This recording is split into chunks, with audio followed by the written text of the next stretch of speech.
We gon' separate live from jazz. You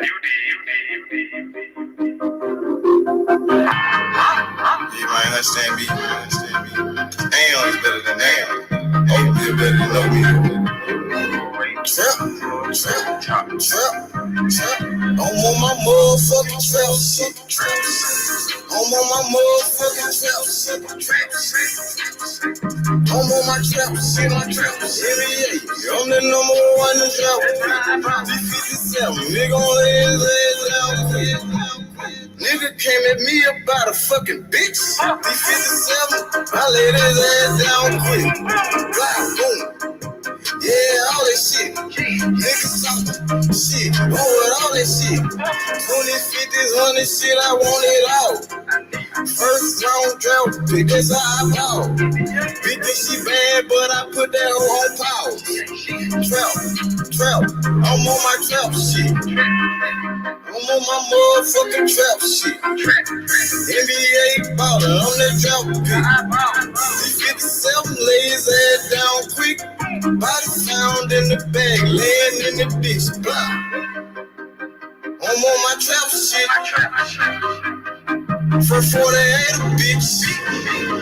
Nigga playing with the G shit.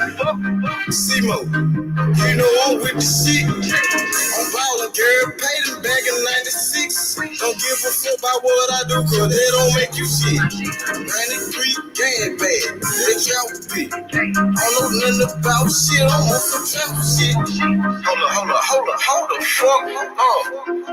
I don't think these niggas believe in you, man. They sleeping on you, Free your mind. I thought you didn't know point draft pick? I'm on my motherfucking trap shit. I'm on my motherfucking trap shit. I'm on my trap shit. NBA, I'm the number one in draft pick. Close the door, turn off the phone. It's time for this meet. Had to grind for the shot, it's all the way on me. I'm on some trap shit, you niggas somewhere out there sleeping. Trap like a drive-through, they know I keep it. Growing mad, cause I keep on firing up that reefer. I told them faces, got it, hold it down for my people. Ballin' like a motherfucking trap pick. D57, me gon' lay his ass down quick. These skeletons was bad, that's all a nigga need. In my trap house, no sticks, stems, or no seeds. NBA drop pick, that's how I ball. 20, 50, 100 shit, I want it all. I'm on my motherfucking trap shit. I'm on my motherfucking trap shit. I'm on my trap shit. NBA, I'm the number one in drop pick.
I'm in the streets, I run door.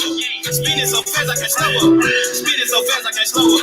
Spinning so fast I can't slow up. I spin it so fast I can't slow up. I'm in the streets, I run door. I walk in this bitch and I turn up. I walk in this bitch and I turn up. I walk in this bitch and I turn up. I burn up the cushion, I'ma burn up. I'm in the streets, I run door.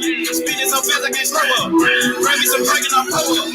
I'm in the streets, I run door. I walk in this bitch and I Nigga, that cause I just went hit a lick. I just ran out with some bells of this shit. Down all that touch and I blew it on keys. Look at me, bitch, I just know I'm the shit. Shoot it like Rambo, came from the bando, free like bankroll, I be bankroll. I'm in the street like the place that I can't go. I walk in this beat with a silly swag. I walk out this bitch and hop in the leg. I blow out this shit like a silly fan. I'm trying to give me a ditty bag.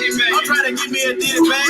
Round selling plenty grand. I done ran up plenty cash. I just rolled up a zipper gang. Burn up. Pop me some beats and I turn up. I barely can keep up with time. Pop on a nigga for dropping the dime. Red Ben Franks on my mind. I'm in the streets on my grind. I gotta sleep with that ass. I'm who the streets came to sign. I'm walking this bitch and I turn up. Bring me some drink and I pour up. I'm in the streets, I run door up. Spinning so fast I can't slow up. Spinning so fast I can't slow up. Spinning so fast I can't slow up. I spin it so fast I can't slow up. I'm in the streets, I run door up. I walk in this bitch and I turn up. I walk in this bitch and I turn up. I walk in this bitch and I turn up. I burn up the kush, I'ma burn up. I'm in the streets, I run door up. Spinning so fast I can't slow up.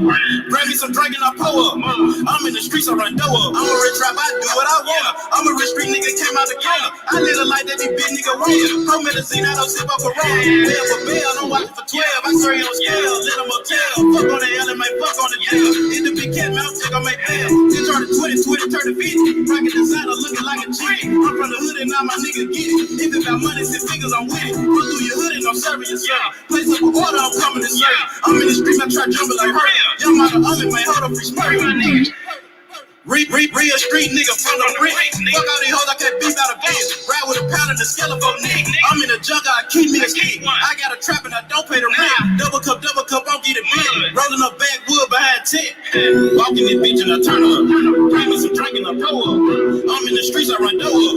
Spinning so fast I can't slow up. Spinning so fast I can't slow up. Spinning so fast I can't slow up. I spin it so fast I can't slow up. I'm in the streets, I run door up. I walk in this bitch and I turn up. I walk in this bitch and I turn up. I walk in this bitch and I turn up. I burn up the kush, I'ma burn up. I'm in the streets, I run door up. Speeding so fast I can't slow up. Bring me some drink and I pour up. I'm in the streets, I run door up.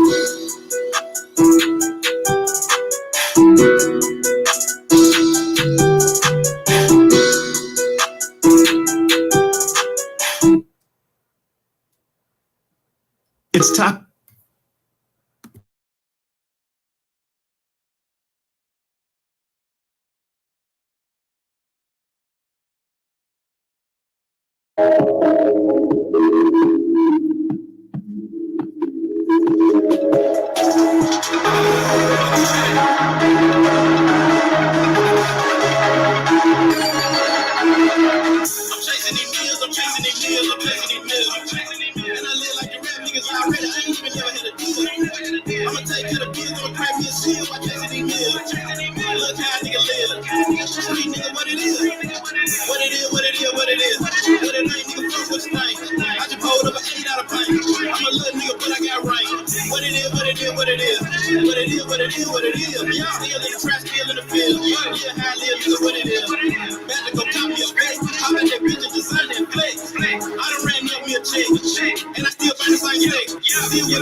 So a lot of weed nigga about a whole field. I was 18 nigga with my own crib. I was 19 when I went and did time. All the fuck shit nigga, I ain't got time. You be a bitch nigga about mine. And I shine on Obo without trying. And I smash that pussy without buying. If the cop comes so what it ain't mine. Your mouth low nigga will drop down. I'm a young man nigga like John got it. He say shit nigga, you can talk about it. Fuck out the way by least for the shit. I'm getting to the money, I just got a feel for the shit. Better believe you gon' eat. Nigga, I'm talking about a feast. I want a meal like me. I done been there about a week. I'm chasing these meals. And I live like the rap niggas already. I ain't even never had a deal. I'ma take care of the bills. I'ma crack me a shield. I'm chasing these meals. Look how nigga live. Street nigga, what it is. What it is. What it ain't, nigga, fuck what you think. I just pulled up an 8 out of pint. I'm a little nigga, but I got rank. What it is. Still in the rap, still in the field. Yeah, how I live, nigga, what it is. What it is, nigga, what it is. I been having money, no deal. Say you gotta pay the SSL. No seal, nigga, no no deal.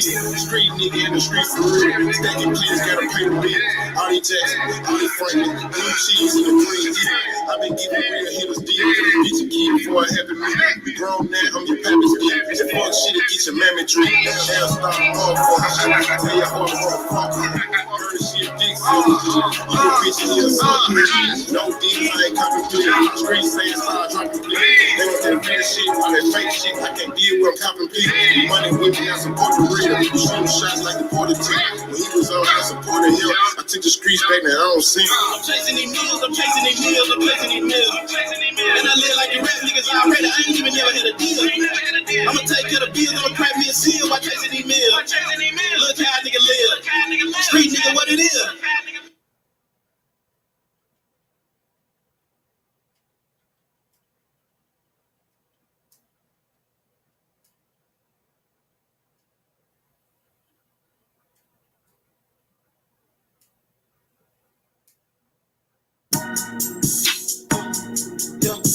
Yeah.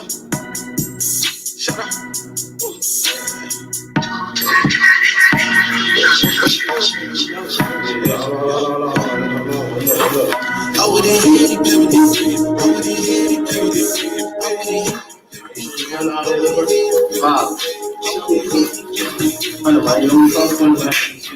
What's going on, H Money?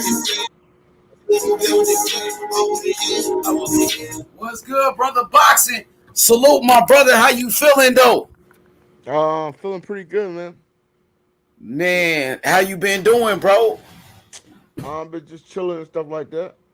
Chilling like a villain. Yeah, I saw you at the day Morrell and Benavidez, man. Yeah, let's speak on it, man. Cuba versus Mexico. David versus David. You know what I'm saying? I can't wait for this one, bro. These are the future kingpins at 168, though, bro. David Morrell, man, this kid is really, really good. Really good fighter, man. I mean, he's one of these Cuban guys. He already got like 6 fights, and he already has like a world championship, man, which is just crazy. And you know, David is an all action pack fighter, high volume type of dude. You know what I'm saying? Throws a lot of combinations, and this is a pretty good fight, man. I'm not sure how long we're gonna get this fight. I'm not sure it's gonna be next year or 2 years or 3 years from now. But I want to see this fight in general. Let's get this right. Mexican American, and I think he's Ecuadorian too. Against. Oh yeah. I think he represent Mexico though. He represent both. No, his dad is Mexican, and his bro, mom is. I think his mom is Ecuadorian or some shit like that. He's Mexican American, bro. No. He's more than just Mexican American. He's more than just. His mom is from Ecuador or some shit like that. So he's like Mexican American, Ecuadorian American, or whatever the fuck bro, you. He's not. Yes, he is. Go look at the fucking facts. And then he shows the flag, bro. Why are you getting so emotional, bro? Like, what do you mean so emotional? I scream, bro. Bro, it's not even. Because he's trying to tell you some shit that it's not right. I seen him. Listen. He reps the Mexican flag, but he's also more than just Mexican. He's like Ecuadorian or some shit. What the fuck are you talking about, bro? He's Mexican American. He's from Nah, that's Arizona. you're wrong. What the fuck are you talking about, bro? See, that's you're ignorant. That's why. You don't know. You're ignorant. And it says because you don't know what the fuck he is. That's the whole thing. You think he's Mexican American, but his mom is not fucking American or Mexican. His mom is, bro. He's fucking Mexican, bro. No. His dad is Mexican. His mom is like from Ecuador. He's Mexican American, bro. No. You got it fucked up. Nah, bro, listen, Mexicans is a country, just like Ecuador is a fucking country, right? So why can't a motherfucker rep both countries? That's what I'm saying. Like that, bro, he's different. He doesn't. Have you ever seen David Benavidez ever say he was Ecuadorian? He never said that. Bro. Yes, go back and watch his fights. You got a flag more than just the Mexican flag, bro. You're crazy, Mexican. bro. You can't be 3, bro. You gotta be 1 or 2, bro. Nah. You got it fucked up. Black, why can't white, Spanish? You can't tell a person what they belong or what they feel. If Benavidez feels like he's Mexican, American, and Ecuadorian, that's what Benavidez feels like. Bro, what you mean? It says Mexican in Cuba, bro. This is what it says on here, bro. That's what it says on their fight card. Yeah, but I know what Benavidez is, so I don't care what it fucking says right here. Cuba flag, bro. You know what? You know who made this? You know who made this fucking thing you're looking at right now? I made that shit, so you know. And you know what I put this stuff, bro, for real? Yeah, he made the picture. You know why I put the Mexican in the fucking Cuban flag? Because it's the most known, and that's it. Not because that's not what they are. But bro, but from what I see from Benavidez, I know he's mixed, but he is mixed, but he represents Mexico for sure. Yeah, but he represents Mexico, and then another one. You gotta go back and watch his fights, bro. With Kyron Davis, he had 2 flags. Yeah, that's what I'm saying. You know who David Benavidez kind of remind me of, bro? He kind of remind me of Julio Cesar Chavez Jr., bro. No. I think Chavez was good when he was younger. Chavez Jr. especially. I'm talking about when Chavez Jr. was actually really good, bro, when he was undefeated. He was never Chavez that's fucking like when he was younger. Like you remember when he fought Sergio Martinez, and before that, they thought he was going to be like his dad at first, though. For real, he was a world champion, Chavez. You know, before though. Listen, the difference between Chavez and Benavidez is one of them is already rich. He was a born rich baby. You know, Benavidez is not like that at all. Benavidez has to earn everything. Look at fucking Chavez Jr. right now. He can get any fight he wants in Mexico, and he'll get a nice little cash. Is a fucking embarrassment, bro. Yeah, I agree. It's an embarrassment, man. You know he was a champion at one point though. He was a world champion. He was, but after he became a champion, his fucking career went downhill. So it doesn't even matter. He lost to like Sergio Martinez. Yeah, but he was decent enough to win a world title, though. You know what I mean? At one point. Silver and shit like that, bro. Yeah, that's crazy, man. Because he lost to Anderson Silva. Hey, I think Jake. Hey, listen. I think Jake Paul can win a world title in modern day boxing. That might Jake Paul. Hell no. Name one champion Jake Paul can beat. Fuck no. Jake Paul. That's some bullshit. Jake Paul can't fucking beat nobody for no belt. He hasn't even fought a real boxer yet. That nigga hasn't even fought a real boxer. He's fighting basketball players. Listen, but it's not his fault. Fucking Tommy Fury pulled out.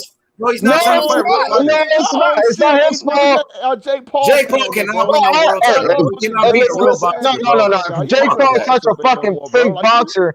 And he can't fight. Why does motherfucker not fight him with a broken rib and whatever the fuck he had? Ain't nobody gonna fight with injuries. You saw what happened to Teofimo Lopez when he was injured. He's a Disney character, bro. He's a YouTuber, bro. Fuck that shit. He's a fucking Disney. He came from Disney and then he went to YouTube. Fucking Mayweather came off the couch at 40-some years old and beat his fucking big brother ass, and he was like 50 pounds bigger than Mayweather. He was a heavyweight. Mayweather whooped his ass. Old Mayweather. Old Mayweather. You can shit on him. He cannot win no world title in boxing. He cannot beat no fucking real champion in boxing, bro. Fuck that. Nah, you gotta give it some time. Shit. Hell no, nigga. You must got some good Zaza. Matter of fact, I need to go get me some Zaza. I'll be back. Hey, Ignorant, y'all hold it down until I get back. Let me go get some Zaza because I got to get on your level saying some crazy shit like that. I'm a Percocet, bro. You said I'm bumping the perk. Whipping work. Hey. You know? Oh, shit. We on different kind of medication. Nigga, you on perks and you on fucking Zaza. Nigga, that make it even worse. Yo, so are you really serious, man, about him winning the title? That nigga's crazy. Bro, I hope you ain't serious, bro. Hey, I think Jake Paul can win a fucking world title. Hell no, you nigga, you all really right, give him some time. Give him some fucking time. You gonna see. Give him some fucking time, though. Give him some time. I bet you Tyron Woodley gonna sleep his ass, bro. I don't give a fuck. Hey, I seen world. Hey, he gonna get his ass sleep, bro. Hey, if fucking Fielding can win a fucking world title, what can't fucking Jake Paul? Man, Rocky Fielding beat the fuck out of Jake Paul, bro. Why he couldn't answer this question? Why he couldn't knock out Tyron Woodley? It was a 40-year-old retired MMA fight. Why he couldn't knock him out? Hey, not every fucking fight got to be a knockout. Come on, man. You're the same guy that was fucking. No. You're the same guy that was saying that Cabozos is. T Wood in the first round, and you saw him almost get knocked the fuck out in the fight, bro. And that's why they about to have a rematch. What if he knocks him out? Man, shout out to the East Coast. What if he knocks him out? What the fuck you gonna do? What the fuck you gonna say if he knocks him out? What the fuck are you gonna say if Tyrone Woodley knocks him the fuck out? Tommy Fury, because Tommy Fury had a bullshit fucking fight. In his last fucking performance. That's the only reason he fought Tommy Fury, bro. And you know it, and I know it. Fucking people fighting old fucking. Because Willie's a UFC fighter and they got no hands, bro. That's exactly why. He fought Ben Askren. He fought Ben Askren, man. He's fighting basketball players for crying out loud. He ain't gonna be no real champion, though. He fought a broke fucking hip Ben Askren, bro. That's who he fought, bro. A guy that had a fucking broken hip. That's who your boy is fighting, man. He's fighting old guys, man. You said he fought Ben Askren with a broken hip? Yeah, bro. Ben Askren broke his hip before, man. Yeah. Ben, listen to me. If you watch any of Ben Askren's fights, it wouldn't even fucking matter if he had a broken hip or not, because that motherfucker got no stand-up game, so it doesn't even matter, bro. He would get knocked the fuck out. It sounds like to me you are a big fan girl of Jake Paul, man. You love Jake Paul, bro. You got. Why would I love Jake Paul? Motherfucker got t-shirts of Jake Paul and shit like that, bro. No. So you saying I'm a Jake Paul fangirl because I'm giving you the facts about Ben Askren. Have you seen Ben Askren before? I guarantee you, I watch more fucking UFC than you do, and I know for a fact that. Hey, how the fuck? Okay, if you know this, listen. Y'all both watch UFC. I know both of y'all both watch. No. H1. Okay, I'll be back ignorant. Hold it down till I come back. I'll be back. I got you. Okay, so if you're a fucking UFC fan like you say you are, how did Ben Askren get to the UFC? Tell me. He got about one FC, one championship, right? They traded for Demetrius Johnson. Okay, yeah, okay. I know my MMA shit coming. Now, all right. Now, ignorant, bro. You know, bro. What time is Jake Paul gonna really fight somebody, bro? Let's just be honest. What time you think this kid's gonna really? But you can't be mad at him. He tried to fight Tommy Fury. I'm not mad at the kid. He tried to fight Tommy Fury, right? He tried. Listen. He tried to fight Tommy Fury, right? So Tommy Fury backs out because he's got a fucking rib injury. Bro, the only reason he's fighting Tommy Fury because Tommy Fury like some shit, bro. That's the only reason. If we put Tommy Fury in the ring right now, Tommy Fury's a fucking prospect, bro. He's not even a prospect, bro. He's like a fucking, I'm not even sure what Tommy Fury is. Tommy Fury is only famous because he's Tyson Fury's little half brother or something like that. Motherfucker don't look like Tyson Fury at all. Motherfucker don't look like nothing like Tyson Fury. You know what I'm saying? Motherfucker don't. Yo, how many fights Jake Paul got? No, man, but see, Jake. The problem with Jake is, man. How many fights Jake Paul got? Man, he got about 4 fights, right? One basketball. Professional fights was it? I think it was the Ip dude or whatever. 1, 2, or 2 or 3 of them, right? No, man. He fought the YouTuber. He fought Nate Robinson. He fought Tyrone Woodley. Then he fought Ben Askren. So that's 4. Yeah, he fought. He's had 4 professional fights, right? As a pro boxer. Ignorant. Do you count those as boxing matches? Because those are not against professional boxers, though, bro. Hey, but they were sanctioned as professional boxing fights. So what the fuck does it matter what I think, right? That has experience, bro. And when he fights, so he's trying to fight Tommy Fury, and Tommy Fury backs out. What the fuck you want him to do? You got the biggest Jake Paul fan on him. Nah, you got it fucked up. Jake Paul entourage. Nah, you got it fucked up. You trying to shade on him because. It's not his fault that Tommy Fury backed out, though. You trying to shit on You're supposed to be a hardcore boxing fan. I don't give a fuck, bro. The whole thing is that you're trying to shit on him because you saying he is not trying to fight a real fighter when Tommy Fury himself backed out. Like who the fuck? And they're gonna still say he won, bro. Showtime is not letting the kid lose. He's gonna win. Do you realize that, bro? He's not gonna lose. He's making too much money, bro. He's not getting knocked out. Okay, Showtime can do whatever they fucking want, but at the end of the day, bro, if he loses, it's obvious, and then it's obvious he's gonna lose. The guy's gonna go undefeated. He's gonna be a world champion, bro. Nah. He's going. I think he can win. I think he can win a world title in modern day boxing. Shit, that's all I'm saying. Against who, bro? What weight class is he in? He's at He's at cruiserweight right now, bro. He's at cruiserweight. I think they. I'm not sure, man. Fucking 190, bro. That's cruiserweight, right? That's not even cruiserweight because cruiserweight 205. So So basically, bro, right? Is he gonna be a cruiserweight in boxing, or is he gonna just fight at 190, bro? Because he said he want to fight Canelo, and Canelo will beat the shit out of him, bro. Okay, so I think when Jake Paul says he'll fight Canelo, that's either like a money grab or he's just trying to do that shit for attention. There's a big difference in When you experience. like Jake Paul, man, you're a Jake Paul fan, man. Just be honest, bro.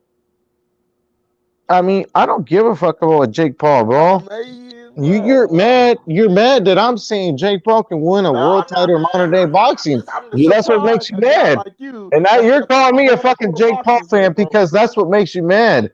That he can actually fucking win a world title in modern day boxing. I want you to support Jake Paul, bro. Bro, I'm not supporting Jake Paul. I'm just trying to tell you what Jake Paul, and it bothers you if it's bothering you that I said Jake Paul can actually win a world title. Like it was last time. We know it's gonna be a robbery. They're gonna keep on robbing people. The only way you could beat Jake Paul by knocking his ass smooth the fuck out, bro. That's the only way you beating this dude, man. They're not going against Jake Paul, huh? He's gonna keep on winning. He's gonna keep on winning. And I really don't care for it. You know what I'm saying? Like if he wins, he wins. If he doesn't, he doesn't, bro. It doesn't make me no money. If you bet, you can make some money. Man, I don't fucking bet. I don't like losing money. I'm not one of the. I'm not betting in person. So what's up with this Jake Paul? It seems like you got an issue with fucking people. It seems like you got an issue with people picking Jake Paul or saying that Jake Paul has the ability and skills. How can we respect this guy? He's not a fucking boxer, bro. That's what I'm saying, though. You're trying to criticize Jake Paul. And that fucking troll. Listen, you're trying to criticize Jake Paul. This is the same guy that didn't want to fight a fucking old 40-year washed up Tyron Woodley, bro, in a rematch. And he just tried to fight. No, but that's the thing is, you're not trying to give him credit, though. Because he think he's gonna. You just try to fight Tommy Fury, and Tommy Fury backed out. Like, how can you be mad? Just the same. You're the same. How the fuck How the fuck can you be mad for Jake Paul? That said that you think that Jake Paul can win a title, and you can. I think he can. So you think he beats Lonzo Coley? You think he beats Mukabu? You think he beats? It doesn't matter. Well, that's why I asked you what place is he in. I'm asking you, bro, because you believe that. I think he can. Yeah, he can win one of those, especially one of those fucking WBA regular titles. Oh my God! Stop it, bro! Oh, I don't give a fuck, brother. Come on, bro. Now I know you choking. Nah, I don't give a fuck. Hey, Tank Davis, bro. Tank Davis is being called a 3-world division champ. No, listen. Tank Davis is being called a 3-division world champion with the WB regular titles, right? So you're saying that Jake Paul, who comes from the YouTube world, can't fucking earn a title?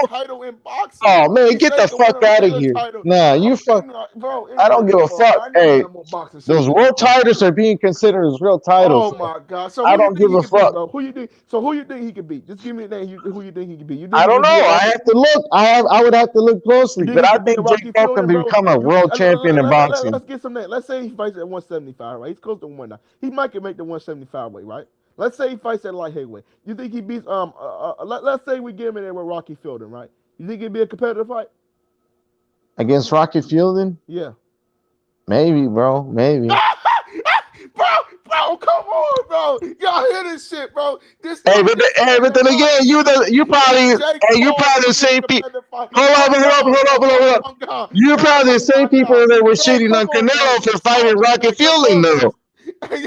Hey, come on. I think he can, bro. I think he could beat a Rocky Fielding. Bro, you just say he can beat Rocky Fielding?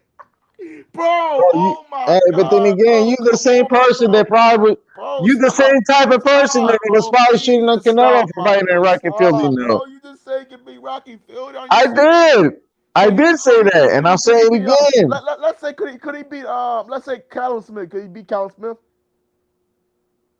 Nah, no, you can't fuck with him. So could it be a competitive fight? No, not at all, bro. But I think against Rocky Fielding, it'd be a competitive fight. Man, get the fuck. I'm gone, man. Get the fuck. Nah, you tripping. You're the one that's tripping. Hey, if they call Tank Davis a 3-world division champion, how the fuck can you not fucking give someone like fucking Jake Paul credit if he fought for the WB regular title and he won it. Are you crazy? And I bet you're one of those people that criticize fucking Canelo for fighting Rocky Fielding, but now you're saying Rocky Fielding is this, and that, right? So I don't get it. I don't understand. So Anthony Morrell, Willis Benavidez on have to change his name to Davina Benavidez. Yeah, that's all right. It's all right. You got to come up with better shit than that, Danny the Gray. Yo, the brother, you left? Damn, this motherfucker left. I ain't leave, bro. I'm here. So what the fuck? Like, what's the issue then? What the fuck you go quiet for? You sound like a dummy, bro. Like you really, dude. You just said that Rocky. You said that Jake Paul can beat Rocky Fielding. Yeah, but I guarantee you that you were some of the first people, or some of the people that was criticizing Canelo for fighting fucking Rocky Fielding, right? So now because I said Jake Paul can fight him, you're saying Rocky Fielding is all of a sudden this fucking killer and shit. You know Rocky Fielding was a champion before, right? So you tell me he could be a world championship level boxer who's fucking now for Callum Smith who fought they need to get chill out, so bro. You tell me right now, ignorant. You tell us right now that you believe that Jake Paul and Rocky Fielding is a competitive fight, bro. Yes, it is. It is. That's the whole thing you're missing. Out of here, bro. Come on, man. You tripping, bro.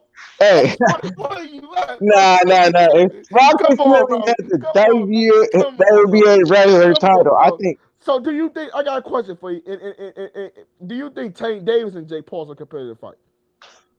Who? Jake Paul and Tank Davis. You think that's a competitive fight? No, obviously no, bro. So you believe that Rocky Fielding, who's a world ex-champion, I got it good. What about Arvini? Arvini versus Jake Paul. You think that's a competitive fight? Who? Arvini, the dude that Canelo fought, his mandatory Arvini. No, his name is Yildirim. Yildirim. You think that's a competitive fight? Fuck?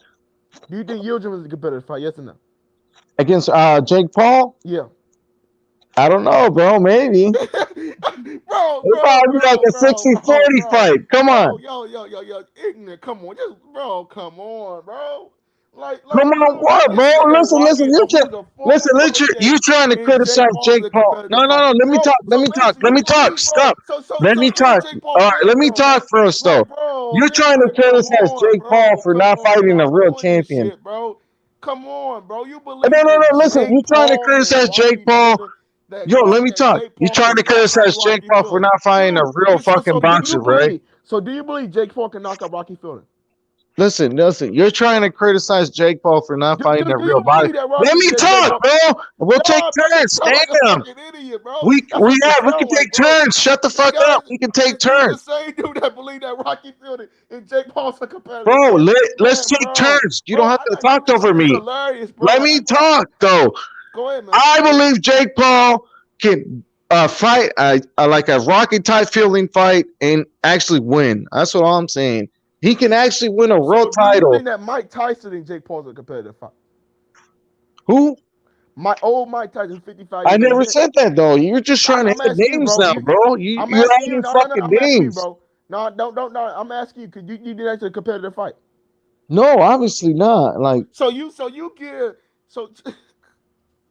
bro, I'm not sure what's wrong with you, bro. I'm gonna be honest, bro. I'm not sure if you I think Jake Paul can win a WBA regular title. That's all I'm saying. So you believe that Jake Paul can win a regular title? Bro, this shit is hysterical, bro.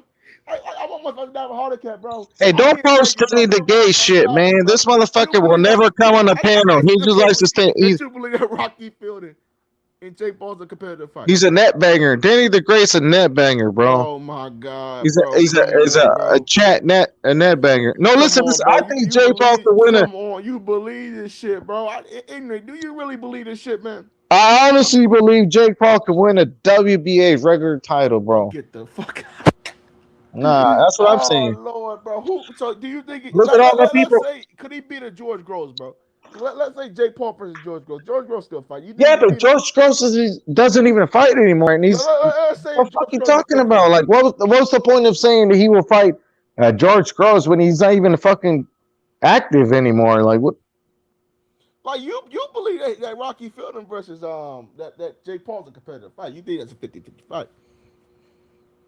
But do you know Jake Paul's a Disney character, right? It don't matter what he is though. He's in the boxing now. And I believe he can win a fucking regular title from Niggas a WBA. Jake Paul fangirl, man. All right, hey yo, I'm gonna be back, bro. I'll be back. Bro, don't be man. And Danny the Gay, what the fuck offer or bet? What the fuck you talking about? Man, if you don't come on here and say it, how the fuck am I supposed to see it? H Money only posts the fucking comments he likes, so Danny the Gay is so fucking brave in the chat, but he won't come on the panel. Isn't it some crazy shit? Motherfucker he's so brave in the chat, but he can't come on the panel, right? He's all about fucking Oakland, come and see me, fight you, I'll fucking shoot you, kill you, and all that shit.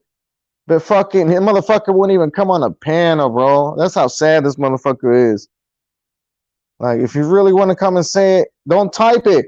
Come and fucking say it on the panel, bitch. Yeah, I'm a fucking bum ass. Look at this motherfucker typing. This motherfucker gonna end up getting fucking, what's that shit called? Carpal tunnel syndrome. Typing all that shit up. Bum ass motherfucker. Get on the fucking panel. Yo, post a link. Somebody post a link for Denny the Gay. Yeah, there you go. The fucking link's in the chat. Motherfucker. Yo, Brotherhood, you still there?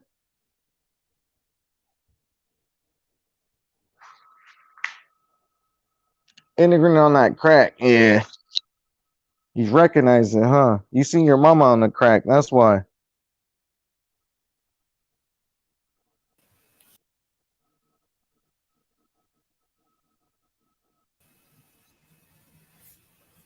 Yo. What's good, my boy? What's good, bro? What we talking about today, man? Hey, man, there's so much hate against Jake Paul and saying that he needs to fight a real boxer, though. He tried to fight a real boxer, but he pulled out. Like, whose fault is that? Yeah, you're right, though. I mean, shit. Man, hey, especially when they call Jake Paul a phony and he's not a real boxer. So all of a sudden, a real boxer has he's hurting or something, whatever the fuck Tommy Fury's reason was. He pulled out the fight. So who the fuck is the real pussy here? The real boxer or the YouTuber boxer? Shit, the real one is looking like.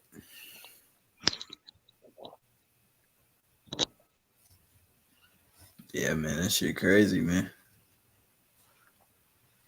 He said Jake Paul versus David Benavidez. Hell no. Hell no. David murders him. Hell no. Oh, man. Who the fuck said that? Fucking Victor Torres. You crazy, bro. Benavidez would have fucking murdered him. Yeah, for real, bro. I would feel bad. Where's money at? Huh? Where's money at? H Money went to get some salsa. He'll be back. All right. Yes, he asked us to hold it down. Oh yeah, for sure. Yeah, Brother Boxing say backstage. Hey, yeah, H Money gonna be back, Brother Box. No, his brother should be running the chat, so he should be able to add him and shit. Oh, all right, bet. Yo, what's good? There you go. He back. Ignorant, bro. Come on. You still believe that Jake Paul and Rocky Fielding a competitive fight? Okay, let's ask somebody else. Ask him. Brother, who's the brother I'm speaking with? 150. 150. Do you believe that Jake Paul and Rocky Fielding a competitive fight? But Jake Paul versus who? Rocky Fielding. Rocky Fielding? Man, I think Rocky Fielding beats him. I'm not gonna lie. He's not a boxer then. Jake Paul ain't no boxer, bro. So you believe that he's trying to learn those crafts, though. This is a professional boxer, bro. I think Rocky Fielding beats his ass. Ignorant said it's a 50-50 fight, bro. I think so. I think it is. Out, bro, with a big right hand. I don't think he's. I don't think he hits like Canelo. Okay, so if you don't think that, do you think Jake Paul could win a WBA regular title? Hell no. What the fuck? Like, no way. No way Jake Paul will win no title. Man, y'all boys crazy. Bro, this guy said he can win a regular. I'm like, hell yeah, I think Jake Paul can win a regular WBA regular title. Hell yeah. Jake Paul's a competitive fight. I'm like, on what earth is Rocky Fielding and Jake Paul a competitive fight? Like, on what earth? Rocky Fielding and Jake Paul, it is a competitive fight, bro. I'm telling you. Jake Paul is a fucking bum. He fights fucking old UFC He guys. trying to fight a real boxer, though. It's not his fault. It's not his fault Tommy Fury fucking shrink. He ain't gonna fight no fucking Rocky Fielding. He'll duck the shit out of Rocky Fielding, homie. You like Jake Paul, nigga. You a fanboy of Jake Paul, bro. You love Jake Paul, man. Jake Paul. I don't love Jake Paul. What the fuck? Motherfuckers Tommy Fury to beat Jake Paul. Title in boxing. Nah, I don't believe that shit. Tommy Fury backed the fuck out. Ever win a regular title? Motherfucking boxing with. I don't want to hear shit about Tommy Fury this, Tommy Fury that. If he became a world championship level, when that motherfucker backed out, boxing is gonna die the fuck off, bro. Yeah, that's a fact. If Jake Paul becomes a champion, boxing's done. That's when God it would die. Yeah. What you mean? How the fuck you mean? If Jake Paul becomes a champion, boxing's done? How so? He's only getting more popular. You talking about a guy that came from Disney, a YouTuber, a guy that has never fought boxing, can get in the ring and have a competitive fight against a Rocky Fielding for a regular title, right? And you believe Jake Paul could take him? You believe Jake Paul will knock his ass out? Smooth the fuck. No. I said competitive, like 150. No, you said I didn't say nothing about they knocked out or anything like that. So I said 50-50 fight, bro. Hell yeah, I think Jake Paul versus Rocky Fielding is a 50-50 fight. On, man, stop trolling, bro. One thing that Jake has is he has money to pay for the sparring partners, like the Dillian Whites do and all that. Most guys don't have the money to pay for those top level sparring partners to teach him how to box. Now, that's his only advantage. You said his advantage is him having money and paying for good sparring? Yeah, and paying for good coaches and good sparring partners. That's his only thing he has. You know, he's I don't know. I don't see him as a world champion, but if he did, it's because he can pay those sparring partners, you know. See, there's another person that believes so. So if he got the right training and the right fucking correct sparring partners, he could actually win the fight. That's what I'm saying. He just said the same thing. Yeah, but I think he's a long ways from getting up to that skill level. I mean, he'd have to work his ass off for like 4 or 5 more years to get even up that way. Hey, but he's obviously committed to the craft, though, so you can't knock him out or knock him down for that. I mean, so you know what I'm saying? Like, he's actually committed to it, so he likes it, and he's gonna keep doing it, or else he would have stopped doing it. So, in a few years, he could win a world title. I think so. Can you imagine Jake Paul winning a world title? That'd be fucking insane. Maybe if he cherry picked his way up, and you know, there's a lot of guys that have world titles nowadays that shouldn't have world titles. Yeah, Jake Paul don't beat no fucking WBA regular belt. He ain't beating no champion with that belt. Who the fuck holds that belt right now? At 170. Is at 140. No, he's like what's Jake Paul's weight class? Like a cruiserweight, light heavyweight? He's cruiserweight. Yeah, he's like cruiserweight pretty much. Nah, he doesn't beat none of those guys, man. At cruiser. Those guys will knock his ass out. I mean, if he cut down some weight at 168, he could fight one of those guys. Nah, man. I don't see. Bro, those guys are professional boxers. This dude started boxing like 2-3 years ago. Ain't no way. He's not beating Rocky Fielding, man. I don't even think he has power to hurt him. Not like Canelo, at least. Hey, so if you say he's so scared, why is he trying to fight a professional fighter like Tommy Fury? You know, he's got to make his way up, so you can't expect him to go after the top head guy, you know, the top dog, so. Man, I mean, shit. I mean, Tommy Fury is Tommy Fury, man. But if we talking about real. Yo, man, I still can't believe that you said that, man. What's wrong with Tom Fury though? Yo, so who you think wins between Jake Paul versus Danny Jacobs? Bro, I would have I'm to give it serious, to bro. Danny Jacobs, obviously, of course. No, you believe Jake Paul gonna win, bro. Just be honest, bro. Why would I say that? I just Nah, told bro, you. because you said he'd beat Rocky Fielding, so he Yeah, I got to beat just Jake Paul. told you. Yeah, Rocky Fielding is not the same level as No, Danny Rocky Jacobs. Fielding So was a why great would you Yo, even say flyweight that? three division world champion. Obviously, you're the Bro, stupid one for everybody, bro. assuming that Come on, and stop believing that doing it, Daniel nigga. Jacobs You is the on the same same dude level that as Rocky believe. Fielding. You're the same dude But that you're telling believes me that I'm Jake the Paul can stupid beat one. Rocky Fielding, bro. Come on, bro. That can win. You think that he could win a world title? That's what I you think believe. all I said is Jake Paul could beat a Rocky Fielding guy. So you believe Jake Paul can become undisputed then? If he could beat Rocky Fielding, he should be able to come undisputed though. See what I'm saying, bro? Look at No, this no, guy. that's what you said, but What? that's not What? Yeah. So do you believe that Jake Paul? What about my boy Jake Paul Jake Paul versus 50 records and what about him versus a Hey, guy like all of a sudden, Rocky Fielding is this fucking Kilder. Or what about a Yildirim, bro? All of a sudden, this Rocky so do you Fielding believe type Yildirim guys are killers, right? what But about when Yildirim? Canelo fought them, they're nobodies. So, No, Canelo, come on, don't compare Canelo and Jake Paul. They're not even on the same stratosphere. So do then you Jake believe Paul that could Jake? beat him So then. no, I think you believe that Jake Paul could beat Canelo. I think that's what you believe, man. I really believe that you believe that Jake Paul can beat Canelo now.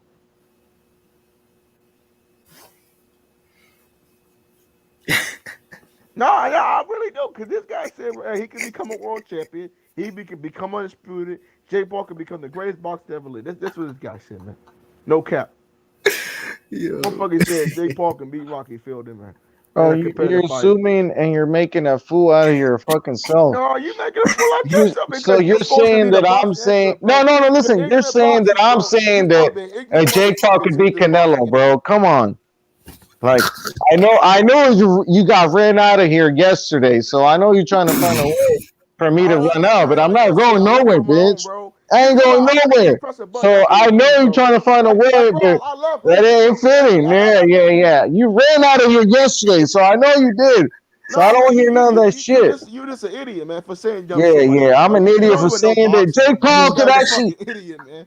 The nigga Whatever, talking bro. about Jake Paul versus Rocky Fielding, bro. It's a competitive. I Yeah. still can't believe you say that dumb ass shit, bro. Bro, You y'all gotta got be trolling now, bro. I don't give a fuck. Motherfucker That's just my gotta be opinion. trolling If for no you don't reason, like man. it, then you can suck my dick from the back, bitch. I don't give a You like fuck. men sucking your dick, bro? I don't give a fuck. You like men I'm sucking just your dick, telling you bro? that's how I feel, and that's what I think. You I like don't give a you fuck. like dudes sucking your If dick, I bro? think Jake Paul could beat a No, Rocky ignorant. No, Fielding, ignorant. Answer the then that's what question, I nigga. You think. What just the said you fuck like you dudes mad sucking about? your What dick, the nigga. fuck? But yo. you're the same guy You saying just that said I you like think niggas that sucking your fucking dick. Jake Paul can beat Now, Canelo. nigga, Like, that's come gay. on, man. Now, nigga, are you a homosexual type of nigga? Nigga, I'm asking you a question, because you told me to suck your dick, nigga. Are you a homosexual type of nigga? No, I said You don't suck tell my dick no from the man to suck back, your not dick, bro, just suck unless my you dick. really I said want him to, suck bro. my dick from the back. Not No, just suck. I want didn't a just nigga to say. suck your dick I from didn't the just back. say suck my dick. I said suck No, my nigga, dick you from want a the grown man back, to suck your dick, bitch. nigga. That's what you From the want, man. back. All right. No, nigga, So, you want a grown man to suck your dick, nigga. hey, I don't give a Homosexual ass, fuck what you don't say think. that shit, I nigga. don't Stay care. uncomfortable, I nigga. don't give a fuck. Nigga, I like women, nigga. I like them thick.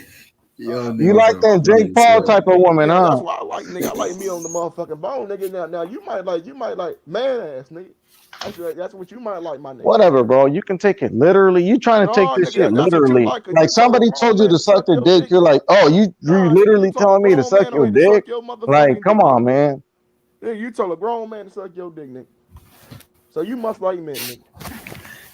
I like No, you. What's your brother? I'm What's your cool, name? nigga. Just come on and Brother say this shit, nigga. historian or what is it? Motherfucker can't even come on and say he gay. Nigga tell him. What's your name? Brother historian? That's what your name is?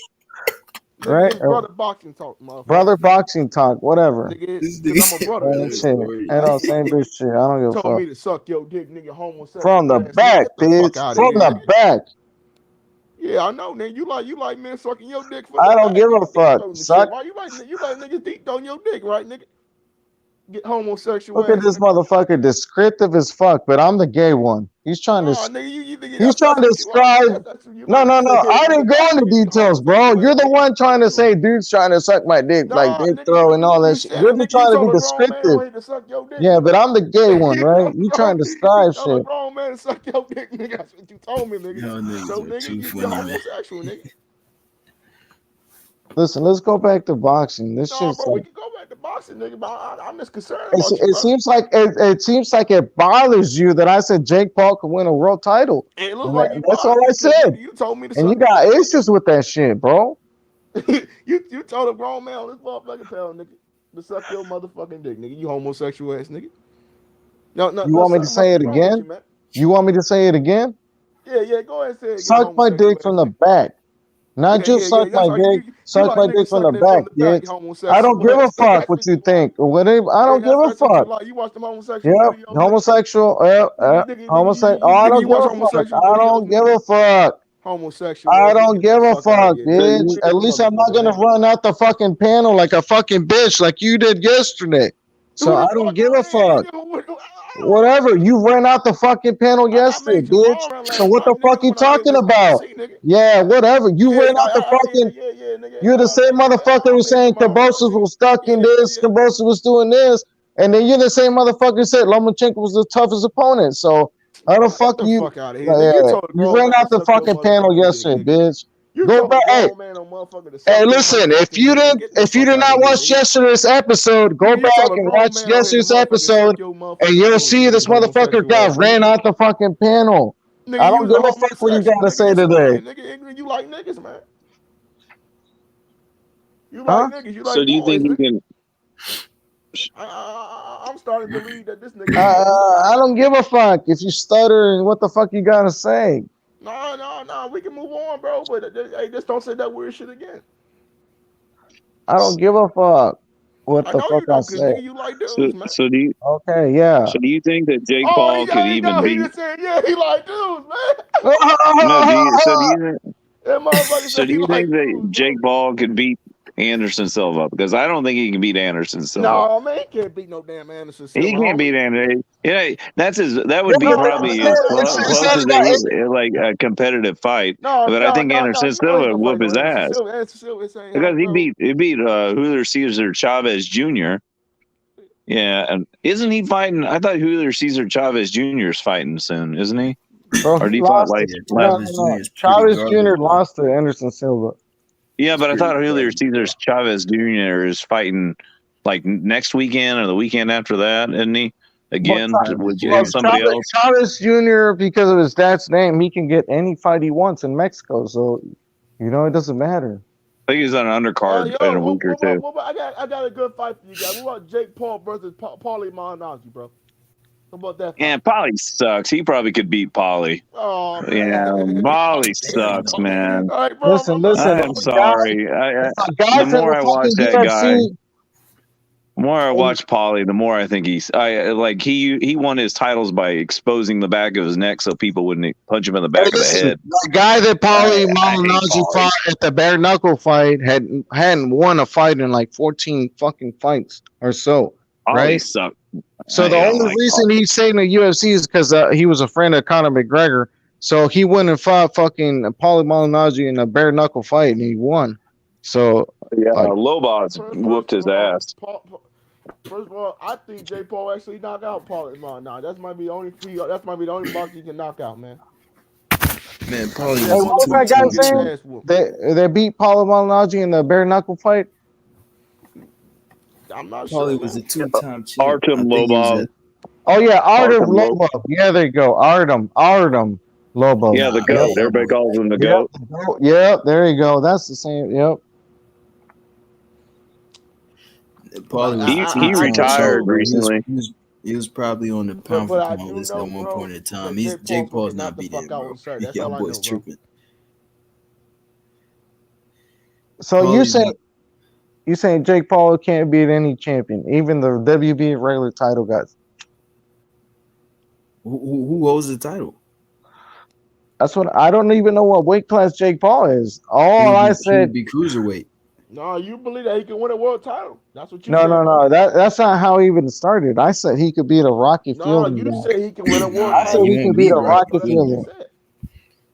I See, said he look, could beat a Paulie, Rocky Fielding. No. You said see, he can Paulie become a world Malignaggi, he's championship not level that good, fighter. but You said that's man, what you he said. doesn't He beat can win a Jake WWE Paul regular beats him, belt. bro. Did you I say mean, yes or no? he And loses I'll to leave the Jake panel Paul. if you don't say it, Damn. bro. You said that shit. Come on, bro.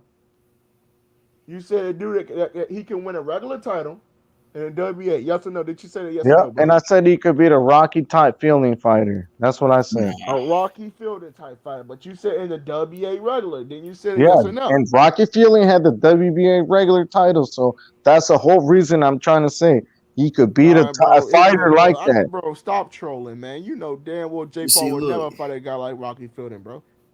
He's yeah, not hell yeah, fighting y'all somebody gotta that's put his size respect or on his height. Paulie, man. He's gonna God fight damn. short guys that should be at 147, 155, 154 pound guys. That's what he's gonna be start fighting.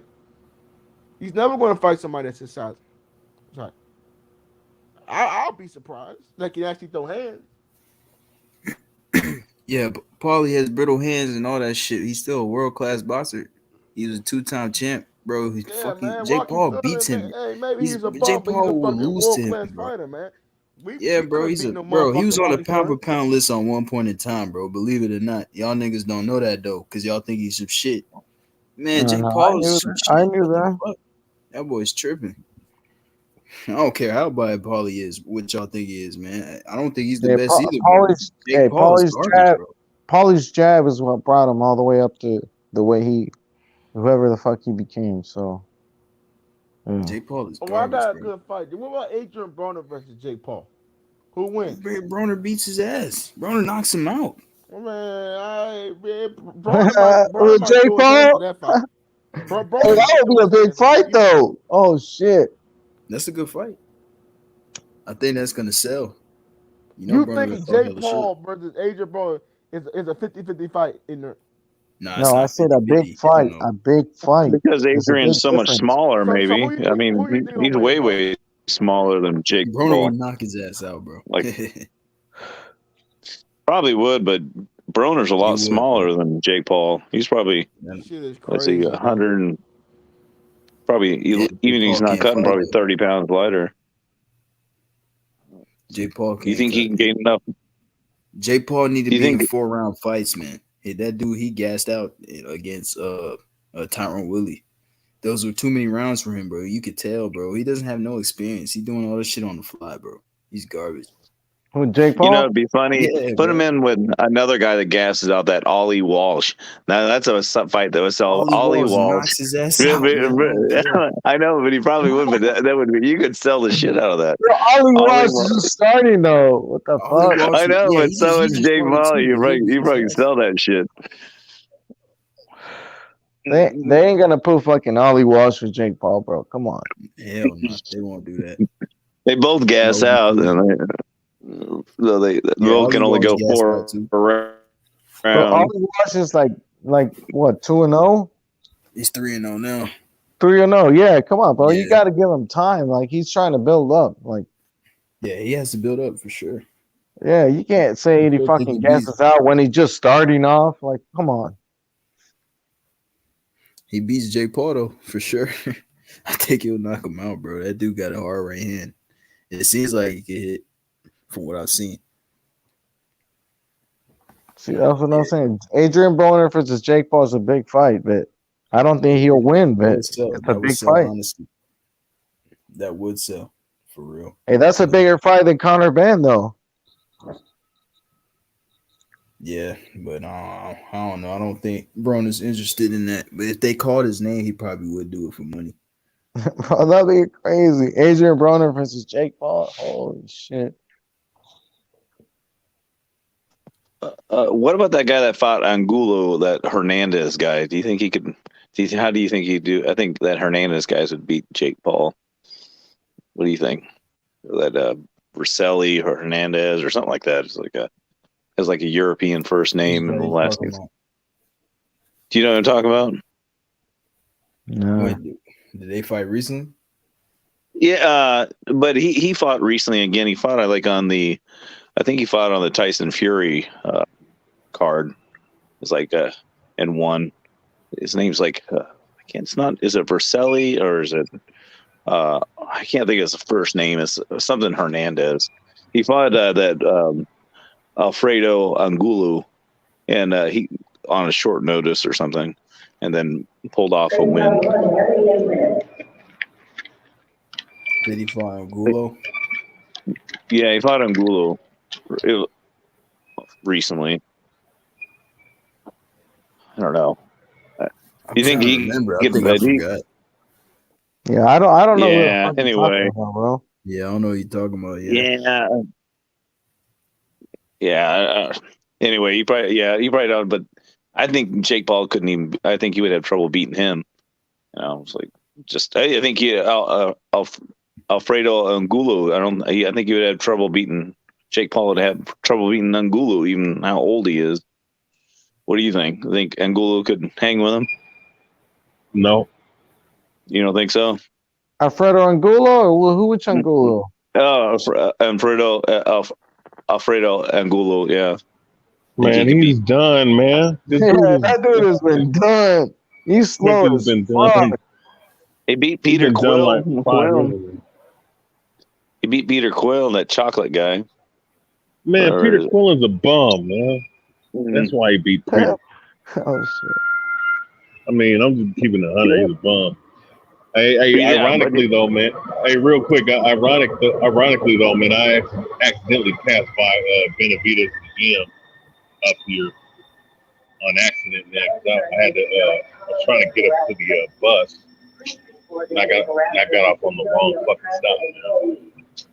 Would have already been home by now. So, David, do you think David's going to win this fight? Which fight? This one right here? Yeah, this David Morrell and David Benavidez. Right now, hell yeah. Yeah. I mean, you got to give Morrell, to wait until he develops. I mean, he's they're moving him fast, but he hasn't fought the top level competition. You know what I'm saying? At that weight. I think it's a good fight. Right. If you're talking about right now, it'll be a good fight, but the experience in the professionals is probably gonna be what gives Benavidez the win. You know what I'm saying? But, hey, subscribe to my channel. Which channel? Ignorant Boxing. Subscribe to my channel. I think I already subscribed to your channel. Ignorant Boxing. Yeah, Ignorant Boxing. Right? What's your channel? Ignorant Boxing. What's the name of your channel? Ignorant Boxing. Ignorant Boxing. Okay. Oh, I got Ignorant Boxing. Oh, wait. Everybody subscribe to my channel in the chat. Everyone. Yeah, I got you. Okay. And I'm subscribed to everyone. Everyone, whoever the fuck posts their channel tells me to subscribe, I'm gonna subscribe to you. Yeah, I just subbed you, bro. I appreciate that, man. Yeah, I'm about to do it right now. Hold on. Yeah. So, did anybody watch that Inoue fight today? I went and rewatched it. He needs to go up and weight, man. I don't know why he keeps on sticking at 118. He's quit cutting weight and go up to 22 and then go up to, 28 or whatever, 30 or whatever it is. He's like, quit staying down there. That's a waste of his time. He beating these guys up like that. Just needs to stop that. No more 118 for anyway. Hey, what if he skipped a couple of weight classes? Who do you think the biggest fight for him would be? Let's say he went all the way to 130. Santa Cruz is what he needs to fight. Santa Cruz. Santa Cruz and him would be at 126. Yeah, have a good fight. I mean, something competitive. He was that guy was trying to run away, so he was letting him hit him. So he's trying to bring him into the fight. You talking about Anui, bro? Yeah, he needs to go up. Anui, bro, he's a good fighter. Good fighter. Man, he's one of the best. Talented kid. I think Anui, let's just be honest, bro. Like I don't really want to see the Donaire fight, bro. He already beat Donaire, but Donaire is kind of like on a run right now. He's on a run, And I don't think Donaire beats Nui right now. I just don't believe that. I think Maybe the only beat dude his I could ass. really see beat Nui is Rigondeaux, bro. But Rigondeaux already lost. And I think that'd be a turbo fight for Nui. I think he outboxes Nui. I mean, after watching him yesterday, he had to take punches just to get the guy to. He would hit him lighter just to make the guy more confident to come into the fight with him, and then he would let him punch him just so the guy get more comfortable, so he'd stand there so he could knock him out. It was ridiculous, man. Just he needs to just go up and wait. If you're that much more powerful than these guys and hurting them so bad bro, like the that. fight is to make is Stephen Fulton versus him. That's the fight to make, bro. That's the fight to make. What's Fulton at? What weight class is Fulton He's at? at 122 and he's at 118. Wait, yeah, then go up to 22. But you know they're not going to fight no Steve Fulton, bro. Wait, Fulton and Figueroa is at 122? No, Figueroa's at 26 now, and Fulton's at No, Brandon Figueroa's at 122, man. No, Brandon Figueroa said he's moving up, win or loss, bro. He's at 26 now, bro. Well, that's what he said. No, but then I thought they were supposed to do the rematch. Yeah, Fulton is at 122. They didn't agree to that. They didn't agree to no rematch. I wish they did. Well, that's man. Look here. The fight I want to see at 122 is Fulton versus MJ. That's what I'm saying. The boxing, Fulton versus MJ, bro. That's the best guy to me is down there is Rigondeaux, bro. That's the best guy. They robbed him, man. They robbed Rigondeaux for years, bro. Fulton versus MJ should be next for next year. The new way stops Rigondeaux, man. I don't care what anyone says. The new way stops. The way he goes to once he starts hitting Rigondeaux won't want that.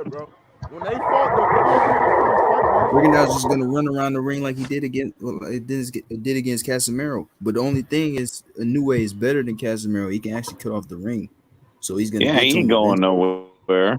That's what I'm saying. Real quick, man. Look, man. What's his name? Casamayor, man, is a brawler. Man. He ain't got no skill. He can't cut off. He don't got no good footwork. He can't cut off the ring. In a way, it's different though, man. Like he could cut off the ring and he's really, really sharp and really, really accurate with his power punch. What about John Rio? He stopped. You like him, bro? I can see him stopping Rigondeaux. Casimo's not really all that good. Yeah, he ain't good. I mean, he let Rigondeaux run around the damn ring now, bro. That's not gonna happen. He's just a power puncher. Casimiro's decent. I don't see. He's a typical brawler, man. He don't really have no skill set. Yeah, he doesn't really have a skill set. Yeah. I just want Inoue to just quit cutting weight. No more cutting weight for him. He needs to start gaining size and just screw this.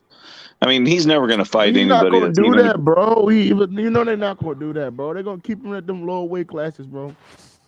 I mean, but it's no competition down there, man. It's not competition. It's not. Those are not close fights. It's somebody. He's hurting other people bad. I don't think he should move up, but some of the opponents he is fighting is lackluster. I agree with you on that, for sure. The last two opponents he fought, man, those dudes, I don't even know who they are, and they weren't even that good. Record's not impressive or anything like that. I felt sorry for the body shots they're taking. At least he fought Donaire, and he might fight Donaire again for the undisputed. I don't think Donaire beats him though. I just think he could go up at least 2 more weight classes. I mean, just what's the big deal? Go up 22. I don't know. He's pretty small, man. He's like 5'4", man. He might as well move up to 122, pretty much. But I don't really see him going. Wait, who? In a way, 26, 130. Yeah, he's pretty small, bro. He's not that big. Yeah. He ain't. The most he could ever make is 126, but 122 is probably optimal. Only 4 pound difference. Yeah. But when it comes to them little tiny guys, man, every pound does count. But if he's hurting people that bad, why even put the extra effort to cut down to 118 all the time? I mean, he's hurting people. He's hurting people. He can cut down to that weight, man. He probably doesn't walk around that much, to be honest. You don't think he walks around 130 if he's not cutting weight? That's probably where he's walking around, probably 130, maybe 140 a little bit. He doesn't weigh that much. He's pretty small, bro. He's not that big, as people make it seem. I just wish I just want to see him go up. He's never going to get the name that he needs to have, unless he goes up, does 2 more weight classes. He's 2 more weight classes on his. He needs 2 more different belts and different weight classes. Because people, you just beat up 118 pounders. That's just not enough. Hey, but he does have a long reach though for his size. I mean, for his size, he got a long reach for sure. I felt sorry for that guy today, man. When he got to the 7th round, he started beating the living tar out of him. It was horrible. Yeah. Was that guy ranked in the top 10 though? I don't know. I don't think so. So wasn't he from the Philippines or Thailand or something like that? Yeah, I think might have been. Yeah. Now entering Rainier Beach. Doors to my left. The fuck was that? Yeah, word. Historian. Yo, what's good? I'm back, y'all. What's good? Jonathan Anthony, boxing historian, 150 ignorant boxing. What's good? What's up? Hey, yo, H. Yo, it's been like 3 hours. Where the fuck you been? Man, I had to move and groove. You feel me? Now we trying to get faded. You hear me? Now it's time to get faded. Bye-bye. Ah! You know. This is the run line to What's good, and dog? Big Anthony. Hey, where's your brother at? She lifting weights. Oh, okay. What's good, Anthony? I'm gonna be honest though. brother, I man. like the troll job, bro. You the best troll guy. What you say, historian? How old is your brother, man? How old is he? Yeah. And his brother's He's 2 funny years as younger fuck. than me. And his brother's funny as fuck though. Yeah, that's what I want him to run the UFC show when we do the MMA channel. I want him to run it. You know what I mean? You and him could collaborate. Yeah. Hell yeah. Boxing. Oh yeah. Yeah, Yeah, I'm a ignorant super boxing, big well, UFC logos. fan. Before. Listen, ignorant boxing is the man for the logos, historian. And He's the listen, one that he's did the done it H-Money before one. though, right? Huh? Oh, really? I've watched Yeah, every me and your UFC brother did event, the UFC fights before. undercard, Yeah, I all the remember. way I remember y'all from did it. beginning He's to the the one that end. made this logo for me. Ignorant boxing. He made this H-Money did he? boxing logo. Yeah, Wow, yeah, that's what's up. from scratch. That's I've watched up. almost every Bellator event. A lot of the stuff in Japan. I've watched so many events. I can't even forget them all. I've watched so many of them. Hey, yo, H, man, I accidentally, passed by Benavidez gym, man, on the bus, bro. What'd you say about Benavidez? You went past his gym? Yeah, on accident. Yeah, on accident, my gym. You said you did what? Wrong bus. You said he Got the went wrong past bus. Benavidez gym by accident. Benavidez in Arizona though, ain't it? I thought he was from Arizona. Yeah, but he lives up here, and he has a. Oh, he lives in Seattle. Yeah, the Washington State. Yeah, that's where you Bro, got I his didn't know gym that. at. Damn, bro. Or his Yeah. dad. So you live in Seattle, man. Man, that traffic up there relocated sucks. They relocated to Seattle, Washington. I didn't know that. Yeah, I've been to Washington State Yeah. before. I went to Yakima Training Center. I was there for a month. No, was he? Yeah, Oh, yeah, they it's a do have a little gym over different. there. MMA gym. I don't know about boxing. I don't know if they have a boxing. I ain't gonna lie, man, Benavidez man, a dog though. Yeah. They ain't gonna take nothing away from Benavidez. That motherfucker good though. He good, bro. Yeah, he good. And so is Morrell. That's why I want to see him fight. You know what I mean? But see, I want to see.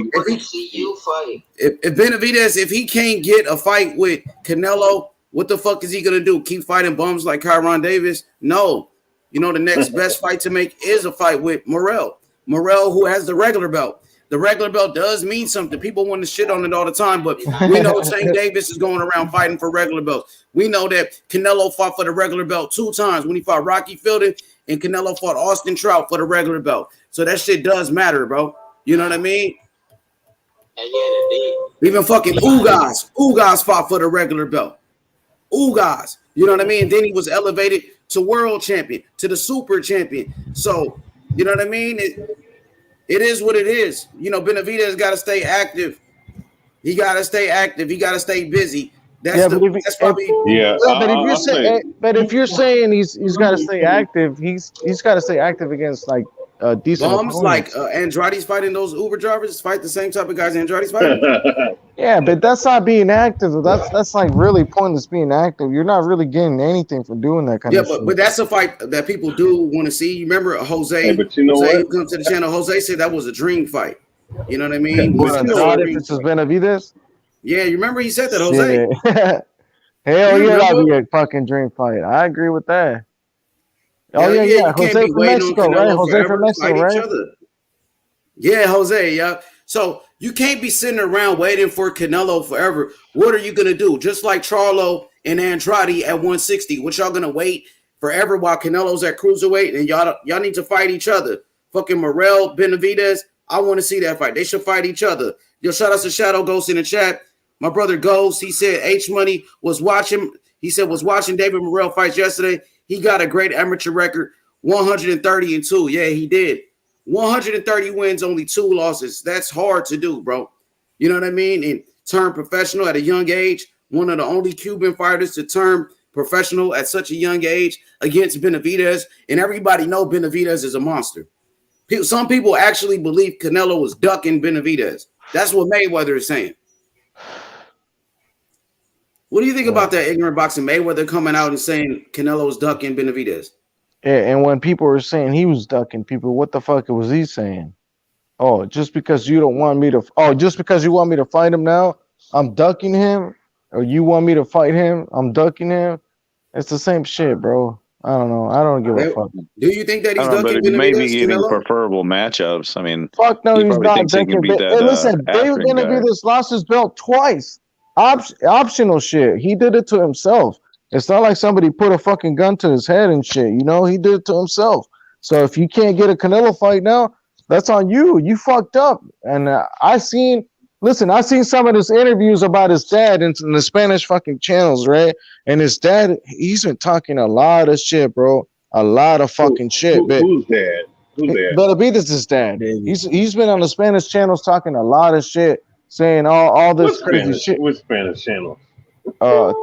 TV Boxel. That's one of them. Those channels be lit, bro. I need to learn Spanish, homie, because those channels is where it's at too, bro. They got some good listen. His dad is talking bad shit, right? He's saying all this crazy shit, but his son is the one that fucked up, right? He got stripped twice, not once. What is he saying? Can you tell us what his dad's been saying? The crazy shit that he's been saying. Canelo's fucking scared of Benavidez, right? That's what he's been going around saying on the Spanish channels. He said, "Stop being fucking dumbasses. You know that Canelo's fucking scared of Benavidez." That's what he's been saying, going around and shit. But I mean, I don't think he is. And Benavidez is the one that lost the belt twice, bro. So who the fuck are you gonna blame, Canelo or him? Like, you know what I'm saying? What do you think about those people saying that Canelo did not want to be undisputed at 168 until Benavidez was stripped for his belts? Then he wanted to do it. Bro, but that's not who the fuck are you gonna blame, Canelo, or who are you gonna blame, Benavidez? Like, but I'm saying, what do you think? Is it true or what? Do you think he would have went for undisputed if Benavidez had a belt, or he would have done something else? Yeah, but that's the whole. You're making the whole references of Canelo moving up just because Benavidez lost his belt twice. No, right? I'm telling you, and that's not me. This is what the narrative is out there. Like he wasn't trying to be undisputed until sense. So the guy lost his belt twice, right? Why didn't Canelo move up when he lost the belt the first time, right? So why did Canelo wait until the second time? Come on, it doesn't make any fucking sense. So if Canelo really wanted that belt just because Benavidez didn't have it anymore, then Canelo would have moved up when Benavidez lost his belt the first time, right? But he didn't. So Benavidez lost his belt the second time, and then Canelo just fucking moved up, and Benavidez fucked himself, bro. You can't blame Canelo for not, like, it's Benavidez's fault for fucking up, not Canelo's. Shit. Do you think Canelo should fight Benavidez? Should he fight him? Hey, I think he should. For sure. I respect that. Why wouldn't? Why? Yeah, it's a big fight, bro. It's a big fight. Do you think he will or no? I think he will. Why wouldn't he? That's a big fight. I mean, when will he fight him at 168? Or I don't think Canelo's gonna move back to 168 after cruiserweight. And last night that guy Joseph, what's his name? Joseph Heron. Yeah, Joseph. He still believes that Canelo's gonna fight Jamal Charlo. Do you? That's what he said last night. Yeah, I remember you asked him. I remember. Do you though? I know Hell what he no, said. I don't know. I don't see the point of doing that. I don't see Canelo going back to 168. Remember when Canelo jumped up 2 weight classes to light heavyweight, he never went back to 160. It's gonna be hard to jump down. I like Canelo, but I do think he should fight Benavidez. You will want that. You want that fight. Hell yeah, that would be a great fight, bro. You cannot I would not be mad at that fight. And I'm sick of Benavidez fighting fucking bums. He's supposed to fight fucking David Lemieux. Come on, bro. Nobody wants to see fucking David Benavidez with David Lemieux for a fucking WBC eliminator. That's why I think he should fight Morrell instead of fighting David Lemieux. What the fuck? That's all I'm saying. At least Morrell got the record. And that's the other thing. His dad is going around fucking saying that nobody wants to see Canelo versus Makabu, right? But nobody wants to see fucking Benavidez versus Lemieux. So, you're being a fucking hypocrite. Just like nobody wanted to see Benavidez fight Kyron Davis, bro. And who else before that? Who the fuck did he fight before that? Before that, it was it was Angulo, right? Ellis, a fucking Canelo sparring partner, Ronald Ellis. Ellis. The Ellis guy. Nobody wanted to see that. Nobody wanted to see that. If Canelo would have fought Ronald Ellis, they would have said Canelo's fighting the bum. So go back to that. Who the fuck did he fight before Ronald Ellis? Angulo, right? Or was it fucking the whole point is that nobody wants to see these fights that Benavidez has been in, right? And his dad's going around saying that nobody wants to see Canelo versus Makabu, but he's not realizing nobody wanted to see all these fucking fights his sons has been in. So he needs to stop being a fucking hypocrite, I would like to see David Benavidez versus Caleb Plant. They got beef and shit. Canelo should just beat his ass. He's a cokehead. He can't make weight. Why don't Canelo just run him over? No. Yeah, Canelo should do that, right? He should try. And now they're begging for the fight, bro. Whenever I see Benavidez Sr. anywhere, he's sounding like fucking Jamal Charlo and Demetrius Andrade. Like, please, Canelo, pick me. Like, come on, man. That must be new. Yeah, what's up, H? What's up, panel? What's good, John? Don Omicron in the house right now. Hey, but no, on the real though, man. I mean, if Canelo beats him, which most likely he would, if he was to beat Canelo beats him, you know what I'm saying? For pretty much he'd have cleaned out everything at 168. That would have been the only fight to have made. He ain't waiting on no damn Andrade. He ain't did shit. And he's in a whole nother weight class. Charlo doesn't want to fight the dude. I mean, Benavidez is the only other guy that would want to fight him. But my thing is, once he clears him out, like he might as well just move to 175. To me, if nothing else, if he does get past Makabu at cruiserweight, he might as well just go back. He might as well just go back down to 175 and just say screw the 168 division. I got Benavidez beating Canelo in a fair one. And Canelo's problem, and Canelo's problem is that Benavidez is going to be around for the rest of his career at 68, 75, or cruiserweight. Well, I'm not saying he's avoiding him or anything, but I think Benavidez is a good fighter, but I don't think he's disciplined enough to beat someone like Canelo, bro. Yeah, so Canelo should take him out. His style, but here's the thing, though. I will say this though: his style, his volume punching, his punching power, and his size will give Canelo a lot of problems. But I think the conditioning level and the mental level, Canelo Alvarez is going to probably outlast him. Not only that, let's do it.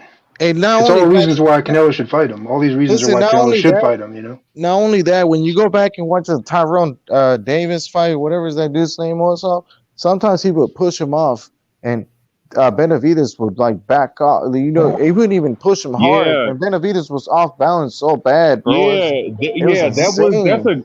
That's pretty glaring. That's a pretty glaring deficiency to So if Benavidez, you're gonna especially go up for his against size. someone like You know? Canelo like He's that, not bro, that oh strong. my That's god. why.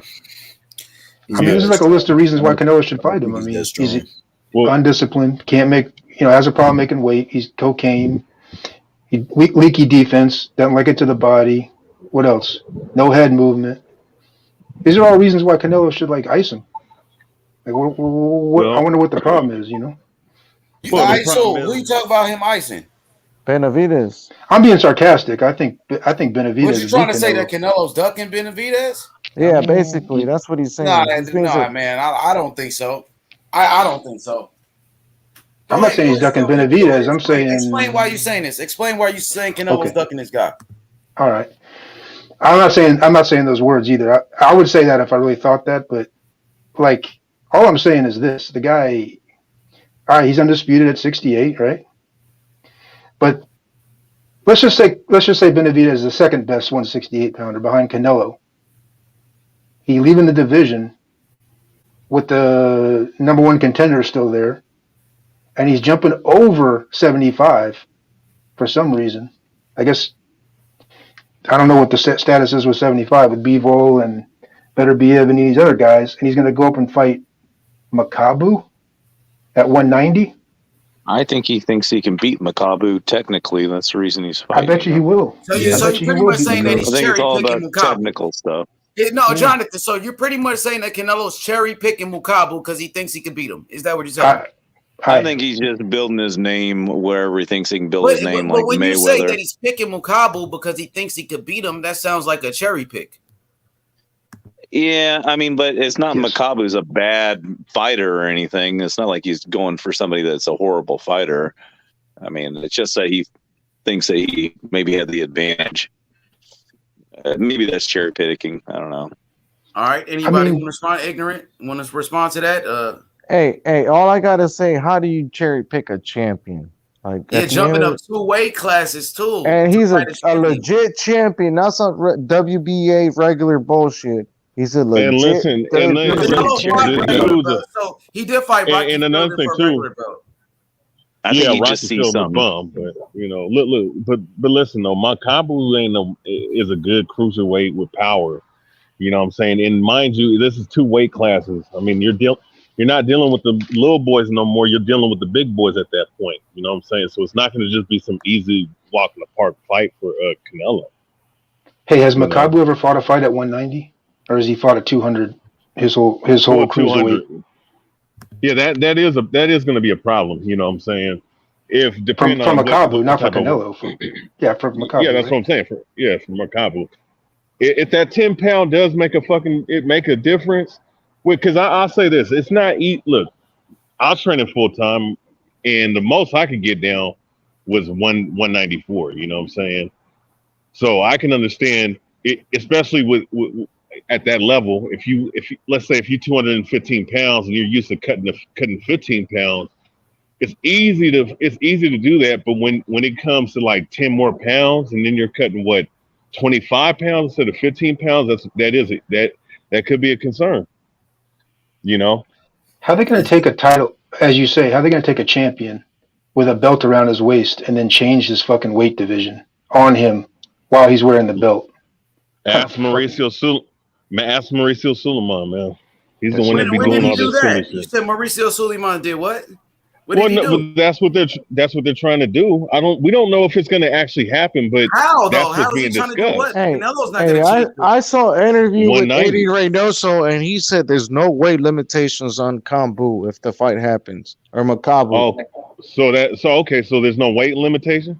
There's no rehydration. All right, there's no rehydration, but let's talk about the weight. They changed it from 200 to 190. WBC shifted the cruiserweight division from 200 down to 190 because of the Bridgerweight division, right? Yeah. I guess, man. Whatever Suleiman justified, they added a new division, and that's why. For who? I mean, I'm just saying, like, who the hell's a Bridgerweight champ right now? Oscar Rivas. Okay. Yeah, Oscar Well, so Rivas. yeah, Oscar Rivas is a cruiserweight champion. Anyway, yeah, that's what I'm saying. They took Makabu, a 200 pound. Yeah, like I can't read the text on the chat, but I mean on the panel, but like somebody said, he's been making 200, like Usyk was making 200, like any cruiserweight, and you're not making it like another 10 pounds is nothing. Another 10 pounds is a lot. So I'm sure he can rehydrate to whatever he wants, but now he's got to go down and basically drop another 10 pounds to fight. Is that fight still gonna happen? I thought they said Makabu gonna have like a mandatory or some shit like that. Man, that shit gonna happen, bro. Canelo wants the fight to happen. It's gonna happen. He's gonna let you know that, bro. And then they already did the face off. Canelo just thinking the face off with this guy for no reason. They're gonna make it happen. Canelo's the franchise champion. He can move up and do that, bro. That franchise allows you to do. That's why I like the franchise. That's why I'm a fan of it. That's not really franchise shit though. That's petitioning. But it is though, because the franchise destination allows you to move up and get an automatic title shot. Yeah, but that's automatically. He had to actually go down and petition. That's what I'm tripping. What Devin Haney said when he fights Kambosos, he's not going to take the franchise. But if you do take the franchise, you can move up and get an automatic title shot at the WBC World Champion. So why wouldn't you take it? That's what I'm saying. That's like cap. Because I know listen, Eddie Hearn has already petitioned for one of his fighters to get the franchise title. So I don't see the difference between him petitioning for Devin Haney. Like, come on, Eddie Hearn is not fucking stupid. I hate to keep mentioning Sulaiman. He should be on this fucking panel to answer for himself. But yes, I mean, if you go back, I like Mauricio Sulaiman, bro. I do too. But man, it is what it is. Yeah, the WBC, they doing the best job in boxing, bro. They fucking got drug testing. They the only sanctioning body that have fucking drug testing like that, bro. Well, I don't like that. Yeah, but the thing about it is, when he gave his original statement, he basically, it's his decision. He does what he does what he wants. But when he, I'm not sure who the interviewer was, and it wasn't really an interview. It was more like a platform for him to explain what this franchise is all about. You mentioned Canelo by first person. I mean, this is about Canelo. So I know Haney and all these people got involved with T.O. and Loma and all this, but really this is so Canelo can basically go where he wants and still have a WBC strap around him, period. Yeah, but I mean, it wasn't just about Canelo. Lomachenko went and petitioned for it, so... Like Lomachenko's the problem is that when it first was Lomachenko's people went down to the WBC convention and they petitioned for that title. It's not just a Canelo thing. Yeah, we all know what it's about. We don't have to decipher this, but all I'm saying is that out of Sulaiman's own mouth, H, you seen that interview? We talked about it a while ago. I mean, I never heard of the channel before. Which interview are you talking about? I'm going to find it right now. I'll put it in the private chat. I'll put it in the private chat. Stand by. Yo, shout out to Coco to Don. He said now Canelo is a duck. That's what they're saying. They're saying Canelo is ducking Benavidez, Coco. And we addressing all the bullshit right now. Because I know Canelo fights the best ever since he was a young fighter. Who's calling him a duck? I mean, Spellbender pretty much called him a duck. That he was ducking Benavidez to cherry pick Makabu. I think Jonathan called Canelo a cherry picker. Hey, Benavidez Sr., his dad is saying that Canelo is scared of fucking Benavidez. So and then you got Mayweather saying that Canelo is ducking Benavidez, but Benavidez he's at 168 with David Morrell in the same weight class, but they ain't got no energy for Morrell. Why they never say Morrell's name? Morrell's fighting this Saturday. Morrell's a champion. He's a champion. He got a belt, and if Canelo vacates those belts, guess what? Morrell will be elevated to super champion. So that belt means a lot. Same thing happened with Ugas. When Ugas he fought for the regular belt. He was then elevated to super champion, just like Murata. Murata was the regular champion at 160, elevated to super. So that belt means something. It's a reason why Canelo fought for that belt at 154 when he fought Austin Trout. That was for the WBA regular. And then Canelo fought Rocky Fielding at 168 for the WBA regular. And then you got Tank Davis collecting these belts. But Benavidez don't want to do it. He don't want to do it. And the PBC said that's a world title, bro. That's what they say. They on the same network, same street, same weight class. Morrell is a champion. You can't get Canelo. Who else you going to fight? Caleb Plant? Caleb Plant just got knocked out by Canelo. Come on, bro. And why Benavidez and Caleb Plant never fought? But Benavidez, I like Benavidez too, but he'll fight Kyron Davis with the quickness. He'll fight against a Jay Leon bum. Come on, bro. Jay Leon bum, Mayweather Promotions bum. He'll fight those guys. Hey, and I like Benavidez. I like Benavidez as a monster. Jay Leon, he's a beast. Jay Leon loves a bum, man. A fucking bum. Yeah, that's who Benavidez been fighting, guys like that. Kyron Davis, Ronald Ellis, Kyron Davis ain't a dumb. Kyron Davis ain't a bum. Bro, Kyron Davis is a bum, bro. Kyron Davis came up for 160. The dude was not good, bro. Let's be real, bro. Let's be honest. He should have been. I never heard of Bill David fought him, bro. Hey, listen, when he steps up to Canelo, and he loses, they're gonna make up all these fucking excuses. So it doesn't matter, bro. At the end of the day, you can't win. So you fight him. The way they're going about it, I don't know if they'll ever get a shot at Canelo, to be honest with you, bro. You know what I mean? Disrespected the man. I heard him say, "Oh, Canelo's not a real Mexican," and all of that. They said all of that. Wait, who said that? And not only that, Benavidez Sr. said that nobody in Mexico, which is a fucking lie, will ever recognize Canelo as one of the greats of Mexico. That's a fucking lie. Exactly. Oh, it's a fucking lie. You know what? Canelo knows. I'm gonna be honest with you. Go ahead. Canelo, I would have did the same thing. If that was sitting me out, you know what I'm saying? I would do the same thing. I'd be like, okay. Really don't get to do the opportunity to fight after you done disrespected the man like that? Hell no, nah, bro. Yeah. You know what I mean? Yeah, but what you gonna do in between time? You gotta stay active. Yeah. We don't want to see you fight no more bums. Benavidez for real, bro. Like, especially no fucking David Lemieux either. Somebody got some background noise. Yeah. I never heard oh, sorry. My bad. Go ahead. I don't think it was my background noise, but I put that link in the chat, H. I don't know who the guy is. He really not interviewed him. He's just giving him the floor to explain himself. But I'm not saying, look, man, I never heard Benavidez is dead. I think he keeps it pretty fucking humble, man. Go to the Spanish channels. You got to go to the Spanish channels. Bro. I will, man. I will. Okay, then. I just sat down for a second. You gotta do your research, bro, before you start saying crazy shit like that. You feel me? Yeah, I go to the Spanish channels and it's different aura, different energy. I'm telling you, they really go at Canelo in the Spanish channels. No, I'll watch it. No, I've heard him interviewed a bunch of times before. Somebody's live right now on the Spanish channel right now talking about Morrell. He got like 162 people in there. Man, I wish I knew what the fuck they were talking about. He probably just did an interview with Morrell. I don't know. But, salute, fellas. What's good, Puro? What up, P? Puro, what's good? Puro? Same old shit, different day, brother. Hell yeah. But yeah, we talking about Morrell Benavidez, man. It's a fight that I want to see. You got Benavidez living off of Canelo's name for how long he gonna do that? He gonna do the same thing that Charlo and Andrade's doing? Benavidez, right? Or you gonna fight somebody, bro?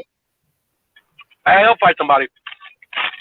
He needs to, instead of using Canelo's name all the time and fighting bums like Kyron Davis and those guys.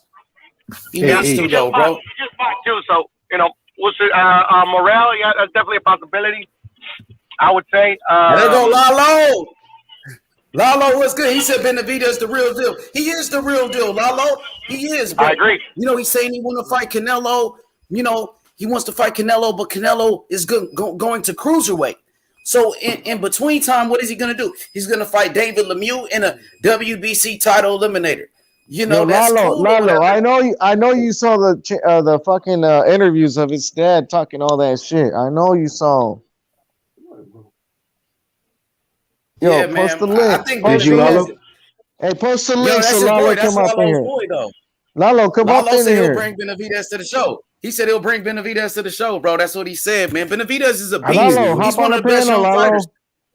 I believe you. Okay, I dropped the link for him. What up, Lalo? That's my boy. Y'all go follow Lalo on Instagram, bro. Yeah, Lalo's IG's popping, man. That shit is. He got one of the hottest IG fucking pages of boxing. Hell yeah, man. But that's a fight that I want to see. Morrell fight Saturday, Lalo, against Alantez Fox. I think Alantez Fox, that was Demetrius Andrade's best opponent. That's the best name on Andrade. There go Lalo. Lalo, what's good, my boy? Yo, what's popping with everybody? That's good, Lalo. What up? What's good, my boy? Lalo. What up, bro? What's good, Man, we hyping it up, man. Benavidez versus Morrell, bro. This is the next big fight in boxing. The fight that you want to see, huh? I think that's the fight that a lot of people want to see. You know, different people that come to the channel and they say it's a dream fight. They said it's a dream fight. That's what my boy Jose said from Mexico, who lives in Mexico. That's what he said. Damn. Yeah, I mean, I don't mind that fight, but I want to see, you know, there's other fighters that I'd rather have Benavidez fight, though. I mean, I think there's still some bad blood between Caleb Plant. Not only Hey, but Plant, you know, when is Charlo. Caleb Plant coming back though? He's got an eye surgery or injury and shit. So when is he He's coming back? off a knockout loss too, though. Lalo, he just got his ass No, whooped. I understand, but I'm saying, you know, there's other fights that I think are bigger than that fight. But no, I mean, it's a good fight either way. I mean, I don't think Benavidez. It's a good fight, bro. It's a fight that people want to see. Morrell got Cuba behind him. Morrell is a name, bro. He was one of the best amateurs in the world. His amateur record, 130 wins, only 2 losses. Morrell is a main event fighter. On Saturday, he's fighting on his 3rd main event on Fox. So he has the WBA regular belt, a belt that means something, a belt that Canelo fought for 2 times. And also, Gervonta Davis fought for that belt. The PBC considered the regular belt as a world title. So why not fight? They both in the same weight class. Morrell is a champion, same network. It's a great fight. Yeah, I mean, I wouldn't mind to watch it. It's a good fight. Why not? But I think so Benavidez next opponent. I like Benavidez. I like Morrell. I like Benavidez. I like Morrell. I just think Morrell beats him. And me and you, we will bet when it happens. It's good. Hey, real quick. So Benavidez next opponent. Benavidez, H. Yeah. Yes, I got Morrell taking him to school, to the Cuban school I'll of boxing. Take that bet, brother. I'll take that bet. I'm betting everybody. I'm betting be careful, everybody, bro. Be I'm careful. putting the house on Morrell. I'm putting my house on him. Don't do that. Hey, you're confident in him, H? That's cool. That's cool. Hey, Lalo, ain't no disrespect to Benavidez because he's a beast too, and I respect him though. It ain't like I'm dissing him. Nah, that dude is the truth. Hey man, no, I'm not dissing Benavidez because he's the truth. He's a very good young fighter. He's a 2-time world champion. He's only 24 years old. I respect that kid, bro. You know, there ain't no disrespect to him. Hey, I can see Benavidez stopping that kid Morrell, bro. I have a question. You're saying that Benavidez' next opponent is fighting this Saturday, H? Puncher like that. Benavidez not a big puncher like that. Benavidez, he stops people with accumulation of punches. He's not a one-punch knockout artist.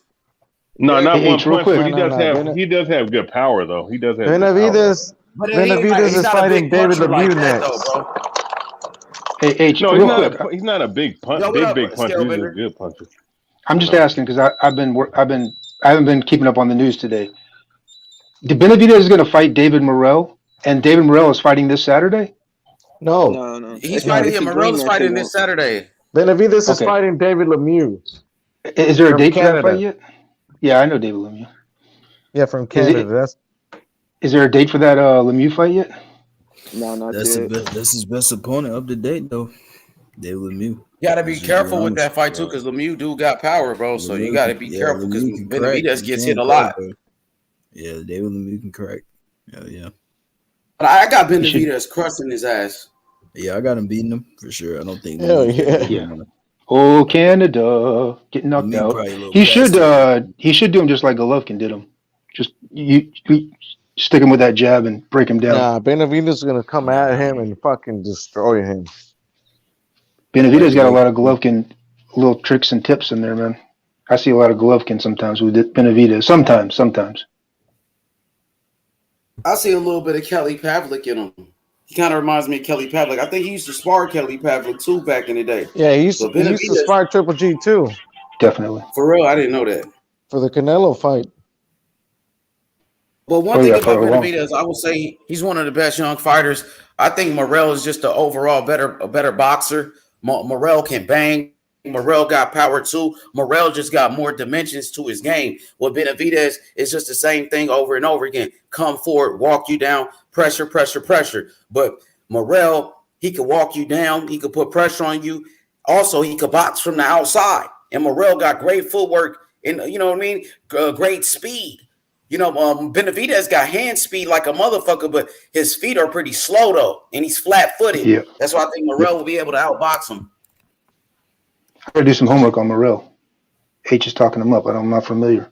I gotta do some homework on You're this gonna guy. see this Saturday when he beat the fuck out of Alantez Fox, and he said he wants to fight Benavidez too. He said he'll fight him anywhere. So I gotta ask you, Lalo, what do you think what's up with Canelo and Benavidez? Do you feel like Canelo is ducking Benavidez? That's what Floyd Mayweather is saying. That's what Benavidez is saying. Do you think Canelo is avoiding this guy? Nah, I don't think Canelo's ducking nobody, man. Canelo's doing what Canelo want to do. I mean, he's the A side. He fights who he want to fight. Now he's at that stage. Floyd Mayweather did the same thing. Manny Pacquiao did the same thing. Canelo's calling the shots. So, Canelo's trying to make history. He's trying to become a 5-division world champ, So you got to, respect that. I don't think he's ducking nobody. And that's just my honest opinion. Like, after, say, he fights Benavidez, then he can go up and go for the 5-division world champion. Do you think he should just get Benavidez out the way? No, I mean, he could always come back for Benavidez. I don't think he's going to go back 2 weight classes, though. You know what I mean? After going all the way up in weight and then go back down, I don't see that. He's not going to. Ain't gonna have to. No, he's not going to go. He's not going to blow up all the way to cruiserweight, man. I think he'll come in around 180 something, man.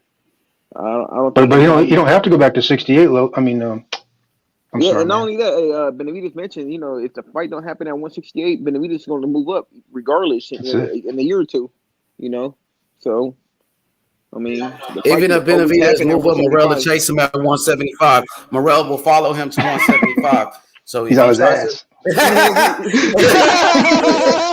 nigga try to go to 175 without fighting Morrell gonna go up to 175 and chase that nigga. You better not run out of 168 without fighting Morrell, homie. You know what I mean? But I mean, I'm not saying it's Canelo's problem, but that really is Canelo's problem with Benavidez. I mean, he can fight him at 68 or not, and if he comes back, you don't have to come back to 68. He can be. I mean, you don't got to come back to 68. He can just go to 75. Benavidez would be happy to be there. It's gonna be a problem. I mean, it's gonna be an issue. I don't know. You don't have to do anything, but. Hey, H, what's the bigger fight to you? Benavidez versus Morrell, or Benavidez versus Canelo? Say it again. What's the bigger fight to you? Benavidez versus Morrell or Benavidez versus Canelo? Come on, nigga. He's gonna be fucking Canelo, of course. Okay, that's what I'm saying. So that's the fight. Okay, so that's the fight that everybody want to see. But Canelo, it sounds like Canelo don't want to really fight him though.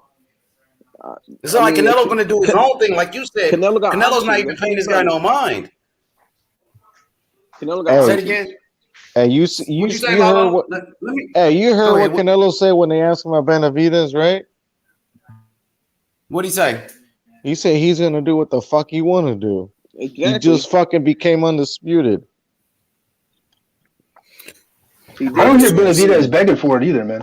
I don't hear Benavidez or his dad begging for Canelo. His pops is. His pops been talking. Lalo, before you think it's just me. Hey, Lalo, before you just think it's me that's saying this, now look at this comment. The Don says, Morrell said, let's fight in the street. Check this out. The Don says Morrell got Benavidez shaking in his shorts. What do you have to say to that? See, I'm telling you, people really believe this. I do trust the Don. Who that dude, the Don is, man. I never heard of that cat. He knows his shit. Oh, that's my boy. That's day one. He been here for forever, bro. Yeah, he's a supporter. He's a supporter. That's all. Yeah, the Don. That's a real one, man. Coco, he a supporter though. That's all he is. Yeah. Coco, the Don, the real one, bro. The Don. Let me tell you something about the Don. This motherfucker. This is a guy who just is not going to be forced to do anything. Fucking failed on that fucking Mikey Garcia fight. Fuck this. Fucking about the 10th round, he fucking left the arena. Fuck this. Check out that this is balls comment right there. My boy Magic said David can't make 168. Damn. He needs to cut that shit and move to 175. Meet Canelo there. Yeah, that's what I'm saying too. Go fight Surdo Ramirez, Bivol. Get some of those titles and shit. You think it's better for Canelo? You think he can beat a Zordo? I don't know if he can, but that'd be a good fight. What about Lalo? You think Benavidez will fight Zordo? You think he'll beat him? I don't know if he'll beat him, but it'll be a hell of a fight, though. I'll tell you that. I mean, they For real? And what I heard, sparring's always good. Every time they sparred it, it always was good action and shit. But I think Benavidez could beat him. Look, Benavidez got so many good fights at 168 or 175. But is Al Heyman going to make those fights or not? Lalo, what's up? You think Al Heyman's going to make those big fights at 175? You think Samson Boxing is going to actually try to get one of those big fights instead of fucking cop blocking or what? It all depends, man. I hope. Shit. He didn't do it at 168. So I'm just saying that 175, it might not be any different, though. Yeah, you never know, man. Hopefully he does. I think Heyman wants to feed Hey, Canelo. babe, I'm gonna catch y'all guys later, though, man. I got to cut. I'm finna holler at y'all later. I'll still be in here. For sure, Malo. You know what it is, man. Morrell versus Benavidez. Let's do it. Let's set it up. All right, bro. I'll hit you. For sure. Shout out to my boy Lalo. He ain't gonna allow no ducking, no dodging on this motherfucker. Like, motherfuckers say that Canelo's ducking Benavidez, but it seemed like the energy changed when we mentioned Morrell's name. Once we say Morrell versus Benavidez, the energy changed. Hey, that shit was funny. Risk, no reward. Hey, that shit was funny, though. High risk, no reward. It's not enough money. Morrell doesn't have enough followers. That's what I'm starting to hear. Oh. It's everything but less fight. They say everything but let's fight when it comes to Morrell. You know? Yeah, I don't think David beats Lazo. Hey, I'm not gonna lie. I would rather see him fight David Morrell instead of David Lemieux, man. David Lemieux been fucking done for a minute. Because you can use Canelo's name, for clout all you want. But at the end of the day, when you turn around and fight Ronald Ellis, a Canelo sparring partner, when Canelo fought his own sparring partner, Yildirim, everybody had a problem with it. But when Benavidez does the same thing to fight a Canelo sparring partner, Ronald Ellis, it's okay. That's the difference. Ronald was undefeated, brother. No, he wasn't. Was it? Yeah, yes, he was. He had a loss. He had a loss already. Oh, he did. I could have sworn that was the first loss. My fault. Yeah, you wrong. Yeah, so it's like, Benavidez versus Morrell. Same network, same weight class. Morrell is a world champion. He got the same belt that Canelo fought for at 154 pounds. Because Canelo did fight for that regular belt against Austin Trout. And when Canelo beat Austin Trout, they said Canelo was a unified champion with a regular belt. You know what I mean? So, yeah, the regular belt, Canelo fought for it at 168 against Rocky Fielding. So that belt is good enough for Canelo to fight for and Tank Davis to fight for. But Benavidez don't want to fight Morrell for it? Hey, give me a fucking break. Give me a fucking break. Morrell is calling him out. Let's do it for the people. David versus David. David versus David. Get your followers up. Get your followers up. Mexico I got more followers than you. I got more followers than you, versus Cuba. Man, that's crazy, bro. You know what I mean? That's crazy, but let's do it for the people. Mexico versus Cuba. Great fights. Canelo versus Lara was a great fight. That was a great fight. I didn't know he was training with Ronnie Shields now. Oh, you seen it? He posted that picture, huh? He posted the video, right? Yeah, I watched the video. He's training with Ronnie Shields now. The Don says, Morrell. Let's go. Let's go, man. Benavidez, he said he need a dance partner, IB. Benavidez said he looking for a fight. He want a challenge. Why not Morrell? Canelo at cruiserweight. So you still talking about Canelo? How long you think you going to live off of Canelo's name, motherfucker? When you going to fight somebody, bro? I had enough of this shit. I had enough of Charlo, bro. Jamal Charlo. People pushing narratives. Oh, Canelo's ducking Charlo. Canelo took the franchise, bro. Canelo's ducking Andrade. Canelo's ducking Benavidez. But none of these guys fought nobody, bro. None of these guys. Andrade. None of them. Oh, fucking Charlo.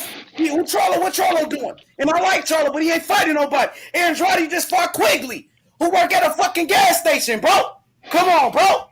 This motherfucker. Come on, Andrade, bro. Who the fuck he beat?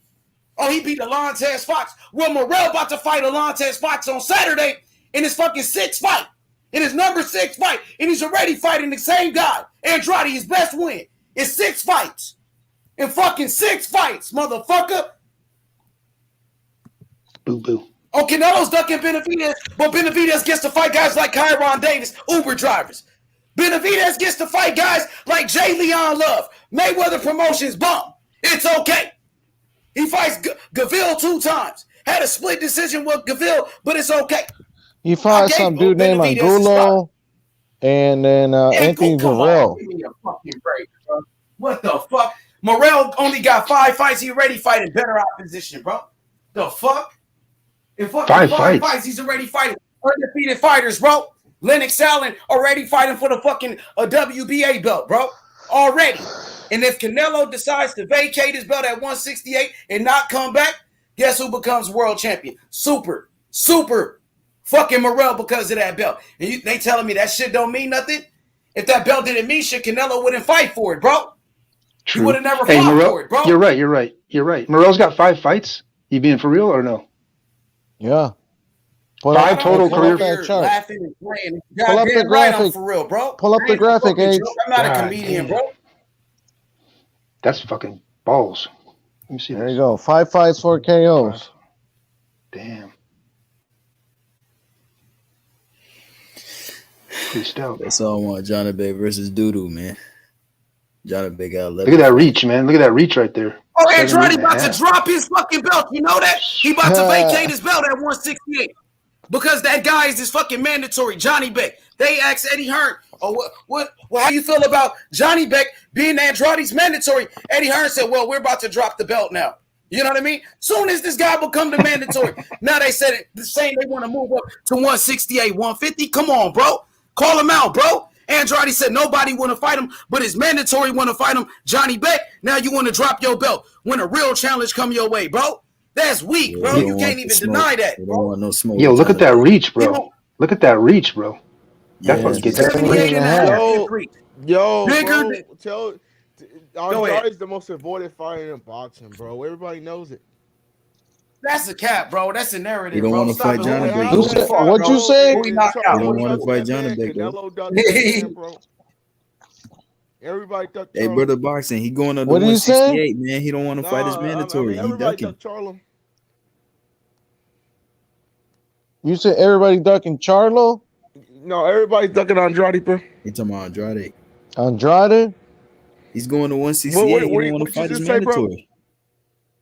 He don't want to fight. Hey, why Andrade not take the Jermell Charlo fight? No, so watch Jermell Charlo and Charlo can't. Why Jermell and Andrade they can't unify for the title? Why Andrade never fought Lara? Look, Andrade they sent them a $7 million contract and he turned that. Y'all shit talking down. about Jamal? Y'all keep saying Jamel at 54. That's who Andrade backed out of a fight out of. Bro, so are you gonna be crying for 10 years, bro? You know that was almost. I'm just saying, man. Yeah, it's 10 years ago, but it doesn't matter if it was 10 years ago because that was his fucking choice, though. So all his choices and decisions not to fight these people fucked his future up. So you can't fucking be crying about it and saying, "Oh, forget that." That's actually part of the fucking reason he's at where he's at right now. You know, he could have fought Andrade. No, he could have fought Jermell. He could have fought Lara. He could have fought fucking Derevchenko before he had any losses. Like, you can Google all this shit. It's on Google. Jake Paul and Rocky Fielding was a competitive fight. You were the same dude that said that shit, bro. And so what? That's my opinion. You seem to have an issue with my fucking opinion.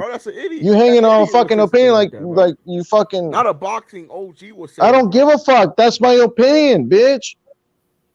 The fuck, bro? Hey, brother Boston, all I'm saying is, why does he want to fight his mandatory, man? What I'm saying is Andrade is the most avoided fighter in boxing right now, nigga. Nah, he's not avoided, bro. He chose not to fight certain people. Now he's at where he's at, so you can't fucking blame nobody but himself. Benavidez is probably the first, and Andrade is second for me, bro. But David Benavidez is definitely most avoided, bro. Nobody wants to fight this guy. They make excuses. Hey, you can go to YouTube, type in Andrade Lara, right? And Andrade is going to give you a whole fucking speech of why he doesn't want to fight Lara at 154, right? And then he pulls out of a Jermell fight, right? Because he doesn't think enough money, right? Then he agrees to fight Derevchenko, but then he pulls out of the fight. So you gotta understand, like his choices is what got him here. So you can't be fucking me, man. He didn't get out the fight because he avoided Charlo. Nigga, that was promotional issues, nigga. Promotional issues, bro. They were about the fight. He pulled out a week before the fucking fight. You can even find the interviews and shit on the internet where Jermell talks about it. Tell Charlo to sign the contract. The 7-minute contract that Eddie said. Tell him to sign that. That's all I know. That's all I know. That's all I care, bro. I don't care about teams. Yeah, I mean, that's all I care about too. But at the end of the day, they hold grudges, and that's just the way it is. And what the fuck are you gonna do? You know, that's just the way fighters are. That's what we talking about. Yeah, I'm talking about 10 to 15, 20. We talking about right now. And I want to see these dudes fight, bro. We need to see these dudes. No more bullshit. No more capping. Charlo and Andrade, these motherfuckers need to step in the ring, bro. Hey, if Andrade is so avoided, why is he trying to vacate his title so he doesn't have to fight that dude? Canelo, like everybody, He don't want to fight. He don't want to fight Johnny Beck, man. He know what's up with Johnny Beck. Everybody wants that Canelo fight. Can I blame Charles? Can I blame Andrade at 30, almost 34 years old, trying to get a Canelo fight? Can I blame the man? No, I'm not gonna blame the man. So how is Andrade the most avoided though? If that dude's trying to fight him and he's that's not his fault that Canelo could have been undisputed at one. That's not his fault. And I like Canelo, but Canelo ducked Andrade, bro, for the middleweight for the undisputed middleweight, bro. Hey, listen, you say Andrade, no. Listen, you said he talked Andrade, right? Listen, when the Derevchenko, when the Derevchenko negotiations fell apart, right? Don't get upset. Don't get emotional when I talk about Canelo. Bro, this is real articles and real shit. I can prove real facts. I can actually post the articles on here if you want. So you can read them your fucking self. Undisputed at middleweight, yes or no? Did he say that? Yes or no? Did he say yes or no? Or I'm just sounding dumb here. What'd you say? I said, did Canelo say he wanted to become undisputed at middleweight? Yeah, but you're going off of what he said, bro. Every time somebody boxer said, no, you're going off of something he said, though. You trying to use some of these, like, look what all the shit boxers say. Like, come on. Just because he said it doesn't mean that means anything. Look at all the shit boxers say nowadays. Like, come on. All I know is Dave Benavidez gonna beat all these motherfucking dudes, except for Canelo. I think Canelo beats Dave Benavidez. Well, outside there, I think Benavidez beats all these motherfuckers, bro. I mean, I think most likely he could beat. Khalid, man, I ain't with the fucking bias, nigga. You could jump on the panel, nigga, and tell me I'm biased, nigga. Bias. With the BS. Oh, you with the BS, nigga, because I'm telling the truth, nigga. It hurts your feelings, nigga. It hurts your feelings because I'm telling the truth. Nigga, Canelo avoided Andrade, nigga. It's the truth. He didn't want no smoke. Andrade on that nigga, man. That's not true, though. That's what I'm saying. You don't know the whole story. You didn't follow the whole story, though. Bro, and I love Canelo, but Canelo got fucking. You didn't follow the whole story. You don't know the whole shit. That's why you're preaching this bullshit. You don't know the whole shit, bro. Listen. For that payday shit, bro. So what happened? What happened with the IBF with Canelo? Right? What happened with that? He got stripped, man. Why? Because popping pills, man. What? Why did he get split? You don't know it, bro. I'm telling you. You go to these fucking LDBC channels and you come and try to preach that shit. And you don't even know the backstory of it. You don't even know the fucking backstory of it. Like Canelo said, don't make no excuses. Derevchenko, why did Derevchenko didn't take the... Don't make no excuses. So how many million? He want payday. Don't make excuses. Yo, how many million did Canelo offer Derevchenko for the mandatory IBF? Bro, all I know is. Why didn't Derevchenko take the fight? And after Derevchenko turned the fight down, what did Canelo and his team do? That's all I know, bro. Exactly. That's all you know, bro. You don't know the whole backstory, man. Triple G, it should have been the motherfucking Andrade fight that. No, bro, he just don't want to fight Andrade. It's the fucking truth, bro. We gotta be honest, nigga. It's facts, bro. Yeah, he doesn't want to fight Andrade. Cause he know Andrade. Not no more. Bro, What is it that you see in Andrade that you're like, oh, he's gonna beat Canelo? How many on the panel think Andrade can beat Canelo? Let's go around the panel. He can beat Canelo, but we know Canelo. Go around the panel. No. Since you're so fucking. Bro, you know what the curse to Mexican fighters is, bro. You know what the curse is. The slick black fighter, bro. That's always been the curse of the Mexican fighters, bro. Okay. That's the truth, bro. Nobody's gonna. Bro, there's plenty of slick fighters that have been beaten, though. Bro, we all know that, bro. So how is it a curse? What's the curse of the black fighter? What's the curse of the black fighter then? Man, what's this slick black fighter got to do with Andrade? That's my question. That's the whole point, bro. He's trying to use saying that Canelo's fucking weakness is Andrade's this style again. Did you say Pernell Whitaker in the same sentence with Andrade? Why you guys take me so serious sometimes, bro? Like, you know I'm just trolling. You know I'm not a big motherfucker, bro. Dude, boy, I don't know you, bro. How the fuck are we supposed to know you? Everybody knows this. Canelo beat the shit out of that dude, man. Everybody knows this, bro. Y'all got, bro. I just want to see how niggas was gonna get emotional. That's all I want to see. I just want to make. Nobody knows you to be fucking know that you're trolling, bro. Nobody knows you, ignorant boss. Who the fuck knows you? Hey, but the thing is, Hey, I got you. The thing, brother Boxing, this is a false narrative that's going out here.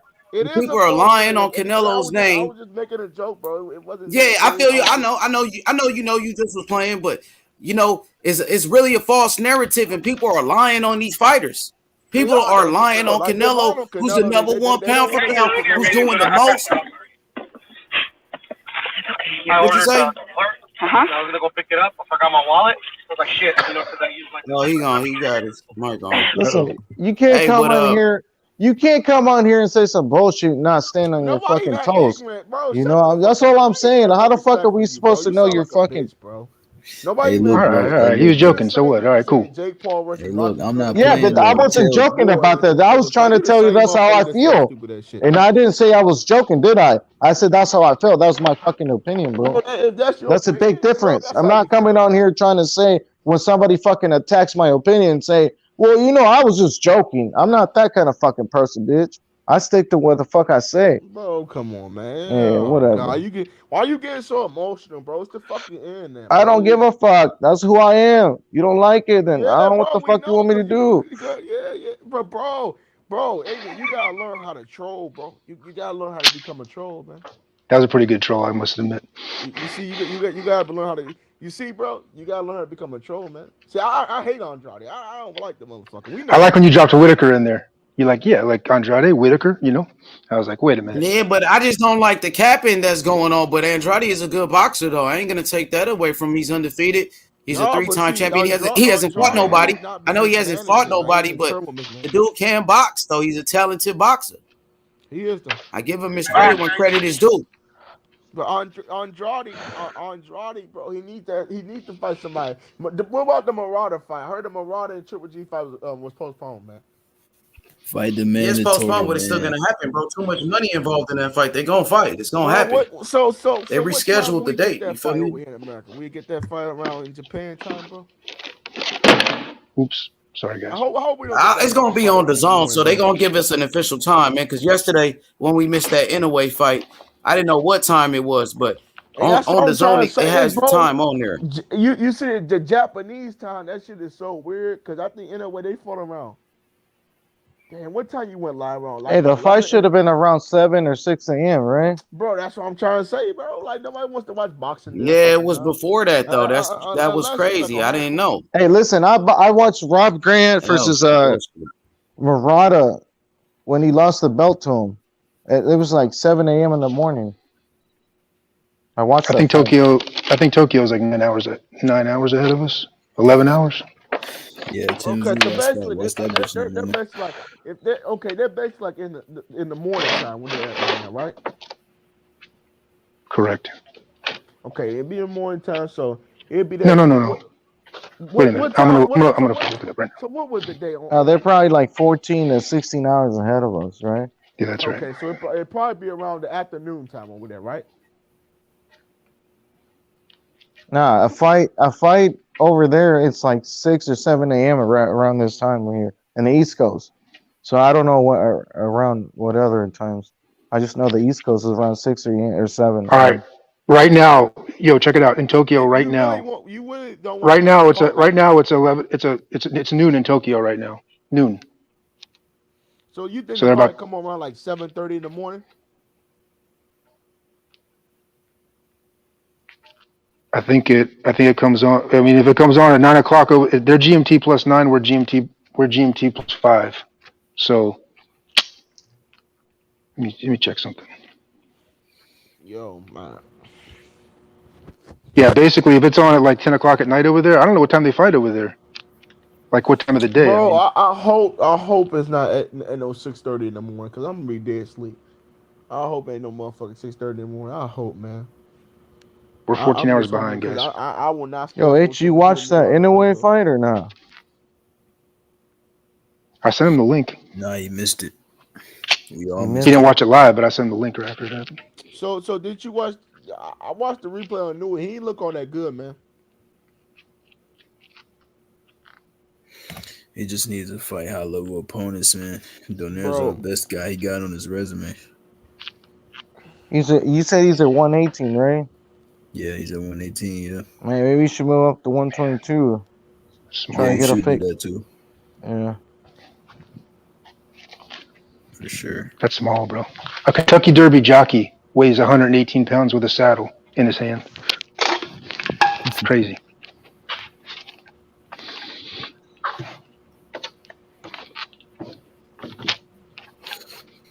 So if Andrade moves up to 68, who the fuck is he gonna fight, man? Yo, is Alter better be a fight this weekend? He fights December 18th. I don't know. John Ryder. Oh no, listen. I heard somebody say Daniel Jacobs is fighting John Ryder next.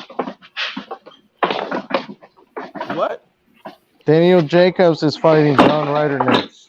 No, he's talking about Beterbiev. Okay, let me go. I'll be back. I gotta go look this shit up, man. December 17th. That's when Beterbiev fight.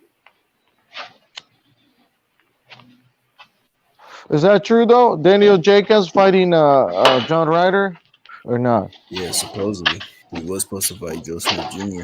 He was supposed to move up, but they never did that fight. Thank God. So he's gonna fight John Ryder at 168. Probably, most likely. I don't know. I'm not gonna watch that fight. I'm not a fan of Daniel Jacobs.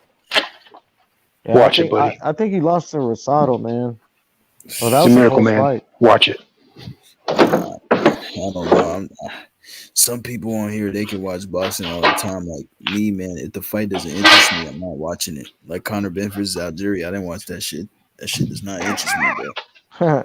I watched the highlights. To get my attention. I had a feeling that was gonna happen. Yeah, I watched the highlights, but that's pretty much it. I wanted to see Loma. I wanted to see Donaire. I don't care about Algeria, man. Come on, man. Yeah, I get you. I watched the Donaire replay last night. Yeah, and the Tank replay. Yeah, I gotta rewatch the Tank fight. I gotta rewatch that. They put it on Showtime. Oh, it's on Hey, Showtime. you know what I watched yesterday? Because I can't really fucking move right now. Is $1 Million Baby. Why can't you move? You're laid up? I hurt my back. Oh, fuck. Yeah, this shit hurts. But that's what I'm about to do right now. I never seen that $1 Million Baby fight. That's a pretty good boxing fight. I mean, it's a female boxing fight, but still, it's, about a female boxer. It's true story or not? That's Clint Eastwood, right? Yeah, with the Clint Eastwood. Yeah. Imagine him as your trainer. What a fucking grouchy bastard.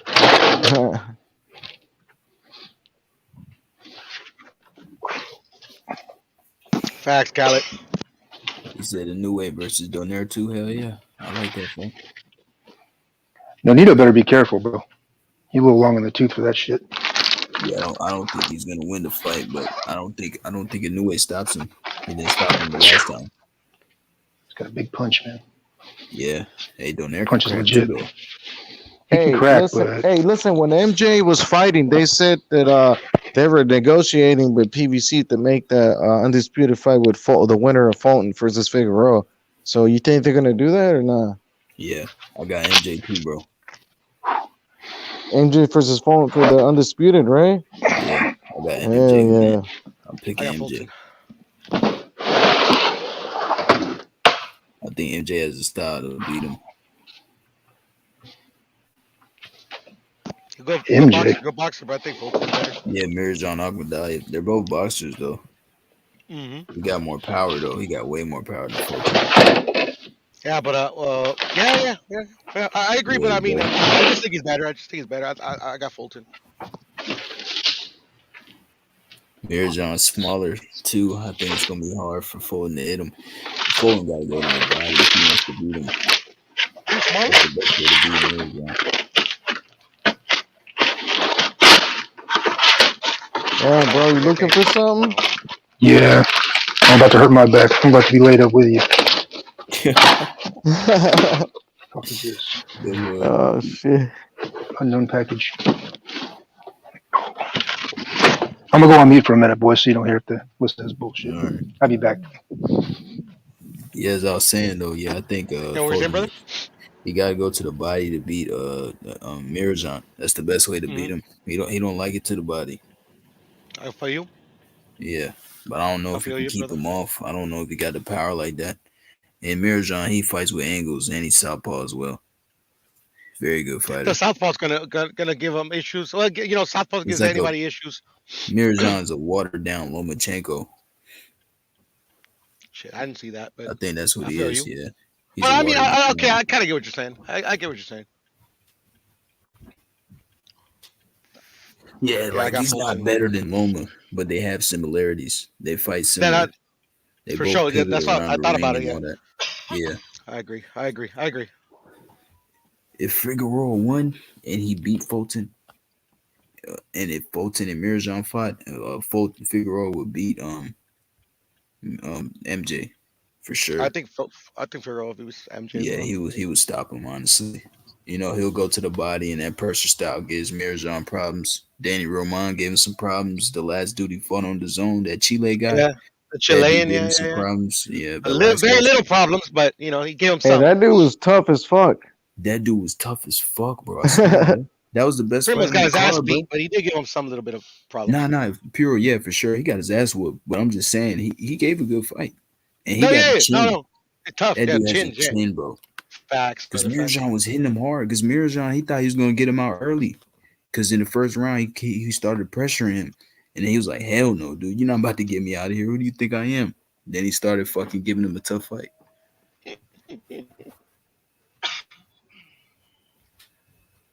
Yeah, it's gonna be a good fight, man. They're already in the process of making it. Is it just a rumor? What's going on? Man, they gotta make that, man. That's the fight to make at 122. It'll be undisputed too, right? Fight in line. Yeah, that's the next one in line. There you go. What belts Fulton got? What he got? He got the WBO and the WBC, I think. Yeah, WBC. Yep. Yeah. Okay. Yeah, Mirjan, he got the IBF and WA, I believe. There you go. Yeah. All 4, one fight. That's a good fight, man. Can't wait. Yeah, for sure. Hell both yeah, undefeated, correct? Yep. Yeah, they're both undefeated. Yeah. Nice. And both of them got low fights too. So whoever wins, yeah, that's true. So it could be a stinker then. Nah, it's not a stinker. Nah. No, I said it could be. It could be. You think it could be? Nah, I don't. You said it could be a stinger?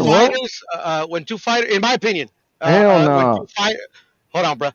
When two fighters that don't have don't get me wrong, they're great fighters, and I don't think it's gonna be a stinker. But when they don't have a lot of experience, it could be. You get what I'm saying?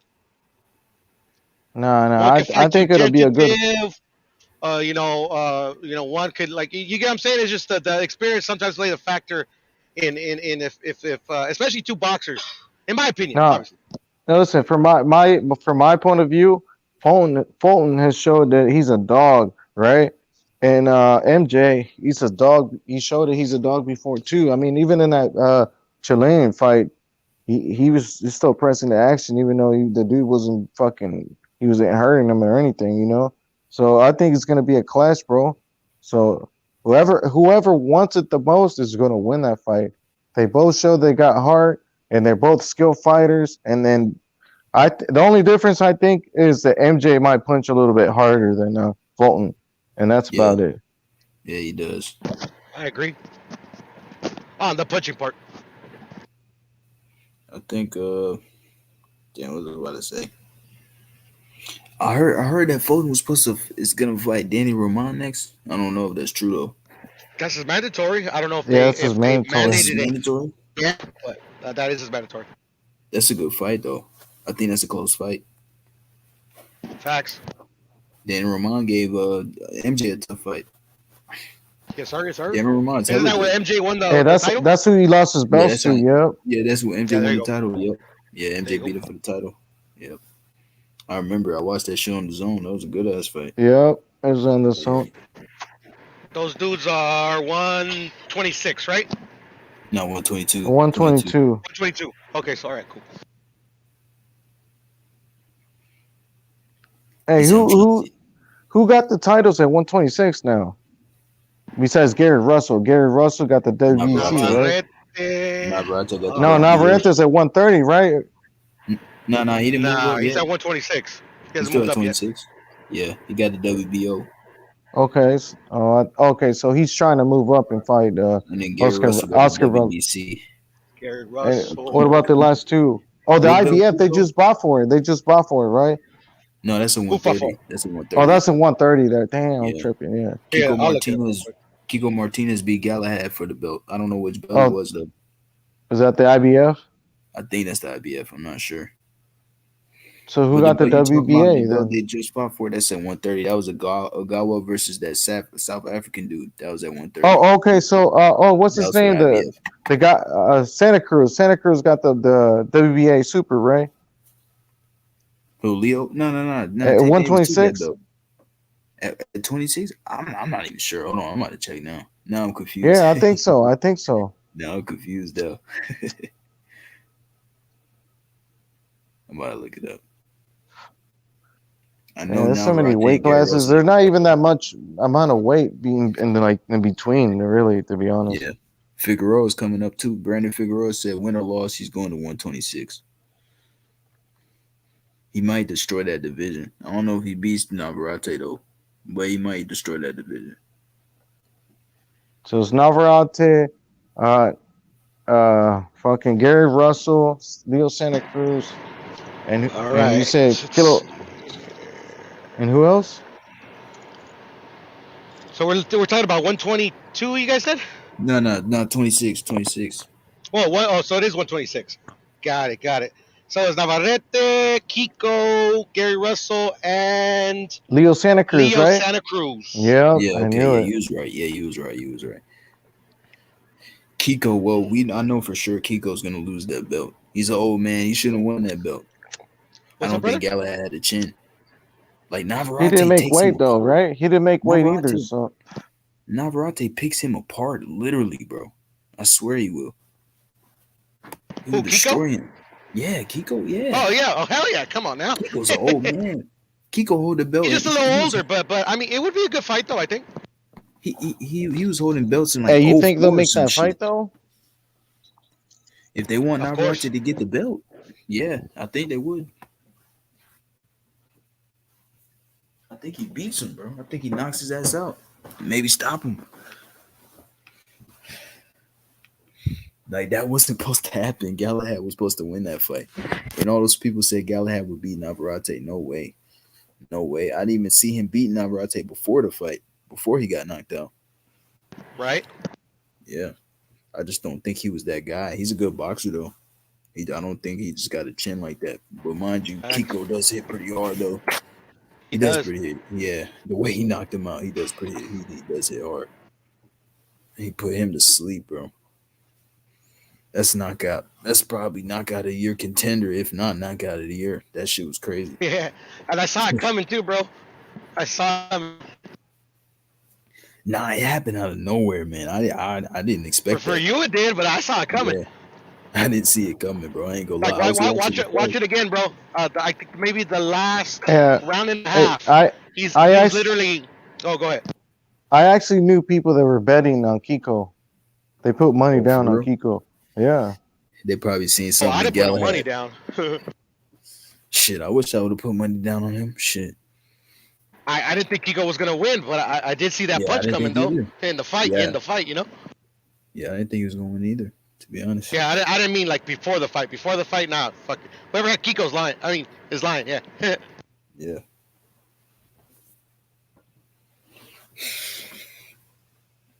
Yeah, Gary Russell about to fight Mike Sayal. They ordered that fight. Yes, sir. Finally, he must have made up with whoever he pissed off. Yeah.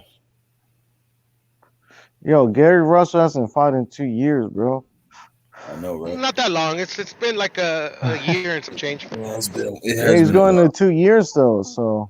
No, he fought he literally I thought it was 2 years too, actually, ignorant, but it's been like just a little bit over a year and some change. Oh, so it's less than a year and a half or more than a year and a half? It's like a year and a half. It's like a year and a half. It's like a year and a half. And when is But this he's fighting fight? in what, February? So that's cool. Hey, all right. Yo, Gary Russell always looks the same, even though he never fights as often, though. And if he doesn't fight often. What do you mean looks the same? Like he's always fresh. He's always as fast, sharp, explosive. Oh, like I hear you. Stays in the gym, bro. That's how you counteract ring rust. Just stay in the gym. Well, the whole family's about that boxing life, so. Facts, brother.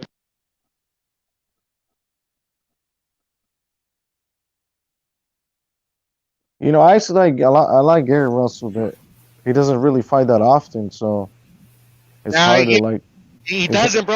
I think he pissed somebody off, to be honest, man. Because shit, he was calling everybody under the sun. He couldn't get a fight, man. But sounds like they made up. You think Al Heyman is bad at him? Possibly, but there's vindictive motherfuckers in this what you call it in this sport. So who knows? Definitely wasn't WBC because he got to keep his belt for this long. Yeah, bro. The WBC loves him because he never's gotten stripped. Like they just let him fucking keep the belt for as long as he wants. They don't give a fuck. Ignorant. Check this out, bro. Leo Santa Cruz. He's the champion, WBA champion. This is not that has to do with the WBC, but still, But he has held his belt for 2 years and 9 months, bro. And they're about to strip him, right? Nah, they didn't inform him of stripping nothing. They just said they want to know what his plans are by yesterday. Oh, they never said they were going to though. strip him. Nah, they never said. They just said we want to know what your plans are. They never said strip, bro. That's what I'm telling you, man. These motherfuckers are shady, bro.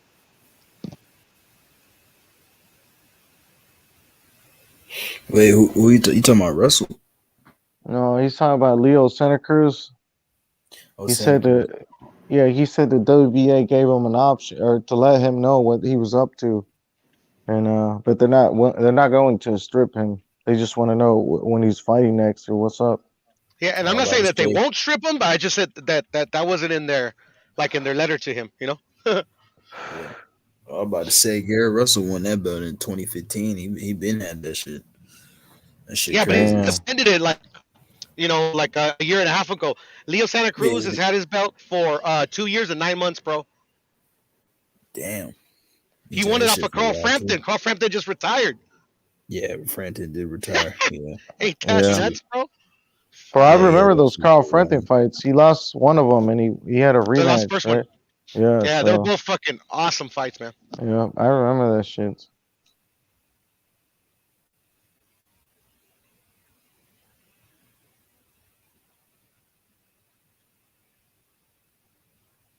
So what's up new in boxing? Damn. What's up, brother? What's up? What's new in boxing? What's the news? What's new in boxing? News? I haven't been able to keep up. What's new? Like what's going on in boxing, in the world boxing? You're talking about Jerron Ennis being Earl Spence' new mandatory because Abdul Kakarov lost. So now is he in position or did it get mandated?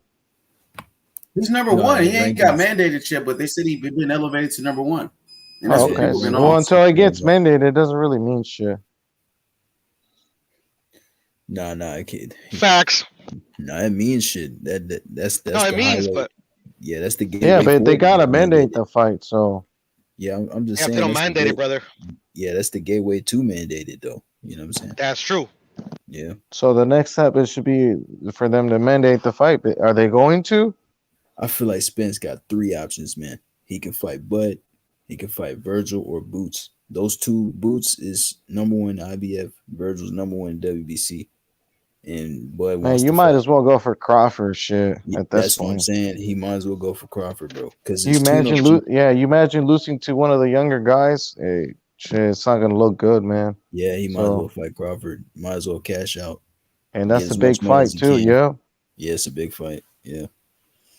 I don't think it'll do 1 million pay-per-views, but I think it'll do like 500,000 or around there, 600K and shit. So that's plenty enough money for them to break even. And if he's not ready for Earl right now, man. Boots is young as fuck, man. I don't know about that. If he could beat Earl right now, I don't know, bro. That might be taking a big risk for catch him while he's green. You know what I mean? While he's young, Earl will get him probably. I mean, all those guys are green, yeah. On the level of Earl Spence. People are just saying, who did Boots fight? Come on, man. People were just saying he hasn't fought nobody. Now you're about to go fight one of the top guys, bro. That's gonna be a tough fight for Boots. Yeah, but the fight has to get mandated, and he hasn't. So I don't think he'll fight him anytime soon. Bro, Earl Spence, one of the best fighters in the world, bro. I think Earl beats Boots right now, and I like Boots. I think so as well, but Boots is ready, brother. In my opinion. Well, they should probably file a petition or something so they can get this fight. Or, you know what I mean? Put some pressure on the IBF. Well, it just happened, bro. Hey, a lot of Errol Spence fans believe that he should get a tune-up since he just had the eye surgery and stuff. What do you think about that? I see the LDBC. They're turning to Jerron Ennis fans. You seen Blue Glove was there with Jerron Ennis in the gym. You know, Earl Spence don't really come around the LDBC like that. You know, even though he cool with him, that will turn on Earl in a second. Knowing those guys, they will turn on him in a second and go with Boots. Yeah, with the tune-up, man. I mean, his mandatory loss to Adu Kakarov. He lost that nigga. That nigga like Caleb Plant, that dude that beat his ass. He looked just like Caleb Plant.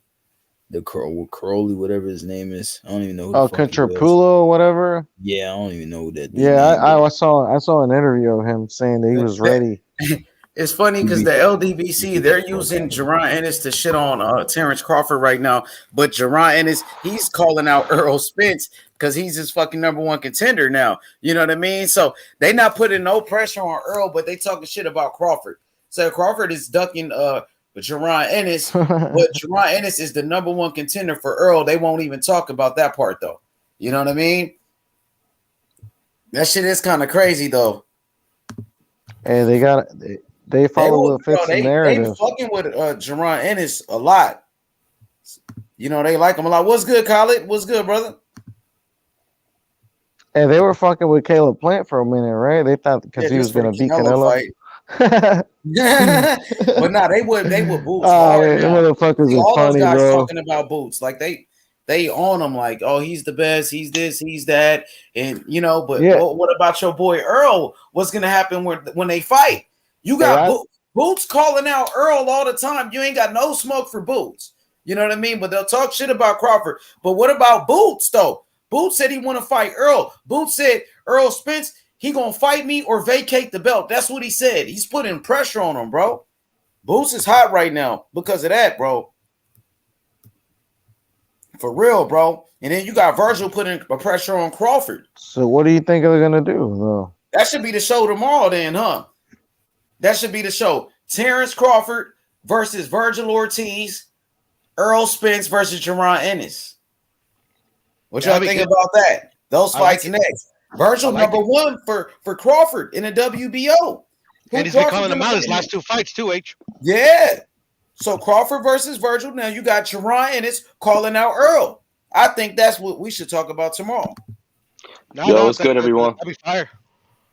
What's good, Virgil? Hey, Virgil, the WBC, yeah, but the WBC mandated Virgil versus Avanesian and the winner gets to fight Errol Spence or become the mandatory for Errol Spence. Wait, who that with the Broner picture? No, I don't think that You guys think they're gonna make Spence vacate his belt? No. Oh, this cat. No. Oh, okay. Oh man, Listen, the only way he'll. Broner first loss. I remember. Oh that yeah, shit. when he lost to Maidana, right? Yeah, That's when they're walking him out. Yeah, I remember That's that what shit. but I want to start talking about the young fighters, bro. That's a fight. We got to start talking about Virgil Ortiz and Terrence Crawford, Jerron Ennis, Earl Spence. Go ahead, bro. The thing is, right, with like Ennis versus Ortiz, that's like so unlikely to happen. So it all depends on how they become like a mandatory. But I think they are. Like Virgil Ortiz is ranked number 1 in the WBC. He's ranked number 1. He's ranked number 1 in the WBO. He's been ranked number 1 in the WBO. Now you got Jerron Ennis, who's ranked number 1 in the IBF for Earl Spence. So they there. Yeah, but what I'm saying is for them to fight each other, Virgil versus Boots, then one of them would have to become a champion. Yeah, exactly. Look, they will fight against Earl Spence or Crawford before they fight each other. So if one of them can beat a Crawford or beat a Earl, then they can fight. Then one will have a belt. You see what I'm saying? But they gonna get their shots at Crawford or Earl Spence first. Then they're not gonna fight each other next, but they will fight one of those guys. Right, bro. To be honest with you, I wouldn't be surprised if Earl Spence moves up to 154. Because I don't think he wants none of that blood smoke, man. His boy, you can't say that, bro. You can't. That's crazy. You can say it, but it's not true because now you saying he don't want no smoke. He fought Sean Porter. The dude beat Sean Porter, who was considered one of the toughest guys. Earl Spence is a unified champion, bro. And why would he go to 154 when Jermell Charlo's at 154 and his stablemate? He's not going to fight Jermell Charlo. That would be a good fight. They're not going to fight. They're stablemates, bro. They're teammates. They got the same trainer. And there's plenty of good fights for him at 154, though, from the PBC side, though. They got Lara. They got fucking. He's not gonna fight the champion. Who got all the belts? Lubin. I understand, but he want to fight for belts. He's not gonna move up to fight. Yeah, but the undisputed fight already got a rematch. So as soon as one of them, but he's not moving up though. That's the thing. He's staying at 147, bro. Yeah, I mean, I want him to stay 147 for the Bud fight, but the thing is, with his injury, if he moves up, what do you think? What do you think is going to be the word around the YouTube community? Well, people want him to move up so they can say he's ducking somebody, just like they try to say Canelo's ducking Benavidez because he's moving up. So you know what I mean? So people are pushing narratives. The narrative is that he's going to move up. What's your opinion on it? The new narrative is going to move up to duck Jerron. He's not moving up, bro. Let's stop with the bullshit, bro. We're not going to do that. The man already beat fucking Sean Porter, and that's Terrence Crawford best win. Who's Terrence Crawford best win? Sean Porter, and Earl Spence beat him first. So don't act like Earl Spence is out here ducking people. Fuck no, bro. That's some bullshit. Bro. It's crazy. It's crazy the amount of value of fighters' value actually goes up because fucking Sean Porter got beat a long time ago by multiple fucking dudes. Yeah, but exactly. and that's Crawford's best win. You know, that's what I'm saying, though. Like, it's crazy how fucking shit goes. That's crazy. Earl Spence beat Crawford years ago, and they acting like this dude is, you know what I mean? Bro, Keith Thurman beat him. Fucking Kell Brook beat him. Like, and now since Crawford beat him, it's like he's the greatest thing ever. But I'm saying Sean Porter's a tough guy. Earl Spence deserves his credit. Earl Spence ain't ducking nobody, bro. Terrence Crawford ain't ducking nobody. Canelo ain't ducking nobody, homie. Let's make that clear, bro. Let's make that clear. Earl Spence ain't gonna drop his belt to duck Jerron, and that's the fucking narrative people are pushing, bro, to hate on Earl, and that's all they doing, bro. Fucking fanboys, bro. You got fanboys of Earl Spence, you got fanboys of Terrence Crawford, and they all do the same shit over and over again, bro. The fact of the matter is, Earl Spence, unified champion at welterweight, bro. He's the only unified champion. How many belts he got? 2. How many belts Crawford got? 1. He still got more belts than Crawford, bro. At the end of the day. Bro. He's still selling more than fucking Crawford. Yes or no? He's still getting more pay-per-view buys than Crawford. Yes or no? Yes, he is, bro. So let's not act like Earl Spence ain't the truth, bro. He is the truth, and he always been the truth, bro. Even after the accident, came back, beat Danny Garcia easy. You know what I mean? That dude one of the best fighters. He got to put some respect on his name, bro. You know what I mean? He's one of the best, bro. He's one of the fucking best. He ain't out here ducking people. I'm about to drop my belt. That's some bullshit, bro. If you believe that, that shit is crazy.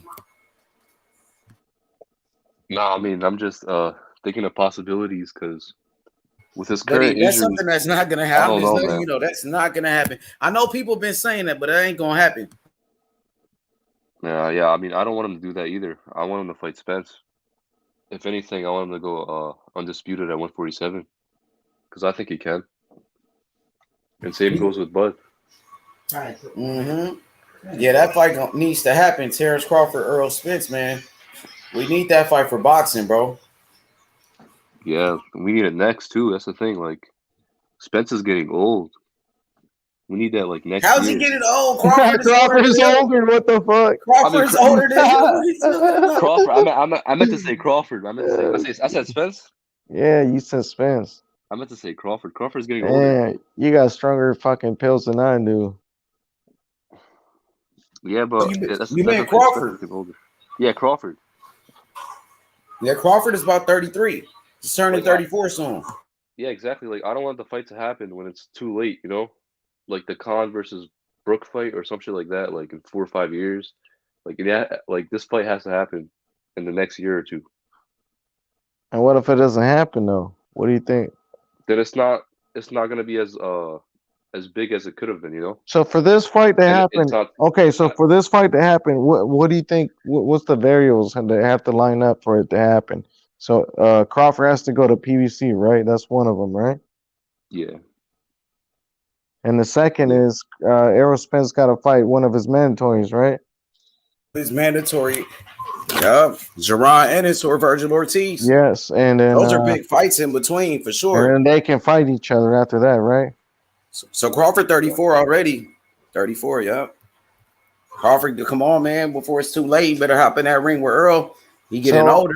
If the fight happens, it'll probably happen like sometime next year or after 2023, don't you think? 2020, yeah. I mean that's ideal, but the way boxing's been going, man, it seems like they really don't want to fight. You know, they're not like in a hurry. I mean, I'm not blaming Spence for his injury or whatever. It's just there's just so much going on in boxing now, where it's just preventing fights.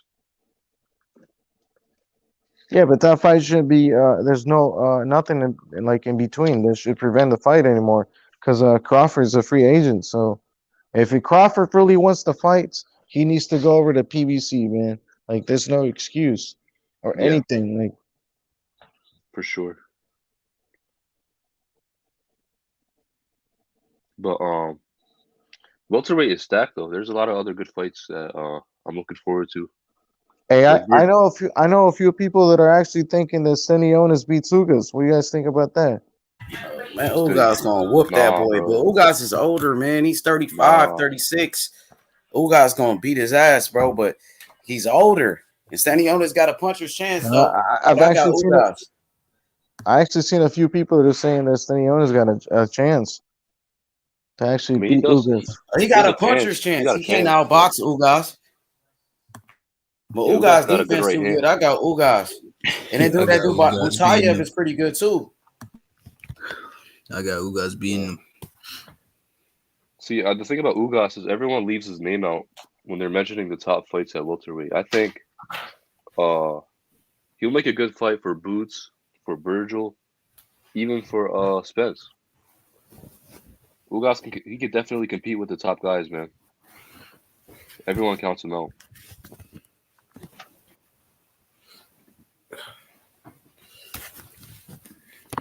I want to see Virgil versus Ugas. Yeah, that's a good fight. Virgil called him out. He won that WBA Super. Yeah, he did. He did call him out a little while ago. Man, Virgil wants everybody, man. We need more people like Virgil. Shot.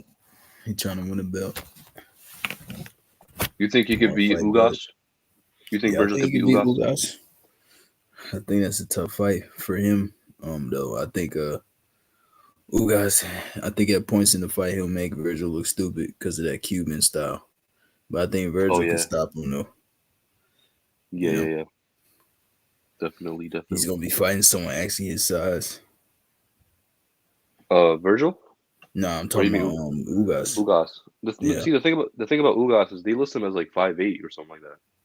I do not believe that, bro. Nah, I think he's bigger than that. No, they actually list him as 5'8", 5'9". Yeah, he looks taller than that. He looks way taller than that. Bro, he looks like he's 5'11" or something like that. 5'11", 6 foot. Yeah, him versus Pacquiao, man, he looks so much bigger than Pacquiao, bro. He got a big reach too. Yeah, he does. He was hitting Pacquiao with that long right. Yeah, with that overhand right. Yeah. She was giving Pacquiao problems. He couldn't stay away from it. Bro, that's crazy. I know. I keep saying this, but I know people that betted money on Ugas to beat fucking Manny Pacquiao, and I just couldn't see it. And yeah. No, I knew he had a chance, but there was a rumor. I remember on Fight Week, there was a rumor that about his arm, right? Arm. Yeah, they said he had a broken arm. No, he had a torn bicep. That's what the rumor was. Yeah, torn bicep. And that shit was totally wrong.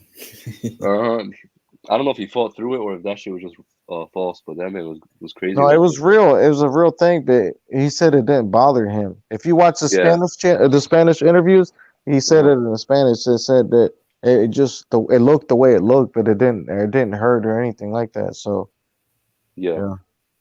Wait, so do you guys got that fight as a fight of the year or one of the nominee? Because not a lot of people are putting it up there. What, Ugas versus Manny? Yeah. Nah, there's too many. There's better fights that were better than that shit. Even the Wilder Fury fight, that was a pretty fucking good fight.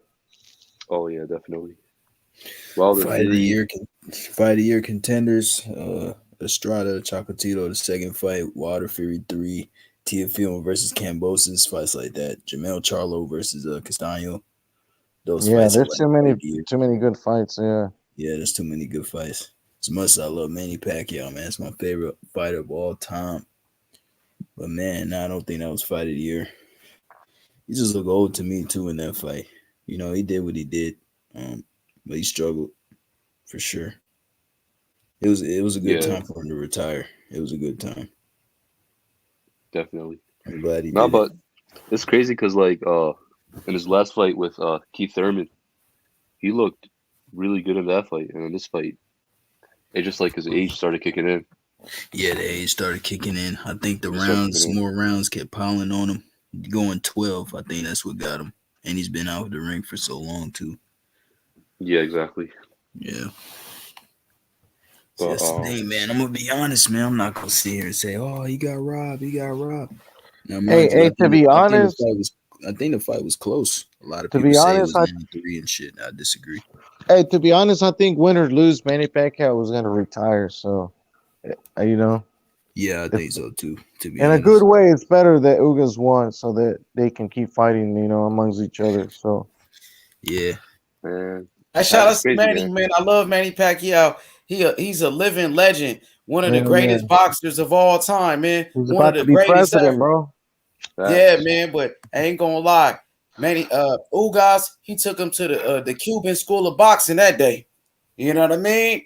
He took him back down there to Cuba, man. Ugas put hands on him that day, man. You know what I mean? You know, retired a legend. We got to give Ugas the credit for being the man to beat him. Because Earl Spence was supposed to get the fight. And Earl, he would have beat Pacquiao. They would have said Earl's number one pound for pound and all of that. Yeah. But Ugas beat him. So we got to give Ugas that same energy, man. That's it's actually crazy that Ugas' profile didn't really grow that much after being It did actually, though. Bro, I be following him on Instagram. Yeah, it did a little bit, not compared to someone if Errol Spence had beaten him. I think when you talk about Cuban boxing, though, that's probably the biggest win in the history of a fight from a fighter from Cuba ever got, beating Manny Pacquiao, bro. Yeah, you know what I mean? Because Lara lost to Canelo. A lot of people thought Lara won, but Canelo won, so he never got the credit that he deserved. But Ugas came up big. Like Cuban boxing history, name another bigger win as a professional. Because, you know, Lara could have won, but they ain't give him the decision. A lot of like Casamayor, he lost to Acelino Freitas from Brazil. That was another close fight. I thought Casamayor won. They gave the decision to Freitas. So that was another big fight for a Cuban fighter. And you know what I mean? A Rigondeaux beat Nonito Donaire. That was a big one, though. What about that one? Rigondeaux Donaire. Rigondeaux beat him. That's a big one. But Donaire ain't Pacquiao. Pacquiao, he the biggest star from from the Philippines ever. He much bigger than Nonito Donaire. And Ugas beat him. Yeah, he is definitely the biggest Filipino star Hall of Famers, though. They both be Hall of Famers. I'll give them that. Because but both Hall of Famers. Yeah, but Manny Pacquiao's name will ring bells. Way Hell yeah, that's why Ugas is hot though. I ain't gonna lie, man. Ugas hot right now. Is a good fighter and everything, but not compared or not. He doesn't have the same ring to that Manny Pacquiao has. You know? Yeah, for sure. I'm just saying, Donaire's Hall of Famer. That's still a good win for Rigondeaux. Yeah, that's a good win for Rigondeaux. Yeah. That put him on the pound for pound list. That fight right there. Yeah. Yeah, that's a signature win by Ugas. Yeah, that's a signature. It is, bro. It's the best win in the welterweight division right now. Nobody has a better win than that right now. Like Crawford, best win is Porter. Earl, his best win is Porter. Ugas beat Pacquiao. Hey, that's true. Ugas beat Porter too. Yeah, he did. They robbed him. That's another fight. Shit. Robbed him. All right, I got a question for you guys. So, do you think that I forget the Australian that beat Pacquiao like 4 years ago? Jeff Horn. Jeff Horn. Yeah, Jeff Horn. All right, do you guys controversial think though, bro? That was controversy. A lot of people thought Pacquiao won that fight. Well, Ugas, everybody know Ugas clearly beat him. But go ahead, continue. Yeah. So do you think that win was bigger for Australia than Kambosos? Kambosos over Lopez? It was in Australia too. He became big after that. I don't know, man, because Kambosos did it in America in a dude's backyard for undisputed, all the fucking belts. Yeah. So I gotta go to Kambosos one. I mean, but you never know. That is Pacquiao, but it was controversy. He never got the credit he deserved because they thought he lost that fight. Yeah, there was nothing controversial about fucking Kambosos beating Teofimo. So, and look how many belts were. What about Teo being sick and all of that stuff? What about Teo's excuses? What about it though? What about it? He was in the hospital. He couldn't breathe. What about it though? What about it? Nobody told him to fucking get on the ring. He said he wasn't the same. I don't know. Hey, that's cool and all, but that takes away from Kambosos. So, like you said, you know, like I think it is what it is. Yeah, the Kambosos is a better win in my opinion. Manny's a bigger name, and he's one of the best fighters of all time. That's the same shit that people were saying. Tank Davis broke his hand, yeah, but it happened in a fight though. Why did he break his hand? They said Teo actually almost really died though. And like a real doctor said it. Even Bob Arum said like, yo, Teo should have never been fighting. Yeah, but don't they have a physical before they get in the ring though? Like, no, I mean I'll say that's what Bob Arum and those guys said. It looked like they were serious, bro, about that. No, I understand though, but when you say shit like that, it's kind of taken away from George Kambosos' win though. Saying that the only reason I'm not taking away from his win. You know, so at the end of the day, though, like if that's the situation, that nobody told him to get in the ring. You know what? Like I know it's harsh as it sounds, but nobody told him to get in the fucking ring. You know, so it's the same thing with Loma and his shoulder. Like Loma didn't have to fight that fight, and that was the same thing with Teo. So it's kind of interesting how it happened to him. Same thing that happened with Loma. Yeah, but if anything, I think Teo's biggest downfall in that fight was him being mentally undisciplined. Yeah, his game plan, bro. His game plan was terrible, man. Exactly. Yeah, the game plan. So I don't know if it was the health that affected it, but that shit was got in his head. I think Kambosos got in his head. Oh, he definitely did get in his head, bro. Come on, look at the way he came out. Yeah, that first knockdown, bro. That shit ruined Teo's mindset, man. Oh yeah, for sure. That shit fucked him up. Not only that, bro, after that knockdown, he should have known to keep his fucking hands up, and he still didn't do it. And and after that, that's when he started getting cut, fucking getting punched left and right. It just became a massacre. Yeah, man, that was a good fight though. Hey, for as hard as Teofimo punches, you couldn't. Kambosos' face didn't look nowhere near his face as compared to him. So yeah, I think Tio cuts easy. So that's what you think. So yeah, he always looks bad after his fights. Actually, that's the first time I've seen him like that. Because he didn't get cut in the Nakatani fight, nor in the Lomachenko fight. He got cut in the Nakatani fight across his eye. He did. All I remember is him being his eye, like his eyes swollen and shit. Look at his left eyebrow. He got cut. You can see in the picture. He did get cut. It was due to headbutt. Nah, you're right. It wasn't as bad as Kambosos, but I think he does cut easy. He got cut in the Nakatani fight. He got cut in the Loma fight. Yeah, he does. Yeah. Bro, it's almost like Kambosos used his aggression against him, and he didn't even realize that that was going on. No, I remember the fight. As soon as the cut happened, he started bleeding. His Kambosos' corner was yelling, "Yo, hit the cut, hit the cut," and then he hit him right in the cut, bro. Tio didn't even put his hands up. I was like, that wow, shit was pouring blood. That shit was bad. Like Tio did not give a fuck. Tio's corner, man. Tio's fucking cut, man, was garbage, man. But then again, I don't think they was prepared. I don't think they was prepared to go 12 rounds. Exactly. They weren't expecting that shit. They were saying 1 round knockout and all this crazy shit. Like, come on. Yeah, man. He went in there and fought like he bet $100,000 himself on the first round knockout. So he was like, I gotta get this or I lose like $100,000. Oh shit. Okay, I'm gonna go for it. But what do you guys think is next for Tio? 140, bro. Yeah, 140. I don't know who he's gonna fight though. He can fight Joshua Vargas. Shit. Oh yeah, Vargas. In New York. He just got knocked out, Vargas, though. So what? Maybe like Victor Postal. Victor Postal give him some good work though. Victor Postal got a good jab too, and he can move. It'll be interesting to see how that fight go, man. Tio and Postal. Hey, what about Berinchyk? Berinchyk is about to fight. Matter of fact, he's about to fight soon. I think in a couple weeks. Berinchyk. Maybe Berinchyk gets a win and Tio fights him coming off a win. I mean, he wants to fight Cepeda at 140. So Cepeda. Yeah, that's a dangerous fight right there now, bro. Zepeda he should not go straight to Zepeda right now, bro. For real. Yeah, Zepeda's dangerous. He should not, because Zepeda left hand is dangerous, bro.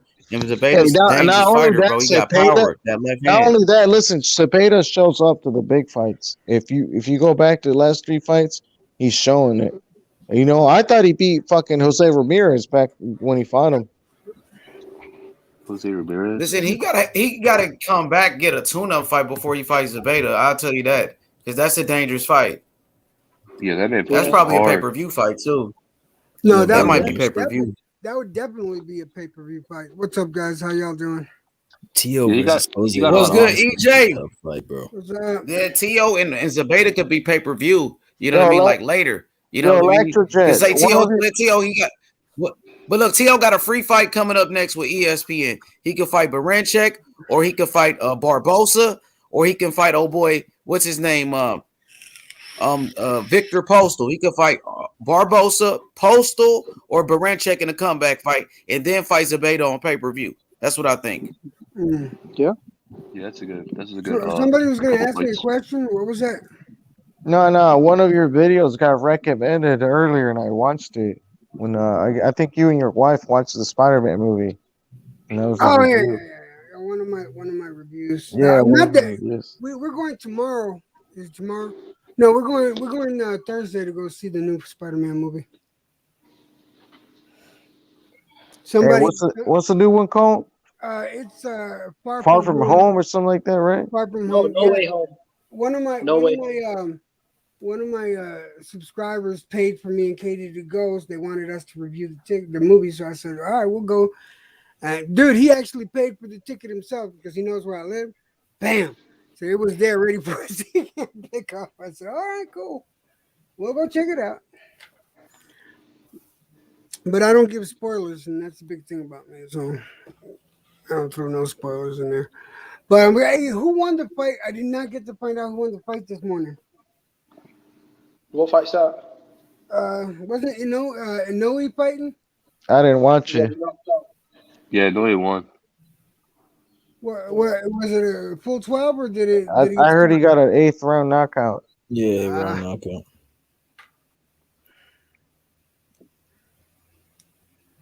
And I'm again, man. I'm sorry, H Money, for not being around. But you know, I already told you last night what happened. So shit like that. So.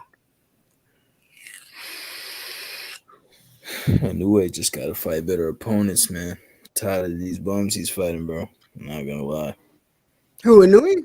Yeah, his last 2 fights, man. Those last 2 dudes he fought were garbage, man.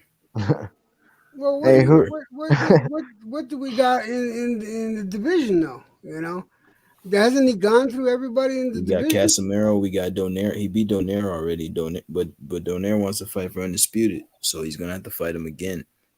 He could fight Casemiro. God, Donaire's left hand, man. Holy shit. He's got to fight. He'll beat the fucking shit out of Casemiro, man.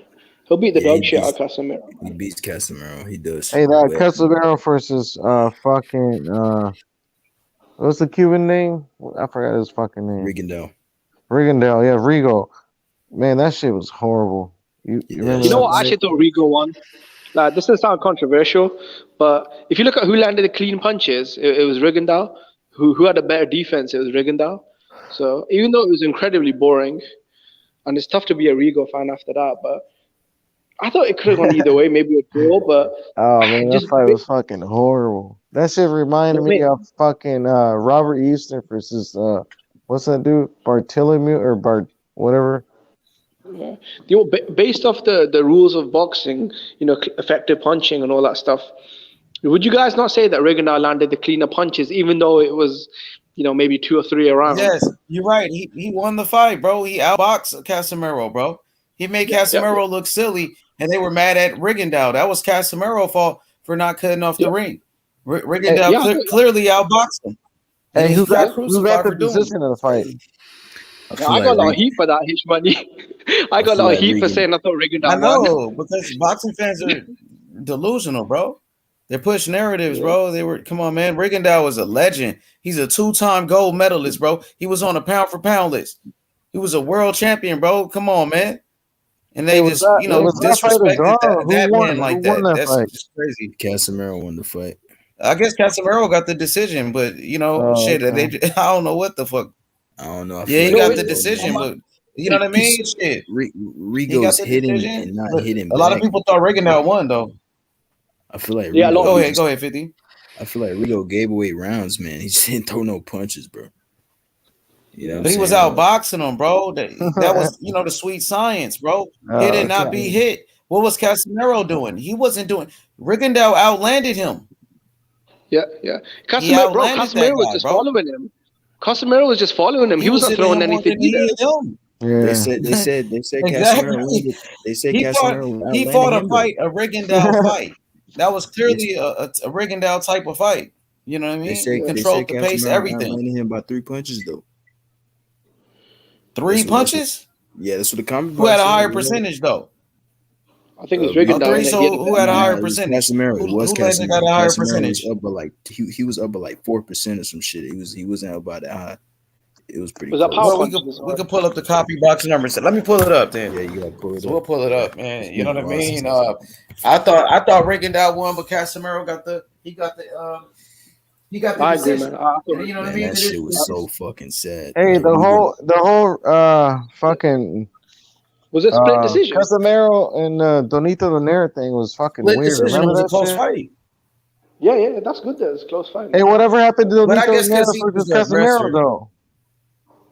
We know about boxing judges. These guys are corrupt, anyways. Who are these judges anyway? Donaire called him out. Hey, what happened to Donito Donaire versus Casemiro? What's up with all that whole weird shit they were saying about his wife? Yeah, they got beef talking about his wife and all of that. Why not fight though? I thought they were supposed to fight. They scratched it. Yeah, that was fucked up, man. Casemiro, I think his manager told Casemiro's manager told Nonito Donaire's wife to suck his dick in it. Nah. Y'all not listening. Fuck that. So fight after the fight. He did say that. I think he did though. Go ahead. No, I'm saying after the fight, Donaire called him out. He said he'll fight Inoue and Casemiro, even with that bullshit that was going on. So that shit doesn't matter no more. That's what I'm saying. You know what the real problem is? You know what the real issue was? It was drug testing. They wanted to sign up to early drug testing, and Casemiro's team only wanted, I think, was it 6 weeks in it? So I think Donaire beats him. Oh, Donaire beats the fucking shit out of him, man. Yeah. I don't know. He knock him out. He could probably drop Donaire though. He can crack. I'll give him that. He can crack. At this age, if Donaire becomes a unified champion, shit, that'd be unreal. If he, you know what? I thought he was gonna knock out fucking champion. Where would that put him on pound for pound? Oh, I think he has to be up there, man. 40 years old, becoming a unified champion. He's got to be up there already. But where do you? Who, Donito Donaire? Yeah.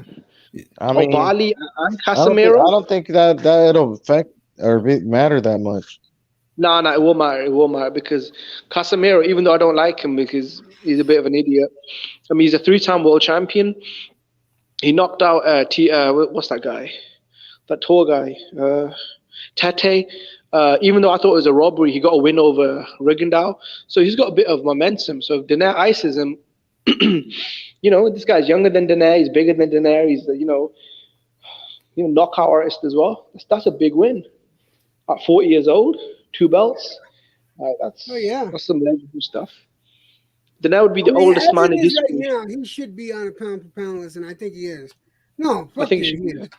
But the thing is, can you imagine unifying? That's gonna fucking like elevate his status. That guy's gonna go down. He's definitely gonna be in the Hall of Fame for sure. Yeah, he already is, in my opinion. Yeah, one of the greatest Asian fighters of all time, man. One of the best of his era. If you look at Donaire's generation. No, I wasn't even talking about that. I was just talking about one of the greatest left-hand punchers. Period. Oh yeah. End of subject. That's guy. He knocked the motherfucker out to the ribs and to the head. It doesn't matter. Yeah, it don't matter. He's a 5-division champion, bro. Nonito Donaire is a 5-division champion now at 40 years old. If he unifies, fuck the oldest man in history to become a unified champion at bantamweight. I mean, that's history. Yeah, he's already. Yeah. He's already a 3-time bantamweight champ. He's the oldest bantamweight champ already at 38. He's 39 now. He unifies as well. He was 38 when he beat O'Bali. Yeah, so by the time he fucking unifies, he'll be 40. So, yeah, man, that'd be great. And then I'd like to see him one final fight, the rematch against Inouye for all the belts. That'd be great, man. I don't think I don't think he wins against Inouye. I don't think Inouye stops him though. I think that's 12-round fight. No, I think in the rematch, I think Inouye will stop him because at 40 years old, I mean, I think Donaire's kind of. He didn't stop. I mean, how long ago? Yeah, but that was a horrible beating that Donaire took. That both guys took. That was a war. Nah, that was a war. I mean, think about that was a close fight. Yeah, bro. Think about it. Nonito got his jaw broken. Inouye got his eye socket broken. That was crazy, innit? Yeah, those are what you call real men, innit? Those are what you call warriors. One guy breaks the other guy's jaw. The other guy breaks his eye socket. I mean, blood, guts. That shit was fight of the year. And then you got motherfuckers don't want to fight fucking twice a year. And this guy, no. But yeah, that man's got some fucking heart. That's damn. And here's the sad part, because I'm always honest with you guys. I didn't know about Donaire until a couple weeks ago. Really? I didn't know about him. You're lucky. He's been around for a while, bro. No, you're lucky. I started studying some stuff. You know who turned me on to him was Unrivaled Boxing. He said, "You gotta check this guy out," because I didn't know about him. He said, "Yeah, check this guy and check this fight out." And he showed me the fight between him and Inouye, the first fight. I said, "Good Lord." And I missed this shit? What the fuck? Well, watch the fights with Darchinian as well. He has 2 fights with Darchinian. They're really, really good. Nonito Donaire's got a lot of good fights. Yeah, and I read a lot about his history. That's how come I have a newfound respect for those lighter weights. Are crazy fighters, man. Yeah. Yeah, there's a lot of really good fighters out there. I mean, I don't know the lightweights that much. Hey, keep an eye out for MJ. Electra Jam. Y'all see it? Y'all see these are the copy box numbers right here. Rigondeaux versus Casemiro. As you can see, total landed 44 punches for Rigondeaux, a 47 for Casemiro, so he outlanded him by 3 punches. But as you can see, that was a Rigondeaux type of fight. He controlled the pace. He only come on, man. He fucking disarmed this dude. Casemiro is a power puncher known for his power, his aggressiveness. He only landed 47 punches. That's a Rigondeaux type of fight. And then Rigondeaux landed 44. So you look at percentage, Rigondeaux, he had 20%, landed 20% of his punches. Casemiro 16. So he got a better percentage. And Casemiro threw more punches. He threw 297. Rigondeaux threw 221. But he still only landed 3 more punches. And Rigondeaux, you know what I'm saying, had a better percentage, but it was a close fight, though. I felt like Rigondeaux controlled the pace of the fight. I felt like Rigondeaux was outboxing him, and Rigondeaux controlled Casemiro. And Casemiro fought a Rigondeaux type of fight. That's what I think. But, Casemiro got the win. It's all good, though. Credit to him. Because I guess he threw more punches, probably, and they felt like he was more aggressive. Maybe that's why they gave it to him, but it is what it is. I think that's why they gave it to him. That's what I think. But see, that's why I was saying. He's a PBC fighter as well. Casemiro, and he's got like his politics in it. So he signed a fighter, bro. Yeah, I'm about to say they're both. No, but with Casemiro, they probably feel like he's more marketable, isn't it? Like he's a power puncher. He's younger, and I think he's got a longer deal with PBC. He's only 30. The round scoring I find unusual. That's how come I do it by round instead of the points. I'm starting now to learn how to do the points, right? And like when Lomachenko and when Lomachenko fought just his last fight, right? I ended up giving Comey 3 rounds. People ask me, well, why? Because everyone had him 11-1 or 10-2. And I said, just for that reason, like I said in round 6, was it round 6? Yeah, round 6, fucking Comey threw like double the punches that Lomachenko threw, and I had to give him that round because he put forth more of the effort. But then the next round is when he got looped up against the wall, the ropes, and I gave that round as an 8-2 to Lomachenko. But 10-2. yeah, if you check out round 6, 10-8 round. That was a 10-8 round. Comey threw fucking mad amount of punches. I remember what you're talking about. You know what? I have to be honest. I didn't score the fight, but from what I remember, it was really late in the UK. I don't think Comey won a round though. He won the first round. He won the first round. He won the first round. I gave him the first, the 6th, and the 11th round. I think he won the 11th. You can give him the 11th as well. Well, what are you guys talking about? David Morrell versus Benavidez. Yeah, H Money made a good point. I want to see that fight because, David Benavidez is saying everyone's ducking him. So here's a guy, David Morrell. He's ready to fight you. Like, come on, man, get the fucking fight on. Exactly, and he's a champion in your weight class. So that fight should happen. He said nobody wants to fight him. He sounds. Come on, man. Benavidez, he's starting to give me some Demetrius Andrade type of vibes. You know what I mean? That's what I go ahead, Jed. Speak on it. Dude, look, man, I like Benavidez too. But man, too much of this, not enough of this. Seriously. That's all I gotta say. Oh, and another thing, fucking make weight every once in a while. That'd be a nice thing too. Fucking guy, I swear to God. He got stripped for his belt 2 times. Right, but that was his own fault, though, right? Fucking show up on weight. Bro, he missed weight his last fight too, right? Yeah, he did. Yes, he did. Morrell gonna beat him. He's already struggling to make weight. He's gonna be drained. Morrell gonna come in there in shape. He's sharp. Morrell gonna beat him. That's Cuban the as well. why they don't want to fight him. Yeah, because that's the thing. If you're a boogeyman, if someone's calling you out, man, fight them. You can't be the boogeyman and then turn down a fight with David Morrell. Like, if you're the boogeyman, go out there and prove it. Because this Morrell guy, man, I've seen some of his fights. He looks dangerous. Yep. Hold on a second. Wait. Yes, he did miss weight by 1 pound. but because it was not any type of championship fight or no type of what's the thing you call it when you got yeah, when you got a bunch of people going after one belt. Title eliminator. Yeah, and because it wasn't a title eliminator and it wasn't a championship fight, they said he can get away with the 1 pound over. But if it was, he would have missed weight. So technically, Yeah, he would have missed weight if it was. Yeah, but yeah, I don't want to hear that, Ray. For sure, he's that right. just shows 100% right. That shows a lack of fucking discipline. Ray, lack that of shows discipline, you can't lack make of that weight no preparation. more. Exactly. Can I be honest though? Like, I have to keep it real. I just don't think he's a super middleweight anymore. I think he's outgrown the division. I think he's a light heavyweight, and he needs to fight at his natural division. The WBC, when he missed weight and stripped him, they gave him an opportunity to become Artur Beterbiev's mandatory, but he turned it down because he said he wanted to stay at super middleweight instead. So, I mean, it's just one of them. I guess he wants to kind of be a bit of a weight bully in it. Yeah, he definitely looks like a 175 fighter because he'd be an excellent 175 fighter, man. I don't think David beats Blazov.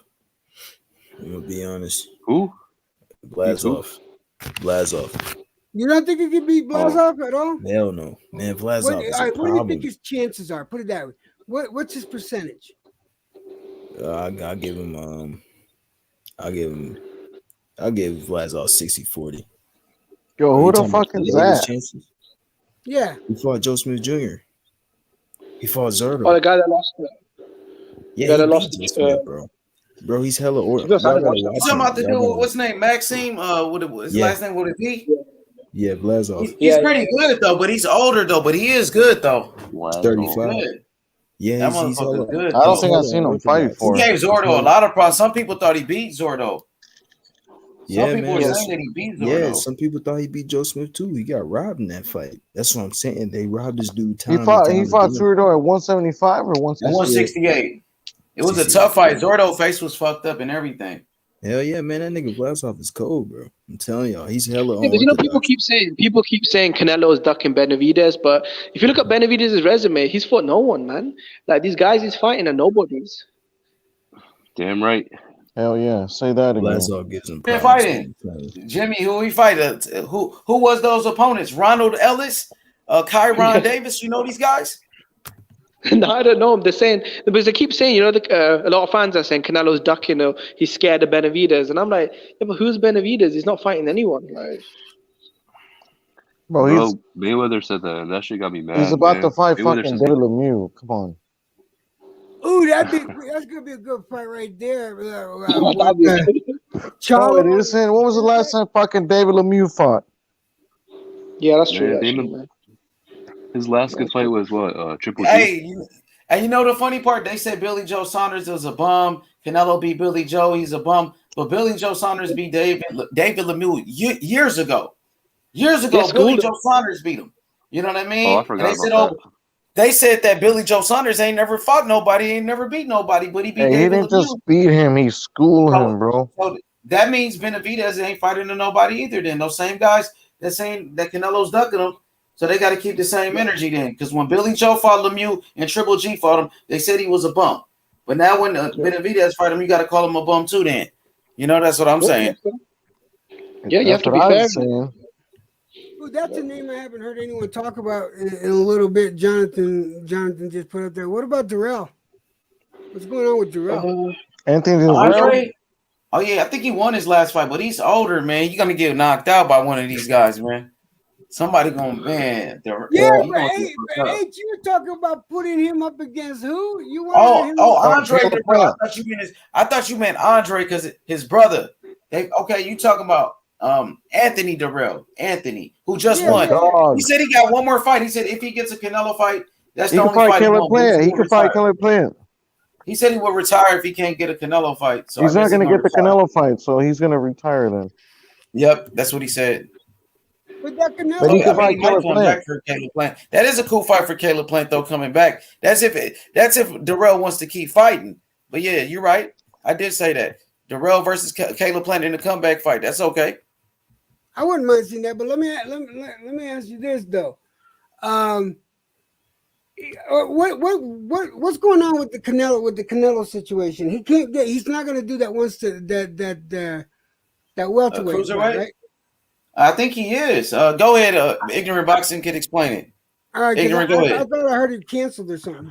Hey, Joseph Farron, right? That's his name, right? Yeah, Joseph. Yeah, Joseph. Yeah, the guy that was here last night, he said that he still thinks that Canelo's gonna fight Jermall Charlo. So we'll see. Oh no, man. No, isn't he just waiting for that Makabu fight? Is like I heard that was like that was shit canned. Yeah, just I don't know, but he's gonna fight him after that. He said that Canelo's gonna go to the fight and he's not gonna want to fight the other dude who most likely is gonna win. So wait, they're saying Makabu's gonna lose? When does he fight? Yeah, he was saying that Makabu's gonna lose. When does Makabu fight? In January. Yeah, in January, the beginning of the year. Watch, everybody gonna watch that shit. That's gonna be crazy. All of a sudden, everybody watching this fight now. That's funny. Who's he fighting? It's mandatory. I don't know his name. Oh, the mandatories be tough sometimes, bro. Yeah, that mandatory. Yeah, but a lot of that Canelo shot. Hey, just that guy from last night. He said he got Makabu losing. Oh no. Joseph Heron? Yep, that's what Joseph said. Damn. So I don't know guy about beats that, Makabu, man. I might go with Makabu. I gotta study his opponent. No, but if that guy beats Makabu, right, is he gonna get the Canelo shot? How's that gonna work? Yeah, the winner's supposed to fight Canelo, but the guy from last night, he said that Canelo's not gonna want to fight the winner. Like Canelo's a duck. They swear, man, like Canelo don't want to fight guys. They tripping, bro. Come on. And Joseph, that's my boy. That's what he Join said, the panel, though. Joseph. Join the panel, Joseph. But Canelo doesn't duck anybody, bro. I'm just gonna be honest with you. He'll fight anybody, bro. Whoever got that belt, he wanted. He want the WBC.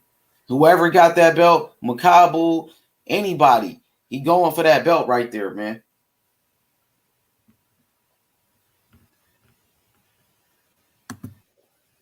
Trying to look this up. See, because it's not showing it. It's still got him going up against fucking Canelo. What the fuck? Google, update your shit.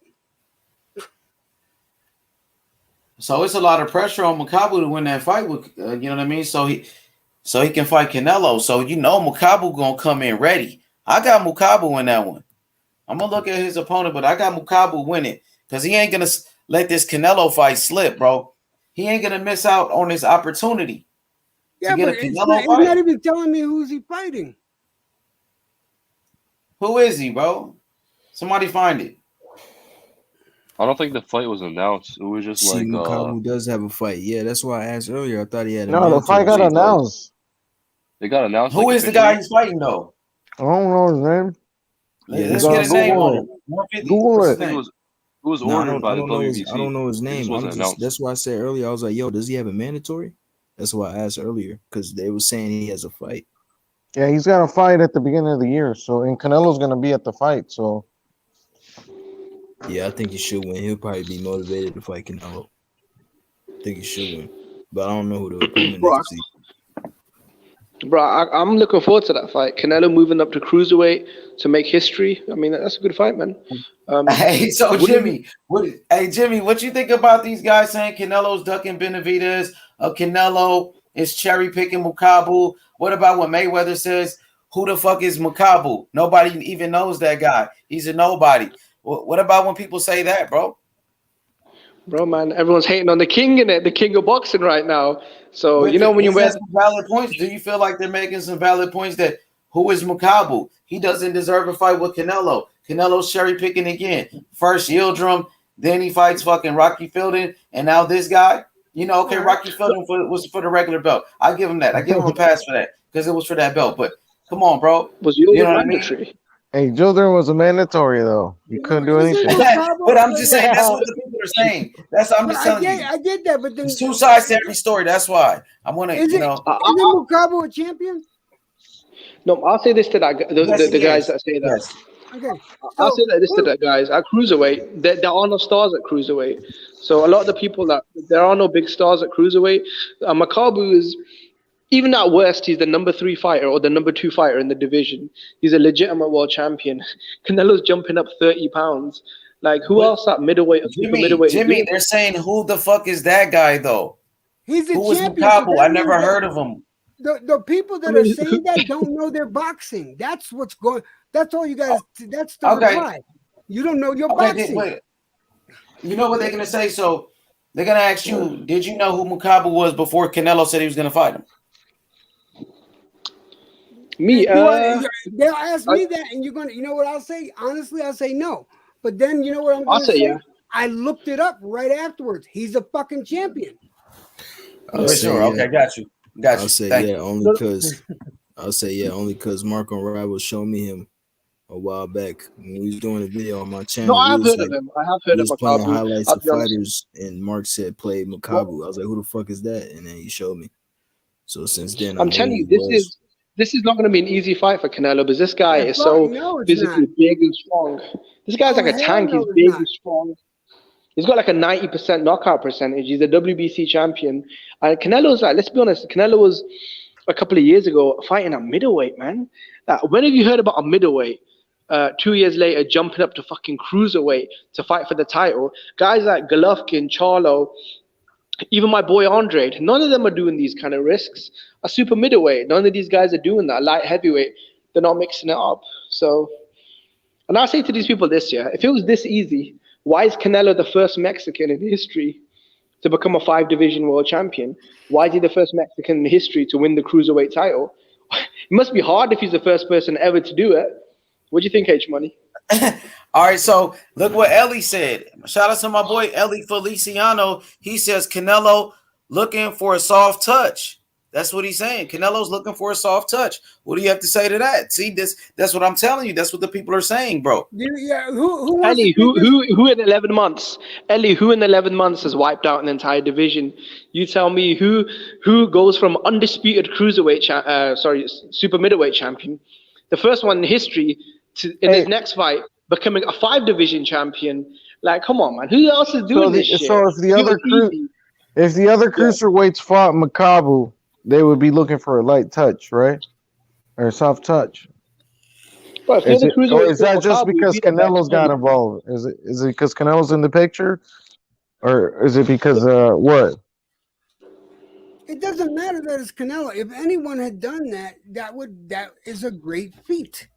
Is that simple? But because it's Canelo's name. Yeah, but if one of the other cruiserweights fights him, it's going to be a unification. They're not going to call it a soft touch.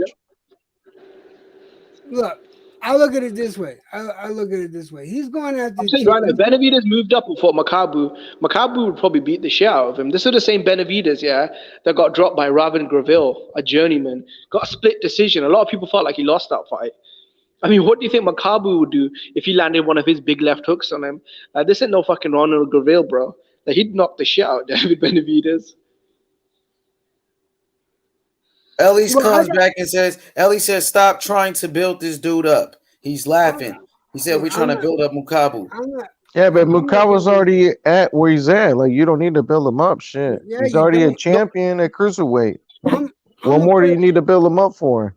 I honestly, I got to see what the weigh-in looks like. If this fight happens, I want to see what the weigh-in looks like. But as it is right now, comparing both fighters, if Canelo was to get up there, I have Canelo as the underdog against Makabu. That's the truth. I have him as the underdog. I got it like a 60-40. A lot of people actually pick Makabu. Generous. Yeah. A lot of the Canelo haters are the ones that say, no, it's a cherry pick. But isn't it crazy, guys? Like, they'll say names like Benavidez and Charlo and even Golovkin, but they won't put any pressure on Benavidez or Charlo to go fight a good fighter. Charlo can keep fighting Ronald Ellis and Benavidez can keep fighting Ronald Ellis and Charlo can keep fighting Montiel, and that's all good. But Canelo can fight champion after champion after champion. Kovalev, light heavyweight champion. Callum Smith, super middleweight champion. Makabu, cruiserweight champion. This is the definition of pound for pound. Middleweight champion, super middleweight champion, light heavyweight champion, cruiserweight champion. That's what Canelo's doing.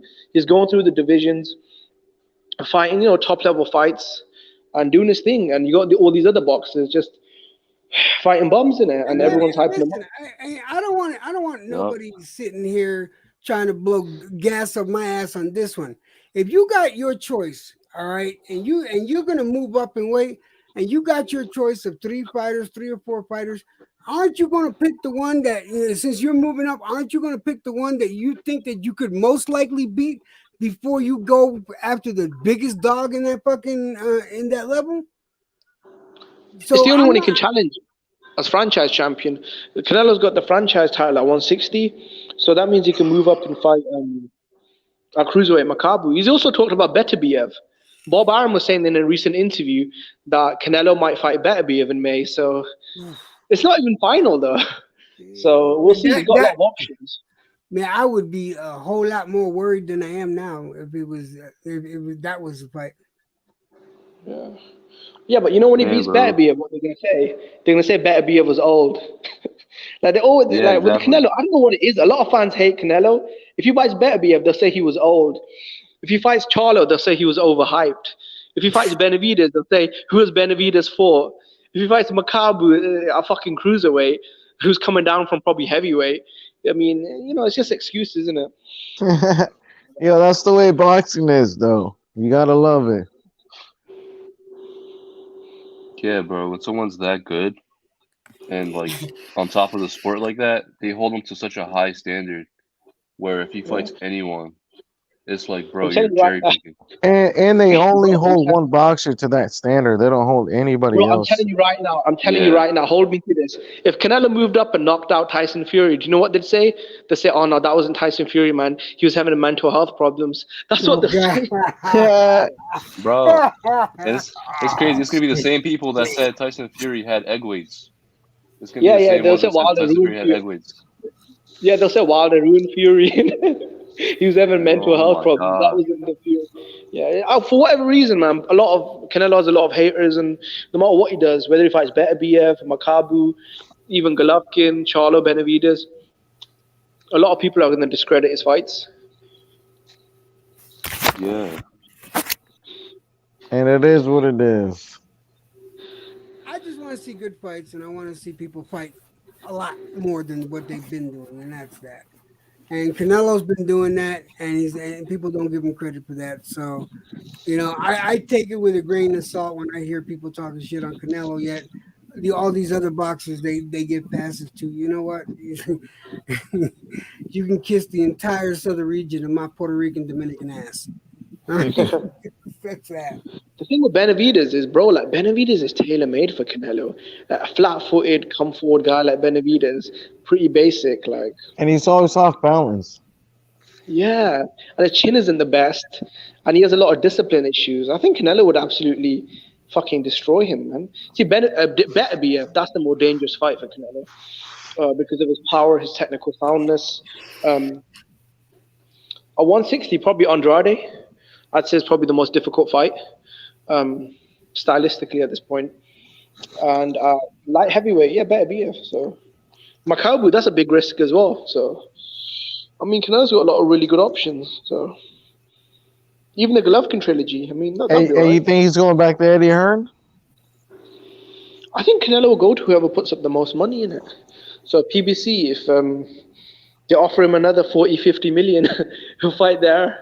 I mean, if Eddie Hearn shows up with like a massive site fee from Dubai, here's 100 million, Canelo, he'll fight. It's just wherever the bag is, in it. Which is smart, in it. You just got to go where the money is, in it.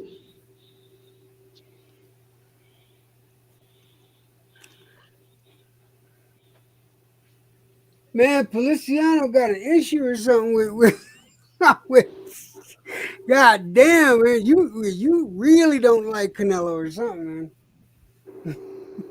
Look, I like Bud Crawford, man. He's one of my favorite fighters, but I mean, as far as resume, man, you can't put him ahead of Canelo, man. There's just no way. Especially if Canelo becomes a 5 division champion in his next fight, then that's more. He's already got more titles than Bud in it, 4 division. So, and I love Bud. He's one of my favorite fighters. No, I think Canelo's resume is better than Crawford's. Yeah, you know what? I don't talk about Bud much because I'm still mad about him beating my boy, but it's just like Bro, see, the thing with Bud is like, before the Porter fight, I thought like he wasn't that good because of his resume and all that. But after that fight, man, I think he's the best welterweight. Yeah, no, I'm with you. I think he's one of them. I think he's the best one. I think he's one of them. I think he's the best one, man. I had him winning the fight against. I had him winning the fight against Porter. I thought he was gonna. Yeah, but Porter lost way before fucking Crawford beat him. That's what I don't get. Like, all of a sudden, fucking Porter got this value that he never had before, and that was only because he was fighting Crawford, but he had already lost before plenty of times, twice, and you could say a third time to Ugas. So yeah, I'm just saying. Porter gives a tough fight to any guy out there. He gives a tough fight to any guy out there. And this is the same Porter that gave all of his losses were close. They were all close fights. Hell. Yeah, this is the same Porter that gave Spence hell. No one's ever let's be honest, wiped out Porter like that. Like, you had him banging his gloves on the floor. You had his dad getting. But the guy said he's ready to retire. Come on. Like, how can you take a fighter? The dude was already on his way out. That's basically like what he said. So, and he came in tremendous shape. I'm gonna have to agree with. Listen, when Kell Brook fought him, he wasn't ready to retire. When fucking Keith Thurman beat him, he wasn't ready to retire. When fucking Ugas possibly, arguably beat him, he wasn't ready to retire. But when Crawford beat him, he said he was on a fucking 1 foot on the way out and 1 foot in boxing. So no. Because when Crawford beat him, he had nowhere else to go, though. You have to understand that, innit? Because now at welterweight, I mean, with Sean Porter, he's made so much money, especially this Crawford fight. He got paid $5 million for this. So I mean, where else is he gonna go? He's been a 2-time world champion. He's got many millions in the bank, and he's got a bright future as a broadcaster and a podcast guy. So he's up there in age, innit? I didn't think Bud was gonna stop him, man. And also, Bud, I underestimated his strength as well, because he's very strong. Bud just proved me wrong, man. That's why I feel like he's the best at that division for sure. I picked him. I picked him to knock out Porter. I didn't. Yeah, I didn't see it. I picked Porter to win. I said with an uppercut, with a hook, either one. I still think they fought, that they shouldn't have stopped the fight, but that's the other thing. The way the fight ended, bro. Like, come on. Yeah, but people can say whatever they want, bro. That's just my opinion. At the end of the day, like, bro, but we all have our different opinions. Ever been dropped twice in 1 round? That's never happened. That's why his dad stopped the fight. He's never been dropped 2 times in 1 round. I only got one fighter this year that has changed that has completely made me have a 180 on him as a fighter, and that is Shakur Stevenson. Because before he beat Henning, I was not a fan because in my opinion he's too much of a negative fighter. But after he fought Henning the way he fought, he fucking convinced me, and I am definitely. I have a lot of respect for that young man. Where's Method in it? Huh? Where's Method? Jamal Herring lost in it. Didn't Method pick Jamal Herring to win? Him and I both did. Him and I both no more. Yeah, Method. Where is he? Oh, man. Is he not coming back? What's good, y'all? It's not cool, bro. I haven't seen him around. They don't come here no more. Hey, shout out to Method. He paid me my bet though. I like that bitch ass Rob 87. What happened to Method? He's just round though. H money, bro. He not cool H money. Okay. I love it when H roast. He was so high roast on, Tank Davis. You fucking more cop, you plastic. Yo, Method funny though. He crazy. He likes to start shit up around here. That shit was entertaining. You know when H Money goes off, I listened to that like 4 or 5 times, and my dad's entertaining. He literally Manny Pacquiao in his prime when he'd overwhelm fighters with like 1,000 power shots. Yeah. Hey yo, ignorant boxing. That's good. Was that you, brother? That was talking about Sean Porter retiring and being out of it before the fight, bro. I got a little bit of smoke for you, dude. Yeah, I said that was you that said that. He said that. I didn't say that. He said that himself. Okay, you said that he said that. So I'm asking, did you hear any of Sean Porter's post-fight interviews on his on the Fight Hype? Yeah, did you hear what he said also? He said that he was on the way of retiring, so and that's you can pick and choose what you want, so it doesn't matter. What he says is contradictory to what you said. No, it's not. Not to what he said. I watched. You want me to post the video? What he said? Sure, because he said that he retired without letting his dad know, and that he really was out of it and thinking about retirement. I didn't just say the retirement. I just say the way the fight ended. Also, let me finish though, bro. And I'll let you rebuttal. You feel what I'm saying? He said that he was out of it. He was ready to retire after the Spence fight, or before the Spence fight. You see what I'm saying? So he was defeated after Keith Thurman. Contradictory to what you said, my dude. So you proved the point then. He was ready to retire a long time ago then. Yes, sir. Yes, sir. He already was ready to retire before Spence. So that one point that I want to just hash. We can hash right now. You feel what I'm saying? He said that he retired. Right? Facts. We got that one hashed. Okay, so he was willing to retire a long time ago. So yeah, so if he was out of it, he was out of it when he fought Spence too. You feel me? Okay, he just hung around and he saw the landscape and he based off made what the fighters best say, business then moves. Crawford is ready to retire as well. But on Twitter, he said if Errol Spence, he's not interested in fighting me, I guess I'm gonna retire. Did he make comments like that? Crawford is making comments about retiring in a year. I never heard him say that. I always heard him say he didn't need Spence. No, Crawford. Hey, Crawford in the Joe Rogan show said he's retiring in his mid-30s. He did. He only got he's like 2 or 3 years until he's 40. So he probably got 2-3 years left. Everybody knows that. That's a fact. I got some more points I wanna get straight with you. We get on the same page. Sean Porter said he retired without letting his dad know. There was conflict in that corner based on that stoppage. Sean Porter wasn't happy. He didn't let his dad know. So therefore, how would his father know that it was planned for him to retire if he didn't tell his dad that he was going to retire? He stopped the fight because Sean Porter wasn't taking care of himself. He kept getting hit with clean power shots over and over again. He kept getting dropped. What you're saying, Jimmy. What you're saying is a fact, but he stopped the fight because of what he said in that fucking access before the fight. If you're not doing the things that you need to do and you fail, it's not going to be my fault. I'm going to protect you. I'm going to stop the fight. He let y'all know what's up. We acting like we didn't know what's up. We knew what was up. So you saying Sean Porter wasn't training though?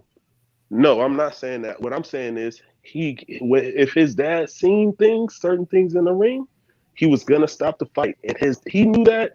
His dad knew that because his dad knew what Crawford was capable of. And it's not like Sean Porter came out there and gave a shit performance. It was already established. His dad is not about to watch him get beat on, bro. Not even against Spence. Did you see his reaction when he got knocked down? Get your motherfucking ass up. Right now. No, you said the training thing. You said the training thing, yeah. See, I could contradict that with if this. Spence got dropped twice, if Sean Porter got dropped twice against Earl Spence, he probably would have threw in the towel the same way. Yeah, Sean Porter said that the reason why he was changing his training methods is because sometimes when he goes into the ring, he feels overtrained. There was no excuses about no training except from Sean Porter's father. It never came from him. You guys have never heard Sean Porter say that he lacked in his training in any video. If you have the video, post it for me, please, in the chat, in the private chat. Yeah. No, Bud Crawford just, put on a great performance, destroyed Porter, ended his career, the first man to stop him. When fighters lose to Terence Crawford, they don't make those kind of fucking excuses. Let's just be Exactly honest. what mere content. That's That's all what mere I'm content. asking for is some transparency, so we all on the same page. It's not really excuses. What I'm saying is just repeating what he said, though. Like that's it. But you're making excuses. I'm just saying. You taking an issue I'm that giving the I'm facts. repeating what fucking Porter said. Don't fucking get mad at me. I'm just trying Take to it up with get. Porter. I'm not mad, bro. I'm just trying to get the shit straight with you, because I feel like what you saying could mislead the people. And if it's not the truth, I don't want. You feel me? I'm not about to let it just go up like that. That's So what you this said, is. but you came in and said that he was done with I fought Errol Spence, right? After No, Errol I Spence, just not was before. saying that what you were saying After the Keith Thurman about fight, Sean after the Porter Keith being Thurman checked loss. out was not true. I actually don't believe Sean Porter was checked out. Yeah, I but thought you that said he was some of checked the out best after Sean the Porter. Errol Spence fight, though, right? I said if we go according to what he said, I So believe that you that proved was my the point, though. best That's Sean what I was Porter saying. He's that been we checked ever out for a seen. minute. Then he's been checked Yeah, out for a but you while. can't Then, just say he was checked out for the Crawford fight. Is what I'm saying. If you gonna say but that, you're just say saying he was checked out. he was checked out after the Errol Spence fight, which is before the Crawford If you fight. gonna go, So how does that even off make what sense? he What you're said, saying when if you're gonna go off what he said, if you're listening, then go with the whole thing of what he really said. Then you see what I'm saying? Don't make shit up. Don't twist the truth, because that's what you but did. I'm going off of what you just said, though. You saying he checked out after the Errol Spence fight, and Yeah, I you said he damn was right. already That's what I checked said. out for the Crawford fight. What I said So was you exactly came in what and he proved said. my point. That's all I'm saying. No, I corrected Yes, you. you did. 150 confirmed it. That's what just happened here. Don't get it twisted. Yeah, Porter did say that. Porter said that he thought Spence was going to be his last fight. He did say that. He's not lying. He's not lying. Yeah, That's a fact. he said he would retire, and the only fight that he wouldn't See retire for multiple was interviews, my dude. Bud. No, that's not true though, because Sean Porter had been hunting down Crawford, like calling him out for Do nearly a anybody year. believe So I feel like everyone's being a bit dishonest now, innit? Because come on, Do this is like anybody everyone's believe that you're was being a kill dishonest of Sean now. Porter that He was night? hunting Yes down or no? Crawford. That was not a man ready to retire. That was a man that wanted to win another world title, bro. That wanted to make history. He was hunting down the Crawford fight. Crawford wanted the Spence fight. Like I feel like fans are being a bit dishonest now with the timeline of what happened.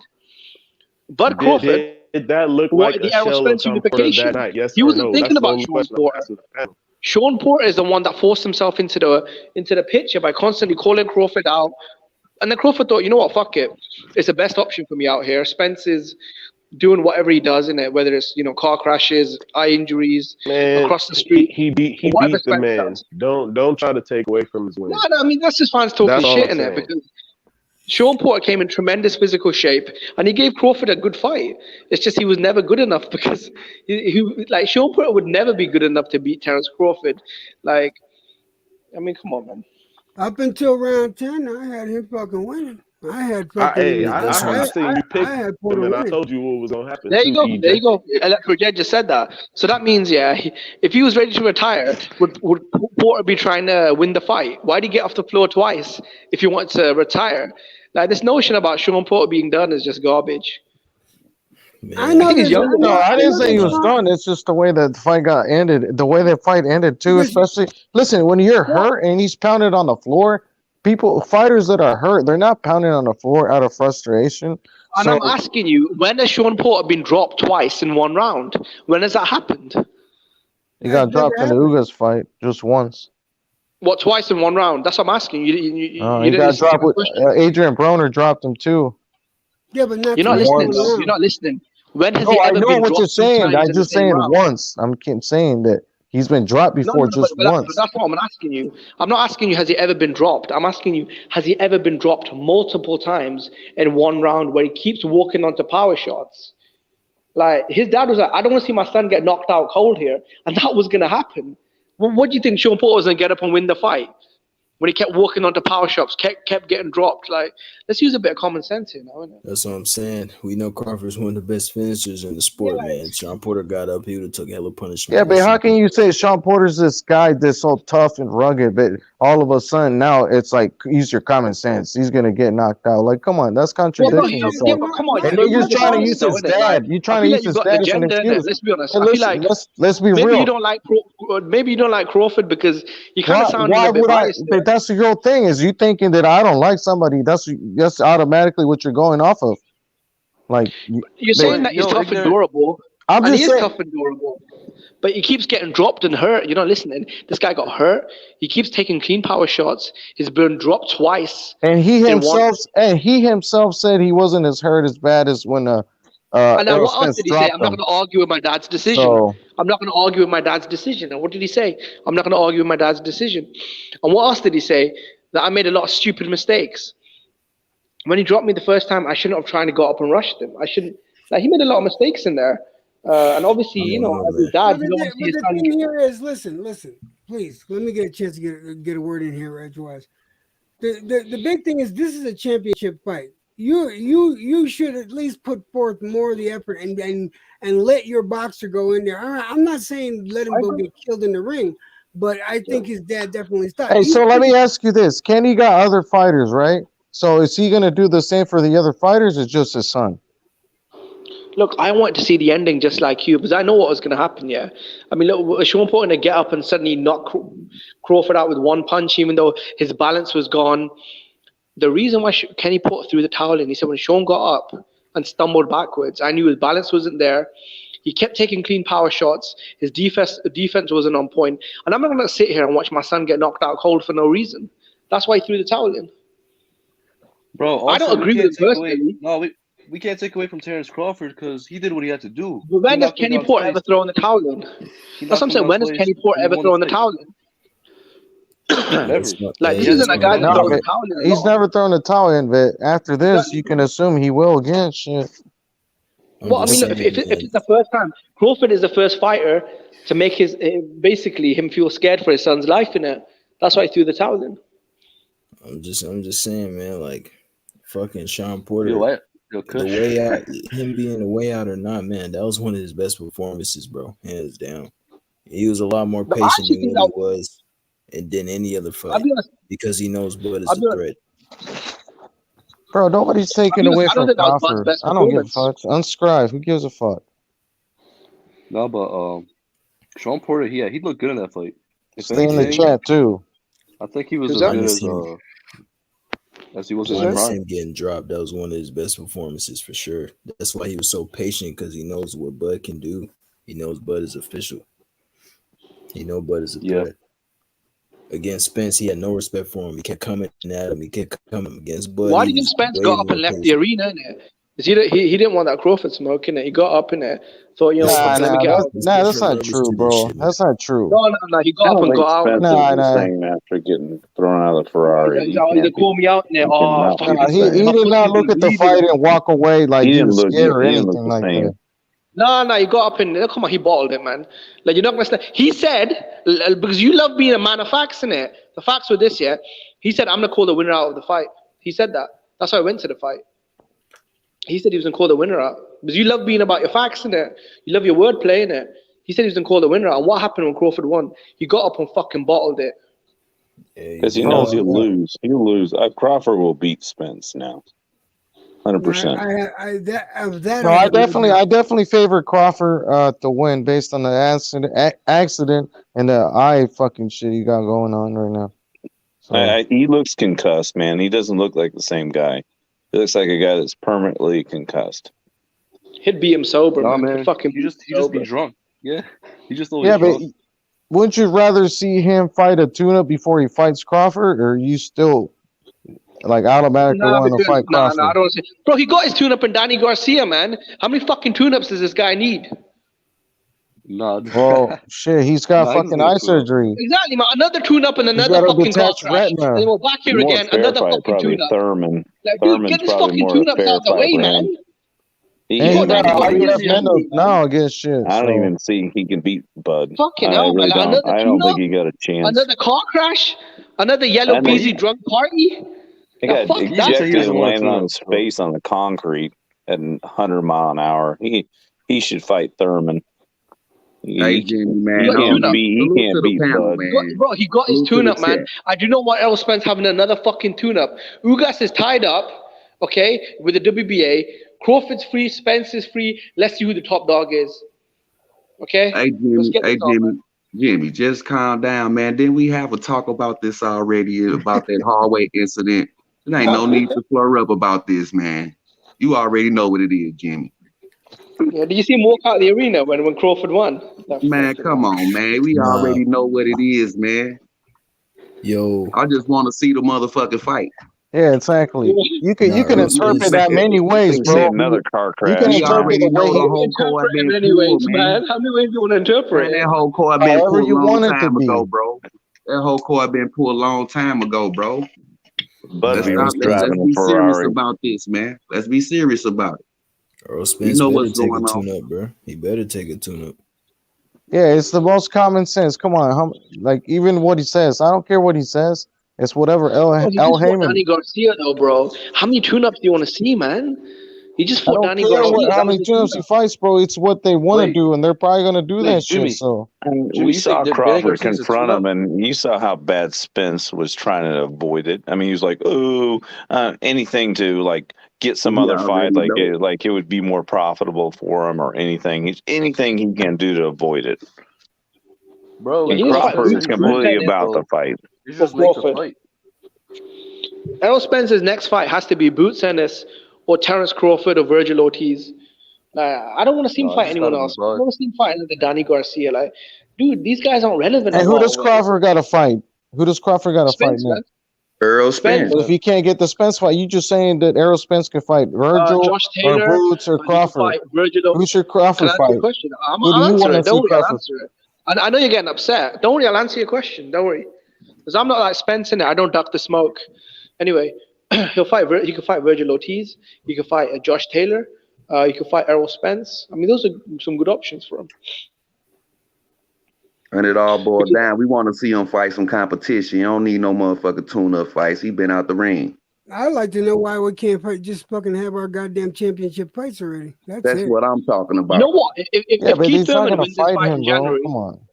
if Keith Thurman wins this fight in January, yeah, against Barrios, let's say he knocks him out in like 6 rounds, he looks good. I don't mind, Crawford fighting Thurman, because on paper Thurman's a better win than any win that. Oh, Keith Thurman is Spence actually is alive. boxing still? Oh, I'm sorry. Yeah, he's still I haven't heard from him in a while. He's fighting Barrios. I'm telling you, bro. Right. So since they ass got all that ring rush, they need to fight. Spence and Thurman. Barrios. He's fighting Barrios. So if he looks good, Crawford could fight Keith Thurman in June. Aren't they saving Barrios for fucking Tank or something like that? Man, that dude need to get in there with somebody, man. He been out. Tank's pay-per-view sales were like totally. They were the Tank, man. They did, like Tank was the Tank of pay-per-view sales. Long as the doctor's cleared, he can get in there. He need to fight. Yeah. Straight If up. he's well enough to fight, Crawford just fought. Why we talking about Crawford fighting somebody? Yep. Earl Spence needs to get out here and fight, man. That belt he should not have that belt. Exactly. Who do you think he should fight though? You think he should fight Crawford? Spence. Yeah. You got Crawford mandatory, bro. He shouldn't have Isn't that Boots belt. is It's been mandatory? too long since his last fight. Isn't Boots is mandatory? No, Boots is the number one in the IBF. He hasn't been mandated yet. Well, yeah, he needs to fight Boots, and that's his number one contender, or he needs to fight Crawford, who's his rival, innit? His champion. He's got They're gonna go get the grocery boy for a tune-up.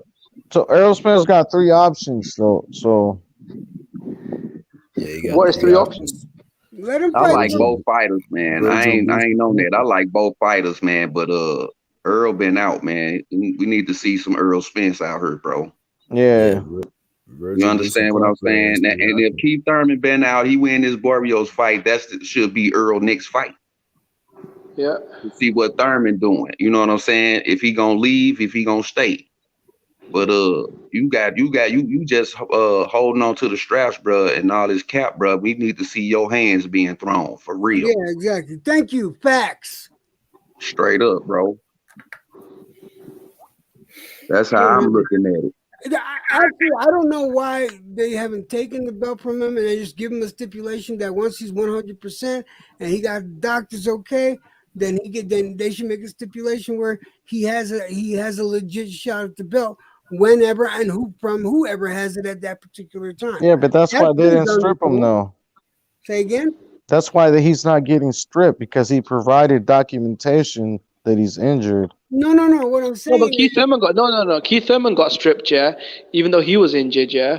That's how Errol Spence got his belt in it, because he didn't win the belt. It became vacant. Porter won it, and then obviously he beat Porter. Yeah, but Keith Thurman didn't have a return date, and Errol Spence supposedly does. No. So Does what's he? the return date? What I'm saying Sometime is next this. year. They At need the to beginning take of the next belt. year. They need to take the belt, and then they can give him the stipulation later. Why should he hold on to that belt? What makes him so special that he holds on to that belt? If he's injured and he can't fight, then they need to give that shit to someone else that can fight for now, and give him a stipulation that he gets to fight whoever has a belt when he's 100%. Until then, take that shit and put it to people that want to fight for it. And then the conveyor belt will start moving in the contender spots, bro. Yeah, instead of these motherfuckers sitting fucking, flaccid and fucking and stagnant. Fuck that. So you say they should strip Errol Spence and keep the division going, right? Yep.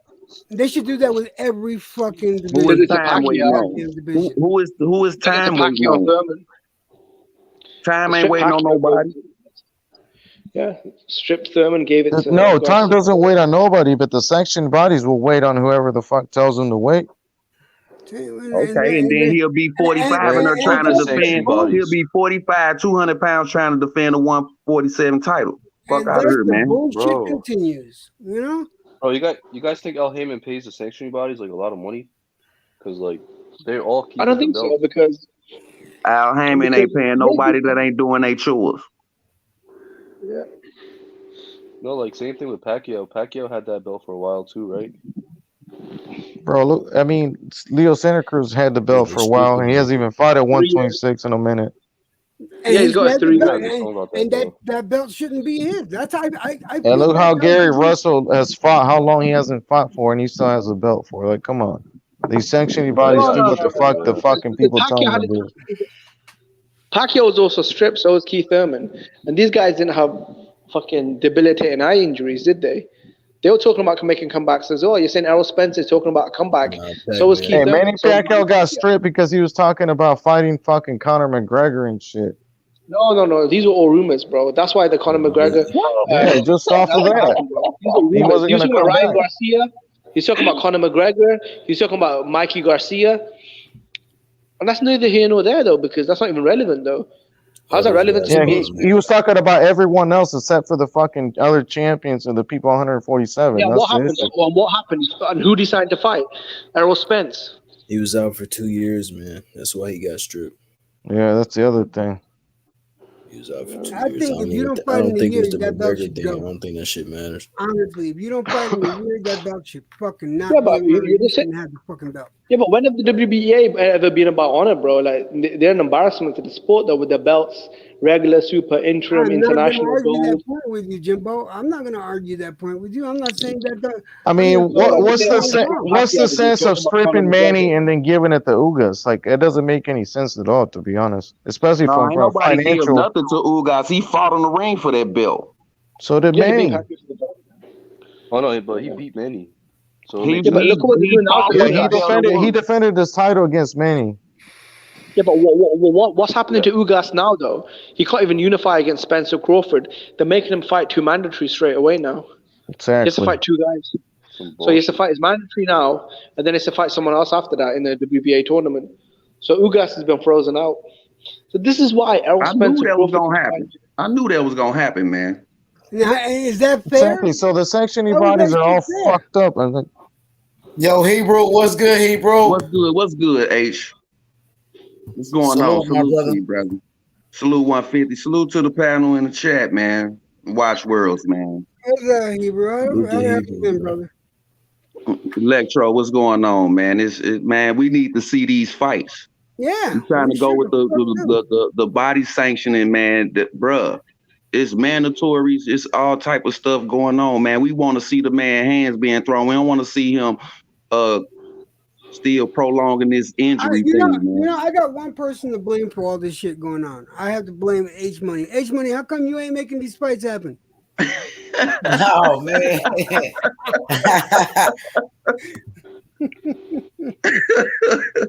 About to make this fight happen right here with David Morrell and David Benavidez. That's the fight, man.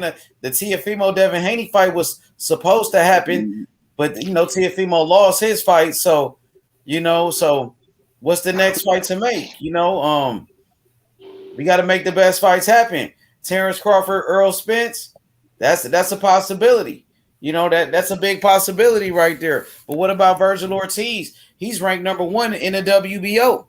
He's ranked number 1 to fight Terrence Crawford. Virgil Ortiz, young phenom, 18 wins, 18 knockouts. Virgil Ortiz Jr. undefeated. He's number 1 contender for Terrence Crawford. Then you got Jaron Ennis. He's the number 1 contender for Earl Spence. So man, they if they're not gonna fight each other, they're gonna have to fight one of those guys. I can tell you that much. And straight up.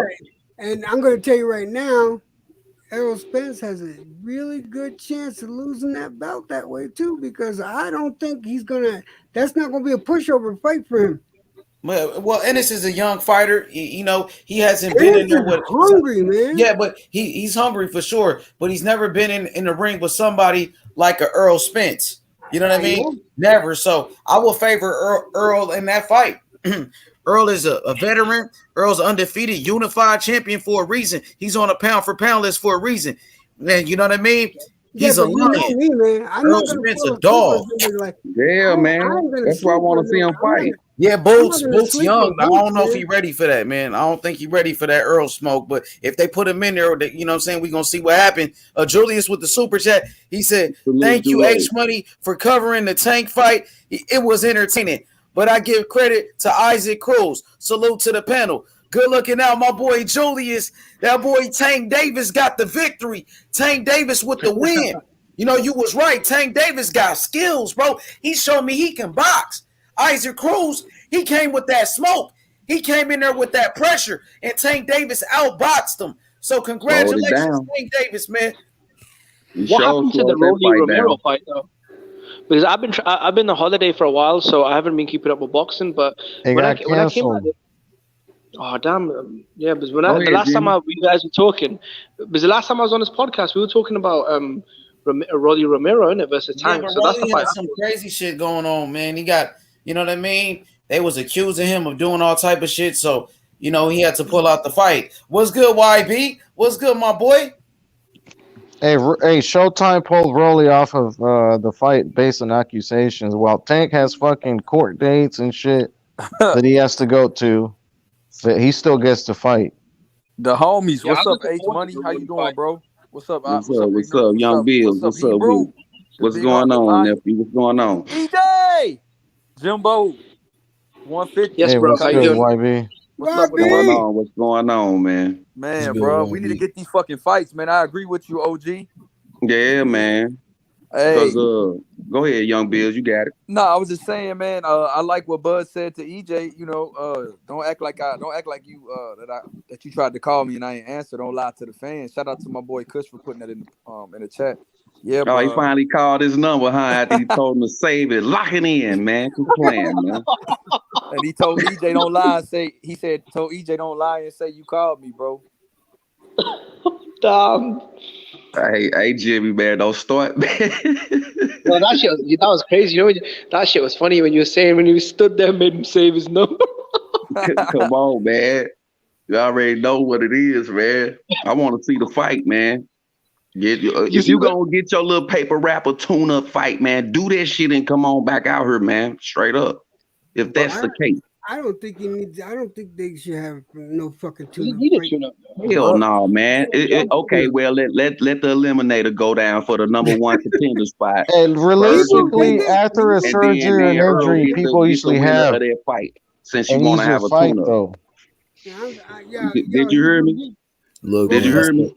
Let Boost let Ennis and Ortiz have eliminator for that number 1 contender spot, and then Earl get the winner of that.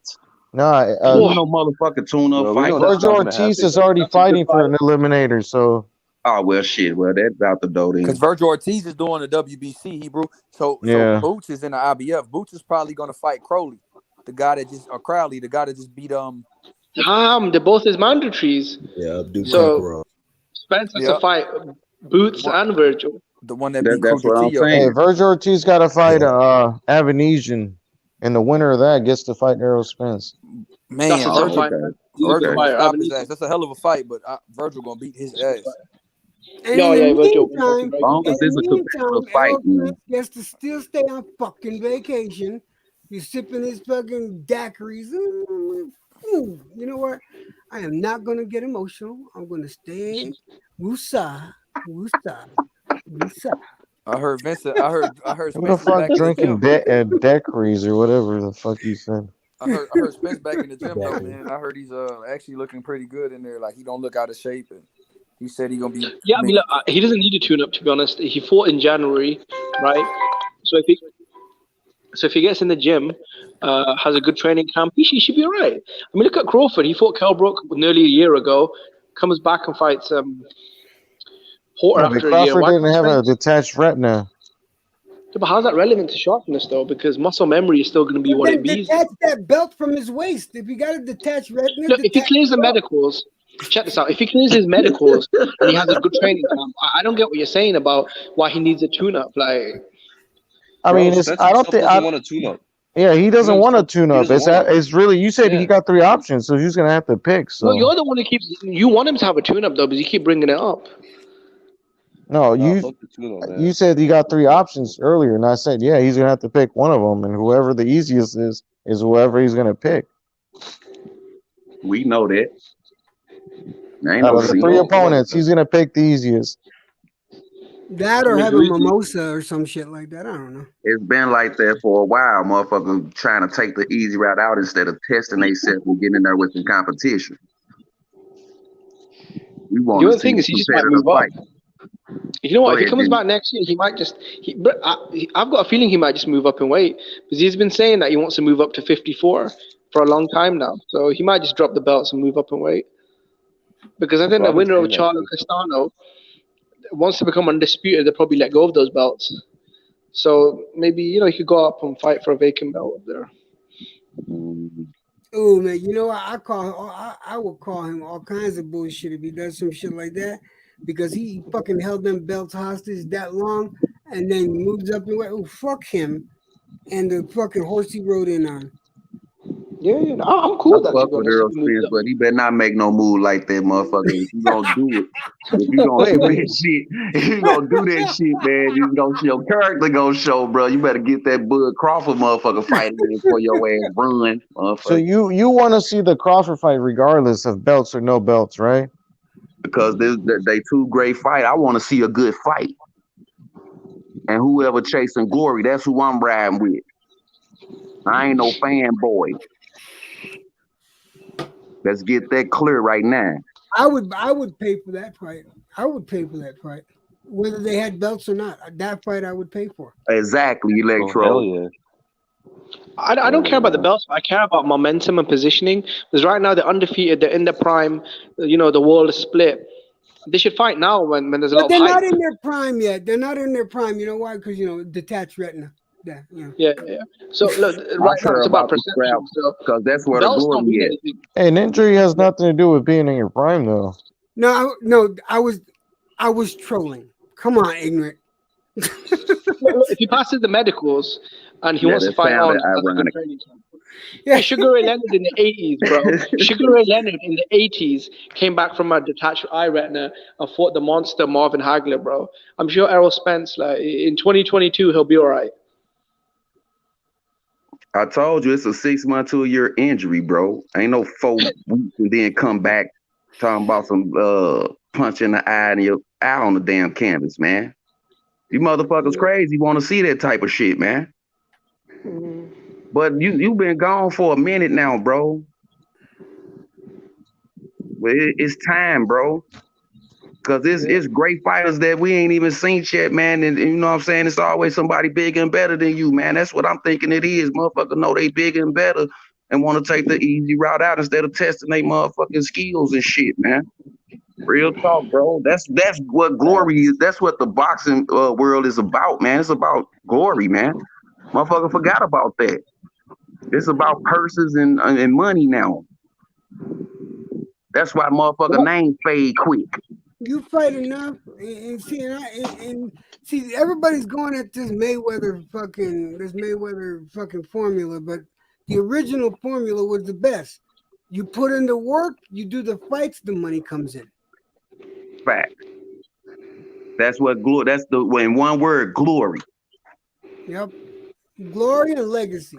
Yeah, but the way promoters protect their investment nowadays, it doesn't work like that, though. You say what? The way promoters protect their investment fighters, it doesn't work like that anymore. They're not putting up their fighters up against the best. You know what? Ignorant, you're right. But then, okay, at the end of the day, ignorant though, who's got the last say? The boxer. Oh. Yeah, but how many boxers you seen screaming out saying, I want to fight this guy, that? I've seen a few. In my life. And then how many times you actually seen the a fight? business gonna smash that shit. Cause you just said it. These Gerber babies is letting the promoters run their motherfucking careers. Exactly. Come on, man. You ain't tell us something we don't know. That's why we here to learn. We see that. I'm sorry, go ahead. Go ahead, Electro. Go ahead. I'm finished. Go ahead. Don't think I'm taking shots at you. You know I don't do that shit. I'm not taking shots at you. I'm frustrated with the entire fucking situation altogether. That's all I'm on. I ain't got nothing against nobody on this panel. But the chin smoke gonna be there when the disagreements go. But opinions is opinions, man. Hey, listen, I'm not even an Errol Spence fan, but I understand what people are saying. That they need to fight each other, but the way shit works, it's not. I don't think he's gonna fight Crawford next. And he's gonna pick the easiest opponent he could fight that people consider a threat, sort of like either it's Virgil or Boots. So that's all I'm saying. Who is Virgil Ortiz fighting in this eliminator? David Ebenezer. Okay, so let's just say Virgil Ortiz knock him out. Let's say the for sure thing go down, a knockout. Hey, listen, my phone's gonna die, so everybody have a good night. All right. It's always good talking to you, brother. All right, I'll catch you guys tomorrow. All right, bro. Salute to you. Let's just say Virgil Ortiz knocked this man out, right? What's next for him? Is he gotta wait and see what the champion's gonna do? Or do we get on the champions and see and get them to get back out here so we can see where them straps finna go? If you gonna have glory, or is your ass gonna lose and then be to the E column? You understand what I'm saying? And we know that's the excuse column. It's starting to get filled up now. Yeah. Win, lose, draw, excuse. What kind of shit is this? Straight up, man. You're right, man. You're right. I'm fucking tired of it, man. But I think H Money is sick of me complaining about it, man. Because H Money hearing me talk about this bullshit. H Money tired of it too. We all tired of this. These little air pocket situations that come up, man. Motherfucker is the bottom of an Air Max Nike. Goddamn bubble. Straight up, man. But here's the irony of the whole thing. Yet you got motherfuckers like fucking Jake Paul.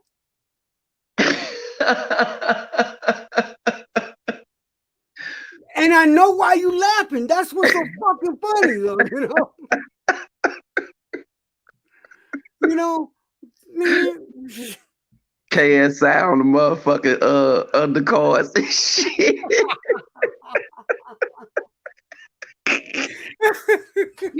Shit getting out of control, man. Oh, come on, man. You already know what it is, man.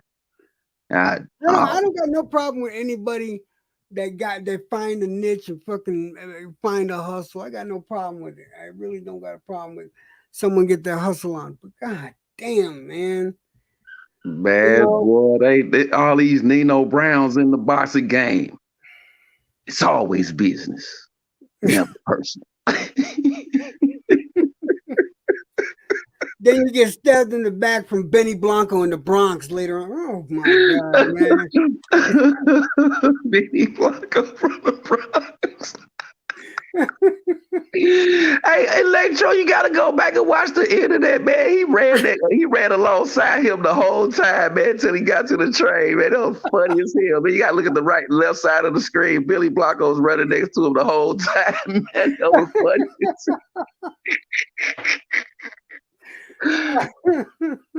Hey, yo, Billy, let's go. Nah, you stay here, motherfucker. That's what I'm feeling about this boxing shit. Nah, you stay here, motherfucker. He popped his ass, man. Fuck this shit, man. That's what I'm feeling with Earl. I like Earl Spence, man. I was riding with Earl, man, till Bud came, man. I started watching Bud like it is early. He had dreadlocks on his head, man. I'm like, damn, who the hell is this dude right here? Earl was still knocking motherfuckers out, beating motherfuckers up. But heard this dude come like, I'm like, hold the fuck up, man. And that body shot back. He came in like a fucking tsunami, man. Man, what the fuck? They talk about they named him, he got his hands up, Bud. I'm like, Bud. I say, I know Kenny from, man, that nigga way older than that. Kenny from the Cosby Show way older than this dude. This is not no Bud. No, I like both of them the same as well, Errol and Bud. But after what happened in the hallway, I became a Bud fan. I'm trying to straight avoid the conversation, Jimmy. We did that already. I'll be honest, bro. I was shocked at what I was seeing. You had Errol putting his hood up, hiding his phone. Bud was saying, put your number in. Errol was saying, I left my phone at home. Hey, Jimmy. Hey, boy, motherfucker got emotional so quick that day, boy. They got emotional in the mud, boy. If they could had the control of the panel, me and Jimmy ass would have been in Antarctica somewhere doing our motherfucking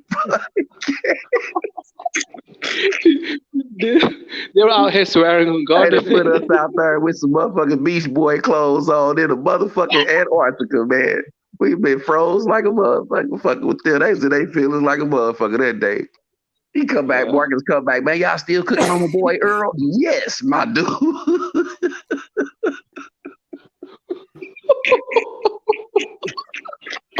I can't even, man. I can't fucking.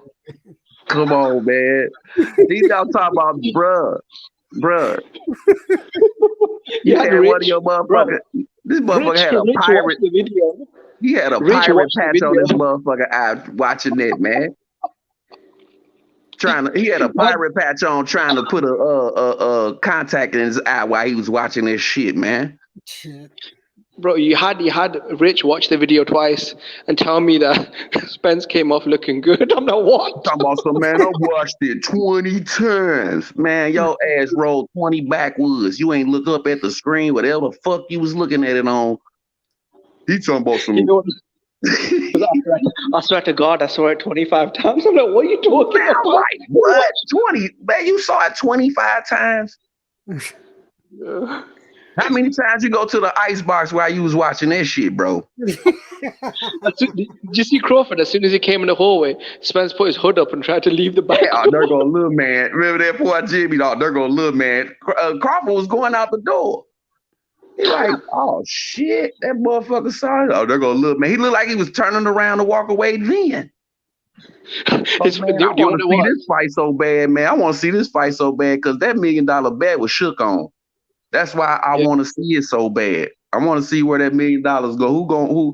Who gonna bring that up? That's why that's all I want to see. They shook on it. That was a bet. That's a man's bet. I want to see that fight. Man, don't want to lose $1 million. Man, he shook on it because how can you lose a bet if you never $1 million? He know that. He know he just gave that man $1 million. Here, man, I'm a cash app you. Fucking her, man. I want to see that fight bad. Hey guys, everybody want to see it. I'm not alone in this. Everybody want to see that fight. Bro, did you see Spence's friend trying to talk to Crawford to distract him? And Crawford was like, no, I'm here for Spence. Nah, bruh. That shit, hey, man. Hey, man, and it straight popped back up on my YouTube feed, too. My tread, man. It popped back up. I was like, I ain't watching that no more. I ain't watching that no more. You know you did, though. Don't lie. I did. Hebrew and Jed, I have a question for you two. What's up, Anthony? Go ahead, man. Have you guys ever seen a fight, like a boxing match, where the taller fighter, the shorter fighter has a reach advantage, but the taller fighter is like he doesn't, where the taller fighter has shorter arms and the shorter fighter has a longer reach, like where a shorter fighter has like an 80-inch reach and the guy has the Yeah. taller fighter. Has that ever Yeah, happened? listen, Anthony, I got you real quick. All the Jack Dempsey fights. Jack, I don't know who Jack Dempsey is. There you go. There goes some homework. Yeah, no, Jack. Yeah, Jack. Yeah, that's a You good. said now. I'm gonna repeat what you said. You said the shorter fighter has longer reach, and the taller fighter got short arms. Just go watch one Jack Dempsey fight. You're gonna see it. No, I'm talking about the current era of boxing. Now up to date. Shit, man. Manny Pacquiao. Who was Did it? Oscar have a long reach? Oscar De La Hoya. But his arms, his arms kind of is shorter than Pacquiao arm. I don't know, man. That's a good question, man. Up to date, but I just saw it back in the day so many times, bro. Wait, you said Jack Dempsey? Jack Dempsey. Dempsey had like really long. Man, dude was a chimpanzee in the ring, bro. He had hella long fucking arms, bro. He was knocking motherfuckers like a foot taller than him out, bro. When you said that, I'm like, I hope he's. I'm telling you, bro. I'm like, why is he in there with this fucking heavyweight? He look like he a goddamn light heavyweight, a super middleweight, man. That's all you gotta do is do your homework on Jack Dempsey, man. He fought a whole bunch of motherfuckers bigger than him. Tyson, shit. Yeah, Mike. No, the reason why I asked that is because I can't remember what fight I saw where recently, like a few months ago, where the shorter fight. I think it was a lightweight fight. The guy was like 5'8", and the guy who was shorter than was like 5'6" or 5'7", and he had I got one. Oscar Valdez and Bill Chet. Yeah, he had the reach, but he was getting the man. That's an odd thing. I've never seen that before. Like, that's really odd. Marvin Hagler was only about 5'8", 5'9", but he had like I think a 76-inch reach. Yeah, I think he had a longer reach than not Sugar Ray. Who was his rival? You're talking about Hearns. Thomas Hearns. Yeah, he had a longer reach than Hearns, didn't he?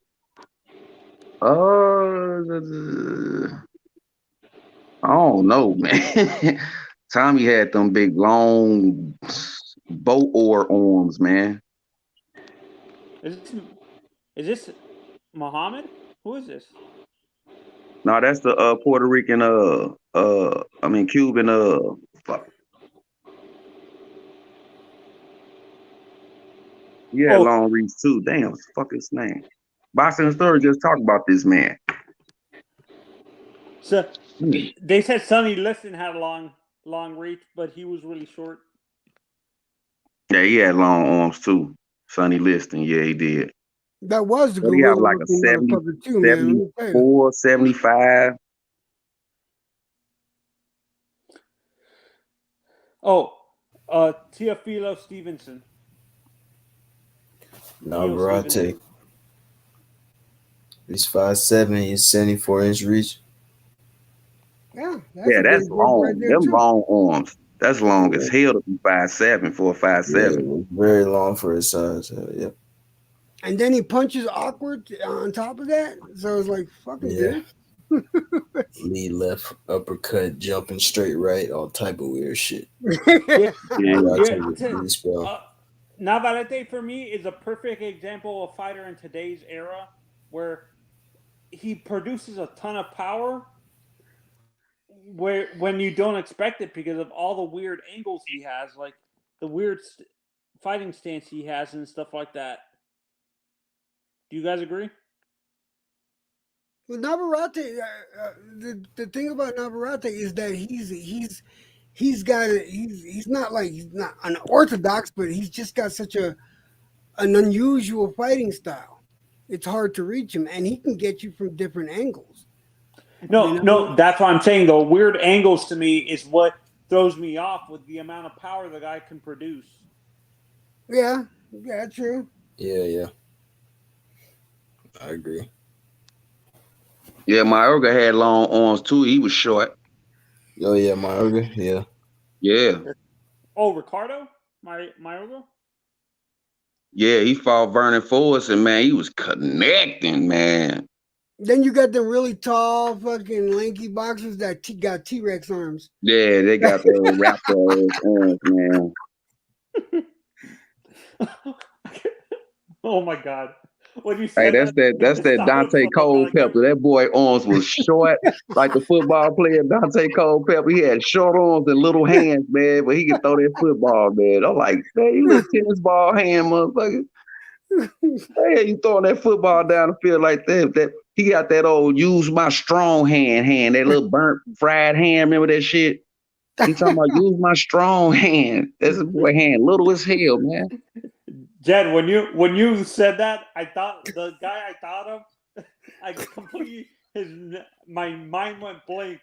But he was a Mexican fighter. He was a Mexican fighter in the featherweight division, in the middleweight division or whatever, and he was like 6'2", and he had like a 60-inch reach advantage. Yeah, 60-inch reach. I'm like, I'm finna say 60-inch reach advantage, my dude.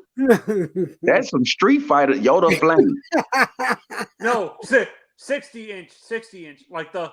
Yeah, I'm with you. I'm like, I'm finna say he fighting a damn ant, man. What the hell? That's what you described as T-Rex arms right there. He's like, damn, man, those little ass arms, man. You can't. You gotta go straight to the inside with your chin tucked to your chest, man. Come on, 6'2", 60-inch reach, man. Get your little ass arms out of here, man. He gotta go straight to inside fighting the whole fight because you ain't finna jab shit. Did Chavez have short arms? Who? Chavez Sr. He had a nice. He was perfect. He was perfect, man. He had the nice reach inside fighting, man. He just knew exactly what range to get you in to put that right hand on your ass. So his arms fit him, man. For his size, height, weight, proportion, all that, bro. Oh, actually, another guy that Esteban de Jesus is a perfect example of another fighter. The guy who fought Roberto Duran 3 times. The guy was a lightweight at 5'7" with, I think he had a 72-inch reach advantage. 72 inches. Your boy Laura right here too, man. Laura got them long ass motherfucking gorilla ass arms, man. Does Canelo have knuckles on the ground and shit? Nah, Canelo got 71-inch reach. His arms pretty long too.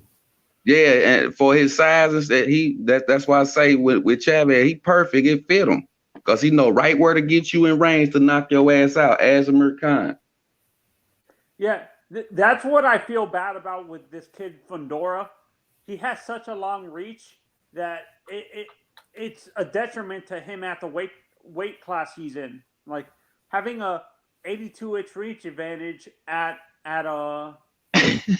super welterweight is a total disadvantage. To be honest, well, I don't see that as a disadvantage, especially if you know what you're doing, man. If you it's all about focus when it comes. My bad. Go ahead, Jed. I'm tripping. Go ahead. No, I'm just saying, if you know how to use it, man, and then use it. Look at all these fighters that Canelo fought that had fucking reach over him, taller than him, and yet he could still get him on the inside and do the damage. And and everyone's saying, Oh man, that's fucked up. They gave him, that was a setup. They gave him that fight because a tall man with longer reach should never lose. That's not true, guys. That's not true, because when a motherfucker body snatching you, your arms get shorter because your motherfucking ass trying to protect them ribs. You understand? Oh, So now your ass, now your motherfucking 82 is a motherfucking 71 now. yeah. Fuck around, they end up down to 60. Yeah, exactly. To zero, motherfucker, because they on your sides, motherfucker, your head open. The hell you mean? Yeah, Fundora, man, he get it. Fundora got to keep focus going and stick with this jab. That's what I'm saying, Hebrew, man. He gives up his reach, man. He likes to fight in the inside. He's a pocket fighter. He should use the jab, bro. He would be a master. He put that stick out there. That shit dead. Because then he can set up his launching hand, man. Yeah, he makes it hard for himself fighting in the inside. He should just stay on the jab. That's what he should. Well, you know what? What if he used the jab?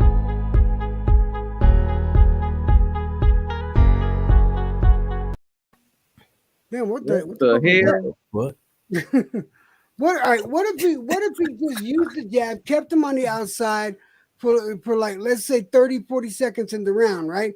Get some jabs, get some solid shots in there, and then rush in and work the inside and do the pocket, and then continue to do that. Back and forth, back and forth. Wouldn't that keep them off balance? Most definitely. But he lose focus. It's over for him. Because you getting too many. Go ahead, Anthony. Go ahead. Yeah, I can't. I think it was either 50 or someone else that said that. I think the reason why he fights on the inside is because his midsection, his defense is a detriment to him because he has it all the way up. He doesn't protect his body that well.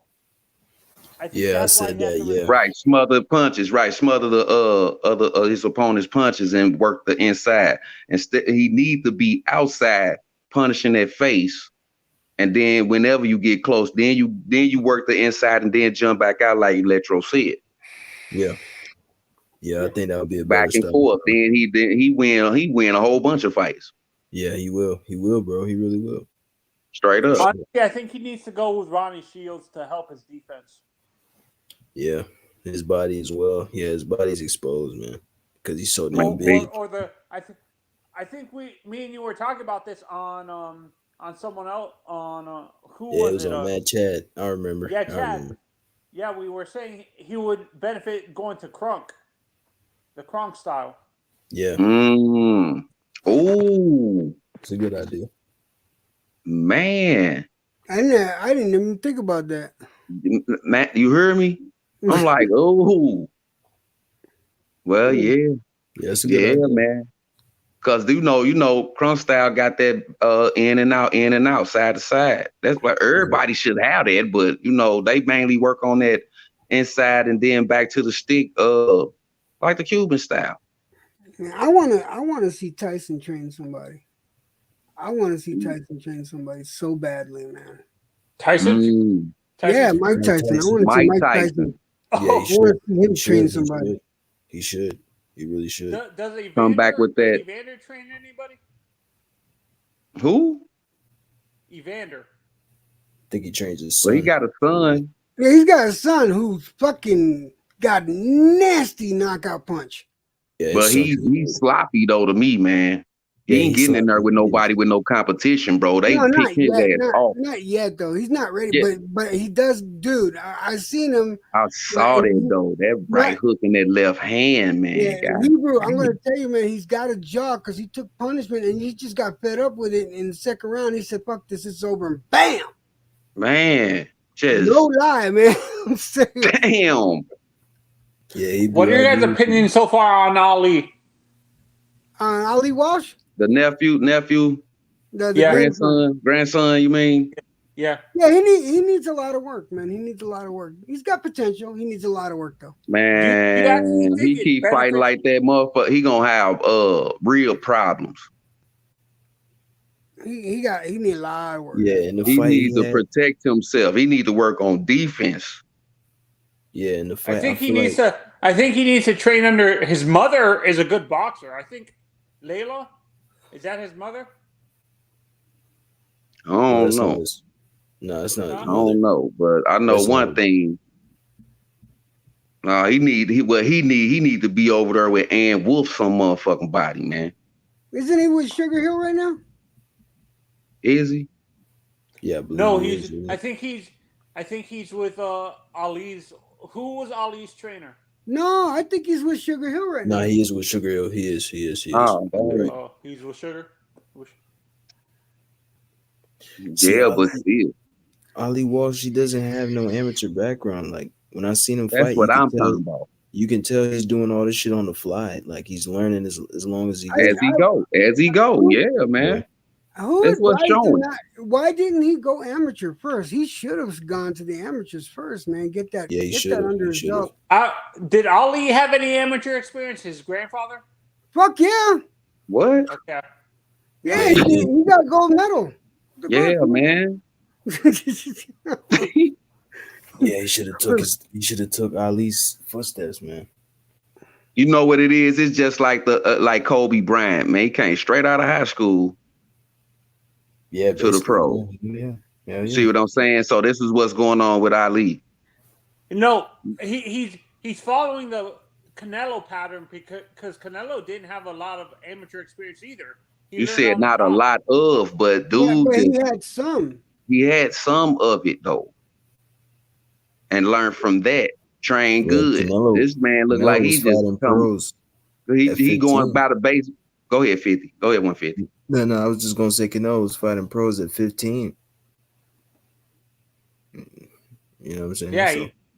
No, that's what I'm saying. Canelo did have like I don't think he started younger though. I think Ali started a little late. I don't think he started boxing right away. I'm going to tell you right now, fucking amateur boxing makes a fighter great. Because of his amateur record and all the experience he's got, Usyk is the fighter he is now. Yeah, in my sure. opinion. Lomachenko and as Loma. well. We can name a lot of fighters. The list can go on. The thing of it is that you can't be out jumping out here because of your name and who you are. That don't prove you ain't proving yourself in the ring with that. You got to work hard and train and become that fighter. You can't just jump in here talking about I'm an Ali. Yeah, so I'm gonna get in here and whoop some ass. That's what it looked like to me, bro. That could hurt him in the end. So man. So as it is right now, what they're doing is they're spoon feeding him these fights. That's okay. Nothing wrong with the fights he's had. This last fight, I do think showed him that he's vulnerable and that he needs to work on his defense. And I think he's seen that himself. Luckily for him, he dominated a lot in the first 2 rounds. Round 3, he fucking lost big time. Oh yeah, you saw what I saw. Yeah, he lost in the Mr. G, that's a little bit harsh. I don't think he's a hype job. That's. I understand you're saying that because of his name, but I think a little bit. I don't think he's a hype job. He just needs to learn. He just needs to get better. He needs to mature in the game. That's all. He gonna be great if he don't have a problem with authority and hear his corner out, bro. Yeah, and he has focus. He has to have focus. Yeah, that's what I mean. You got to have full discipline, man, if he gonna be great. Because he got a nice style. He got a nice style. It's just that, boy, you being exposed. Boy, you exposing yourself like a motherfucker, man. What I'm watching. Yeah, and when I honestly, I can't believe I'm saying this. He's a little bit in terms of his personality. He's not as braggadocious as his grandfather.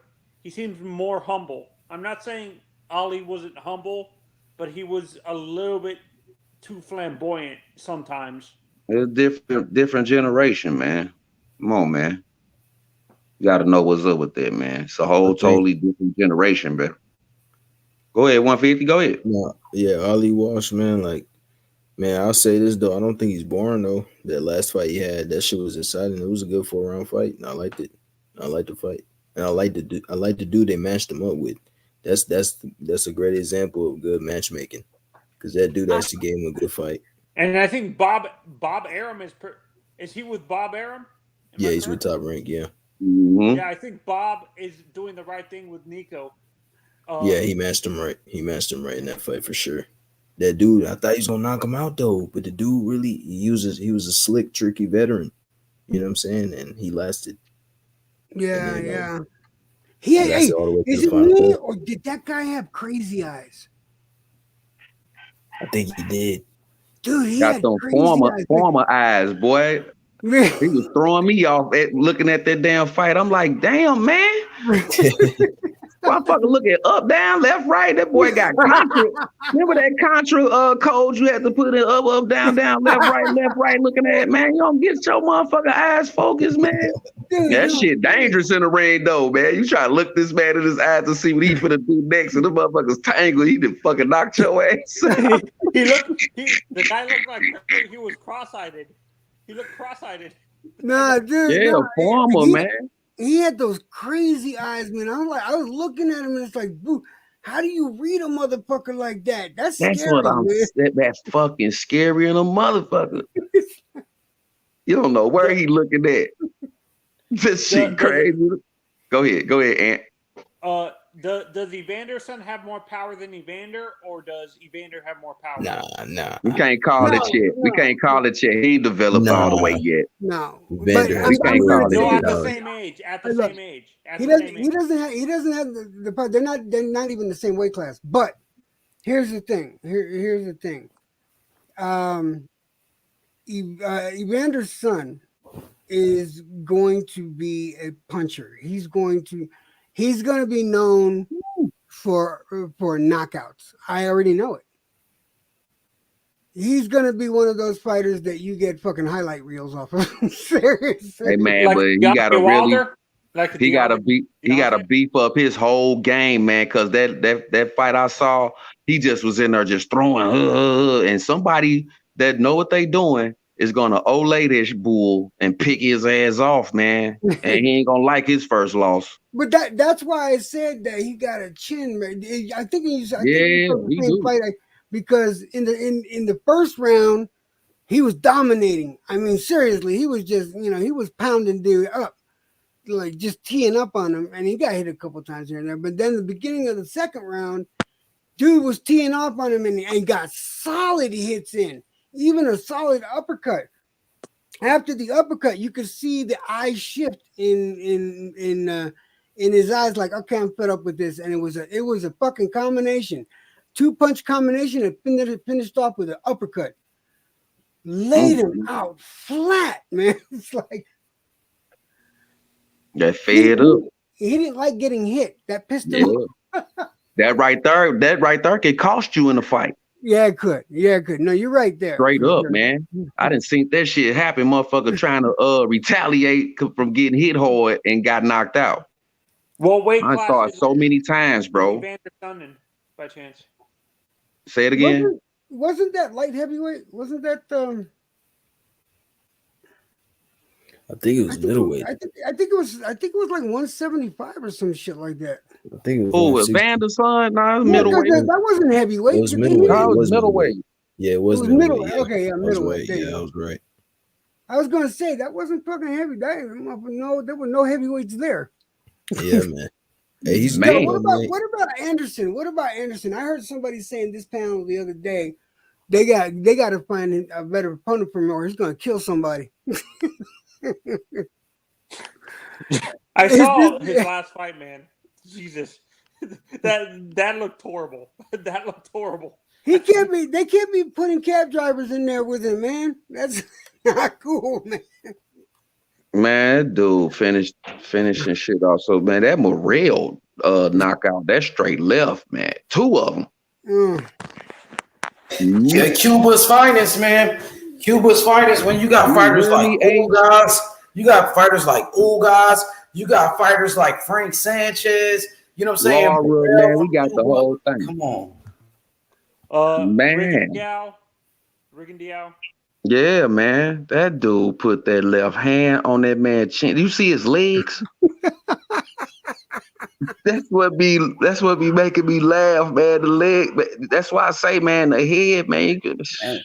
How does it feel Anthony, as a Cuban yourself, to have so many great fighters from your country, like, you know what I mean? Even, in the Olympics, the Cubans and the amateurs dominate boxing. It's just unfortunate dealing with the communism. Of course, a lot of fighters, they couldn't turn professional, but now you got a young fighter like David Morrell, who's a young champion in the game. How does it feel, bro?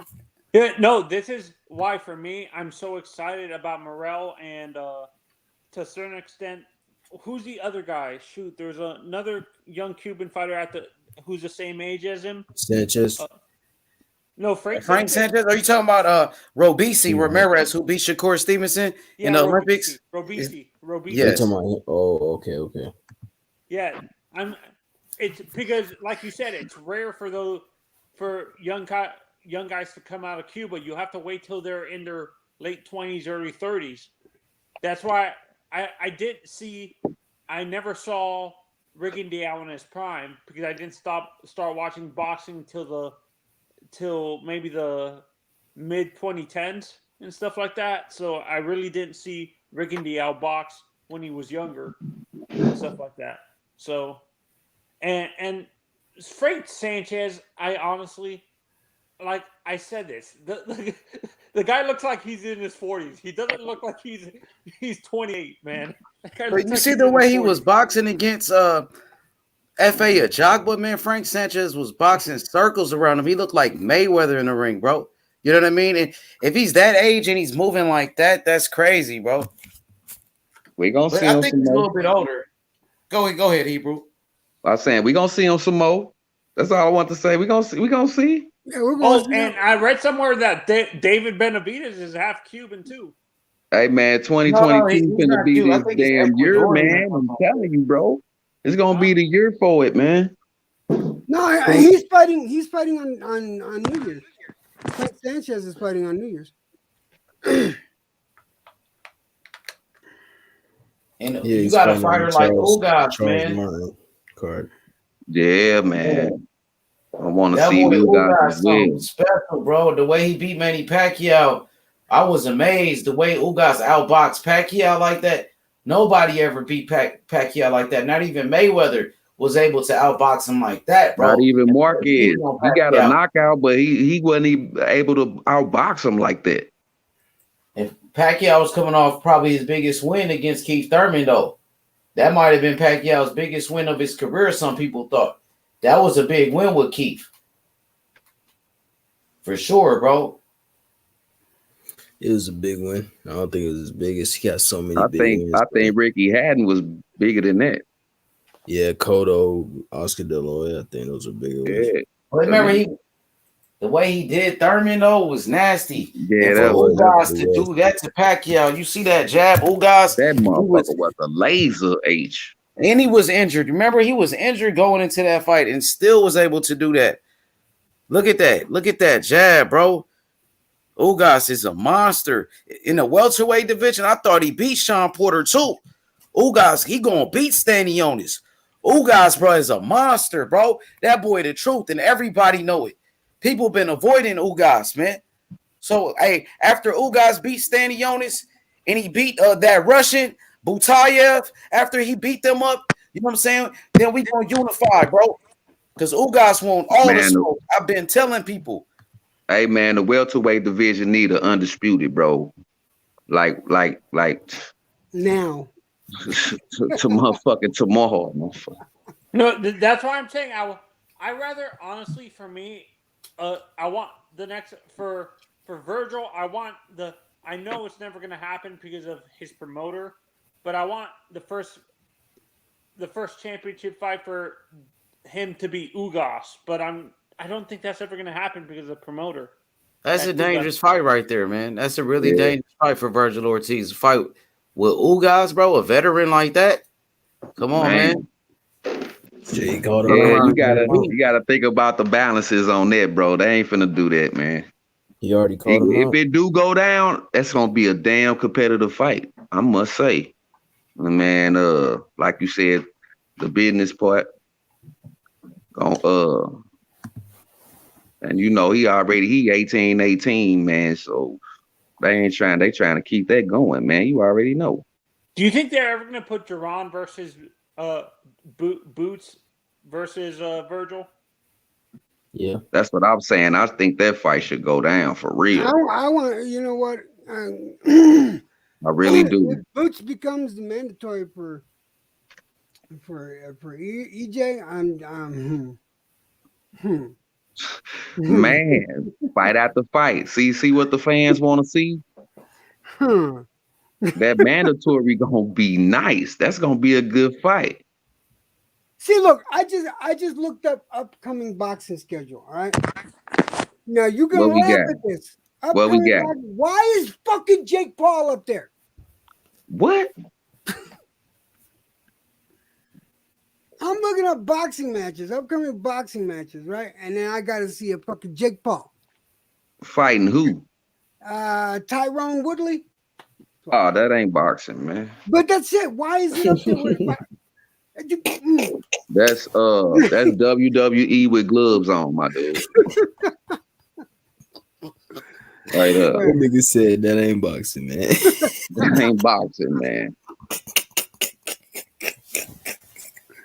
So that's opinion. Right, whatever you looking at is opinion, Rick. All right, so Friday we got Brown Benavidez, right? And yeah, it's a good ass fight, man.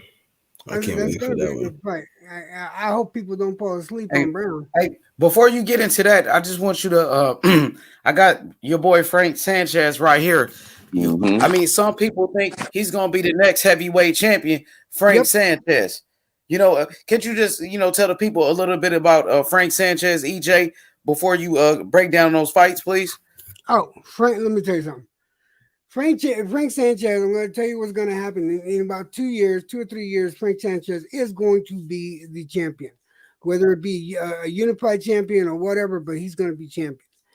This cat, y'all need to don't fall asleep on this guy, man. He's a Cuban fighter.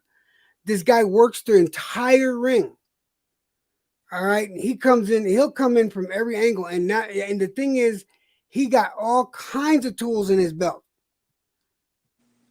You know, he'll mix it up on the inside, in which he has and dominated, but he's a distance fighter because he's gonna stick and move and then come in with some flurry, come back to stick and move. He'll get in the fucking phone booth with you, but he's gonna constantly go back on the outside and jab you to fucking death. Just saying, the man is no joke, and when he hits the body, you feel it through the fucking monitor or the TV. I'm not even joking. This guy can hit hard. He got skills for sure. Like people talk about Usyk, his boxing skills. Frank Sanchez, he can match Usyk skill for skill. He's that good. You know, he got skills like that. Like Fury. Out, man. He has no problem with getting fast power. He's just as good as Usyk. Just as good as Usyk, if not even better. You know what I mean? And bigger. You know what, H? You know who he remind me of? Bert Cooper. Yeah, Bert Cooper was a bad motherfucker. This boy, he's kind of like, with him, man, he's sharp, man. You know, heavyweight with skills, boxing skills that can move, box. You know, he got power, accurate, elusive, you know what I'm saying? Defense, footwork, all of that. He got it all.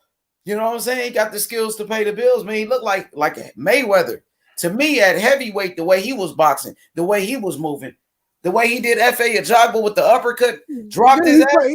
He moves around the ring like a middleweight, man. He's like, I'm telling you, man, the guy is, he's quick, he's nimble, agile. But then again, and he's not afraid to mix it up. He's not afraid to get in the booth. He a 4-in-1 fighter, man. He a 4-in-1 fighter. He got all the skills, all the tools. I mean, we gonna see, man. We're gonna see, man. But I'm gonna tell you, this fight that he's got coming up, I'm looking forward to seeing, because I was watching some of the training videos from the Canelo camp, because he's with Canelo. and he's specifically training for this fight, man. And I'm thinking he's gonna fight in the middle of the ring with this guy. For some reason, I have the sneaky suspicion he's gonna fight in the middle of the ring with this guy. So, final round, he says not buying Sanchez yet. Needs to beat some real heavyweights. He did beat a real heavyweight, undefeated heavyweight, F.A. Ajagba, one of the biggest punchers in the heavyweight division, and he gave him a boxing lesson. He boxed circles around him and dropped F.A. Ajagba and beat his ass. You know what I'm saying? So he beat him already. That was a real heavyweight. So Wilder can get it. Anybody. Oh, we got Jose on the panel. Jose, man, we got somebody. Hello, what's going on? No, my translation sucks, man. Jose, yeah, we got it. Jose, what's good? Hi, my friend. What's good? David Morrell, the net for pound. What did he say? Pound for pound. Who? Yeah. David Morrell, the net's pound for pound, bro. Yeah. Oh! There we go. Pound for pound. You heard him? He know his boxing, bro. Yes, bro. Yes, Jose. Morrell, pound for pound. Pound for pound. Morrell Benavidez. That's the fight right there, H. He needs opportunities. You heard him? He got the belt, though. He got the WBA champion, Morrell. Yeah. Morrell and Benavidez. That's the one I want to see, H. Caleb Plant. The fight I want to Why see is not Munguia Caleb versus Plant? Caleb Plant, Benavidez. No, Caleb Plant and Morrell. Morrell and Caleb Plant. Oh, Morrell gonna knock him out, bro. Morrell knockout, bro. Knockout Caleb Plant. Bad, man. You know what I mean? He beat him up bad, go brother. about 7 or 8 rounds, bro. That's it. Pound for pound. I mean, David Morrell got skills, brother. Fast, strong, power. Just hit the man with a left hand, then just run up on him with a left hand and the fight over. Come on, man. There we go, right there. Morrell. He got lucky he ducked that, boy. That punch right there, he lucky he ducked that punch, boy. H, the fight I want to see, H and Hebrew, I want to see Munguia versus Andrade. He need a fight. He's still the WBO champion, right? Brian Castano, Premier Boxing. Yep. Jose Morrell Benavidez. Yeah. I want this fight, bro. Yeah, bro. Yes, bro. You know. Let's go, bro. I want to see that fight, bro. That's gonna be a real competitive. That's gonna be a very competitive fight right there. I want to see that. That's gonna be the next man. For me, that in 168 or 175. 168. 168. Yeah, dude, they can fight next. Morrell, champion Morrell. You know, Benavidez 168, Morrell 168. Why not now? Now they fight now. Yeah. Actually, for me, I think that's gonna be the rivalry at 168. Once Canelo moves up, I think it's gonna be the next 4 to 5 years. I think it's gonna be Morrell versus Benavidez for the titles. Then flipping the titles. And we're the first ones to talk about this. You know, this right here, they on a collision course. David Benavidez and David Morrell Jr., they on a collision course, bro. It's about to go down, I'm telling you. It's going to be a collision. Boom! Somebody going to get knocked out. Who has more power, David Morrell or Benavidez? In your guys' I would say Morrell, but Benavidez got some power too. But when he knocked people out, it's more of a accumulation. You never seen him knock somebody out with a one-punch knockout. But we seen Morrell, Cazares, when he knocked out Cazares, knocked him out with one punch, bro. So I got to go with Morrell. Morrell developing, Benavidez been there. So, yeah. You know, and he hungry too, man. He a hungry ass lion. And Hebrew, when I look at David Morrell specifically, I think his strongest punch for me is his right hook. You think the check hook is? Yeah, that or his straight left. Yeah, that's that man. But he put them together. That shit over. Oh, he got the reach. Ooh, my goodness, man. See, he got a 78.5-inch reach, bro. That's like a heavyweight. You see, but Benavidez is 74.5. Now, Benavidez is 6 foot and a half, 6 foot and a half, and you got Morrell 6'1". So he taller with longer arms. And Benavidez, he used to fighting people that's smaller than him. Like he just fight Kyron Davis, who came up for 160. He was a little guy, and he fought J. Leon Love. All of these people, he bigger than these guys. Now he finally gonna fight somebody bigger than him. What's gonna happen? Now you fighting somebody bigger than you. Okay. Hey, H, let's do. Could we do this? What you have? Who? Break it down and go ahead. We got you. Go ahead. Yeah, you go start. ahead. Okay, for me, I agree with you. I think Morrell has the power. I think David has the ring IQ. To be honest, he has a ring IQ and experience. David has the jab. David Morrell has the jab. I think Benavidez has the stamina. When you say skill, do you mean like footwork and stuff? Can you explain what you mean? I mean, all around skill. I'm a ring IQ. I think Morrell got a better ring IQ. You got to understand Morrell as an amateur, 130 wins, only 2 losses in the amateur. Can I make a comment on that real quick? Yes, go ahead. How? All right, and listen, this is not me going at you or anything, but how are you going to say a boxer like Benavidez who only comes forward? All right, let's get that clearly.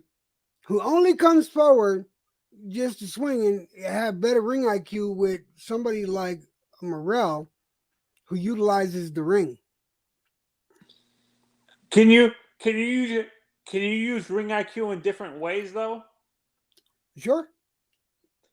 Because I think just because he's a come forward fighter doesn't mean he has ring IQ. I think he comes forward at the right times. He doesn't always come forward. He's not a come forward fighter where it's reckless. David comes forward when it benefits him, is what I'm saying. All right. No, I would. It was like I said. I wasn't going at you. I just wanted to hear your take on the IQ thing, because for me, well, I'll say my opinion after you guys are done. After you're done, so go ahead. I mean, continue. Okay, my stamina. I give the stamina edge to Morrell. Then the skills I give to Morrell. The speed, my God, I think that for me that's a wash.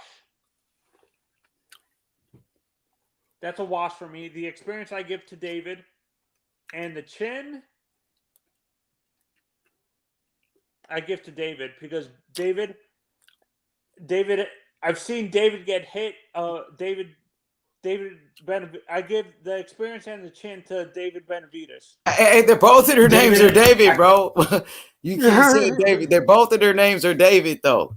So I was sitting here like, he been saying it. I'm like, man. David versus David. Which David? Morrell or Benavidez? You gotta use last name, man. Benavidez, Dave. I'm gonna say Dave for Dave Benavidez. Dave, I give the chin and the experience. For sure, man. So I think that if you say the last names is better. Yeah. Okay, I give the power and the ring IQ to Morrell. The jab, I give to the right jab. The right jab I give to Benavidez. The left jab I give to Morrell. The stamina I give to Morrell because of the amateur experience. The skills I give to Morrell. The speed I give to David. The experience and which David? I mean, I give the speed, the skills and speed to Morrell. I give the the experience and the chin to Benavidez. Man, sounds like a great fight to me. Then the way you broke it down. Who's next? Go ahead. Okay. I got power. The power. You know what I'm saying? See, that's why I don't like doing these, because it's so hard, man. After you done seen both fighters go in the ring until they meet each other. So I'm gonna go with the power on I'm gonna give the power to Morrell, man. You know what I'm saying? Because he hungry. Just because he hungry. Like H said, Benavidez, he accumulate. But Morrell is a one-punch knockout artist. You know what I'm saying? He got that one punch. Ring IQ, I'm gonna give that to Morrell, because he do move around the ring and he can pick off those come forward fighters. You know what I'm saying? Especially with that sneaky ass inside left hand. You know what I'm saying? Right? The jab.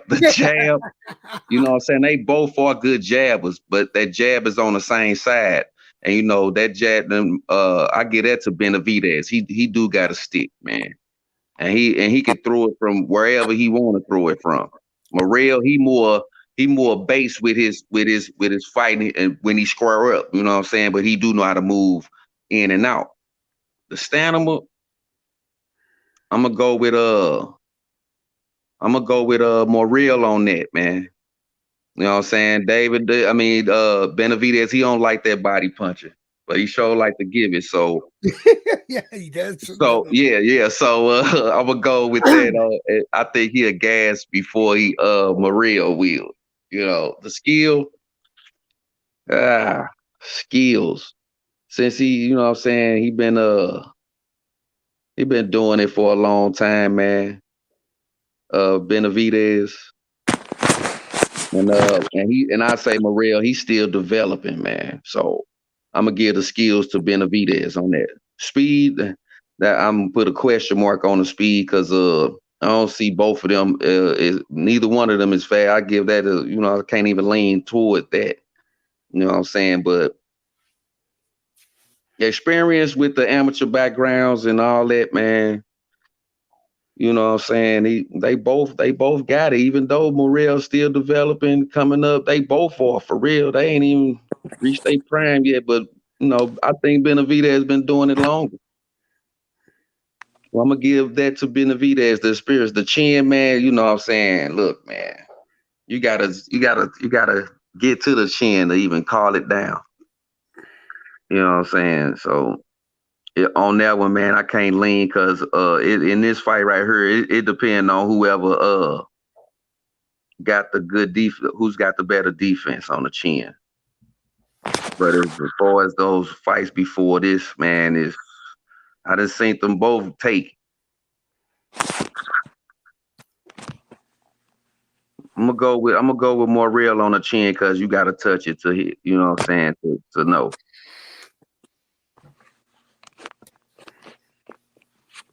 Go ahead. Who next? I yield. All right.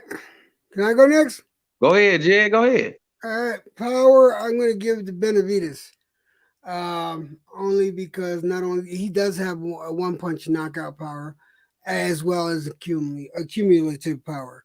Ring IQ, I'm giving to Morrell.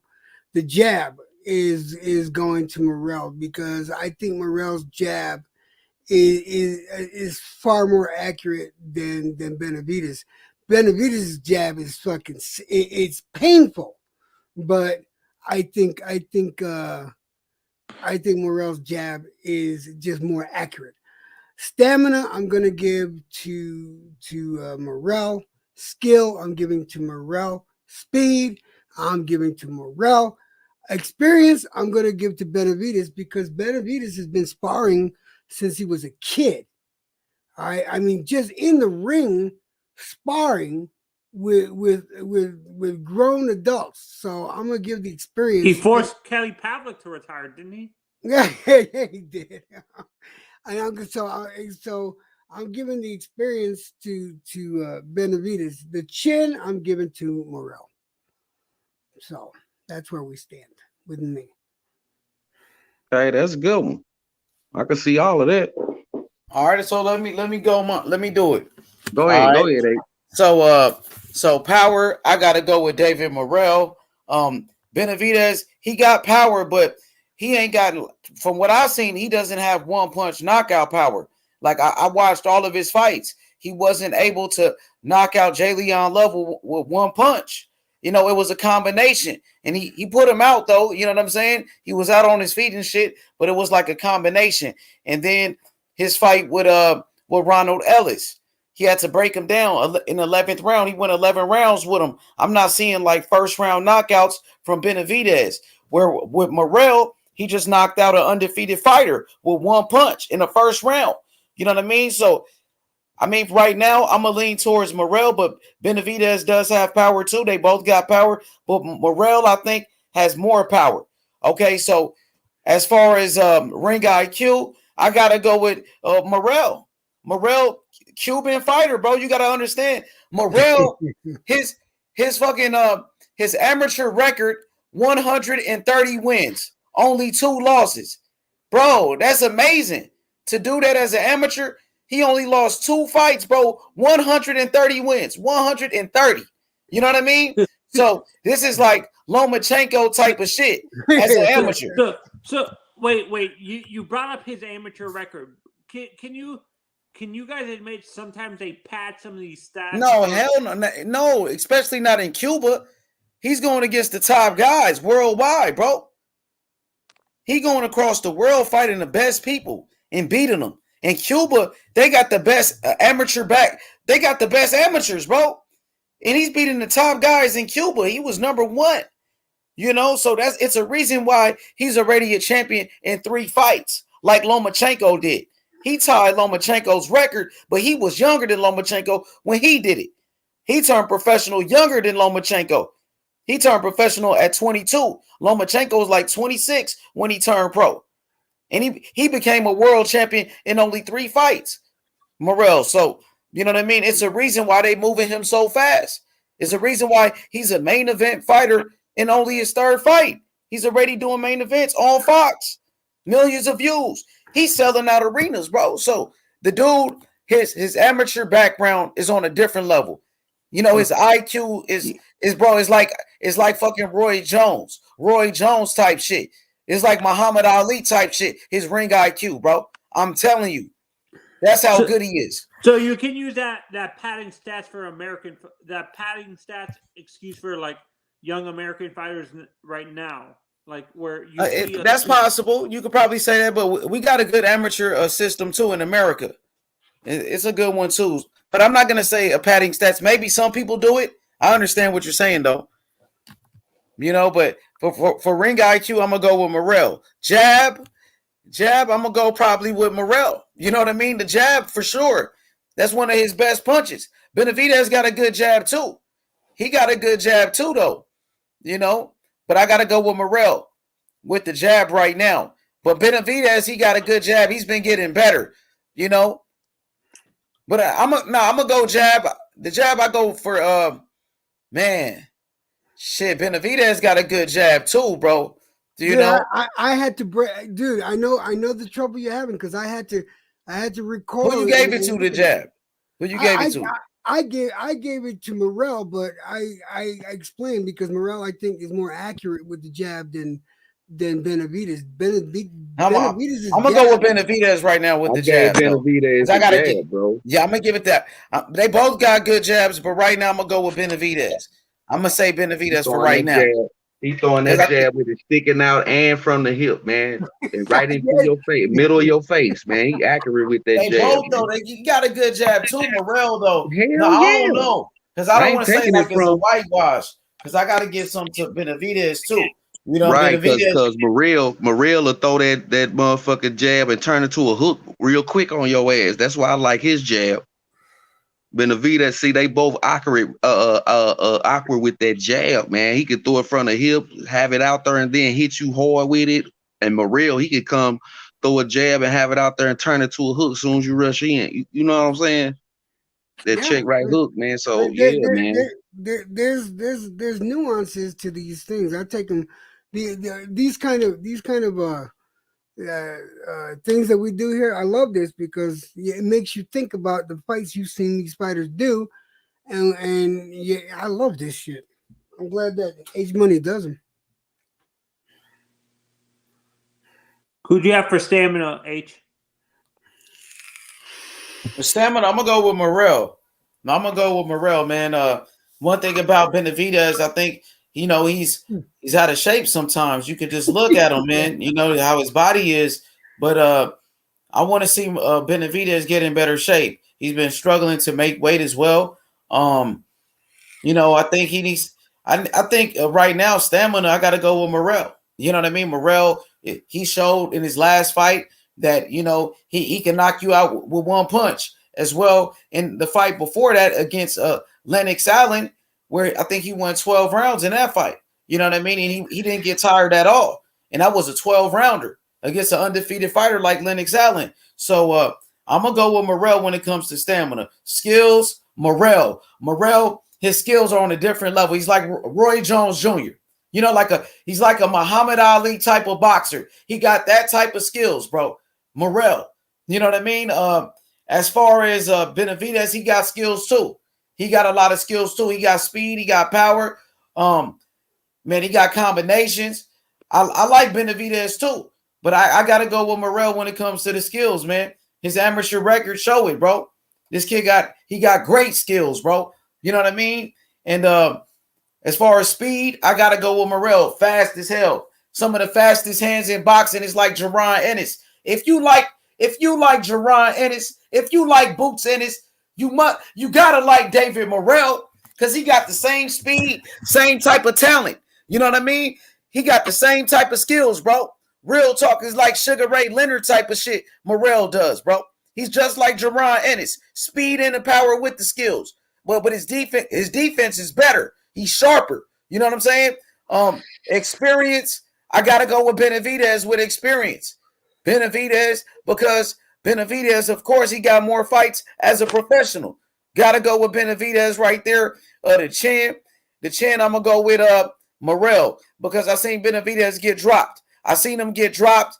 I never seen Morrell get hurt before. Never seen that. So that's how I got it. Who do you guys think has a better hook? Better hook. I'm gonna say right now probably Benavidez. Both right and left, or just left hook? You got it. Well, I would say probably. I'd say he got a better check left hook, man. The dude is. He know how to throw that motherfucker, man, from awkward angles. They both do. Think about it this way. Think about the times when he fought. Think about the combinations that he threw and how they ended up, and then you'll answer your own question. With that hook, bro. Don't even need no answer, man. You know. I've seen David Morrell. Like his hook is dangerous too. Like very dangerous. The man saw the right hook so much, man, he just let him hit him straight in his face with the left because he was so scared of the right and got knocked out. I ain't gonna lie, bro. Morrell is the closest thing I've ever seen to Muhammad Ali, bro. From what I've ever seen in boxing, like he's the closest thing I've seen to Muhammad Ali with that type of skills, that type of power, the speed, footwork, and throwing it from the other side. He just southpaw, like. You know what I mean? That's the only difference. But the same arm reach, You know what I mean? Damn near the same height. You know what I mean? Damn, man. Just think about the age of Ali 1-2 from the southpaw. For real. That's what he be doing to him. He be doing, you know what I'm saying? The Ali shuffle. You ever seen him do it? He do the Ali shuffle in the ring, man. I gotta watch more, but I'm just saying, man, I gotta watch a little more. I say to him, I gotta watch a little more. Actually, when I look at David, he doesn't remind me of he doesn't remind me of Ali, like in terms. I see a little bit of not Marv. He reminds me of a little bit of Tommy Hearns. A little bit of Tommy, kind of. So you got a little Tommy in him, huh? Yeah, he's a mixture of Tommy and Muhammad. He's not just two. He's a mixture of two fighters to me. He's not just one. one person because he has the footwork of an Ali, but his power is Tommy Hearns. But I ain't gonna lie, his jab though, I gotta take that back. I gotta go with Morrell. He got the better jab than Benavidez. I gotta go with Morrell. He got the better jab. You know what I mean? I made a mistake with that one. Morrell jab is sharp, bro. He going to throwing a jab to the body quicker. You know what I'm saying? He's faster with his jab too. You know, so I gotta go Morrell. He's more consistent with it, bro. Do you mean left or right jab? Because there's two different.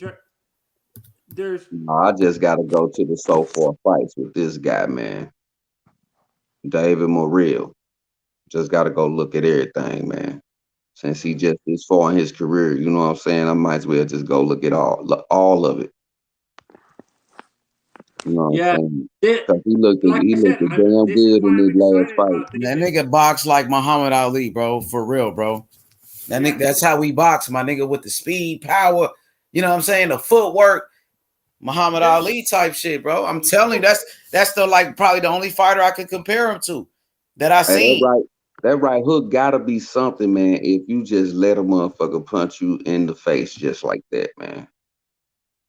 He had to be scared of that right that hook. Motherfucker got skills like Usyk and shit. Maybe, you know what I mean? He could box like Usyk for sure. He's similar to Usyk as well. That's probably who he remind me of too. Usyk. He coming like Usyk. Yeah, this is for me. This is again why I'm saying I'm so excited for David Morrell specifically. It's because he's the youngest out of all the Cuban fighters. He's only 23 and stuff like that.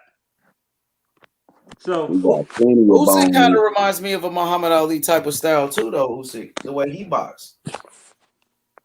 And everybody didn't watch the greatest, man. Everybody didn't watch the greatest, man. Mm-hmm.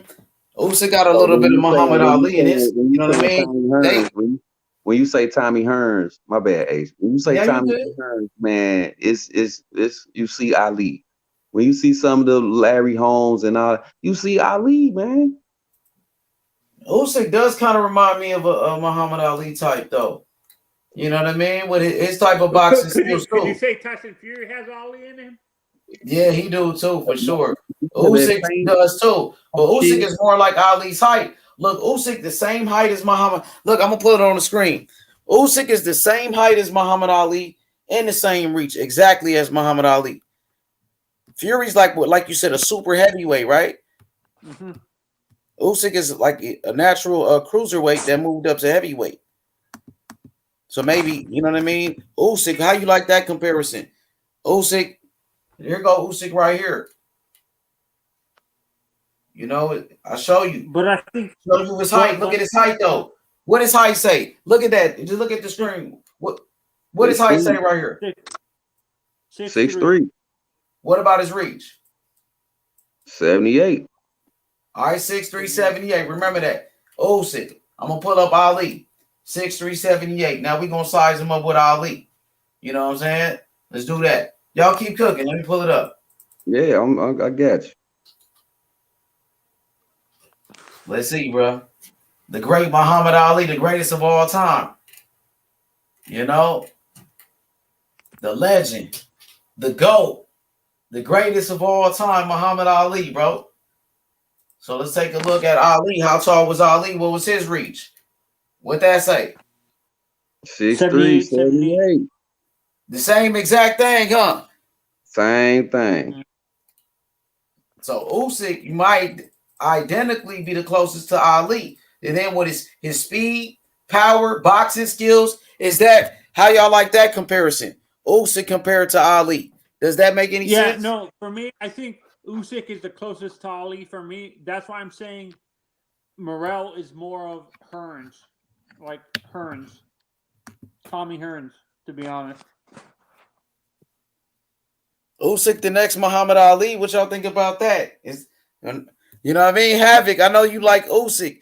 Does Usyk remind you of Muhammad Ali? My boy Havoc, final round, because with his speed, boxing skills, IQ, footwork, Usyk a bad motherfucker. Just beat the fuck out of Anthony Joshua. He said Tyson Fury, he said got all the movements. Tyson Fury got all the movements like Ali. Yeah, but he way bigger than Ali.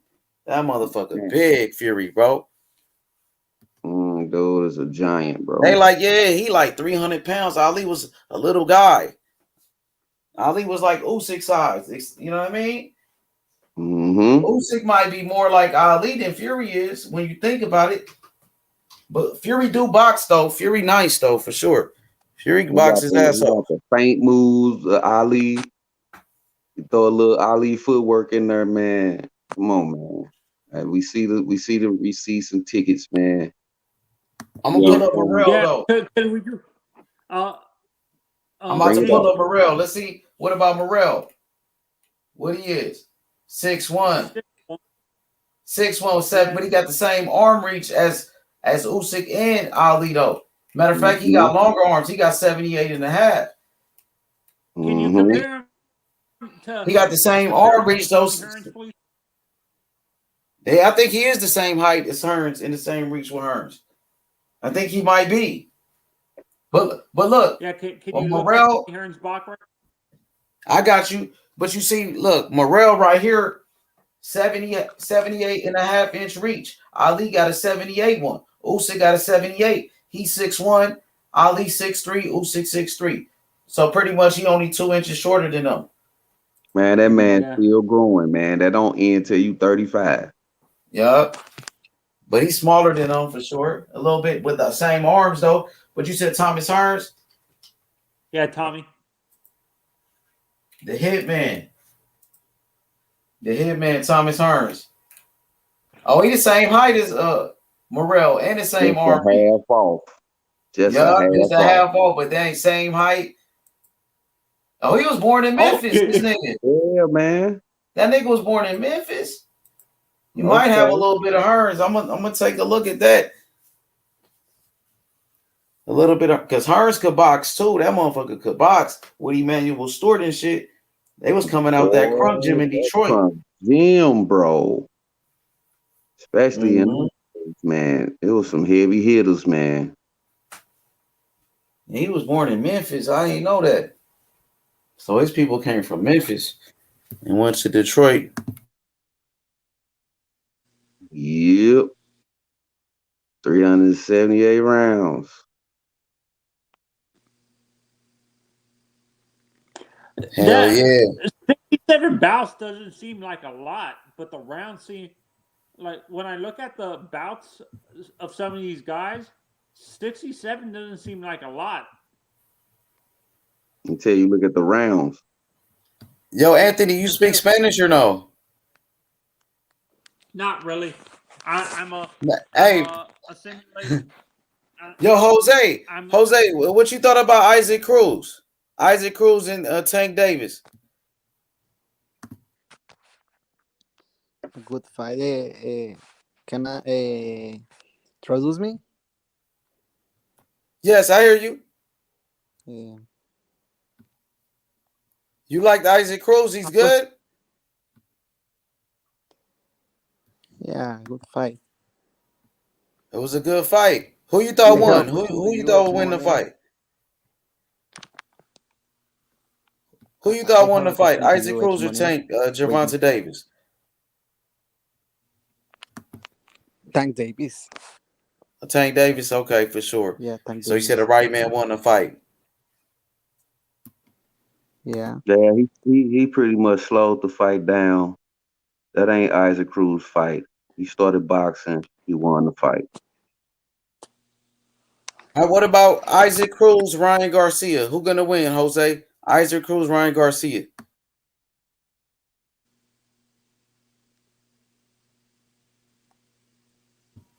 Jose. Oh, I can't hear him. Y'all can hear me? Yeah, I got you. Yeah. So who y'all think win that fight? Ryan Garcia, Isaac Cruz for the panel.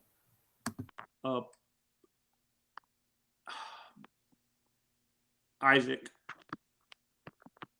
Dang, you think it'll be Ryan Garcia? That's a bold statement. Ryan Garcia, 12-round split decision. The reason I'm saying the reason why I'm saying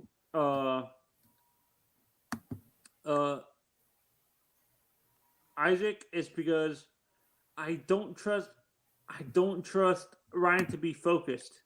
I can't trust Ryan to be focused.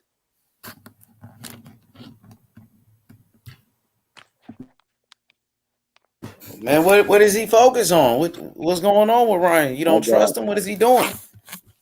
No, I'm saying I don't think he's gonna be focused on the training. Like, What do you think he's focused on then? What is he doing, bro? He's off. He's doing the wrong. He's making.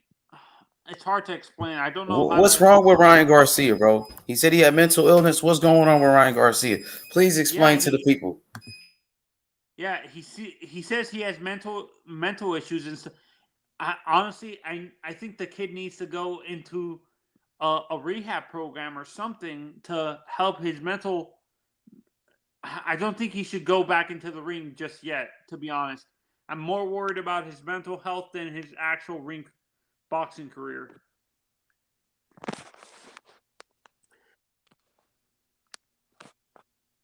Hey, so do you got Isaac Cruz winning? Do you think Isaac Cruz could knock out Ryan Garcia? No, I'm not saying he can knock out Ryan. I'm just saying I don't think Ryan should be fighting right now. I think he should be focused on his mental health first before he goes into fighting again. Dang, styles make fights. Ryan Garcia way bigger than Isaac Cruz, way taller. But I think Isaac Cruz, his style, gonna give him some problems though. Yeah, it's gonna be a lot of pressure that he ain't never seen. That's why exactly. I say he never fought a fighter like that. I think he can adjust though, because everybody saw their fight. So that's what they're gonna try to do. But I think Isaac Cruz adjusted to that too. He's gonna try to slow the fight down, and he's gonna go slow it down with him, and it's gonna go to 12. But I think Ryan Garcia pick him off a lot because he's bigger, taller, and But if he get hit on that chin, you know what I'm saying? It ain't this ain't no Luke Campbell, bro. Yeah, he threw that damn punch and knocked Ryan down. We talking about a overhand right that he ain't never felt before. I don't know. It's gonna be something different, bro. No, I understand you guys say he's bigger and stronger and a little bit faster, but for me, as a fan of Ryan, I think he needs to be focused more on his mental health than being actually in the ring. Yeah, I know exactly what you're saying though, because nobody want to see no more of those fighters getting brain damage. Nobody want to see that, man. No, and I'm just so tired of Jose was people asking talking a about. question in the chat. Do you guys think David Benavidez should already be moving up to light heavyweight, because it seems like he's struggling to make 168 and stuff like that. He's wanting to know, should he even be staying at 168 if he's struggling already? Well, those are the big fights for him right now because Canelo is right there. Canelo just fought at 168. He wants to fight Canelo. You got he's the number one contender, I think, for Canelo. So Benavidez wants that fight. You know what I mean? He wants to fight against Caleb Plant. He wants those fights with Charlo, and Morrell. So the fights right now, the big fights are at 168, especially on a PBC, where you got Caleb Plant and shit. You know what I mean? PBC ain't got nobody at 175 for him. Oh, how about Morrell versus Plant? Morrell knocked the fuck out of Caleb Plant. And he can outbox him too. He'll destroy Caleb Plant. Destroy his ass, bro. But Jimmy, what's good, Jimbo? Yeah, man. That's where the smoke is, man. I think that's where he's gonna stay at. He just needs to be mentally focused on making weight and physically focused and getting his training together. David Benavidez, if he gonna make these fights happen for himself. We need to stay focused, man. Yeah, no, but it looks like he's draining himself to make 168. I don't think that's healthy for David Benavidez specifically, to continue draining himself to make 168, because he looks like he's walking around at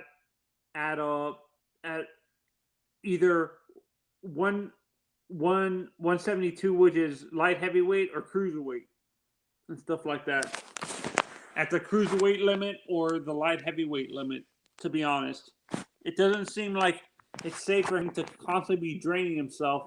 Health-wise, I don't think that's a smart move for David. I understand that's where the biggest fights for him are right now, but for me as a fan of David, I'd rather him move up and be a lot healthier as a fighter instead of draining himself to make 168.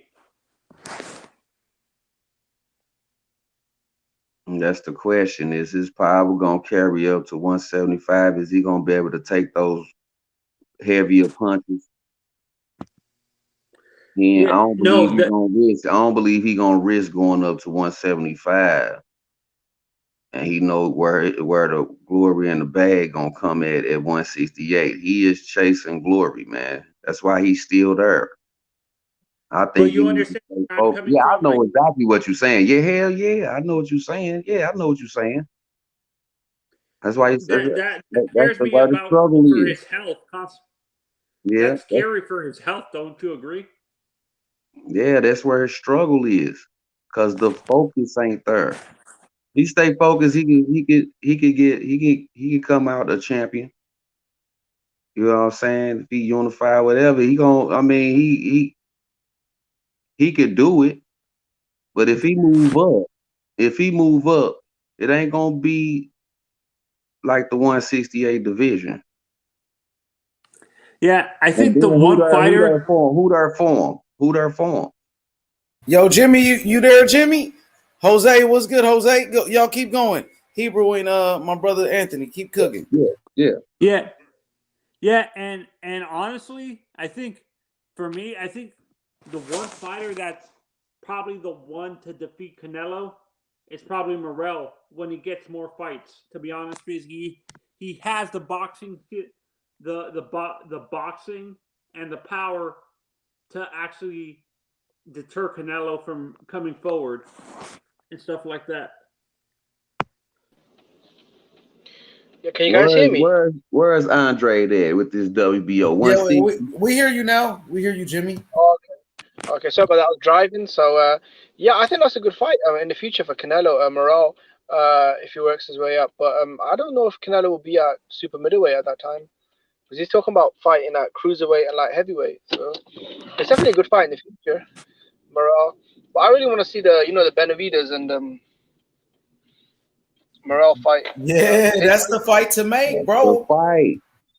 That's what we pushing right here. That's what I'm on. I'm gonna make this fight, bro. We gonna make this fight happen. We gonna do that. Yeah, man. So, Jim. And hey, look, I'm sorry, but I talked to Morrell, bro. He said he gonna come to the show, bro. So we gonna talk to him, and we gonna make this fight happen. And Benavidez, my boy Lalo know Benavidez. We gonna get Benavidez on here too. Yeah. I hope Benavidez takes that fight because he's been talking a really good game, but that everyone's ducking him, this and that. And now this Morrell kid, he stepped up. He wants to smoke, so hopefully he'll take that fight. Yeah, hopefully he keeps the same energy. Yep. So Jim, I was talking to Hebrew earlier. I want your honest opinion. Do you agree with me that David, for his health, should move up already to 172, like light heavyweight already? Because it seems like he's struggling, like he's draining himself to make 168. Because he looks like he walks around. Benavidez. Yeah, Benavidez. Yeah.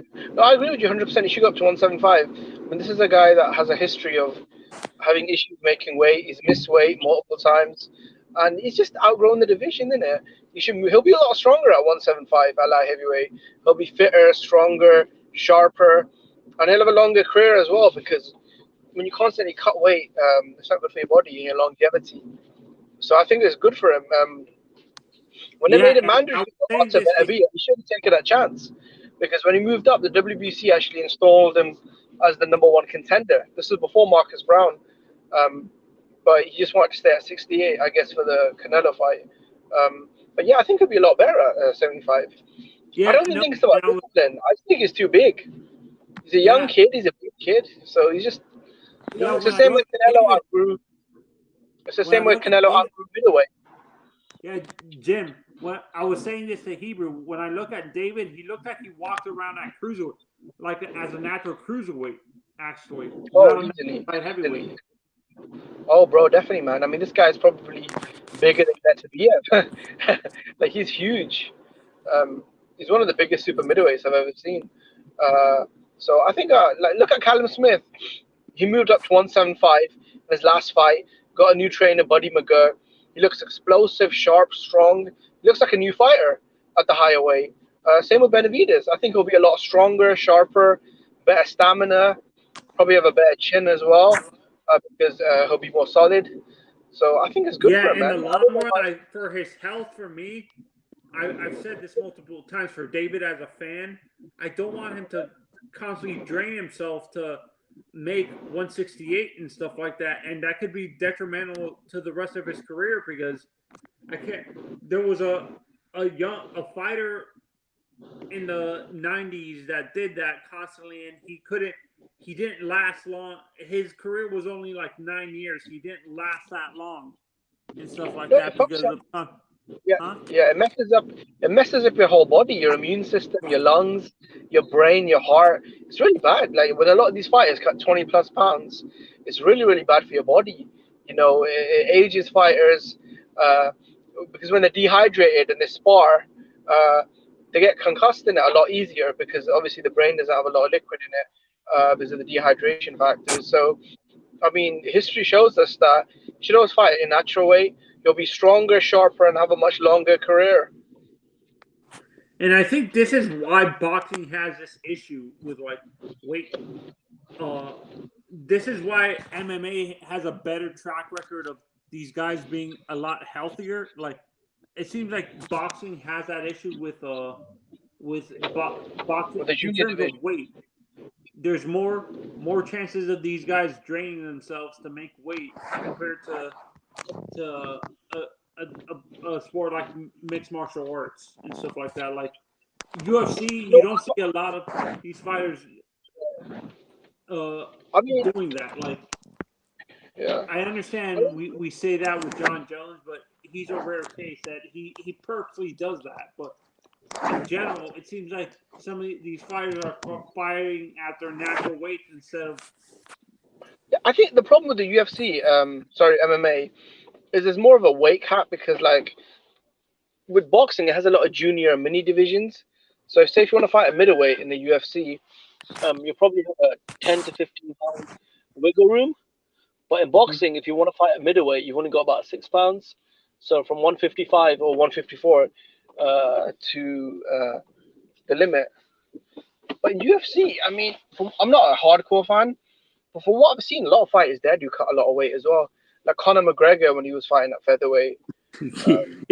Yeah. Conor, honestly, he's overrated. I mean, I thought in his prime he was alright when he was beating guys like Dustin Poirier, Max Holloway, even the once he got bought Khabib, you didn't say that. He got destroyed by Khabib. McGregor. Yeah, but I think Khabib was just a different, And plus Do you guys McGregor think at that Khabib point. would transition well to boxing?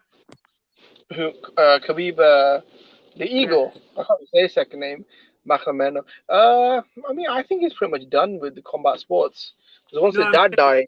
Do you think he would have been one of these MMA fighters that would actually transition well to the sport of boxing, or he wouldn't have had a hard time adjusting? I think so because his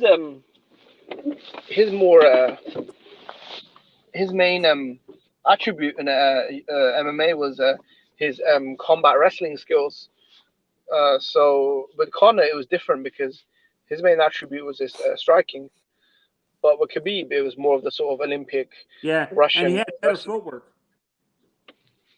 Who Conor? Yeah, he had very awkward footwork. But I think because Khabib is such a rare athlete and a martial arts master, that definitely, man, he would have had some success. Against Conor McGregor, did you see him when he when he out countered McGregor with a big punch. So I think he would have had some success, but not that much because I think Khabib is a martial artist, so that world suits him a lot better than just purely stand up punching in it. He was never H-Money. ever since Connor packed on the muscle. He was never the same. Jose. What's up, Jose? Question, bro? Can I okay. ask you a question? Yes. Do you think that Benavidez' problem is that he no longer waits? Say it again. You said the weight? No, don't you think that Benavidez' problem is that he no longer weighs 168? Maybe so. He's a big guy. Benavidez is big. So he missed weight before. Maybe that's part of his problem. Maybe, but if he goes to 175, there's no Canelo. Canelo 168. So he want to fight at 168 he want to fight Canelo. Yeah, bro. I think that in 168, Morrell destroyed it. Yes, yeah, man. So it's hard, bro. It's hard.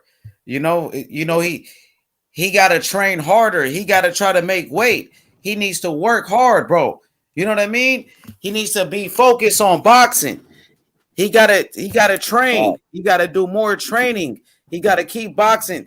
But if he cannot make 168, he gotta go to 175. Because if he fight David Morrell at 168 and he's struggling to make weight, it's hard for him to make weight. Morrell gonna beat him, bro. He's gonna get beat up. He gonna get beat up if he's struggling to make weight and you keep missing weight. You know what I mean? You're gonna get beat because Morrell, he ain't struggling to make weight. He's healthy. He never missed weight before. So I gotta wait and see what happens, bro. But maybe this is his problem. Maybe so. If he go to 175, maybe it's better. Yeah. What promoter do you think I need? Need. That's why I said he's chasing glory. It's gonna hurt him. Yup. Sorry. What'd you say, Jose? Go ahead, Jose. What'd you say? Can you hear me? Yeah, I hear you. Yeah, we got you. What promoter do you think David needs? David who, Benavidez or who, Benavidez? Yeah. No, sorry. He's with the PBC. He's Morrell. What promoter do you think the Morrell needs? Isn't he with the PBC? Yeah, I think he's with PBC. He's with Al Heyman though, so he's good though. They with the same promoter, but he's good right now. Maybe Mayweather. But PBC they got Mayweather. So I don't know, brother. You know what I mean? Many fighters are afraid of Morrell. Yeah, they ducking him. They afraid of him. They scared. They scared, man. Hey, what's good, Khalid? They actually see what's going on, and so they gonna go the easy route out. It ain't no ducking. They just make their little moves the way they want to, man. That's what's going on, man. We see we can't win. You heard me? Well, we can't. What I mean by win is like they pockets. If we ain't winning, then we ain't gonna do it. Yeah, I think where Morrell is, he's got that Cuban skill in it. So a lot of these Cubans, they're very, they have like really deep pedigrees because the Cuban system is really good. As H-Money was saying, you got guys like Rigondeaux, Arislandi Lara. They're really, really well schooled technically. Yeah, Gamboa was a gold medalist. Teofilo Stevenson. The Olympics, they dominate the Olympics, the Cuban fighters. They dominate the amateurs. So, they got skills, bro. They got skills, man, for real. Like Floyd Mayweather type skills. A lot of these guys, they didn't get the chance to turn professional because they didn't allow Cuban fighters to turn pro. Because in Cuba, they had a law, bro. They were you know what I'm saying? The communist shit, Fidel Castro and them, and they wouldn't turn professional. But you know, some did. They had to, you know, escape their country. They had to escape and deflect. You feel me? Hop on boats. You know what I mean? Imagine all the great like fighters, like if they were all allowed to turn pro. Because there's probably some legends out there that because of the Teofilo Stevenson was one of them. Teofilo Stevenson. He was a 3-time Olympic gold medalist. You know what I mean? I don't know if you ever watched him fight, but this dude was, man, he was like, bro, Ali, like he was, you know what I'm saying? He was 3-time gold medalist. This dude, he was a beast. He was knocking everybody out, bro. He had skills and power. 6'5". They wanted him to fight Muhammad Ali, Don King. They offered him millions of dollars, but he couldn't turn professional, bro. It was against the law over there, man. You know what I'm saying? You can't see your family or nothing. You got to run away to go do some shit like that. They offer him millions. So hey, man, that caused a lot of late starts too, man, in their careers too, bro. Exactly. Facts. So Aristotle Lara was you know when he ran away from Cuba and left his family. Paul Riggin had to sell his gold medals, isn't it? Yep, he did. Man. Yeah, Casimir Ure had to give away his gold medal for a pig so he could eat. Oh, that's messed up, man. That's not Casimir Ure, he was a beast back in the day too. But you know, a lot of the great fighters couldn't turn professional. But this dude right here was he was gonna be the heavyweight champion. Even George Foreman, he went to go see him fight in the Olympics. He was doing the commentary, and George Foreman said, man, he could beat anybody. That's when George Foreman was heavyweight. He said he could come to America and become champion. And George Foreman said he's the best fighter I've ever seen. You know what I'm saying? And that's how good he was. I'm talking about skills like Ali with power like Foreman, knocking motherfuckers out, speed with the power, big. You know what I'm saying? Him and Ali would have been a good fight, though. I think he could have beat Ali, and Ali my favorite of all time, but Stevenson was too big, too skilled, too much power, too. He would have been too much, but he never turned professional, so it never would happen. You know, we never know, but they was friends and shit afterwards because he looked up to Ali. Ali was 10 years older than him. 10 years older, you feel me? Yo, H Money. What's good, my brother? Yo, can you hear me? Yeah, I hear you. Yo, man, you're teaching me a lot about history, man. I don't know anything about that, man. Yeah, you know, in Cuba, you know, they had the best amateurs, the best in the Olympics, the most gold medalists, bro. They dominate in the Olympics, bro. Keyshawn Davis just got beat by Andy Cruz. Andy Cruz in the Olympics beat Keyshawn Davis for the gold medal. Just telling you. Yeah, Teofilo Stevenson, this dude right here was on a different level. He was, bruh, 3-time Olympic gold medalist for heavyweight, knocking everybody out. He knocked out everybody in one Olympics. In one Olympics, he knocked everybody out. Man, that's crazy, man. Do you think that Andy Cruz? You think Andy Cruz? He knocked everybody out in the Olympics, won the gold medal 3 years in a row. That's the only for sure thing. You don't want to send it. You don't want nobody to judge you. Knock their ass out. He was the best fighter like I never heard of. Like, you know what I mean? He's probably the best fighter you never heard of in your life. This dude. He got to be probably the best one a fighter you never heard of. Like, yo, who is this dude? He was so good. I couldn't believe how good he was when I seen him. That's how good he was, bro. Just imagine, you know what I'm saying? Like a bigger version of Ali. You know what I'm saying? With more power than Ali. That's how he was coming. Ali probably was like Jordan. This nigga was like LeBron James. Came in like bigger, you know what I'm saying? A little bit stronger, faster. You know what I mean? No, I think Ali was faster though. I ain't gonna lie. Ali was fast, but this nigga was fast as fuck too though. Don't it be like the H? You know, but Ali turned the greatest we never saw. Yeah, that's how good he was, bro. You watch his shit, Hebrew. I gotta send it to you. This motherfucker was so good, Hebrew. I'm like, God damn, he was so cool. He was so good, bro. I was amazed. Like, God damn, this nigga that good, knocking people out like that. The way he was doing it with his head movement, jab, everything sharp than a motherfucker. Now, who was this man's trainer then? one of the Cubans out there, man. He was that good, bro. He was that good, bro. He was it wasn't no.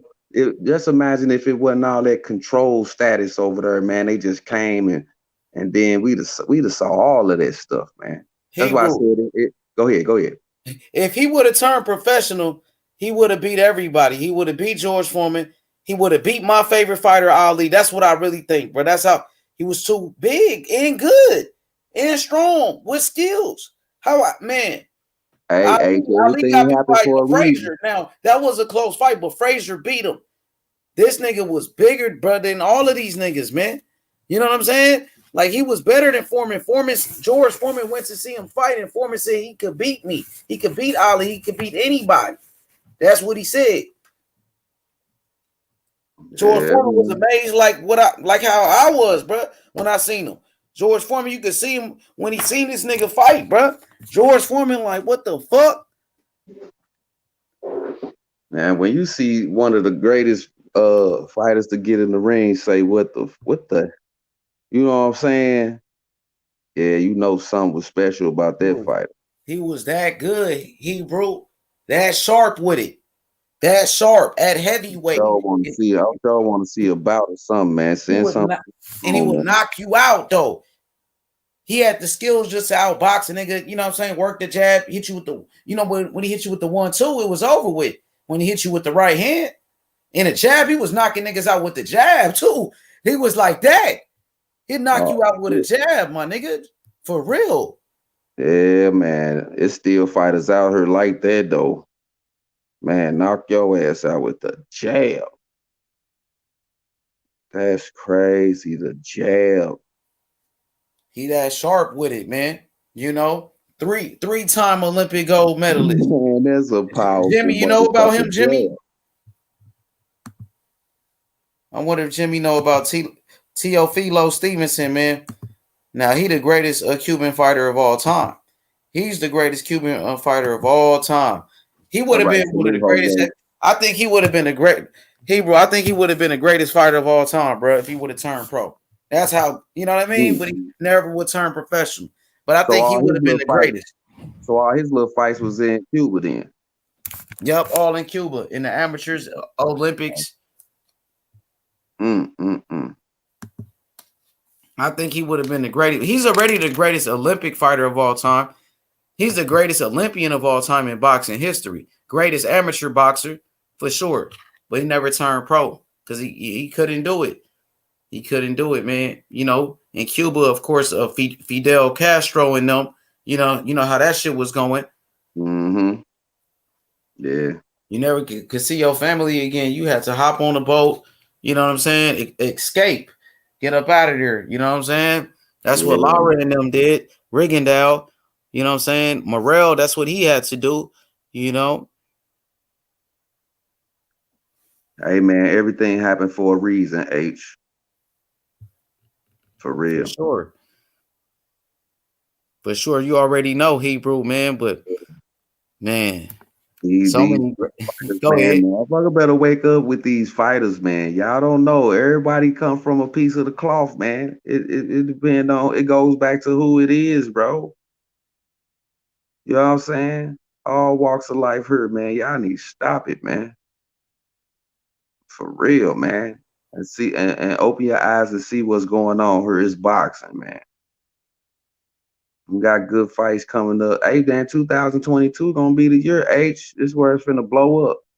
You heard this boxing thing? Hell yeah. You gonna, hey, man, and you know what? Hey, the truth spread, man. Like water spilled on the floor, man. You gotta hurry up and get it up, and it's too late. It's all over the floor. You know what I'm saying? Straight up. And that's what's happening, man. And everybody, hey man, all that regurgitation of the same old shit, man. Nobody want to keep hearing that shit, man. Let's get these people on these shows that's in the business and get these fights going that the fans want to see. Because without us, they ain't nobodies. They the nobody without us. Know that. They the ones with all the money, everything, but they ain't shit without us. Know that. Straight up, man.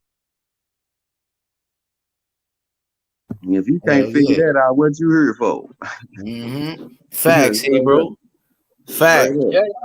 Yeah, I agree with you guys. Like the way I don't like it sometimes when promoters talk shit to fans, especially like Leonard Ellerby and Floyd, when they say, "Oh, the fans on this and they on that." I'm like, well, the only reason you guys are millionaires are because of the fans. We buy the tickets.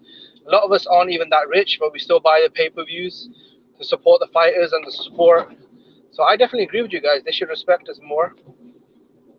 Yeah, man. That's pride, man, and greed, man. Yeah, man. That's all that is. We know. Like I said before, if we stop, then what? Your pocket's gonna start hurting. Then your money start perishing. Then your characters really start showing. Then you start going loco.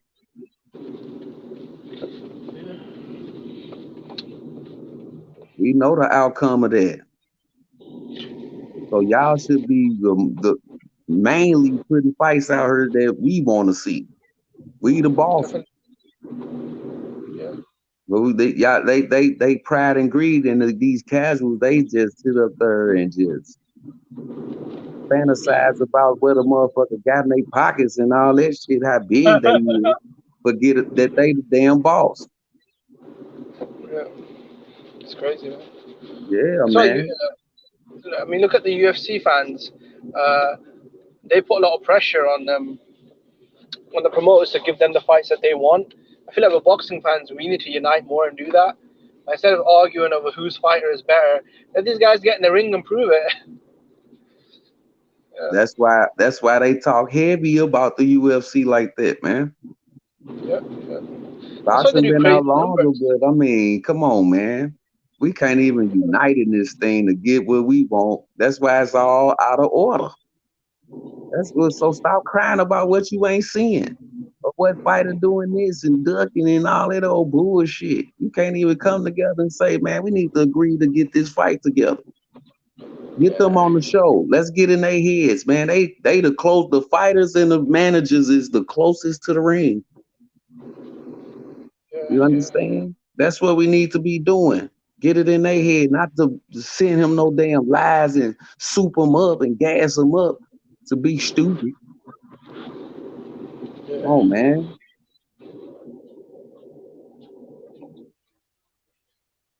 I mean, come on, man. What we doing here, man? What fights are you guys looking forward to? Man, we got fights this Saturday. David Morrell on Saturday. Yeah, this fight right here. David Benavidez, David Morrell. I want to see that. Matter of fact, Morrell fight on Saturday. And, all this shit I'm talking about, we going to see it on Saturday, bro, because he going to knock out Alantez Fox. And Demetrius Andrade couldn't even do that. Even Andrade couldn't knock out Fox. And I guarantee you, Morrell spark his ass out. Knock him out, bro. Show him that real Cuban style, homie. That real shit, homie. That boy got the skills to pay the bills. He got the skills like Muhammad Ali, David Morrell, bro. I promise you that from Cuba, man. He's the goods. He's the real deal. I promise you that. I promise you, bro. You're going to see Saturday. I want to see Morrell, bro. I'm excited. I've been waiting to see him. Morrell going to do his thing. He going to show out on Fox, on the best platform, Fox, where everybody see it, bro, for free. Free TV. Morrell, he do 1 million views every time he fight. And he's selling out. In fucking Minnesota, he sold out his last fight, bro. It was a sellout, bro. You know what I'm saying? During the pandemic, he doing big shit. Nigga only 5 fights, nigga 6 fights. Go ahead, Hebrew, cook on him. Man, dude, I'm trying to tell you, man. The dude coming up, man, it's gonna be 6'5". That's what it's finna be up there on top of over his head, 6'5". You don't knock the dude out, but we gotta really see though, cause with a dude in there coming there and boxing, you know what I'm saying? We don't know what's gonna happen, but man, dude, man, what's this? Is what 10 fight? Oh, for Morrell, he only got 6 fights. 6 fights. Yeah. You know what? I found out it was dangerous when there's a UK fight called John Ryder. And, John Ryder ducked him. John Ryder was his mandatory, and Eddie Hearn and them didn't want that fight. They pulled out the fight. And John Ryder is a really good fighter. So if he ducked Morrell must be like a fucking beast in it. Exactly. And guess what? That was for a belt. And Eddie Hearn didn't want that fight. They avoided him. He was the mandatory, and Morrell was the champion. And they said no, they didn't want to fight the champion. You know what I'm saying? That's ducking right there, bro.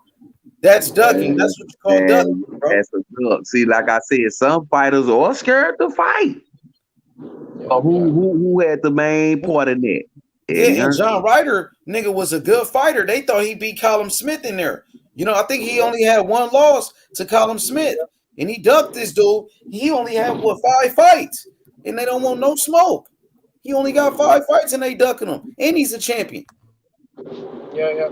So, if Canelo moves up in weight, which he should do you think Morrell's going to take over the division? Yes. Yep, I think so. He's gonna beat Caleb Plant. He will knock out Caleb Plant. The fight with Benavidez, that's the fight right there. I think he's gonna beat Benavidez. I think he can outbox Benavidez. He gonna outbox him. He could possibly stop him though, but I know he can outbox him for sure. So yeah, man, that's the fight. And Benavidez is supposed to be the boogeyman that Canelo is ducking and all of that.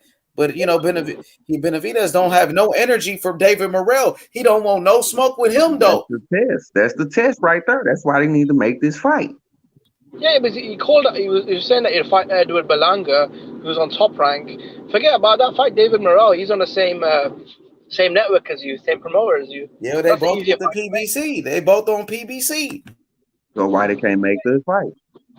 He's actually never mentioned David Morrell, has he? He mentions Berlanga, Charlo, Canelo, Palan, but never Berlanga. You know how that is. See, that's what needs to go down then. They need to put Morrell right in there with him since he ain't even thinking about the dude. He know he there. Benavidez know he there. No, that's what I'm saying. He doesn't mention him. That's what need that. Yeah, right, Jimmy. That's what need to go down. This fight right here. Yeah. Since you talking and smack that mouthpiece out your mouth, and then we're gonna see what's next for Morrell. Straight up. Yeah. But he ain't no pushover though. Dave know what he's doing in there. Benavidez know what he's doing in there.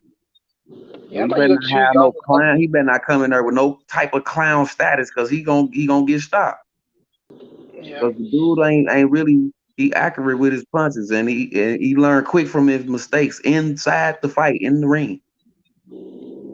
Morrell, isn't, if I'm not mistaken, haven't the WBC ordered David Benavidez to fight David Lemieux for the WBC interim title at 168? Yeah, I saw that. Yeah, he's gonna come on, man. Lemieux, but Lemieux do got power, but Benavidez is gonna beat him, bro. Come on, man. Yeah, Lemieux's a bit washed up now, isn't it? He's been inactive. He's got a lot of injuries.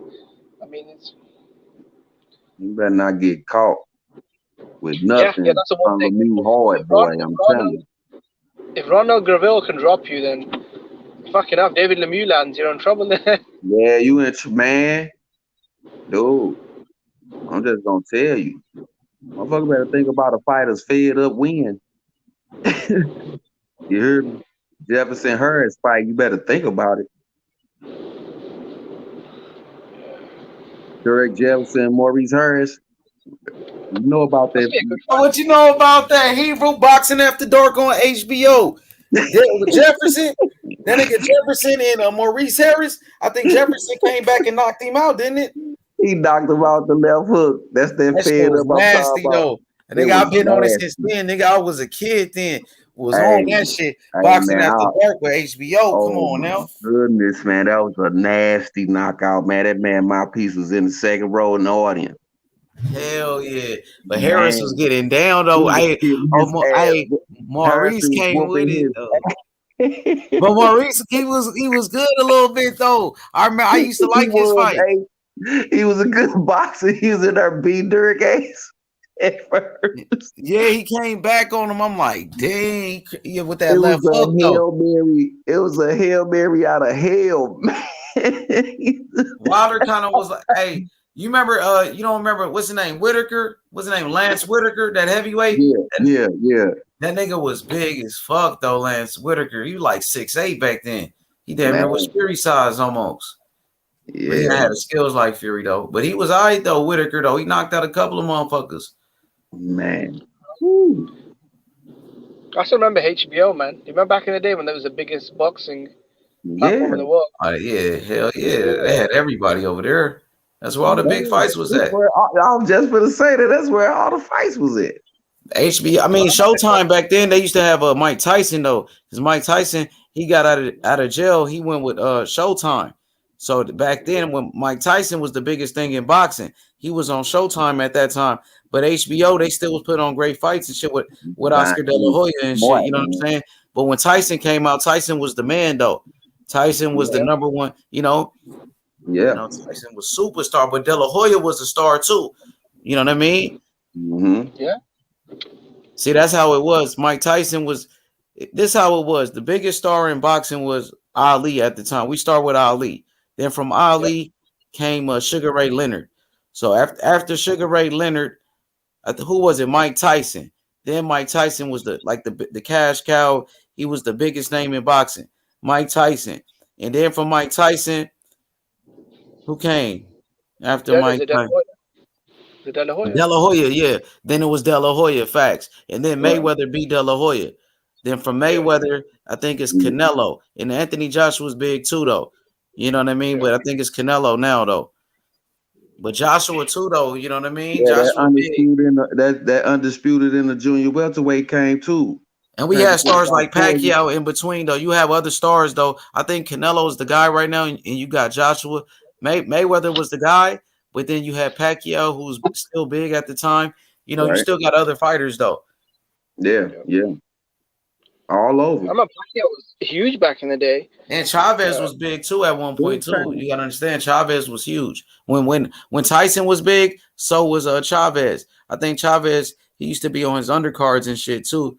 You know, Don King and putting on those undercards. That's why I spoke on that, man. And Roy Jones was big too, but he wasn't that big. I mean, he was big though, but you know, he wasn't like, I guess, like Tyson, how big Mike Tyson was. Roy Jones was big time though, but De La Hoya was on like pay-per-view doing. H-Money, what's that about though? Because Roy Jones in the ring in his prime was way more entertaining than Floyd Mayweather. How come Floyd Mayweather became a bigger star though? Because he didn't have the right opponents. Well, he beat James Toney. James Toney was good, but he didn't have that signature win like that. He beat Bernard Hopkins when they was with like prospects back then. They was young. You know what I'm saying? You know, so but Roy was good, but he didn't have the big names on his record like that. He beat James Toney. They were young. That was on a pay-per-view. They was really young though, but he wasn't as big as he was. That was his biggest fight at that time. James Toney. That was his first big fight. You know what I mean? Like, first pay-per-view. You know what I'm saying? But after that, who was he fighting? He fought Montel Griffin. He lost that fight. You know what I'm saying? And then, I mean, he got disqualified. He got disqualified and lost. He won the rematch by knockout. Who was he fighting though? He had to go to heavyweight. He wasn't really. Come on, bro. He beat John Ruiz at heavyweight. But you know what I mean? Roy Jones didn't have the big names like that, bro. You got to be honest. And then he fought Bernard in a rematch later, years ago. He didn't want to give Bernard a rematch at first. He fought him later, years after, when they was old and shit. You know what I'm saying? So he had a chance to fight Mike Tyson at one point, but wanted to go down. He wanted to go down to light heavyweight to go fight Antonio Tarver, and he ended up losing. He won the first fight. He barely won the first fight. Then he gave him a rematch and got knocked out. But he could have fought Mike Tyson, and that could have really, you know what I'm saying, made him the man like that. That'd have been ugly. If he would have fought Tyson, that would have made him even bigger. You see when they fought each other? Look, when they fought each other on Triller, remember that shit, man? I got like over 500,000 views on that fucking video, bro. I had 3,000 people in the chat, over 3,000, like 4,000 people in the chat for that fight. So when you come on, man, you got to have the right names. You know what I'm saying? That's what makes you a star. Is who you fight, who you beat, bro. You got to beat other stars, bro. I mean, you know what can make Canelo a star? Canelo fought Mayweather and lost that fight. That made him a superstar that day, even though he lost. After the loss, everybody knew who he was. Yeah. You had to fight after that. His next big fight, he had to fight Cotto, innit? Yeah, he fought Cotto, and then who else? He fought Triple G. But that Mayweather fight made him, you know what I'm saying? That was made him a superstar, bro. And he kept fighting good guys. Kept fighting the top Didn't guys. that fight break the record? Yeah, Before Pacquiao Mayweather fight. Before Pacquiao Mayweather fought, wasn't it the Mayweather and Canelo fight that broke all the records, isn't it? I think. It did. Because first it was Mayweather versus De La Hoya. Mayweather versus De La Hoya was the biggest fight. Then Mayweather versus Canelo broke that record. And then Mayweather and Pacquiao broke the record again. And then Mayweather fought against McGregor was another big one. I think that was second though. That was second. Yeah, after Pacquiao stole number one. Yeah. You think that record ever got broken? Mayweather Pacquiao? Nah, I don't think so, bro. Yeah, me either. Too much live streaming now, isn't it?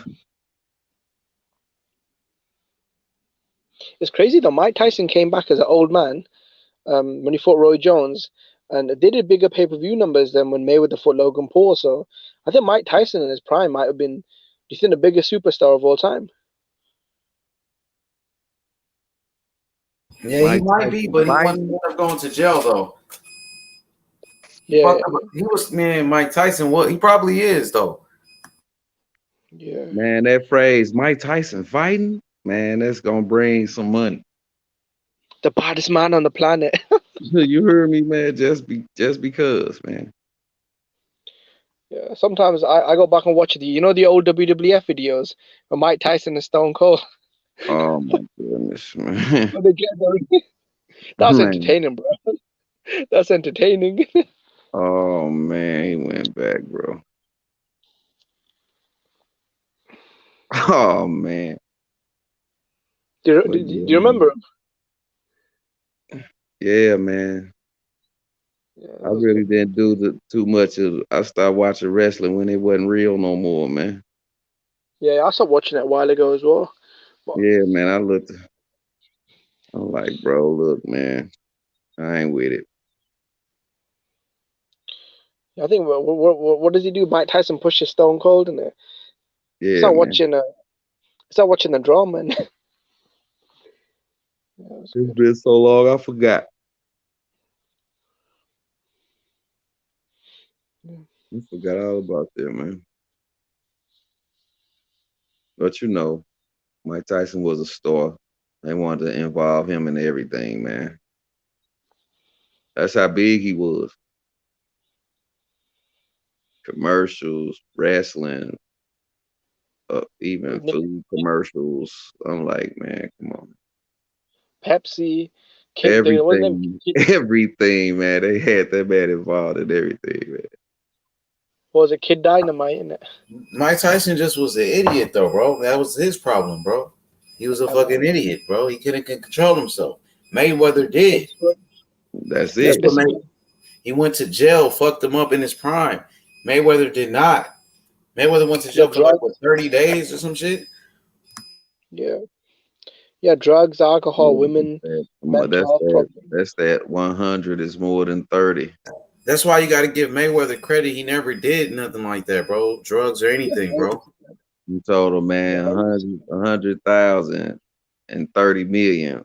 Which one you gonna take? Mike, like, I'm taking 100. Fuck you, man.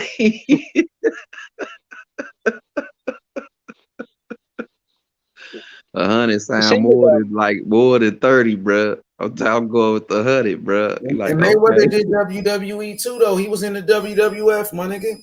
He was on Big Show. WrestleMania with the Big Show. Yeah, man. That got on with it.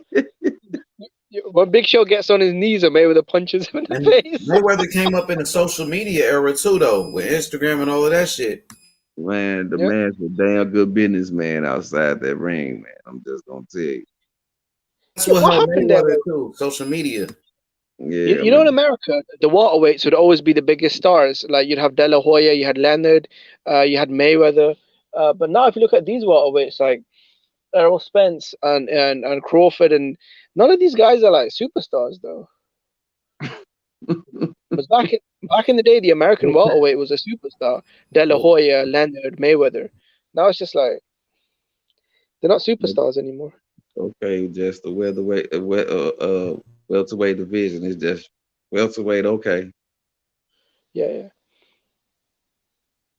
Which now you do got stars in the welterweights. I just want to see them fight. What's the hold up? Yeah, the winner of Crawford Spence would be a star. That's a big fight. That the winner of that fight would be a superstar. Whoever come out there fight is the beast. They would have needed to get a Manny Pacquiao fight, one of those guys, and they never got it. Pacquiao has retired, and none of them got that Pacquiao fight. If they would have knocked out Pacquiao, if Crawford would have knocked him out, or Spence would have knocked him out, that would have made him a star, bro. Man, guys did the dirty work. Fuck that. They could have been for Pacquiao. Yeah. Hey, now Ugas is the man now, bro. Bro, that shit surprised me. You know when Keith Thurman versus Pacquiao, I thought Thurman was gonna win. You know, because Pacquiao looked really bad against Jeff Horn, and he was at 40. But when he beat Keith Thurman, that surprised me. So I was a big Keith Thurman. One of the whole time he was fighting in the ring with Pacquiao. Yeah. Every time Pacquiao threw something, he turned his head.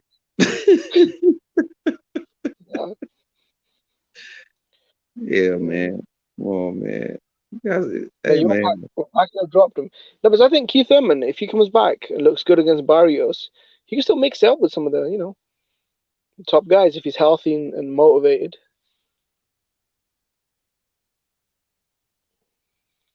Yeah, they all in his ear, man. He an old man. He an old man. Oh yeah, he was talking shit to Pacquiao. Yeah, you old man. I'm gonna tire you. Did you see the first round? He comes out and drops Thurman. He's looking at Thurman like, "Who the fuck are you talking to? Do you know who I am? I'm Pac-Man. I should fucking run this bitch." 1, 2, 3, just hit the man. He just. Did you see his face when he was falling? What was he looking at?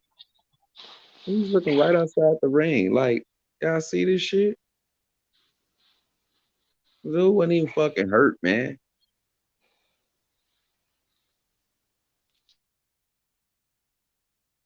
It's just the angle he hit him on, man. He just never saw this rush up come, man.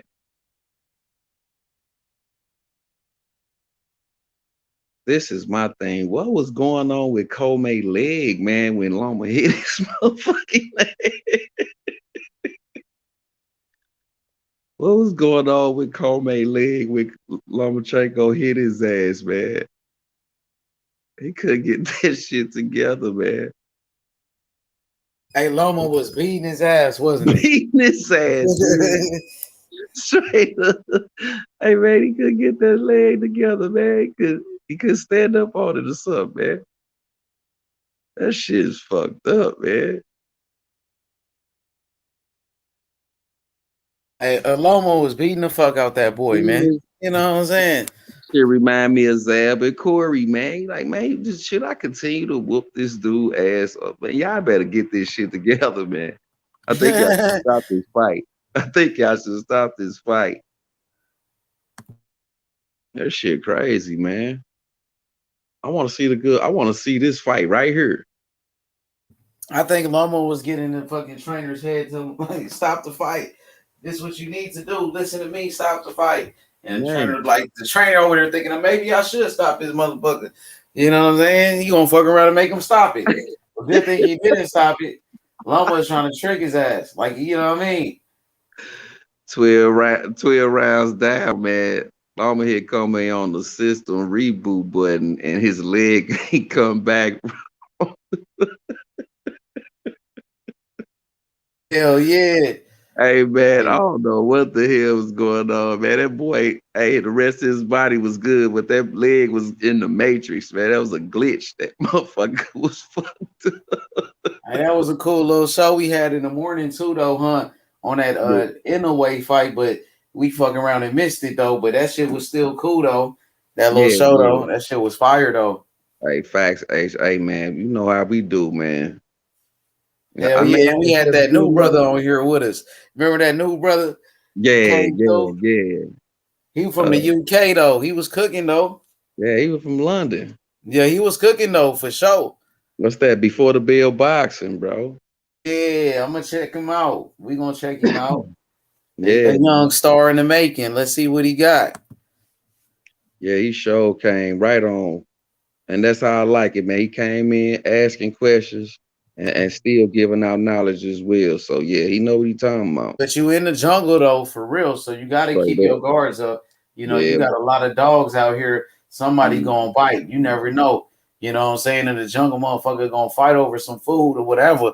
You know how that go. You know what I mean? Yeah, It's killed or be killed in this motherfucker. man. If you don't know, learn. If you don't like it, leave. Straight up. You know how that go, Hebrew. You know what Man. I'm saying? Only the strong survive. And here, it's the Yeah, man. survival of the fittest, man. You know what I'm Yeah. saying? It's killed or be Nothing killed. That's the type of but mentality I got. straight up. I ain't gonna The let no truth nigga and kill nothing but me. the truth, boy. You The feel me? truth I and ain't gonna nothing let but no nigga kill me, Hebrew. Fuck that. man, listen. Your ass can get welcome with bites, motherfucker. Don't get it twisted.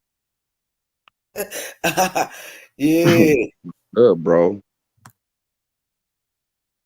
But other than that, man, the truth and nothing but the truth. That's how we bringing it, bro. Yeah, that's how we gonna bring it with everything. That's how we brought it with the T.O. Devin Haney shit. That's how we gonna bring it with the, you know what I'm saying, the David Benavidez, David Morrell shit. You know what I'm saying? We gonna give you the best fights possible, bro. The best No, fights, bro. period. Period, bro. That's it. Let's make that shit happen. Let's do it. Jerron Ennis, Earl Spence, make it happen. You know what I'm saying? Yeah. Terrence Crawford versus Earl Spence, make it happen. You know what I'm saying? Fucking I want Virgil to see that Ortiz and fight. Terrence Crawford, Terrence Crawford, make it happen. All of that shit. Jerron Ennis and Terrence Crawford, make it happen. Virgil Ortiz and Earl Spence, they all need to fight, bro. Just do it, bro. And made a best man win. And the true champion come out on top with all the glory. For sure. Kambosos, Devin Haney, make it happen. Lomachenko and Kambosos, make it happen. Make it happen, bro. Devin Haney fucking Tank Ryan. Tank. Yeah, Tank and Ryan shit. Yeah, Tank in there. Tank ready to rumble. He showed it, man. He just got the victory. Isaac Cruz, man. Isaac Cruz a beast too. He ain't bullshitting. Ryan versus Isaac Cruz. Ryan need to fight somebody, man. He need to come back. Yeah. At least a tone up or something, Ryan. Damn, man. Something, bro. And made a best man win. I'll deal with all the fighters. I don't hate nobody. Exactly. I don't hate nobody. I'm just gonna call it for what it is. That's I've all always what been I a see. straight shooter. My whole life, my nigga. I've been a straight shooter. You know what I'm saying? Right Basketball there, court, straight shooter. 3-pointers, my nigga. I'm shooting that shit. Just like Curry. You know what I'm saying? Shit, I'm gonna give you nothing but them facts. That's all I'm gonna do. I'm gonna give you nothing but that real shit. You don't believe me? Pull up the receipt. That's all it is, man.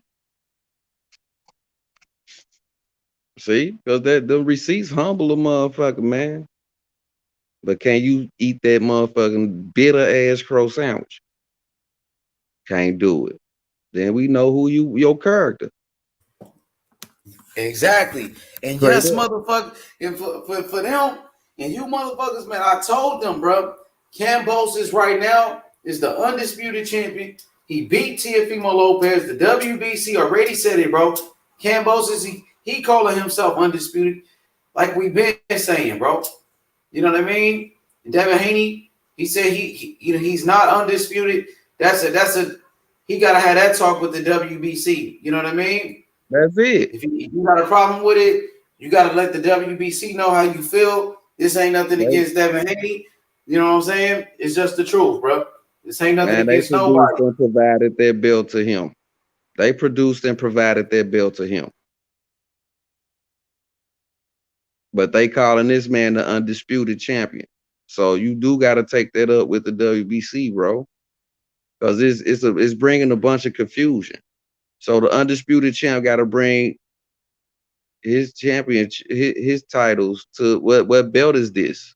I'm steady asking this question. What belt is this? If this man got the world and the franchise titles with the other 3 belts, what belt is this? that Devin Haney has, man. Is it a scam? Is it a trophy belt? You just getting paying sanctioning fees on? What is this, man? This is the question that remain unanswered through all of this. It's 3 belts. It's 3 WBC belts. It's 2 world title belts, and then it's a franchise belt. What's going on here in the same division? This needs to be cleared up. So which belt? So which one is the toy? Who is the real WBC world champion? All this confusion needs to quit, man. We need to clear this up. And if you got anything to do with it and you watching, clear it up. Straight up, man. How you gonna tell this man he ain't undisputed because you got a WBC world title? He got that same belt and the franchise belt. So what's going on for real? Is this are you playing the robot? I like Devin Haney, but are you gonna play the robot, man? You ain't even smart enough to even try to clear it up. You just holding on to a champion, talking about I'm a champion. No, it don't make sense. You make it make sense. This man in the ring getting cuts and beat up and punched on and got belts. Same one you got. And correct me if I'm wrong, because I could be wrong. But this is what I see. Come on, man. You gotta clean boxing up, man. This is all these damn belts, man. Because if that's the case, put all the sanctions together, all the belts, and you just fight for undisputed. Ain't no split up. All the belts is together. Now, who want the glory? That's what needs to be done. Then we'll see where the dogs at for real. King of the Hill. They out here playing follow the leader and ain't nobody in the front. Come on, man. Let's get it together. And then everybody, and then what that make the fans look like? All this talk. Everybody all out of control, all this damn chaos talking about it. Motherfucker, it start with us first. They the only ones, they getting ideas from us. Looking at these shows. Nah, they don't sound good. Nah, what you think? No, that man, we don't know what they doing. It's boxing, man. And if you getting led astray by the bullshit, man, then you a bullshitter. Because only bullshitters want to hear bullshit. Straight up. But I know I ain't in this motherfucker cooking by myself. Nah, I'm right here. I'm listening to you. Okay. Yeah, You know, hell nah. You cooking like a motherfucker. Nah, for real, man. Preach, man. Preach, soldier. Preach, soldier. I'm like, shit, man, this shit getting crazy, man. Yeah, tell them, soldier. Let them know, soldier. But you understand what I'm saying, H Money? Come on, man. All these damn belts, man. He's the regular champ. That sound like a burger and fries. Can I get a regular order? Burger and some fries. And that's what that sound like, man. Regular. Or he the regular WBC. I ain't never heard of that shit ever, man. Well, my boy, shout out to my boy. You know, I appreciate you 2 in the morning, man. You let me know that the fight was over. I thought the fight was on, and I appreciate you letting me know, my brother. I don't want a channel. He says Suleiman let T.O. keep the WBC super belt. I guess Kambosos won that belt, the WBC franchise belt. You're talking about the WBC franchise belt. Yes, Kambosos, he won that belt. He won it, yes. And he got both of them. He got the world title too. He got the franchise one, and they gave him the world title, the same one T.O. got. You know? So he got 2 belts, man. He got 2 belts after the fight, right? He had 2 belts after the fight. Remember? Yeah. Yeah, so I could pull up. You want me to pull up the picture? I'll pull up the picture. Cook on him. He had 2 belts, right? Remember we looked at it, didn't it, Hebrew? Yes, man. He had 5 belts. Exactly. He had 5 belts, bro. So that's what you want to see the picture. Okay, I got you, brother. You know, H Money, your boy, man. H Money got you, bro. You know, the other people gonna lie, man. Pull it up, bro. When he had the 5 belts on him. Now you see Devin Haney in this picture right here got a WBC world title. Devin Haney rolling up on people with his world title.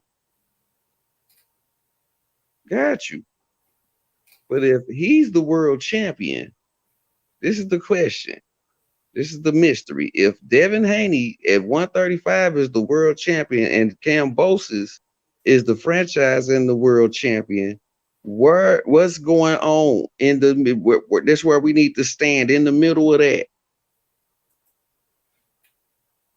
Now what's going on? Now who's the champion? Because they saying they're unified and people recognize Devin Haney as the champ. So Kambosos is not the undisputed champ. Now we got this man standing here with all 5 belts, the world championship and the franchise championship with the other 3 belts, makes it just the franchise by itself making it undisputed because that's the supreme champ.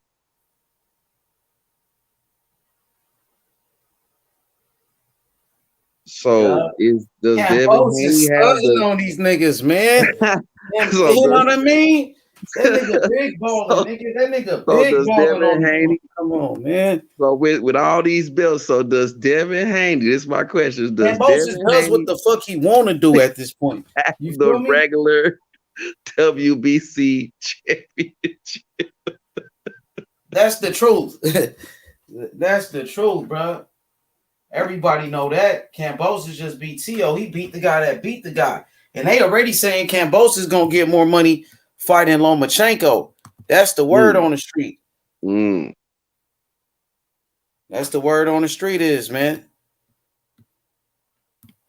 Yeah. You know? Since he done got his name, he done built his name, he trying to go fight a name. He going to go fight the former champ. The former champ that's still pound for pound on the list. Yeah, man. Yeah, that's gonna be some. And if they pay per view, it's gonna do some numbers. I ain't gonna say no tremendous numbers, but they gonna get paid. They're gonna make enough to pay both people and both fighters and still come out winning. That's the business. Straight up.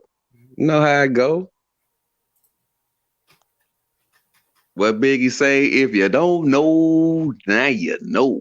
That boy Biggie. Yeah, here we go. I got it right here so we can see how many belts he got. We ain't got a cap right here.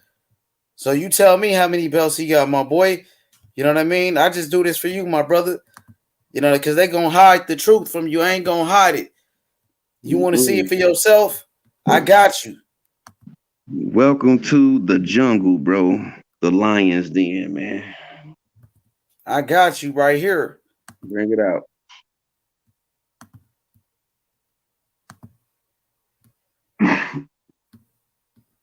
Hell yeah. I just want to know what's going on. We got to step in between these WBC and franchise and undisputed, man. There Okay. you go, right there. How many belts he got? See the jewelry? He got 2 WBC belts. He got 1 belt on his right arm, another belt on his left arm. You know what I'm saying?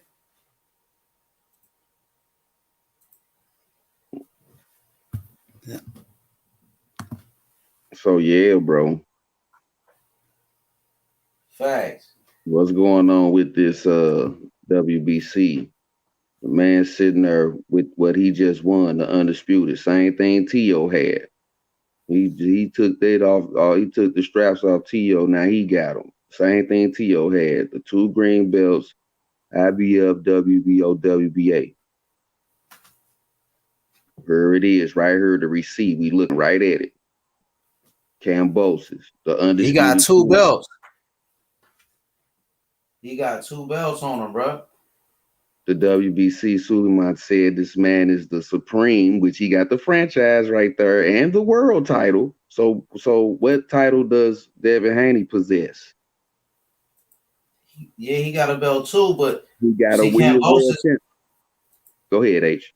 Yeah, you got it now. Kambosos got 2 WBC belts. You see it right here. So it's 3 of them in the 135 division. So is it the regular WBC?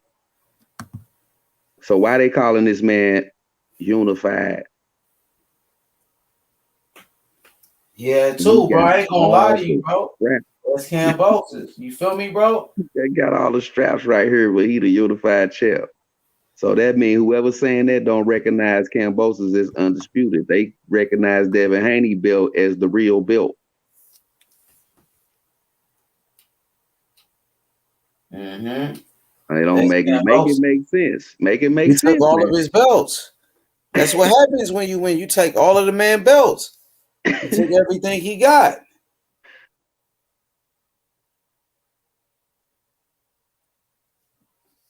Kambosos strapped up, man. That's all I know. Kambosos strapped up, bro. They said he was undisputed. They saying Devin Haney. Kambosos called Devin Haney the regular champion.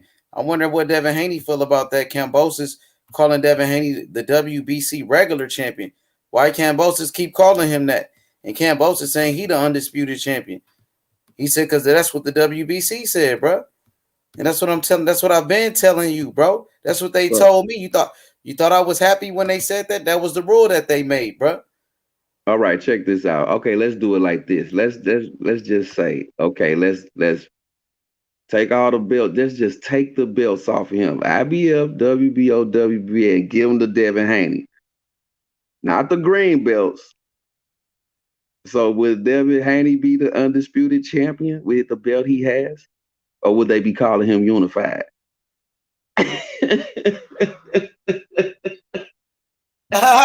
You feel me? Come on now. We just giving you that real shit, bro. It's that real boxing talk. Mauricio Suleiman, he said it, bro.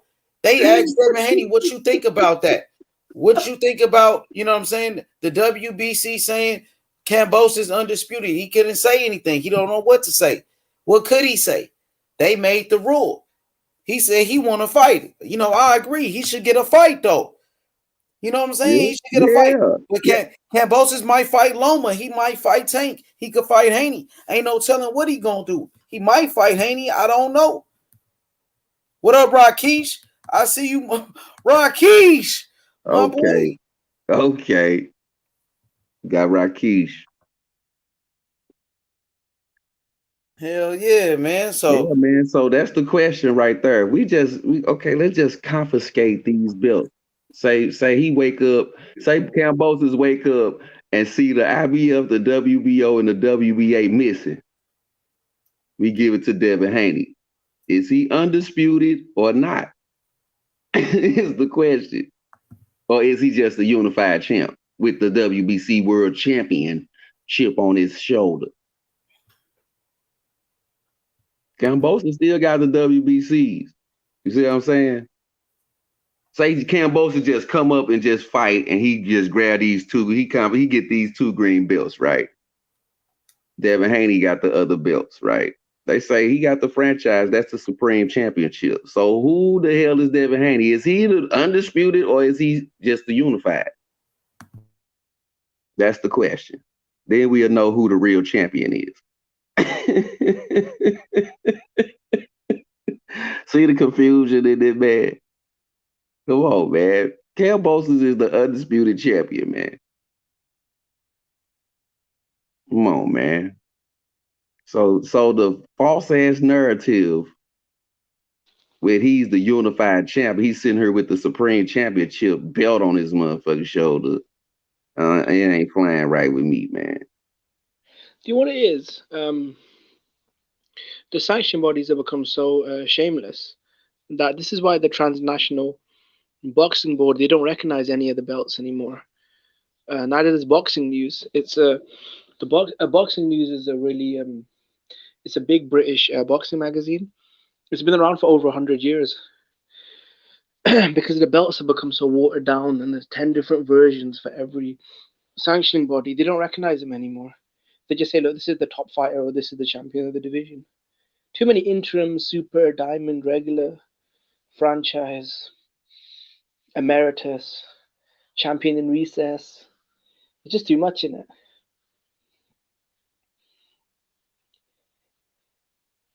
Is it a franchise IBF belt? Is it a franchise WBA? WBO Yeah, belt? yeah, there is. It is? Yeah, yeah, they have a super title. Yeah, they have a super title in the WBO. Okay. I was just saying if the WBC was alone. It's so many belts, man. I don't even know who So holding the them. WBA have a super title. That's the highest belt. Then they Right. have a normal belt called the regular belt. and then they have the interim belt. You know, I The noticed that WBC, it's a red trim on the super belt, and then that regular belt just all black leather. yeah, I tripped off that. So I see who the super champion is from the regular champ. yeah. And the super champ, you know the gold crown, it's a little more shiny.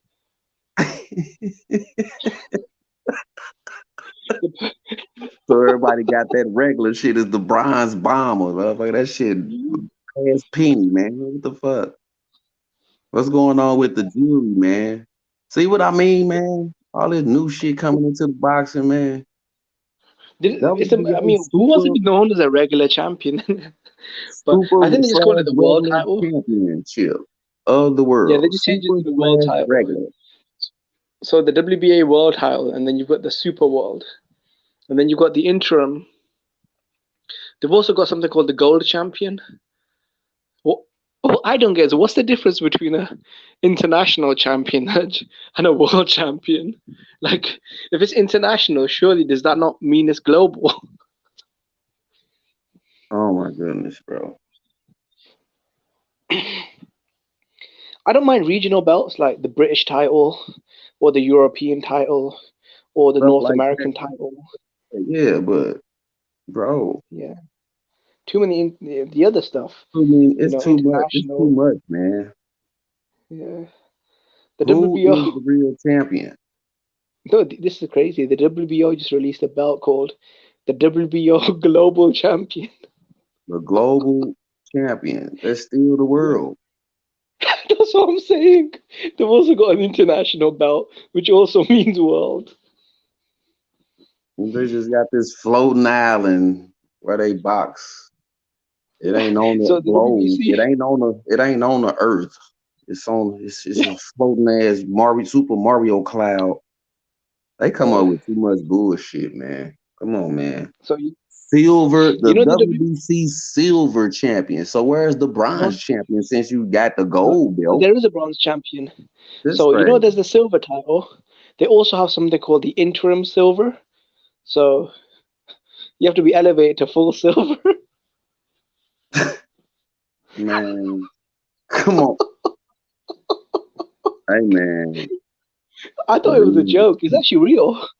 You have the I know. interim silver. I seen Adonis Steven with that silver motherfucking belt on, man. Like, bruh, motherfucker, nipple plated, bruh. It's crazy, man. They also have the gold belt. The WBA recently released that, the gold title. I think the IBF are too scared. The IBF are too scared to do anything that ever since the FBI opened an investigation on them. You know Don King and them. They used to, I think, lead the rankings, isn't it? Yeah, So ever since the IBF, motherfucking money, the IRS, everybody jumped down. Like, what time, motherfucker? It's too much shit going on over here. yeah. They couldn't get shit. They send the motherfucker FBI ATF at the man. After that, the IBF started playing it Smoking straight. too many cigars around this motherfucker. What the hell going on, man? Man, a boxing promoter, man. But you never know, man. These motherfuckers out here crazy, crooked in a motherfucker, man. Yeah. I think with the IBF, you've got the interim belt, and then you've got just the regular world title. That's it. Yeah. That's too much, man. Mm, The IBF belt, top 10 contenders. Let's yeah. rock. Yeah. Who's the best out of these top 10 fight? They should do tournaments. I really like, when All the Andre Ward was time. in them. Yeah, but when Andre Ward was in the Super Six, I like that. Or when Usyk was in the World Boxing Super Series, I like those tournaments. I'm telling me, yeah, you can't duck, bro. It's mandatory. Like the mandatory. Yeah. Ain't no That's ducking. why the UFC became so popular, because the way they have their sport, they have it in a kind of like a tournament format. So the contenders have to fight and then work their way up. Ain't no hold up. Yeah. Ain't no Yeah, it hold doesn't up. matter. They Yeah, it doesn't matter continue if you're to a big fight. superstar. The thing with that, you can't cherry pick. So you're a big superstar, like Conor McGregor, but you still have to fight someone super dangerous, like a Khabib. So yeah, Yeah, that's why a lot of man. their stars take losses. But a lot of these UFC stars, Yeah, that a lot of the ducking top shit boxing guys, out of box. yeah, You get stripped instantly. That should be a rule, man. yeah. So to And get also all that the baby fans fine would shit probably up out of tear here. them apart. Get all that Yeah, baby shit but out the way. boxing fans have become such hoes. Like when their fighters duck fighters, they call them smart businessmen. Oh no, you saying that wrong, Jimmy. The boxer fans is becoming Yeah, hoes. yeah, The yeah, boxer boxing fans. fans is out here bringing this truth out here to the panels, to the Yeah, yeah, boxing world. The yeah. Like the boxer fanboys. fans is the ones that's getting soft. Yeah, yeah. Because I That's what remember it is. I think a fighter was ducking someone, and their response was, "Oh, he's a smart businessman. I respect that." I'm like, wait a minute, are we here to watch a sport or become accountants now? What's going on? That only motherfucker I can say it can talk about that is Floyd. I Yeah, don't know about everybody else. yeah, Once in a Frank Lucas, a once in a lifetime thing. You better not try to go do nothing stupid with no army planes. No more ever. It's only one shot. That's it. yeah, You you you you try anything stupid, man, you get caught up, man. They on that shit. So come on, man. They need them tournaments all the time so we can break down who the dogs is, so we can see competitive fights, the good ones. Ain't nobody yeah, trying to see no what they call it bum on bum fight, no champion on bum fight. Come on, man, we know the outcome. You yeah. just racking up wins, man, to keep your Cheerio going. Your box Yeah. of Cheerios, man. He was riding with the Well, O, Floyd, man. yeah, well, Floyd, he was an actual superstar. So he was at the A side. Like a lot of these fighters, they're not even really stars in it, and they just they get one big win, and they suddenly want to like Errol Spence in it. He thinks They apparently stars, he's all right. some They kind of stars. super A side, isn't it? They stars, all right, when they get the capping on social media Yeah, and get in there, get rocked a couple of times. Oh man, I gotta get back on my feet. I gotta do this thing. Then that's when they want to do their job right. When they lace up. They ass lace up, then now you want to think about your real job. mm. Who do you Not think that Crawford should fight if he can't get the Spence fight? Do you think he should fight Josh Taylor or Virgil Ortiz out of the two?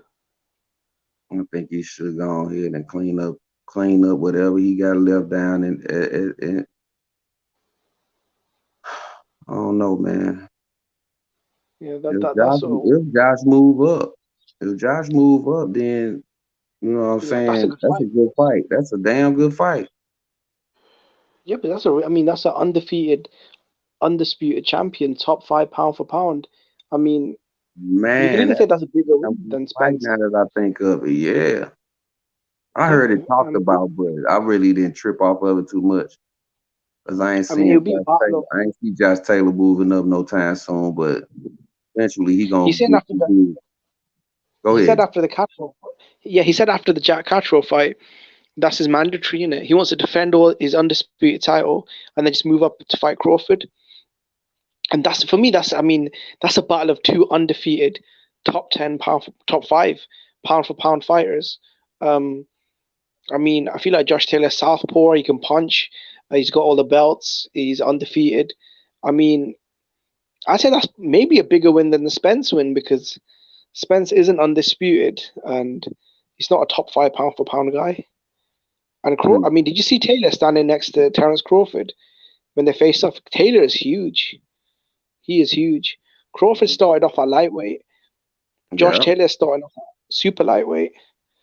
So I think he's gonna be a really big, strong welterweight. that's gonna be a damn good fight. I can Very, see, very intense. man, my vision is on, man. That's gonna be a damn good fight. I like to see that fight. If I Josh think it'll be decides to move up, you know what I'm saying? I think he still go ahead defend and then move up.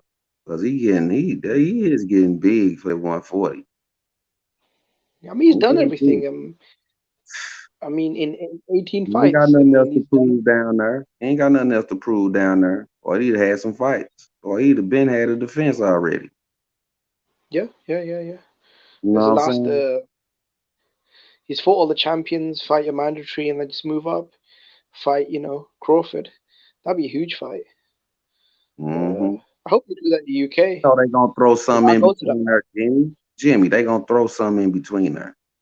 They ain't gonna just feed his ass Crawford like that. They gonna throw somebody in there. Everybody gonna watch it at 147. You understand? And then the talk gonna be going around the town, around the community on that's who we should fight. And we gonna get that already. Just have patience. I already Yeah. see what's up with that. I just want to see the defense though. You know what I'm saying? Who was next for Josh Taylor? Who next? Like Yeah, Ugas, it's who that. next? You Yeah. understand? Earl Spence, come back. Who next? I want to see these Yeah. fights, man. I don't want to see nobody on hold, on waiting. Cause that's what it is. Now the fans getting frustrated. We over here beat What's each up with other the up like Ugas? I don't know. What's up with the Ugas? Tony The on WBA, you're saying, this. yeah, he has to fight 2 mandatories. So Yeah, he has to fight this guy, and then after that, he has to fight one more person, and then he's free to fight other people. yeah. Contract fighting. Yeah, they've Contract. literally frozen him. Yeah, man, it's crazy. He has to fight this guy. I feel bad for Ugas, man. He's coming off a huge win over Pacquiao. Let him go out there and try and fight like a Crawford. I mean, that's a great fight. Terence Crawford versus Ugas. I'd love to watch that. Mm-hmm. But it ain't enough It's a publicity. It ain't unification. enough talk. So it's gonna be on hold. Yeah, I think Ugas will be on freeze for about a year. So, I yeah. guess the bosses got to get it together. Cause we the real boss. See what I'm saying? There ain't enough Yeah. talk to even fill the seats up. You understand? That's what's going on. You see why Yeah, it's on it's, hold? So if yeah, we ain't together, they ain't gonna know what the fuck to do. yeah. I mean, that's the Yeah. only fight that makes sense. Crawford, Terence Crawford, Crawford versus yeah. Errol Spence. Yeah, both guys, undefeated. Both guys, number You one gotta versus number two. you can't be looking past nobody. And he gotta be Yeah, mentally tough too. Ugas, I mean. You can't be looking yeah. past nobody, man. See, 'Cause you're you right never there, know mate, who they because that throw. could be You a never banana know. skin. Say it again, Because I don't Jimmy. want him thinking about. Yeah, I don't want him thinking about Spence Crawford. He takes his eye off of the ball and then gets beat by one of these sort of unknown contenders, isn't it? Yeah, that's what I mean. You gotta stay focused, bro.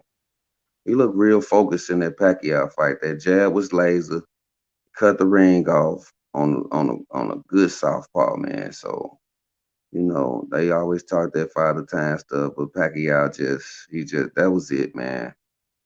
That was it. So he needs to not it actually switch around because it's gonna be he's the old man in the ring on these challenges. You gotta it's a chain. It's a chain. And guess what? It's coming around. Now it's your turn. You understand? Especially if you get a late start, that curse start to roll around on your ass. Father time, what I'm Facts. Like Wilder. Like what's yeah. going on with Wilder. That chain start rolling around. You beat a nice, good prospect. Now it's your motherfucking turn. You the old man now. Motherfucker looking at you like the old man. And it keeps going on and on and on. As long as the business keep holding up these fights. Go ahead. Yeah, they said Wilder talking about retirement and shit. So what you think about that if he retire? If he retire, it'll be a good move. All these just from his losses. Well, let me say that just from Tyson Fury. You understand? Like you said, one video, H, you was like, yeah, it's all good until it turn around on your ass, man. And that you know what I'm saying? It hurt him bad too, man. It just, yeah, man, you might well give it up, man.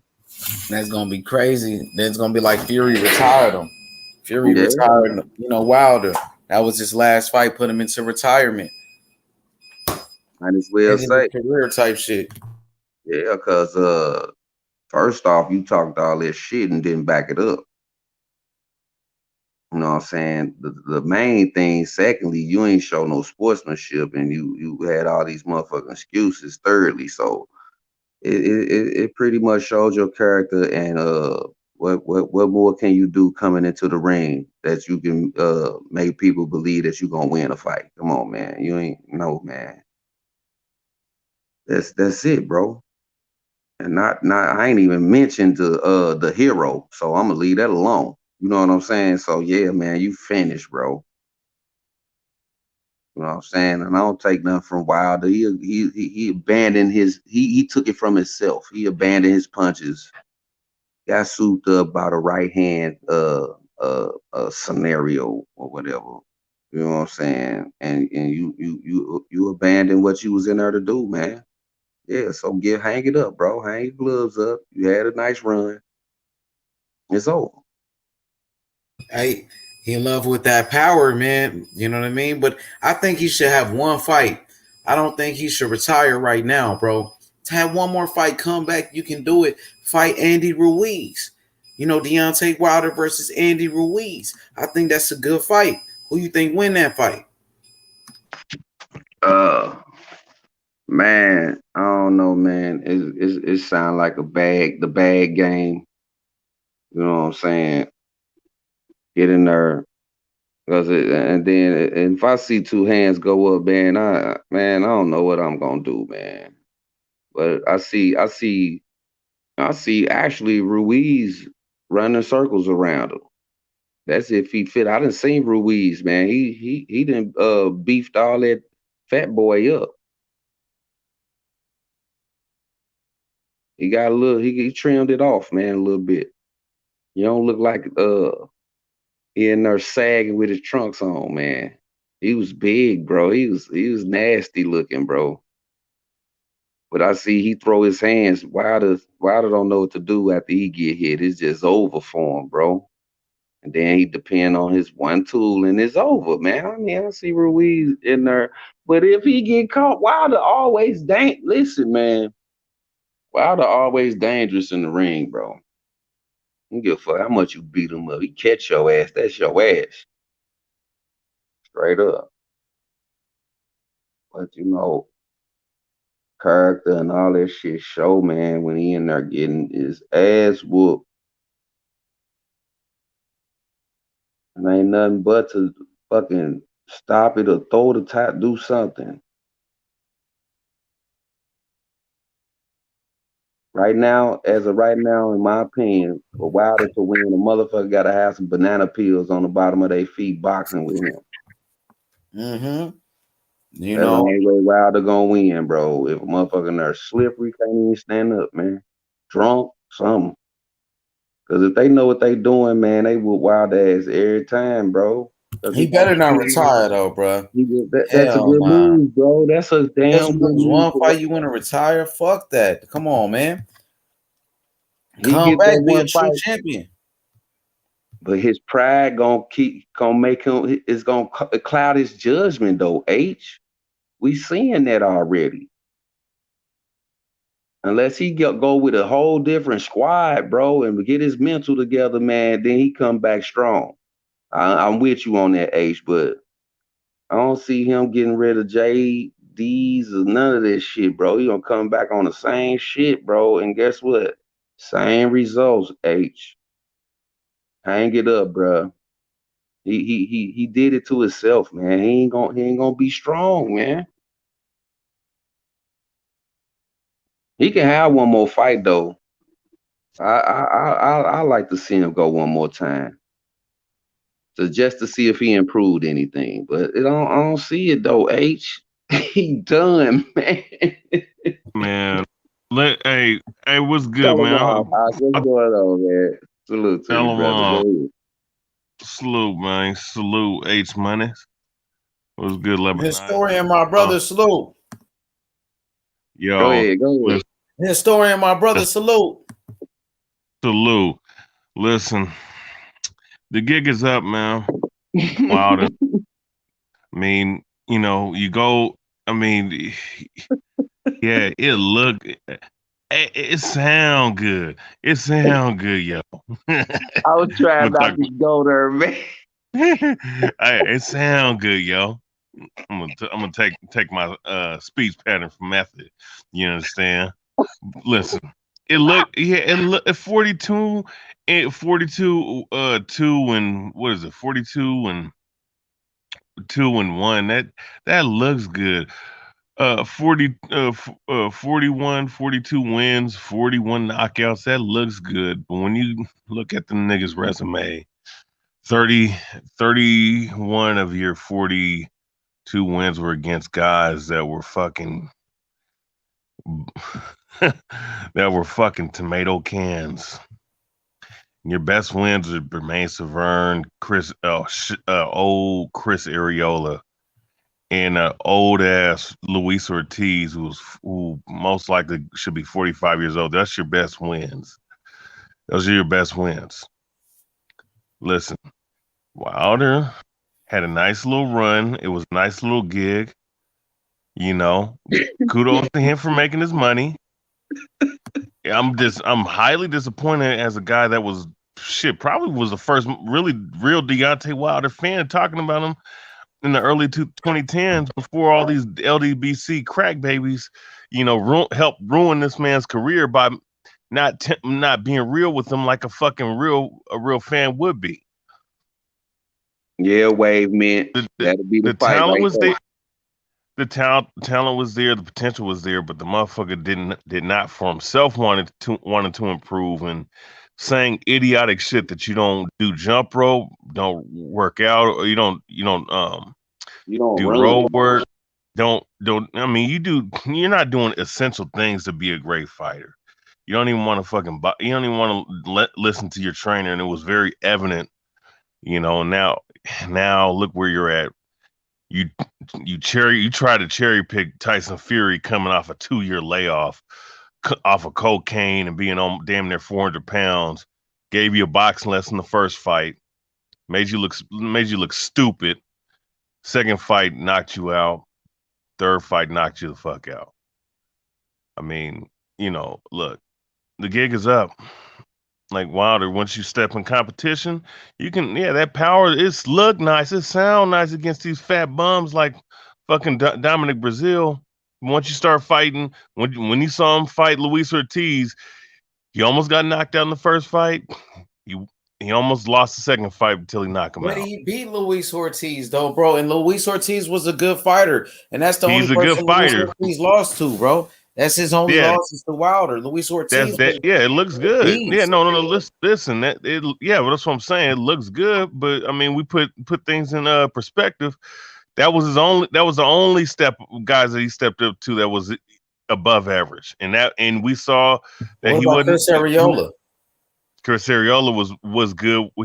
Chris Arreola's best days, to be honest, was when he fought those days when he was fighting Klitschko in 2008, 2009, but he still 2010, came back. Areola came back though, bro. You know what I mean? Areola was. Yeah, I mean, he's a tough dude.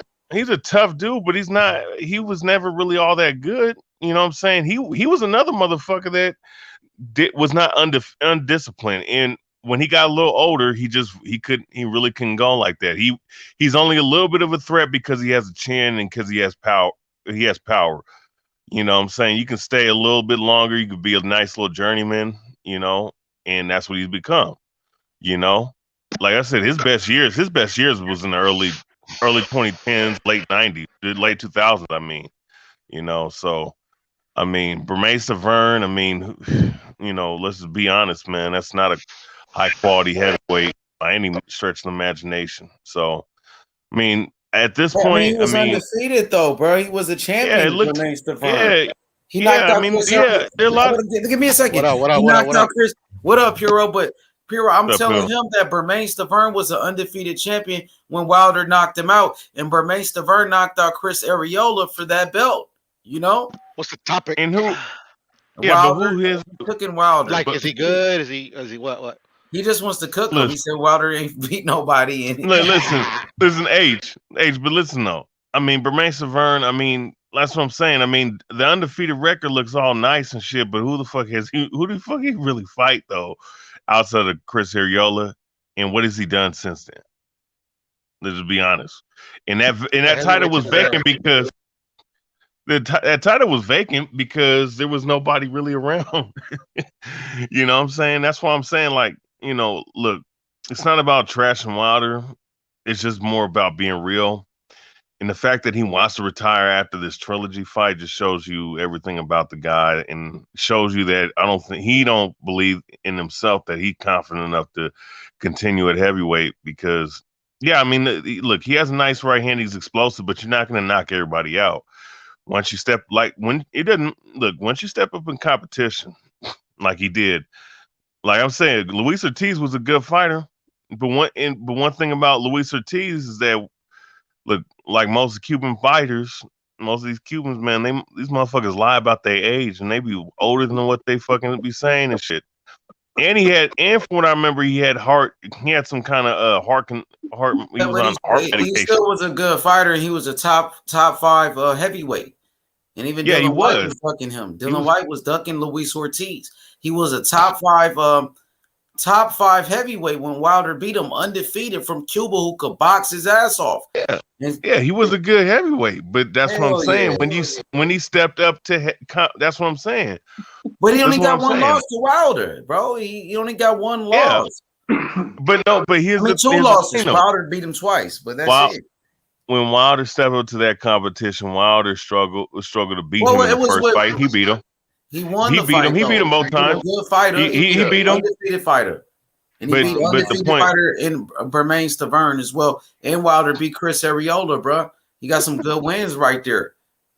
Man, listen, if those are the best wins. I'm saying good. Those are good, solid wins, brother. If those are your best as a wins, man, as a fighter, that's some good. Chris Arreola ain't no slouch. He ain't never been no bum. He was a contender. Arreola. Man, let's ask the panel. Puro, do you feel like Arreola was a good fighter? Of course. Okay, that's all. He's not a bum. But at the time when Wilder fight him, was he good? Yes, he's still good, bro. He just dropped Andy Ruiz. He was dangerous in the ring, but I see what both sides going through right now. You know what I'm saying? Yeah, you feel that he was older when Wilder fought him, but man, the dude was still dangerous in the ring at any time, old or not.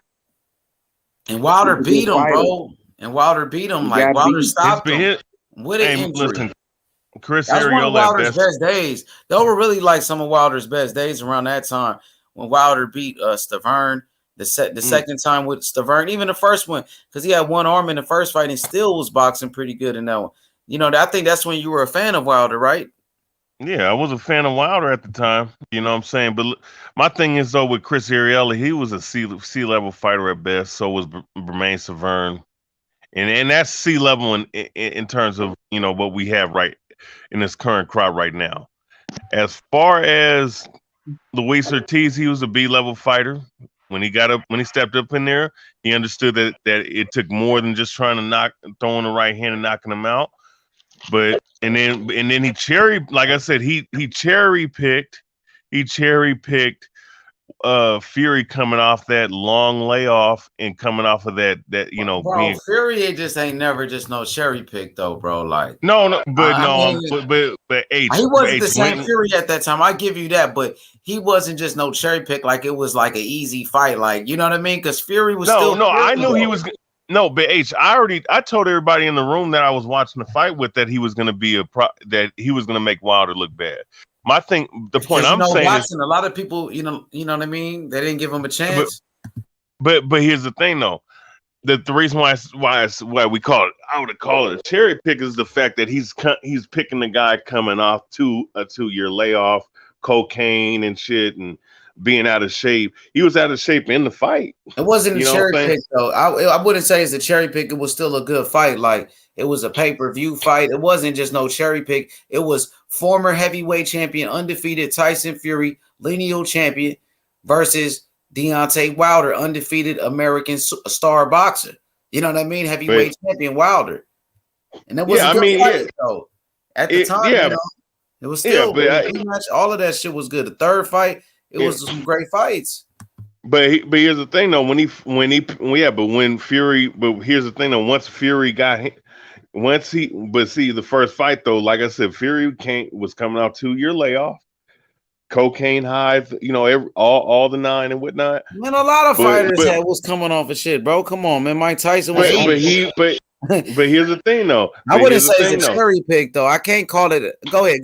But here's the thing. What I'm saying is that you're still the best fighting the best, bro. Fury was still one of the best at the time. Oh, he was. That man beat a man that came off motherfucking straight victories in a row. What, 7?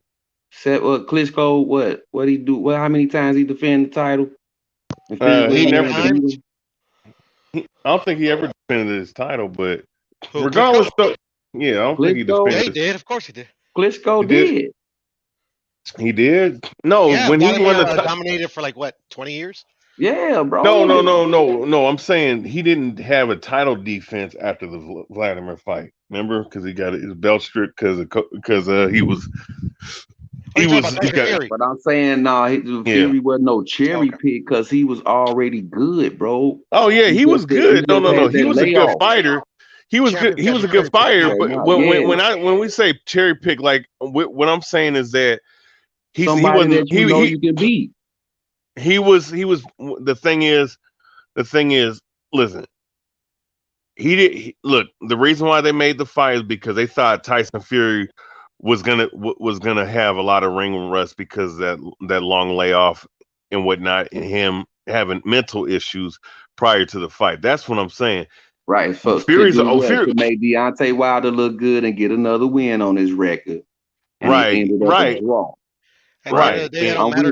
you. Go ahead. And then the second fight, and then the second fight when Fury was back, I think Puro had something to say. I'm sorry, historian Puro. Puro said it doesn't matter. Go ahead, Puro. Let BH finish his thought. And then once he thank you, OH. And then when he fought Fury, once Fury had a full training camp, once Fury was back pretty much in the second and third fight, we saw what happened. You can have all the knockout power in the world. You're not going to knock everybody out. Once you step up in competition, it's going to be harder to get them damn knockouts. When you're fighting C level competition like he was prior to fighting Luis Ortiz, this is what that's what happens, bro. Unfortunately, historian, you can't. Trust me, we all do it, but literally, you have to fight who's in front of you.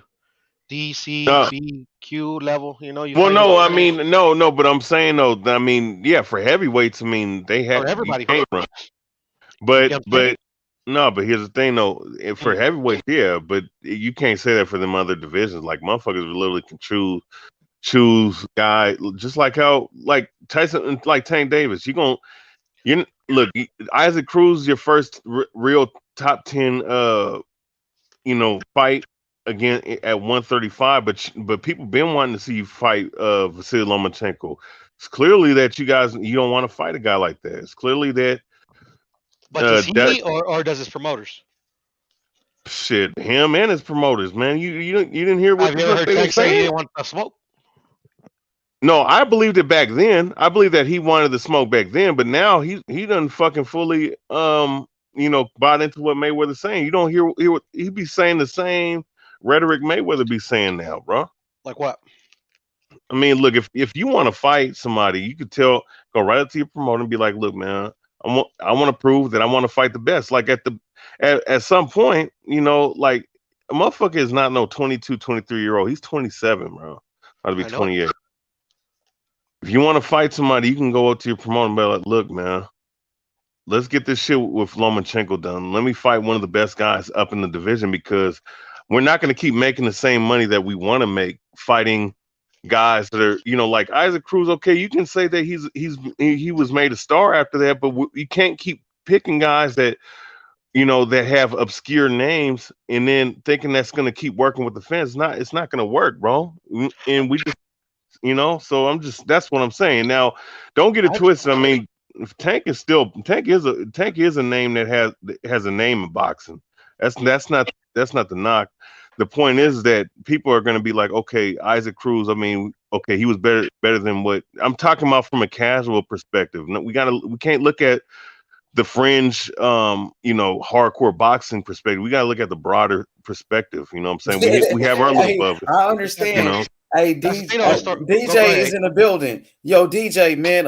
Historian, he's back on that crazy stuff, saying Wilder ain't fought nobody. Wilder is a bum. Wilder is a bum. And I'm like, come on, man. Wilder beat Luis Ortiz, one of the best boxers. Top 5 heavyweight, undefeated from Cuba. Some of the best skills, bro. Luis Ortiz. And Wilder knocked him out twice. And then Wilder beat Bermain Stavern, who was an undefeated champion, who just knocked out Chris Arreola. And Wilder beat Chris Arreola, bro. So he got some good wins. I give him that. Mm-hmm. Man, see, this is the thing, right? When people just be talking to be talking, sometimes you just gotta let them talk when they really don't be knowing they facts. See, the simple fact is that was Tyson Fury's third fight that year. He wasn't coming off a 2-year layoff. He had 2 fights before he fought Deontay Wilder that year. That's number one. Mm-hmm. So if you want to talk, ain't no cherry pick, never. Fury, bro, was the best heavyweight. Right. When he, know what I'm saying? He was the top guy. Right. We can't say, I mean, I know he came out of retirement, but Fury by no means is a cherry pick ever. Ever you pick a Fury, you in a motherfucking fight. You even knew it. You said they're gonna give him some problems. You even said his story. You predicted that, and it happened because you know Fury was a bad boy. And if people would remember back in like 2016 or 17, remember when Tyson Fury hopped in the ring and was like, yeah, I'll beat you like I did Klitschko and all that. He called out Deontay Wilder. So it really wasn't no cherry pick. So after a while, when Deontay Wilder was like, hey, Anthony Joshua and Eddie Hearn are still giving me the runaround about making this fight, Tyson Fury, get your shit together. I'll give you some time and I'll fight you. I'll give you a shot at the heavyweight title, just like he did with Luis Ortiz. Hey, Anthony Joshua is giving you the runaround. I'll give you a shot at the heavyweight title. So he answered the call out. He answered the call out. He answered. He actually, unlike a lot of guys, man, he actually answered the call out. And now that it didn't go his way, we can't say, oh, man, he tried to cherry pick and look what happened. No, Tyson Fury is still one of the best fucking fighters on this planet. Now, did I think he was going to beat him? Absolutely. But it just didn't go his way, man. And we can't just sit up here and say, oh, he's a bum, he's this, he's that. Because Tyson Fury is going to do that to a lot of people. Maybe not the knockout, but he's done that to a lot of people, man. Right. It's all shit talk, the bum talk, and all that, but they're all good. They're all good heavyweights, man. They're all champions. Right. And I'm just saying, as far as Tank Davis goes, I don't know how many times I gotta say this. It's clear that Floyd Mayweather does not want to do business with Bob Arum. It's clear to me, and I don't think anybody else sees it, because you got to go back and look at what happened after he knocked out Barrios. We're not gonna make these other promoters rich. We can make in-house fights, all this type of shit. That's a dog whistle to Bob Arum because of his experience with Bob Arum. Who's over there with Bob Arum? Lomachenko, Comey, Teofimo, Josh Taylor. All of a sudden, Josh Taylor don't bring nothing to the table. Like, he doesn't want to do business with Bob Arum. That's plain and simple to me. He told us 3 years ago, I don't want Tank and Devin to fight. I don't want them two to knock each other off. Why it's always got to be the black fighters knocking each other off? He said that 3 years ago. We didn't believe him. We just thought it was bullshit. But now we see he meant what he said. He does not want Tank and Devin to fight. Leonard Ellerby sat up there. I forgot who was it that he knocked out. I'm trying to remember. I think it was after the Gamboa fight. He sat up there and told us, I'm going to move Tank how I want to move Tank. We didn't believe him. Now we see that wasn't bullshit. They're going to do what they want to do. They're going to do what they want to do with that man's career. Shit, so I believed him. And think of this though, DJ. I didn't mean to cut you, but come on, man. I remember reading that article. This motherfucker sitting up here saying that advising Tank to not fight Lomachenko till 7 years later. You dig what I'm saying? And that was back in 2017, 2018. You know, so we understand what Mayweather's doing over there. You know what I'm saying? We understand he's made it publicly clear. He made it clear publicly just last week what he's doing. You know what I'm saying? Which is cherry pick talk. Now, like I said, look, at the end of the day, with Tank Davis, I think deep down he wants to fight the best, you know what I'm saying? But his influence, the influence by Mayweather has got to him, man, is plagued my man's mind, bro. You know what I'm saying? And look, absolutely. And look, if you want to do that to make money, that's fine. But you got to understand, like, Mayweather's an idiot, man. Like, the shit that he was pulling back in the day, it's not going to work for Tank, because we know Tank because of the promotion you've done for him. That's the only thing that Mayweather's done good for Tank up to this point. But as you know what I'm saying? So that's not the problem. The issue is, eventually you're going to have to make the best money available. You're going to have to fight the best fighters available. And the guys, and it's not a bad point that you made about not doing business with Bob Arum, but the thing is, though, Mayweather's probably the only guy that may not want to do business with Bob Arum, along with the PBC. Everyone else can do business, just like, you know, or in some way, shape, or form, do business with Bob Arum and his fighters. Okay, Teofimo Lopez, Josh Taylor, trying to think, Lomachenko, they're there. Devin Haney ain't on no damn ESPN and Top Rank. He's on what, the DAZN. He's with Matchroom. You could do. Oh, wait a second. Leonard Ellerby threatened to assault this man. What's his name? Eddie Hearn. Yeah, that was corny. Eddie Hearn. Shit. Yeah, that was corny. So maybe that can't work. So why is there so many damn oppositions in the damn way for Mayweather to not do a fight? Wait a second. What about Regis Prograis? He's part of PBC, ain't he? He's either a free agent, or I think he's with Pro Bellum now. I think he's still a free agent though. I don't know. Oh, is he? I know he's with PBC. I thought I saw him on PBC, but that's what I'm saying though. I mean, there's fights available. That's old. He's a free agent. Okay. Man, the bottom line is that Mayweather don't want to lose his only champion he got at Team Mayweather Promotion. Facts, Albania. He gonna keep on moving that man like he want to move. I think it comes down to I think it comes down to Mayweather sees a lot of himself in Tank. Remember when Mayweather was beating all the best competition, but he wasn't getting paid, and he wasn't getting the accolades. It was all about Oscar De La Hoya, who he felt he was better than, and Oscar De La Hoya was getting promoted a certain way, and Mayweather wasn't. So he saw that earlier in his career. So he was like, it don't matter who you fight. We got to get you paid. Fuck all that other shit. Because I was knocking out the best guys. I was a champion and I wasn't getting paid shit. So we gonna get you paid. I think that's the way Floyd is looking at it. Box of But we Cheerio want to talk. see Tank fight the That best guys. motherfucker ain't finna let nothing happen to Tank. He gonna protect his motherfucking career and keep that Cheerio as long as his motherfucking ass can. And these motherfucking casual fanboy ass motherfuckers that's riding us gonna continue to ride with it, bro. Instead of letting that man, but as soon as he separate from Floyd Mayweather, that's when we see the real Tank, bro. That's all it is. I'm gonna tell you something.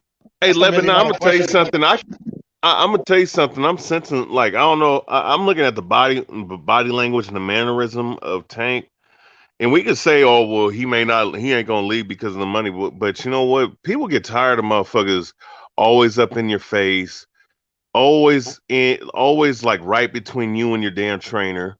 Always like in the press conference, whenever the fucking the press conference fight is about you and your opponent, this dude finds time to fucking like steal the spotlight from you, and he's supposed to be the damn promoter.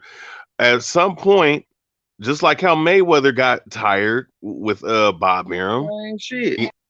It's gonna be Tank is gonna end up doing the same shit. He gonna end up fucking getting tired of that shit, bro.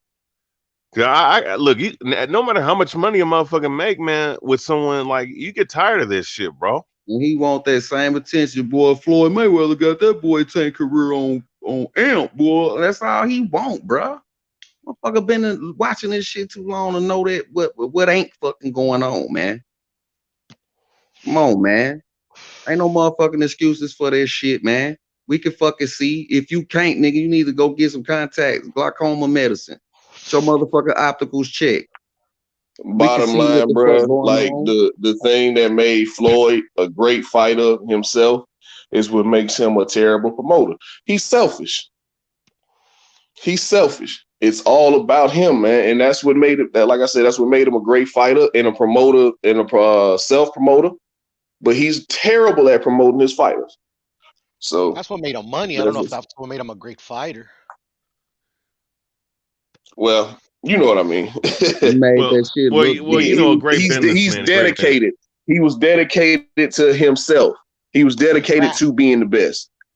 So you got to put that same energy into your fighters, and I don't think he does, man. I really don't think. No, I really don't think he shows up until like 2 weeks before the fight with Tank. But he doesn't even want to be a center of attention. That as a promoter. Keeps putting him front and center and shit. Mm-hmm. Say what? Y'all both talking at the same time. I ain't hear you. Sorry, go ahead. No, you ain't the story was talking. I was trying to hear what y'all was saying. Go ahead. Oh, my bad. I was just saying, like, as a promoter, he should have. He needs to focus on that because, dude, you're 45 years old, man. This fucking stupid ass shit he's doing, man. Like, this shit is getting old, man. I mean, that shit was like, I mean, I guess people was enamored with that shit like 10, 15 years ago, but dog, man, like you're 45 years old, you're a promoter, you're not even in the ring no more. Like nobody wants to hear about you and your comparisons to Ray Robinson and Ali. Nobody wants to hear you cry about Canelo Alvarez, a guy that's not even worried about you. The guy's not even fucking talking about you, ain't even disrespect you or anything. Nobody wants to hear about the Castile fight. Nobody wants to hear about all that doofus ass shit, man. Like that shit goofy in the motherfucker, man. Your ideas running out. You ain't got nowhere to run. The motherfucker walls closing in on you with all that motherfucking money. Now you finna start doing goofy shit, and it's starting to show, man. And that man he gonna wise up and be like, man, I'm too old and too grown for this shit. He gonna start thinking about family and all that other stuff, man. And then what you gonna do? Your other fighters gonna fall in line with that. It's gonna be a whole new trend that you trying to rap. That shit you on, man. That shit is gonna be a whole new trend come out, and that shit that goofy shit you doing it ain't gonna work no more. Straight up, man. But bottom line, man, I think Tank is a street dude from Baltimore who don't give a fuck who in the ring with him. But I don't like the way they moving him. Personally, I think they doing the rest of the lightweights a favor by not turning them loose. I think Tank beats a lot of these guys, man. I think he's a terrible matchup for Teofimo Lopez. I think he'll beat Lomachenko. Because all that cutting angles and all that, he's not going to be able to out-athlete Tank. He's out-athleting people. He's not going to be able to out-athlete Tank, man. So. That's not, but here's the thing, though. I mean, Lomachenko, it's not about athlete. Yeah, I mean, he's good, man, but I think Tank I'm not going to say it's out-athlete. I mean, when you're talking about the footwork, and you're talking about a guy that can fight on the inside, which Tank is not an inside fighter, and someone who has a really good jab like Lomachenko. Like I could see why Floyd didn't want him to fight Lomachenko a while ago, and I thought that because of Tank's explosiveness and his power that he had, and he has a chance. But I can see why, man. I can see why, and you know what's so funny is I like how people try to knock. No, Nakatani, he was out of motherfucker. He just knocked out somebody coming out of the Teofimo Lopez fight, man. He just got his ass whipped against Lomachenko. Richard Comey, he like motherfuckers are so funny with that goofy ass shit. Motherfuckers damage goods after one fucking fight. Guys are silly for that shit. No, he destroyed two guys who were considered real powerful punchers, who were aggressive guys. Just took them out. You know what I'm saying?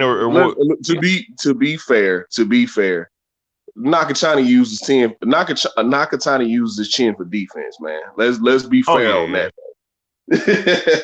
So. No, I mean, but here's the thing, though. But I'm just saying he still was a threat, and people downplay his last two opponents, even his performance this past week. Richard Comey, he ain't this man. Fuck out of here. Richard Comey was a live dog. He got fucking dropped. You know what I'm saying? He got fucked up.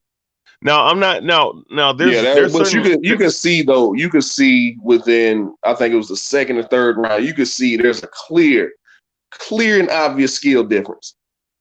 Like it's levels to this shit for a reason. I mean, the only reason I don't give Lomachenko that excuse of Comey was old was shit. They the same age. So, I didn't subscribe to that, man. But there was a clear skill difference in that fight. It's one thing if it's close and one guy's gutting it out and getting it, but it was a clear skill difference. Now, here's the thing, though. Now, to me, the southpaw.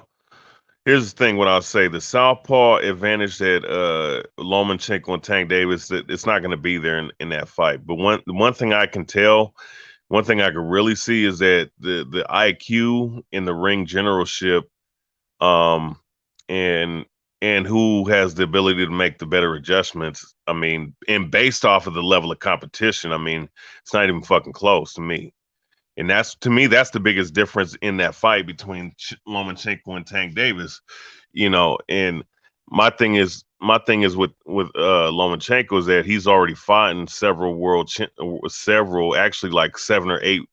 I would say 11 out of his 17 wins is 11 is champions. And Tank has fought he's fought, and I'm talking about legitimate. I'm not talking about these bum ass regular belts. I'm talking about legitimate belts from the foreign sanctioned bodies. He's maybe only fought like 3. You know what I'm saying? And he hasn't fought nowhere near the same amount in volume or level of competition like Lomachenko. And that plays a factor. That's going to play a factor in that fight. And also, too, another thing that's going to play a factor in that fight is a superior jab. Lomachenko has a very good jab for his style. And here's the thing with Tank. If he's not able to explode with a really powerful punch on the guy, and we've seen Lomachenko mixing in with some tough dudes. You understand? If he's not able to do that, and Tank gives up those first couple rounds because Tank I would say not gun shy, but he's not a great combination puncher. He throws 1 or 2 punch combinations at a time. And if he gets his rhythm in the first 3 or 4 rounds and starts teeing off on Tank, I mean, I don't think he's gonna knock out Tank, but I do think Tank is gonna back the fuck up and he gonna get cut up. I do see him having a swollen eye. Um, but I do think because of the power, the explosiveness, and the athletic ability of Tank, I think it narrows it down a little bit. But I think that just the ring generalship, the footwork, and I do believe the jab and the experience of fighting high level of opposition for a consistent amount of time versus Tank. And I'm talking about opposition where it was 50-50 fights, like Teofimo Lopez and versus him. That was a 50-50 fight from a certain standpoint, although I picked Lopez to win. A lot of these, people were sitting up here saying that he was going to struggle with Nakatani, and it was going to be like an 8-4, 7-5 type of deal. You know what I'm saying? Like a lot of these fights, Gary Russell Jr., that fight was a 50-50 fight. See, Tank hasn't been in too many of those. There's been too many of those fights. And most of those fights, every fight that he's been the favorite. So I think when we really look at that, it's going to be a problem. I think it's a problem for Tank. But I do think that someone like Devin Haney, because with the explosive power that he has, I think that him and Haney's a 50-50 fight. I think that's a much closer fight than the Lomachenko. I think that if he fights someone like trying to think who else is up in the, I think that Ryan Garcia is a 50-50 fight. And I think he beats. I could see him catching Ryan Garcia and putting him to sleep. Because Ryan Garcia is fucking. DJ just dropped off, I guess. But I could see him catching him and knocking him the fuck out. Hey, so his story, I see on your channel you released the video Explosion Punch a day ago. I see that shit doing numbers too. That's crazy, and that's part one. That shit. Yeah, I got man. You know what? And here's what I'm gonna do in part two. I'm going to see, and I'm gonna give Shadow Ghost, Major Key Boxing, and what's the other guy's name? Raw Boxing Talk, because I'm gonna give them the benefit of the doubt, but I am gonna have to play some clips because this man, man, nothing nice now. Come with it now. You're gonna come with the smoke. You know what I mean? No sympathy now. You know what I mean? Because here's the thing. I had to play what they said on air because these guys have said out of their own mouth that they were told that this man had brain swelling, spinal injuries, right? And look, how do you come back from that 6 days later? Those two things alone tell me that there's some bullshit going on, man, with that guy. So listen, that nigga's a fucking liar and a piece of shit, bro. Well, I'll tell you what though, Boxing. Sorry, I just want to say just something very quickly. Mm-hmm. I hadn't heard this song in ages, and I was driving my car today. And the radio come on, and this song came on. I'm not even joking, and it was them. That one. I believe in miracles. That dance one, you know that dance one. And I've been on about it, and I mentioned it on your thing you've cut out, and to me that's too coincidental. It's a message. It's either a miracle, man. It's either a miracle or it's a scam. I believe in miracles. Yo, I want to see. What are the symptoms? What is those symptoms of brain? Let me look this up. What are the symptoms of brain swelling? Let's look at this real quick. Swollen eyes. Stroke-like symptoms of BH. Huh? Stroke-like symptoms. Hot chocolate. No, really. Yeah, because that's what happened to me. Oh shit! How long did it take you to recover? I was in a week in the hospital, and then about a couple months to recover and to get your faculties straight. No, my faculties. Literally, as soon as I woke up, I felt the difference. But like fully healed, like I felt like myself again. Maybe a couple months. Maybe a couple months, huh? Yeah. and I was about to die too. Though I was pretty, I was critical at one point. Now, when he had that video, okay, the one video that he had, right, that he had up, or like that video he had up with his car, right? You know, so if he got in the car, Rick, why is he able to drive the damn car that the car that he had, bro? I mean, it's possible, but I mean, like, depending on the severity of the wreck, you get what I'm saying? But I mean, shit, I don't fucking know, man. Yeah, that could be shit. Extreme. If your back and your, you know what I'm saying, your brain's bleeding, it had to be a serious wreck. Bro, and you know what's Not crazy? even, bro, Albania, I fell off a golf cart fucking that was going like 2 miles an hour and shit. But no matter how you land on your head, that's some serious shit, man. I understand that, Piro. But we talking about, come on, man. Not that they had the extreme damage going on. Get them super chats, bro. Yeah, mine was slow. That's why it took a month for me to be symptomatic. That's why it was the most damage, because it was slow. Yep. What I'm saying? And I didn't know it. Right. So that was a direct hit. You know what I'm saying? Are you talking about out of nowhere, like, no, man, come on, man. Yeah, it was crazy, man. It was crazy. I remember when I went under and shit, man, because my mom, she had already passed away around that time, and I just remember like fucking like praying. I was telling my mom, and like, I don't want to see you, mom, because in my head I felt that like if I saw my mom, she came to collect me.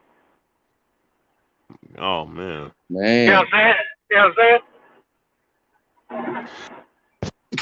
Yeah. So yeah, man. Actually, I don't remember it vividly, but I do remember. I just felt like I was like I had a dream and shit. Like I was like at a barbecue with my homies and shit. See, man, that's why this ain't nothing to be playing with, man. This is serious business right here, man. When it comes to your life, man, and you gonna play with it, man, you tripping, bro. You damning yourself. Hey, but if you have, listen, my question would be, if you have brain swelling and internal bleeding in the brain, how the fuck are you on YouTube bobbing your head, smiling and laughing and shit, man? No, this the thing, TBH. How is your eyes open taking a picture laying on a gurney? How's you taking pictures, bro? Nigga. You ain't even conscious to even take no pictures, to even pose for no pictures, bro. It's somebody just taking a picture of you. You ain't conscious. Like we saw with the Earl Spence picture, bro. Oh man, Earl Spence. Somebody took a picture of him laying there. You look like you doing selfies on the gurney, bro. Get out of here, man. Bro, hey man, Earl Spence, man, they had the whole like that little sheet, man, to catch the blood and shit. Like, bro, that's a real bro. I know surgery, man. That was like I've been through some bloody surgery. It was so peaceful and clean. Like the Fabuloso lady came through, Mr. Clean. It was all nice and neat. It didn't look like no serious nothing, but a serious selfie being took. Like a serious selfie being took, bro. For your agenda, your propaganda. That shit was disgusting, man. That didn't make no sense, man.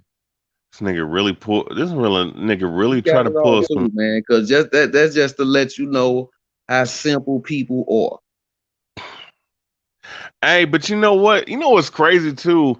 What kind of gets me a little pissed off is seeing raw boxing talk. Like, I can understand if guys don't want to get into the drama aspect and guys just leaving it alone publicly, but I see raw boxing talk and HLD. They're like a day or two later, these motherfuckers sitting up here, like you said out of your own mouth that the motherfucker had brain swelling. You're saying that that you're in contact with his wife constantly about the situation that you said he was going to be out for. He wasn't going to be on YouTube for a couple months. He was not going to be able to work for a couple months. He looked fine to me, motherfucker. Like that shit. That's why I gotta I'm just looking. See, that's why I want to see. No, did they get the right information, or is somebody capping somewhere? That's what I'm trying to look at, because. But did he even bring it up and say that? Did he himself say anything about that? Who? What you call it? I'm talking about Punch. Did he say the false accusations on this and that? I did have a car accident, but it wasn't that extreme or none of that. He over there praised it up for the super chats, bro. This is what I'm hearing. Yeah, but Dropping no, that yeah. hundo. Yeah. So, hey, I don't know if you was in the little chat, Pewter, but I was showing. This dude was saying that he himself had a horrible car wreck. He didn't deny that he had a horrible car wreck, and he also said that he had brain swelling. Oh yeah, I'm not feeling 100%. Like, nigga, get the fuck out of here, bro. Then why are you on YouTube bumping your motherfucking gums, smiling and laughing and shit, bro? If you was in that kind of pain and you had spinal injuries, the last thing you want to do is sit down on the goddamn chair for like 3-4 hours, bro. You want to fuck, you know what I'm saying? Like, come on, bro. That's all I could do when I was recovering. To be honest. What? Sit down? Sit down on No, the you chair? can't stand up and walk around too long. Hurt myself and shit like that, but but that's all I did, and my aunt took care of me, Standing up is what hurt in this situation. Then why is he standing up? But I didn't have a back injury though. Oh, well, right. Why in a car wreck, standing up and walking around for a long time is what hurt in those situations. You got to be resting and let your motherfucking vertebrae get back right. What is you talking about? Yo, Wave said, what y'all think about Frank Sanchez? Can he keep up with Usyk or Fury?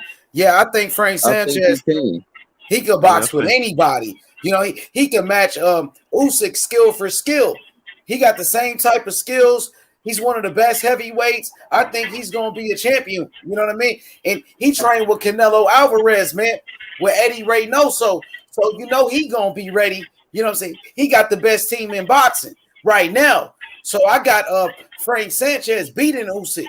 I think he could beat him. You know what I mean? Only way he lose if he don't stick to his game plan. And he will beat Wilder too. He will beat up on Wilder right now. Somebody got some background noise. Wilder, he'll beat Wilder, and I think he beat. You know what I'm saying? Go ahead, historian. I think he has the potential to beat everybody that's up there. Will he do it? I don't know, but I do think he has a shot at beating these guys, though. Yeah, he's real good. Because his defensive skills, that and his ability to move and his conditioning for all 12 rounds he has decent pop. He doesn't have great pop, but he has decent pop, and he has fast hands and he has a jab. He definitely has the ability to beat these guys. And he's a threat to everybody that's up in the heavyweight division right now, for sure. What you think, Paulo? How we doing, my friends? What we're thinking? You're all right. What you think about Sanchez? You think he can beat Usyk or Fury? Frank Sanchez beat Usyk or Fury? No, I don't think he can beat. He can beat him. He'll move him around a bit. It won't be. You might have. He could take one of them the distance. I'm not quite sure which one. If that makes any sense, because he's got that ability, boxing, whatever. But no, I can't. No, it's just Usyk, and they're just on another level at the minute. Yeah. There's the levels, unless obviously he can prove us wrong, and so, but we don't know. But I think at this one now, there's a different trajectory for them. I don't know. I don't even know if he might fight them if they're out of the game by the time he comes on. How old is Sanchez? He's an older boy though, isn't he himself? What is he? 30? He's 30 already, isn't he? I don't even know. Yeah, he's quite an old boy Probably himself. 30 something. He probably No, late he's like 20s. 25 or 20 or 20. He's like 25, Paolo. Is he 25? Damn, he look like he Yes, got sir. He damn. could be older though, because the Cubans sometimes they Yeah, have Hey, a age little real know older. that good, stuff. man. I Hey, know that age stuff. real good. It's like back when I was younger, when I go to the villages and all that. Sometimes when they're born in the villages, by the time they get to the registry office, sometimes they turn up the registry office, say 7 years later or 5 years later, and they might skip 2-3 years in age. Shit like Yeah, that that's a does third world happen. Do you know country. what I mean? It's just whatever. Yeah, yeah. I'm not going to get Yeah. into that shit, but so yeah, I think he is. I think he's definitely not. I think he's older than 25. Is he? I'm not going by the looks. I know what the crack with that side of things with registrations. But Frank Sanchez, yeah, I don't see him beating them. I don't see him beating him. I think he'll be fighting maybe the newer crop. They'll be fighting for the titles, say your Andersons and all that. But fight with them guys and the up and coming guys in Britain. That's a lot of But statements, because you know what I'm it saying. is. But Usyk, my friend, It's either gonna be a statement or Usyk and Fury. I think they're on another level. I really do. I that's a think good Sanchez fight to can't. make too. That's a Sorry, good fight to make. And if Deontay Wilder gonna fight anybody, he should go ahead and make that Joshua fight happen. but I'd like to see some like Sanchez fight. Obviously, that's the. Would love to see a fight like that. Yeah, Fury Usyk with Sanchez, testing these hungry guys that want a belt, that are still hungrier. Because when you get to that top and you got everything, it's. I'm talking about get everybody involved. And this Frank Sanchez, you can put him in there with Dylan White, Bring and Don everybody King. We get need Don King tournament. We need a nice Don King 1980s classic. That'll be it. That'll be Fucking the tournament. HBO. Give it some. Give him into the quarterfinals. Bang him into the semis. And let's see who's the daddy. And then the I one like that that. come I out like that fight the champ. tournament. Yeah, tournament like that. But The one that fight come out on top fight the champion. But before Don King had all the power, didn't he, to make that perhaps a possibility? He had a finger in every pie, but nowadays it's a bit more scattered and the powers are different. Yeah. To make a tournament for everyone to come to an agreement, for everyone to sit at the table. Before Don King had them all, he was the Don, wasn't he? He was yeah. It was the. Yeah, the tournament's usually done in Europe and stuff. The politics are a lot less muddled. Yeah, I mean there is that tournament, that Ali tournament, that them Keller Sunderland brothers have been doing with Josh Taylor one. It's called the Ali Trophy, isn't it? But he's been doing it at the lower weights, but at the heavyweights, I don't think he's got enough power to gather enough together. Who don't have enough power? It's been a lot of to gather enough heavyweights to make the tournament. That those lower weights, it was possible. He did that Anui tournament, didn't he? The final I think was Donaire, and then he did the Joshua Taylor weight, and he also did the Usyk. So he did 3 Ali tournaments. That trophy is beautiful, by the way. Yeah, the Ali trophy is fucking I like wicked. that. I like that trophy. And it's one of those that not many boxers are going to have in their cabinet because there's only a few. There's only 3 at the minute. But if they did a heavyweight one, fuck, that would be a dream. But that's, the powers that be will not. OG. That'd probably be the last one, Paulo. Yeah, I'd love to see that. They did the cruiserweight. I'd love to see a heavyweight. That would be my dream thing for the game, but no, they won't. You know what I mean? The powers that be won't come to an agreement. It's like the countries coming to agreement about shit. They won't, will they? There's too many fucking egos, they still or gotta then they make might, money, or they'll Paulo. get some, but 1 or 2 will be missing. They still got to make money. They got to get the heavyweights to even get in the ring for the tournament. So they got to spend money to make money. So if it do go down, it's gonna be some of the best heavyweights. Yeah, it'd be awesome because there's some really nice young crop. They could do a crop one, but they need to be there on the build though, so it's difficult. But the it's gonna be some good prospects in there, man. the crop is starting to come up, especially in America. Hopefully, Baby Anderson will influence the others. Yep, that it's possible and stuff, and Wilder. It's all about the influence, isn't it? I mean, because the UK are bringing also some, and around the world they're bringing some heavyweights also. The French have got one. The Australians have got one coming up. That really big dude, fuck knows what his name is. I come from him. So there's a lot of competition coming from the heavyweights, especially from UK. I think UK is in the top, probably in the top 10. Probably UK dominates the heavyweights, doesn't it? Really. If I looked at the top 10, there's about 5 UK dudes there, isn't it? But now with Baby Anderson coming through, motherfucker might motivate them of proper boxers to come through. Some come through because the American footballers are have been letting the side down. Yeah, Jared Anderson ain't no joke, man. Fuck's sake.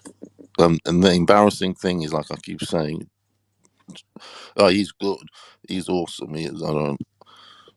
But we need to get rid of these George Washingtons. Man. Fuck. Gerald Washington. But the embarrassing thing is, he was beating Wilder, my friends. Think about this. I had him ahead on Wilder. That's the embarrassing thing. Before he gets knocked down, four rounds in, I had him dominating Wilder with a jab. Like I keep saying, so that's where we're at. You guys were talking about Wilder, blah blah blah earlier. You know what's funny? I told somebody, I was telling somebody then that I like your point about Anderson being a 6'3". He is your classic size boy. Yeah, to have enough agility, to have enough movement, and he is your classic. Because they can do a 6'6" guy and a 6'7" guy. Because that's 6'7", 6'8" has to be exceptional. I mean, I think that the height. Look, man, that height bullshit is overrated, and the size, and you gotta understand, man, having that excess amount of weight is gonna fuck up your lower body, bro. Like, these big dudes, man, there's a clear disadvantage that they have if they fight. That's how I know that Usyk was gonna beat the shit out of Anthony Joshua, man. Like how he was stepping off the side, off the center line on this dude. Joshua couldn't do legs. Fury and Usyk got good legs. Yeah. Now Fury's the only anomaly. Fury can move. He's the only anomaly around. You know what I'm saying? Because of his movement. But these other guys, man, either they're uncoordinated or they're just slow as shit, man. And being that big, man, there's a huge difference. They ain't got rhythm. You steady getting hit on your body, getting hit on your hips, man. That shit wear your legs down, man. It break you down. Then the fighters become the same height. Then you start really get hit on your body as the rounds go. Then your hands start folding in. Now your head open. It's simple, man. That's what happened to Joshua, man, and he got him. Yeah, he should have got stopped. I mean, in that last round, he was pouring it on his motherfucking ass.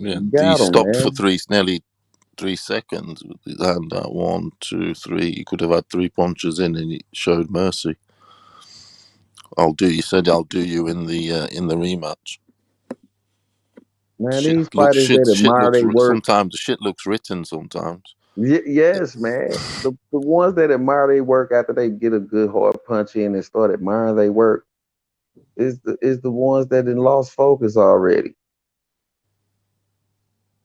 You didn't put the nail in the coffin. Man, you gotta finish strong, man. Yeah. Because if he had got the knock the fuck out, the rematch seems a bit more. No, that fighter not necessarily pointless, but like damaging. Nah, the opponent I done seen so many times where they admire and they work the whole time, and the opponent recover and then start winning the fight. Loma did a bit actually at the weekend. That shit, as good Yeah, as he was, I think it's because he was finding it a bit easy at point, but to the point where stop the fight, and then Comey actually won rounds late on, not rounds, but a round, man. maybe the 10 or 11, something like that round there. That's mad shit. So our fights sometimes stop prematurely nowadays. I think so because some judges might have listened to Loma and stopped the fight, or ref might have stopped the fight. Then Yeah, that's a good job by the that's referee. no, yeah, exactly. That was good assent. He said no, he still got gas, but some would have No, fallen for that for the style saying and I don't know. now, now maybe at one point because Rich Comey recovered, but he was just doing them so bad. He was telling the corner to fucking stop it. Hmm. You know. I've seen more fucking refs do and listen to it and stop it, like in all sports, and it's like, no, the fucking dog's still got life in him. He ain't on the fucking floor. Yeah. He's still got breath. But if you get me, I'm not, I know, maybe exaggerating a bit, but you get me what I'm trying to say. So, Mm-hmm. there's still fight there. Yeah. Shit could happen. Catch a cunt and knock the cunt out. Look at that that UFC fight we watched, the story, and when that guy was whipping the other guy's ass all night long, and then he gets an elbow. See you later. And that sort of scenario. I think that's. But yeah, there's actually a bloke on Tyson Fury's record. I was looking, who's from who I know actually, and he's the definition of a journeyman. He was famous for beating Enzo Macronelli, Welsh dude, middleweight, whatever. But he fought Fury, and he's from the town. But I was looking at his box rec, motherfucker. He's a boy who'd got to go decision every fight, and basically fight every month. At least every 2 months he's got a fight. Because I was looking, or 3. That's fucking some pounding though, isn't it? And I look at it, this dude, his record's like 23 wins, 27 losses, that sort of thing, and actually a few draws. Lee swayed me. Yeah. But motherfuckers Man, his fighting every records, month man, too, his and these records these dudes already ain't was that fought for same these shit. dudes ain't fought for a fucking year or more, or 2 years. It's like, what the fuck's going on? Hey, well, because they don't have to, or what? There's fuckers out there having to grind every month, getting a pounding, and these Yeah. motherfuckers are not even fighting. No, it's just that I looked at that, but I thought, fuck no, this dude's fought every fucking month. He only stopped in 2010, so it's not like that was that old ago, Yeah. or at least. But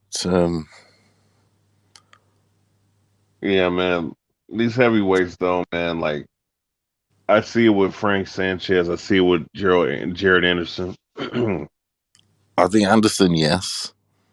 I think he's got more potential of winning a world champion than Sanchez, because I think obviously because of the age thing. Actually, no, I need to see Sanchez's age. Look, let Jared Anderson after 6 fights, Jared Anderson should go, which should be 17-0 with 17 knockouts or something like that. Put him up in Yeah, there. These he's the guys, future. yeah, No, but I think they'll wait for him. Wait until the other guys retire. He's potentially the future to pick up the vacant belts or whatever when the other guys move or fight for the vacant belts that I think you know could who arise I like to see potentially. out of Wallen. I like to see out of Wallen versus one of the top heavyweight.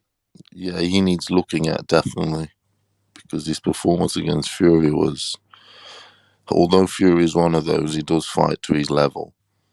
If he fought me, you'd fought. He gets up for the occasion when it matters. That sort of mentality. Well, Arnold Wallen almost pulled off the upset against Fury. If it wasn't for Top Rank, in my opinion, and Barbarian influence, that's a loss on Fury. As much as I do like Fury, that could have been a loss with a cut. That was Arnold Wallen got that really was good. the powers that be that carried that fight on. That cut was big. We've seen worse stopped. Come on. I'm not saying it should have been stopped or whatever. I'm just saying it just goes to show if you got a bit of support and power. The best thing Fury did was get with Bob Arum, get with Top Rank, support ESPN to have that backing behind you. Maybe that's what Tio lacked. Hey, you guys. Hey, real quick, you guys. One thing I noticed about the bit of heavyweight backing. division. One thing Right? I noticed about the heavyweight division that there's not many inside fighters anymore, bro. Nope.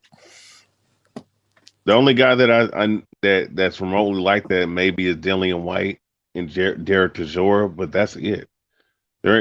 All these other guys pretty much are kind of like the same. They're tall, long, and they try to look for one punch and shit. And The that's like, guys, they are bigger dudes, aren't they? So that style of crouching and weaving or whatever goes. So they're a bit tall and stiff and giving it the old jab move, jab shit, isn't it? Jab. American footballers. The bob and weave that's gone. I'm not seeing those guys because the 6-footers to 6'3", they can still do bob and weave a bit.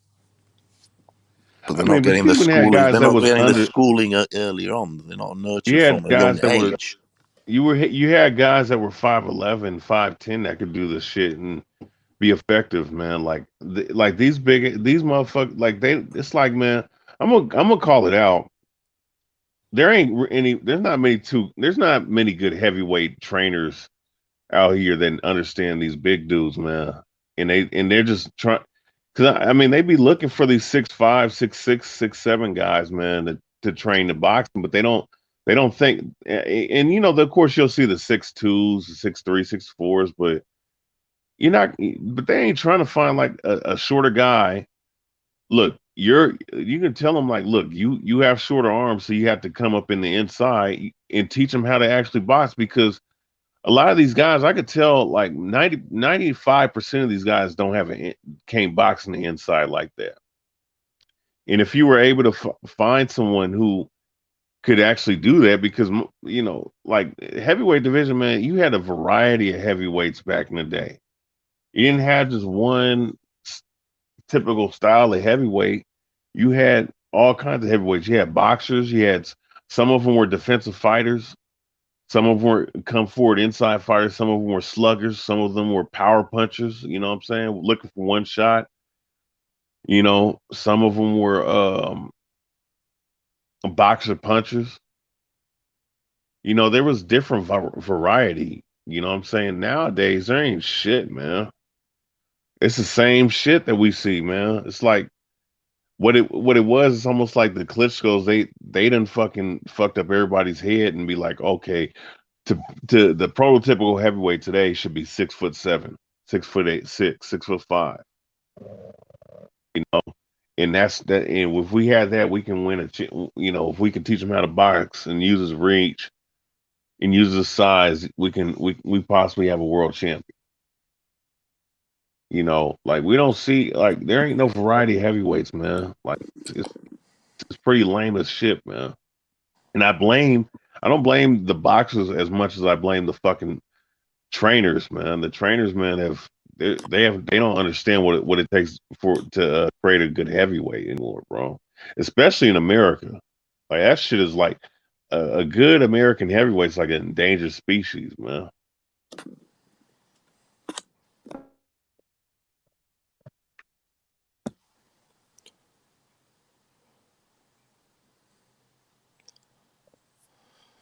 Yeah, I mean, I agree, historian. It's been there. It's been like that for a cool minute. Yeah.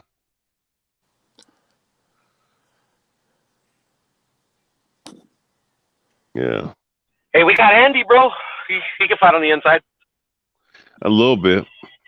A little bit, But a lot of bits. Actually, he has to fight on the inside, man, because you don't have long arms like the other dudes. yeah, I mean, the problem with Andy And Ruiz he's got is the that. fastest hands in the division too. So Well, do you think he has faster hands than Sanchez? Yes. I think Sanchez hands might be a Yeah, little like faster. literally, I think he has the fastest in the division, brother. I think Andy's is like shit, man. Like a whole nother level faster than Frank's. But Frank's are fast. Don't get me wrong. Do you guys think Frank Sanchez can? What's your opinion on him? Like I said, he can't. I don't think he can beat Usyk or Fury. What do you guys think? I mean, do you think he's trouble? He's trouble. I think he can beat. Here's the thing. I think he can beat. I think he can beat Wilder. I think he can beat Joshua. And I think he can compete with Usyk. And I think he can compete with Fury, but he ain't beat. I don't think he's beating Usyk or Fury, but I think he can stop Wilder, and he definitely could stop Joshua because Joshua ain't got. He would be loads of trouble for Wilder. The movement, everything, loads. Yeah, as long as and he the come forward. feints, he's got good feints and stuff. As long as he come forward, you know. But I'm just checking his age. I'm just checking his age, yeah, and he's 29. So, like I was saying, let's say he's going to turn. Anyway, he's going to be 30 in 6 months' time. And them other boys are like 33, 34. I mean, Fury's only. I don't think he's got many more fights. We'll have 1, 2, maybe. Then we do the retiring thing and then make a comeback. I really do think you want to do that. He's that sort of guy. 1, 2 fights, beat, like say, a couple of more kingpins, which he needs to beat to cement himself alongside Lewis, because at the minute he's not there with Lewis yet. Yeah, because he needs to clear. There's 2 kingpins, clear like the Joshua, and even Usyk. Was questions will always be asked. Oh, what if he had fought that guy? Do you know what I mean? So he has to clear that shit. Yeah. So what I'm trying to say is, if when he does that, he'll move on, and perhaps this Sanchez has then still got these chances and will have their chance. I don't think they'll get their shot just yet. Is what I'm trying to say against those kingpins. He's still going to dabble a little bit, 2, 3 fights, whoever it may be, because he needs to maybe fight to Wallin or them top 10 at the bottom. Like the number 9, 8, 7, whatever it may be. So I doubt they'll get a shot. Frank will get a shot at those guys, because those guys at the top have got shit to deal with at the top, and it's kind of happening, isn't there? There's that triangle, and there's a semi-final. There's Dillian White, Usyk, Joshua, and Fury. If anything, that's a little tournament, a little semi-final into the final. Yeah. Between them, and Fury knows he needs to win that to get near Lennox Lewis. Because Lennox Lewis at the minute is still number 1, in my opinion. Yeah. He's my second favorite heavyweight of all time, as in that I've watched. And then the first one's Mike Tyson, and then it's Lennox Lewis. That I witnessed, but I can't say I witnessed Ali because I was born when he was sort of at the end. Well, I was a kid when he was at his end. Like I keep saying, the Larry Holmes Ali fight, that shit. But anyway, so Fury still needs to win 2 big fights to be anywhere near Lennox Lewis, in my opinion. Hey, yo, guys, man, I must pop off, man. I gotta fucking rest a little bit before I get to work, man. So, man, get you hey, some man, it's been good talking to y'all, man. Take it easy. Right, salute to you, brother. Hey, salute, shalom. It's all bob and weave through work. You got to that's the only way to bob and weave. Hey, man, I'll try it. Don't go straight at it, because you might get hit by something. You got to bob and weave. Yeah. As if you don't know, historian. Yeah. Hey, but y'all take it easy though. Take it easy. Right, brother. All right. Go ahead, keep Bro. cooking. I was bunching, man. Shalom, shalom. I was bunching. Oh, it, man. What's happening? What's going on, OG? You know how we hold it down, man. Fucking dropping it hard. How we doing then? Man, I didn't lay back, man. I just was bunching, man. You know, this all these situations going down, man. You know what I'm saying? There's some good and there's some just don't need to be in boxing at all, man. You know what I'm saying? I want to see that Morrell fight. I want to see what's next one. I think that Benavidez fight is gonna be good for him next, and you know what's next for all these fighters, man. I want to see the competition get in there, man. Yeah, at the minute it's all the Christmas. What got these shows next year? I think next year it's gonna kick off. Yeah, that's what I've been saying, Paulo. I just hope it is gonna kick off this because there's so many possibilities for everything for everyone, and it's just shit has to happen. But Man, I hope. I want to see the fights that we've been waiting on, man. They should be happening this year coming up, man. Yeah, That's what we should be looking at. I think the Terence Crawford will happen next year. The Earl Spence. Yeah, them two. I don't know that they need each other. Yeah, they need to go ahead and make that happen, man. So they better fucking realize they do need each other. To Oh yeah, man. That right there, man. I told you, man. They gonna make $1 billion overnight. Who? Whoever got something to do with that Terence Crawford and Spence fight. I mean, man, everybody want to see it. They've been waiting. That's what they do. They wait, boy, till what they finna fight. The talk go down again. Seats fill up. They get money. We see the fight. That's what it is, man.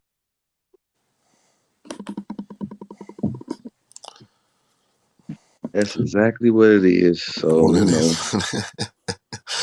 What it is. all we can do is sit back and wait, man.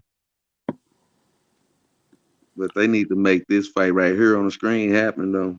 They can make this fight That happen. one there. I was watching Morrell early on. Some highlights of his, and he's all right. And he's like, man, that left hand, man. Yeah, he's got a good. He has got a good. He has got a good left hand. He does look a young dude. He's one of those you look at him. It does look believable that he's 23. Benavidez has been doing it That long enough, man.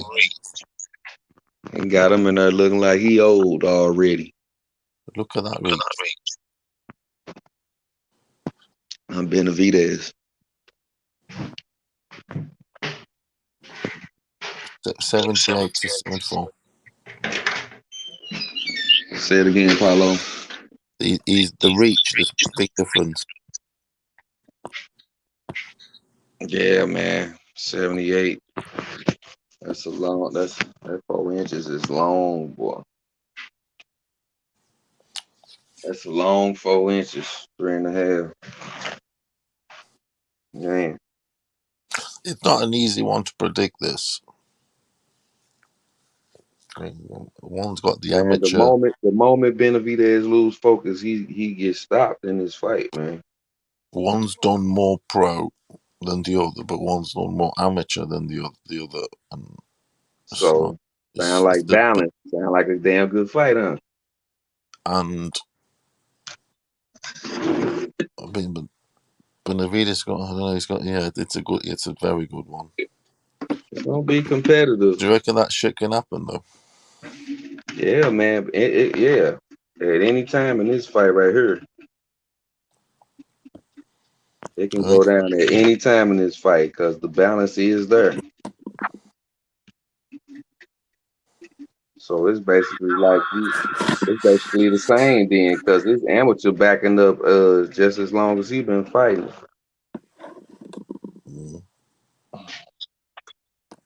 So yeah, man. I see. Hey, whoever come out on top, man.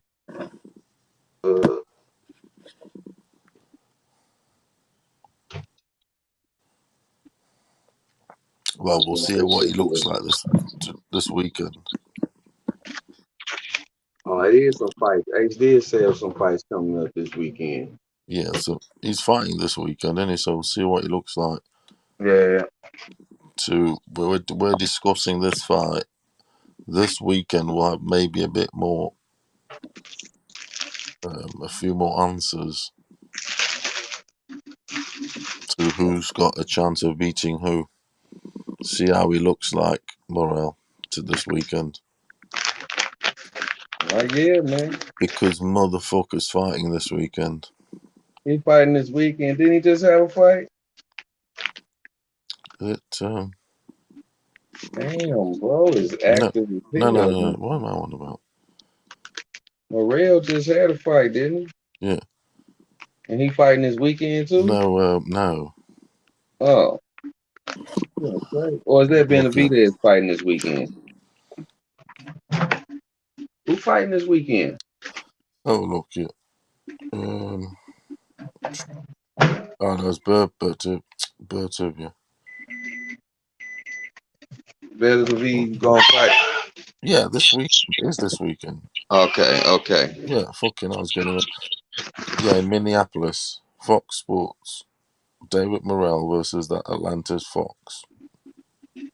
Super middleweight title regulate. Regulate. He's gonna regulate this weekend. Regulators mount up. Regulator stand up. Put your hand on the steel, if you know what I mean. It was a clear black night. Yes. Yeah, Regulate. You know Bill what Warren about. G is in the house. How are you? Regulators mount up, baby. You got South Central's top G. Pull out the chain mail and the top G. man. Fire. That's my dog, y'all, man. Shut up.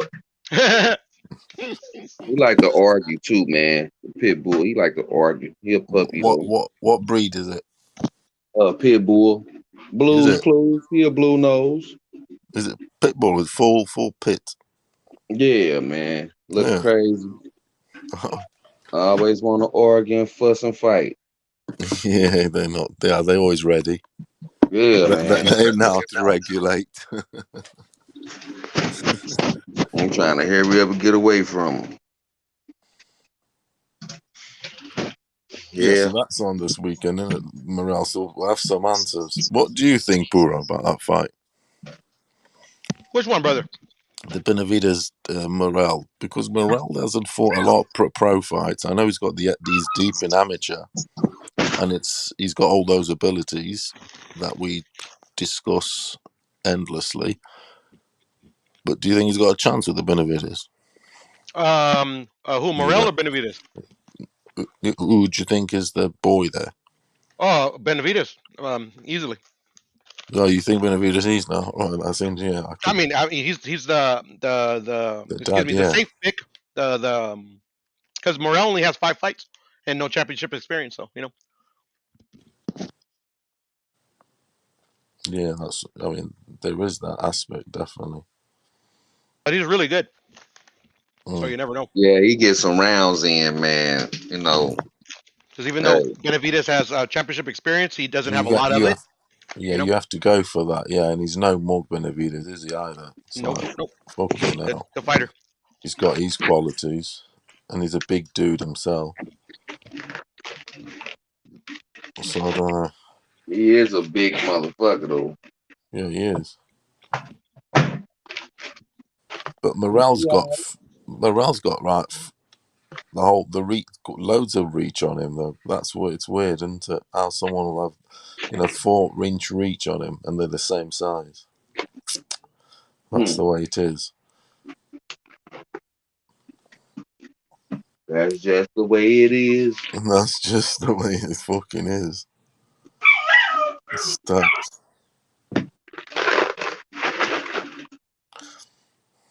The fight I want to see the most in, I want to. What do you reckon to Martinez, Aguilar, and Sonny Edwards? Martinez Aguilar, who's that? Is it? I think that's his surname. Martinez, the 115 You're talking about Mexican dude. That's El Stecker Rey boy. Martinez, right? That's This brother yeah, right I here. think it is. Listen, yeah, that dude. Yeah, This yeah, gentleman right there. yeah. I hope he That. beats the living shit out of Sonny Edwards. Oh God, do you know I don't what? like Sonny Edwards. I'm telling you what, bro. That is the Yeah, them the fight. little bitty guys. I'm looking at that belt. It's damn near big as he is. Right. That's maddened. Yeah, but that's but that's the super belt, my friend. That's not the regular. Yeah, that's the big boy. That's the big boy.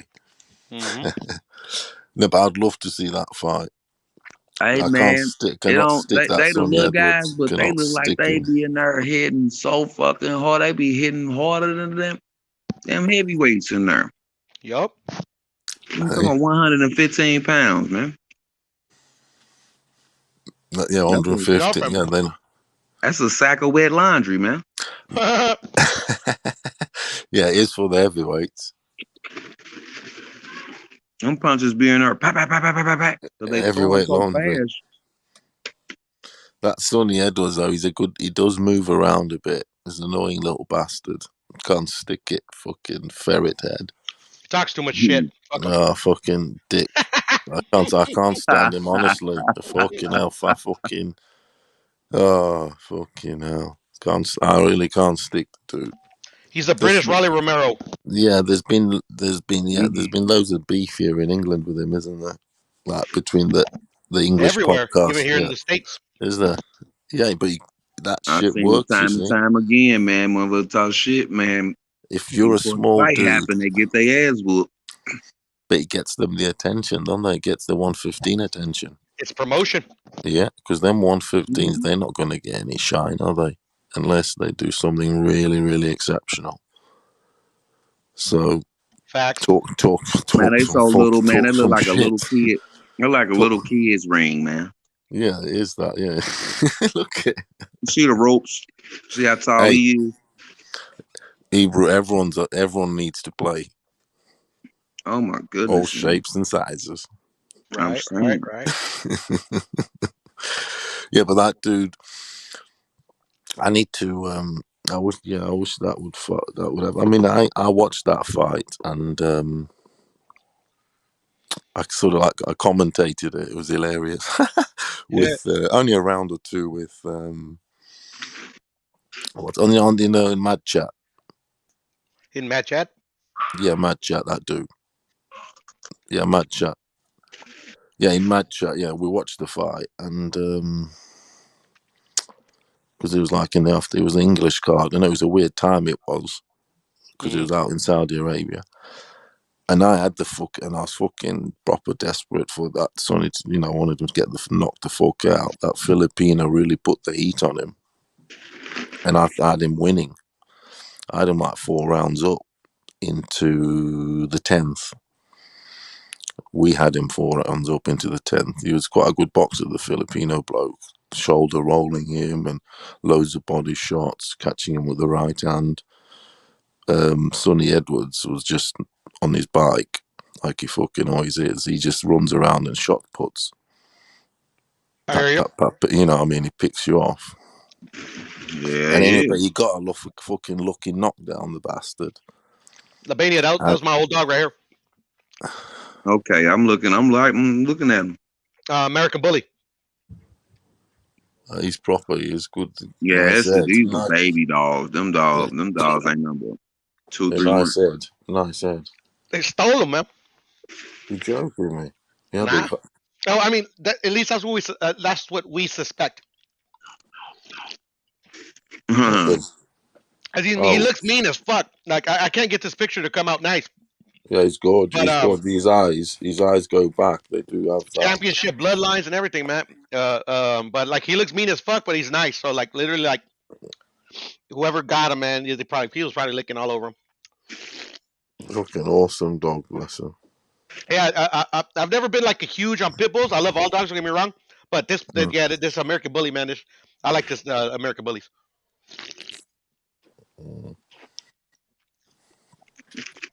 Yeah, nice dog, that. Yeah, man. Buster Boy. Is that his name? Buster Boy. Buster. We just used to call him Buster Boy. Oh, Buster. That's the name of a film, isn't it? About the Right. great train robbery. All right, it's two over here calling Boots and Phil Socks. Collins. Boots and Good Socks, film, nice. Yeah, it's a girl and a boy. Hold on. Straight up Blues Clues, man.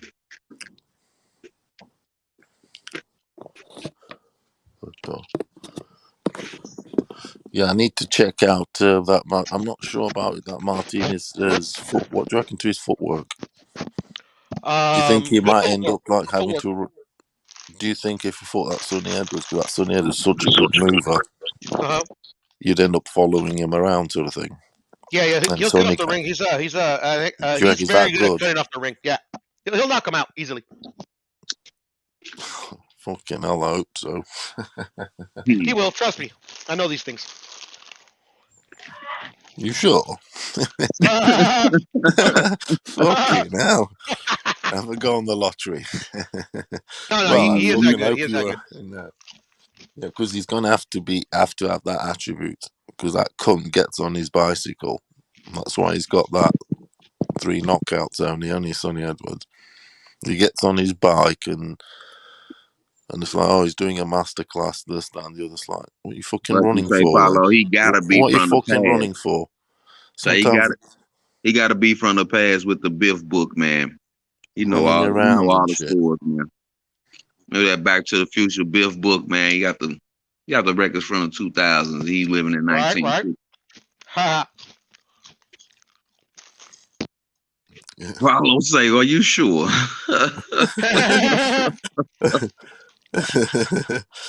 Okay, now you sure? You gotta be sure, man. Motherfucker. Oh man. Got some. Yeah, man. Yeah, I want the old do you reckon there's a possibility of that happening, Puro? This fight? Which one? This one and Sonny Edwards? Yeah, unifications. There's Of a course. Strider. Is it Sonny Edwards with Eddie Hearn? Oh, that's his point. With Metro? No, I think he left. Oh, he did. Oh, I was about I've to say, got a because feeling. I've he got a fights on feeling the he zone. left them. Martinez. Yeah, I've got a feeling he left them. He might be with MTK. It'll happen. He's one of the champions, you know. Yeah.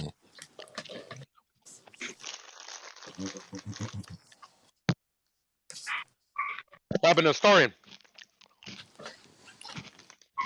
Man, Historian clocked out, man.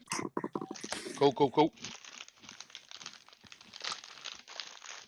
He's going to work. To clock in. He clocked out to get some rest to go clock in.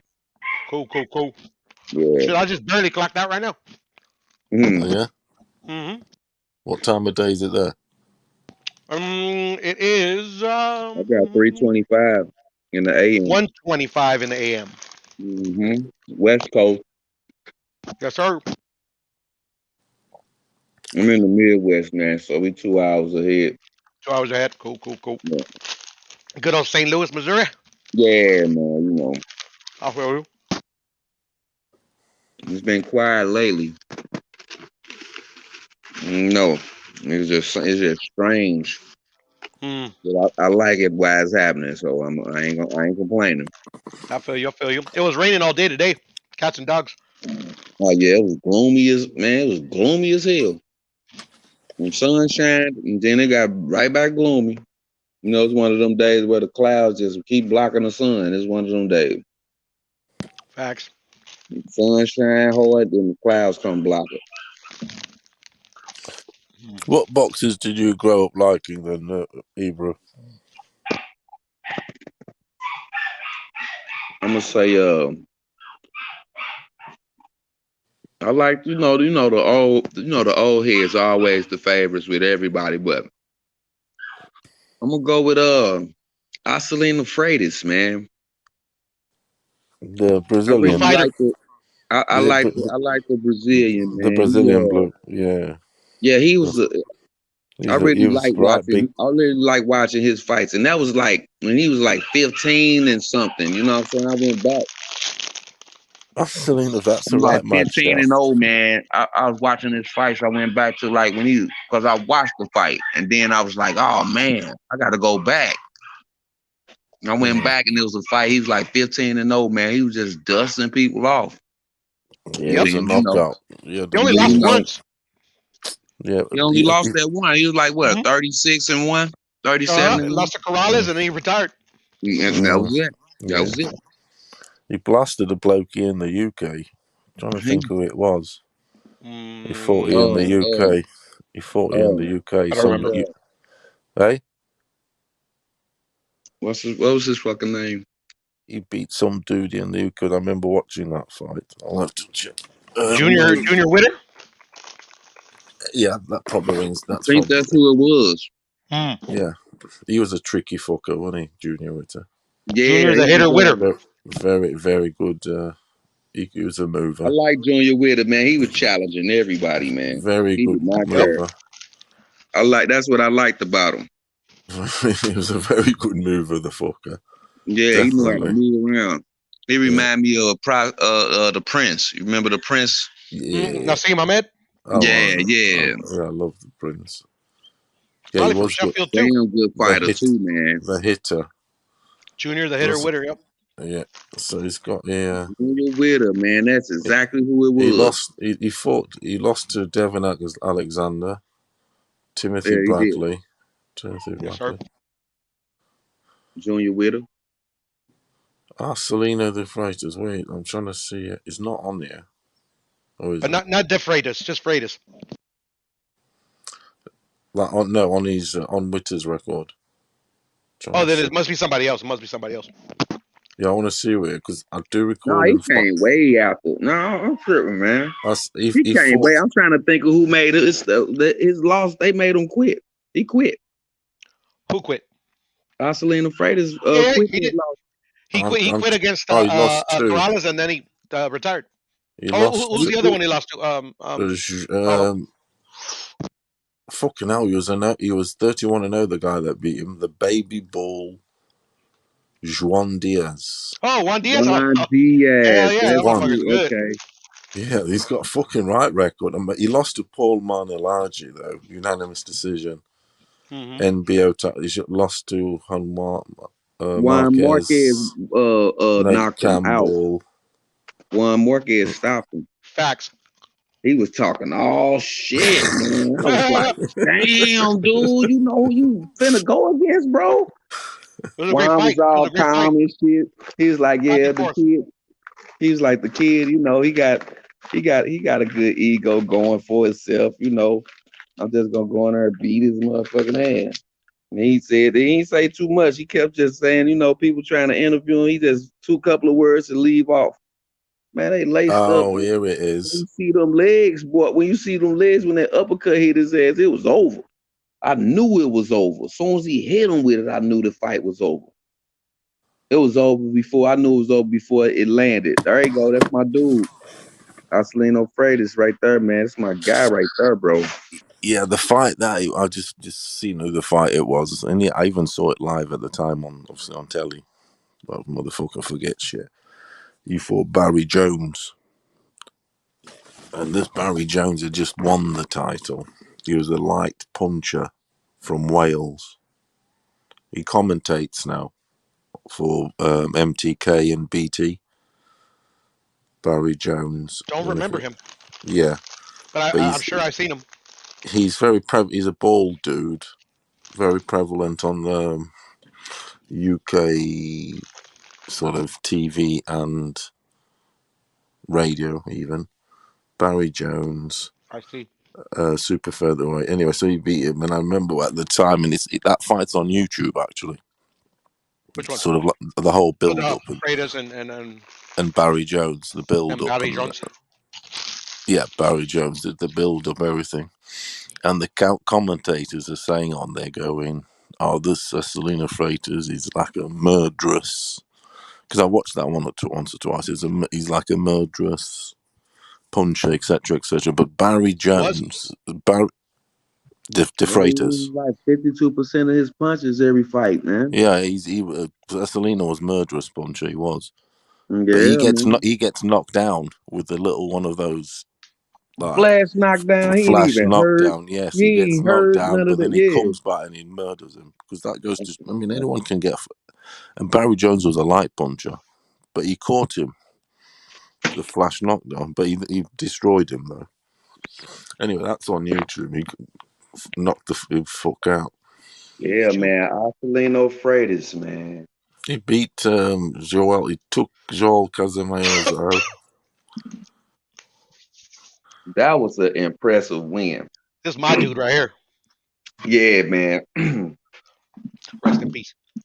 Yeah, rest in peace, Diego Corrales, man. He had some he's a very impressive wins, bro. Very impressive. He's a From hard Sacramento, boy. California. He was a hard boy. Is he from your block? Is he? He is from Northern California. Sacto. From Oak Ridge, Oak Cliff. I think it's Oak Cliff or Oak Ridge. Do you reckon with him he's one of those dudes that he could be sort of like inconsistent, as like you could, for instance, I don't know if I'm probably saying right, have a absolutely massive win and then perhaps get beat to a lesser guy, maybe a circumstance of life or not, or no. Nope. Who? Diego All Corrales? his record was so. What did he get? He lost first to Floyd, didn't he? Yes, he did. Floyd. But that's Floyd, and then he lost to Casamayor. And then he beats him. Yes, he did. Yeah. Now those are fucking lightweights. Yeah. To just so these motherfuckers need to take notes. Yeah, he was. So this fight in itself then is fucking a hell of an impressive win for Floyd. Then he was a very tall lightweight too. Mm-hmm. How does that's exactly Floyd dealt with him though. He outclassed him. He like literally exactly decayed it, knocked him out. Made him look like an amateur. Yeah, boxing lesson. And that goes to show all the trash talk. It goes. But that's pretty Floyd though, isn't it? Yeah, it was Pretty Boy. Yes, sir. Yeah, Pretty Boy. And that goes to show that you think, and we don't mention it a lot when you think about like Corral. I mean, he was a proper G, wasn't he? And Floyd, I try to mention him all the time, man. You know what I mean? And we sometimes slag Floyd off. I mean, we don't slag him off, but it's more the bullshit Floyd. And it's just right now. It's just literally right now. Yeah, exactly. Ain't nobody was talking about this shit until Floyd came out. But he destroyed motherfuckers, though, didn't he? Uh-huh. Oh, my God. He did, though. He used to destroy him, and then he used to make him look stupid. It's ridiculous, though. In fact, I mean, it's absolutely crazy shit. He had this sneaky left hook that you never saw coming. That was beautiful. Man. And He'll hit you with it. He'll hit you with it and then be selfish and throw the right hand too. And you don't need hardly any space to do it. Any space to execute it. He have his opponents like, did you just hit me with? Oh, damn, you gonna do that to me? Now I gotta get up, motherfucker. Damn. That's how I was looking in the ring. I'm like, damn, you don't look like he threw that hard at all, but motherfucker, eyes red though. I'm like, God damn. Diego Corrales, man. Yeah, shout out to Diego Corrales, man. Hey, he rest in peace. Que paz descanse. Yes, sir. Yes, sir. What did he get murdered or something, or what was no? He had a crash or something. Huh? Fell off a motorcycle. Oh, did he? Mm-hmm. Can't help. Him versus a underpass. At like 200 miles an hour, some shit like that. What the fuck? On a motorbike? Uh-huh. Fucking hell. What the fuck? Yeah, there's I mean, he was I don't know. He was a good one too. Yeah, he was. Go ahead, Piro. No, I was just saying there's rumors that he might have killed himself.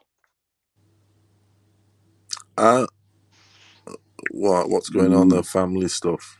No, I mean I don't know. Maybe too many hits to the head, depression. I'm not sure, but the it was inconclusive the investigation because he didn't hit the brakes. He didn't do anything. He didn't do anything to try to prevent the accident from happening. So that's why some speculate that he might have killed himself. Yeah, you was saying some brakes, some tire action, something. Yeah, exactly. That's a bit. That's one of those that it's hard to say that. Oh, did he? Why this? Unless they. You know how a pair of lips, what they do, say any damn thing, man. But that it does send people a bit loopy, though. But I don't know. I mean, fucking hell. Yeah, I but he can was think going of through better. some stuff, but I don't know. I think of better way exactly. But I can think of better ways than driving at that pace into a wall. Okay, now. Into a tunnel or any of that. You don't know what does traffic stopped at in a tunnel or any of that, man. He was the Vegas highway on the 15. There was nobody around. Yeah, now it's open, bro.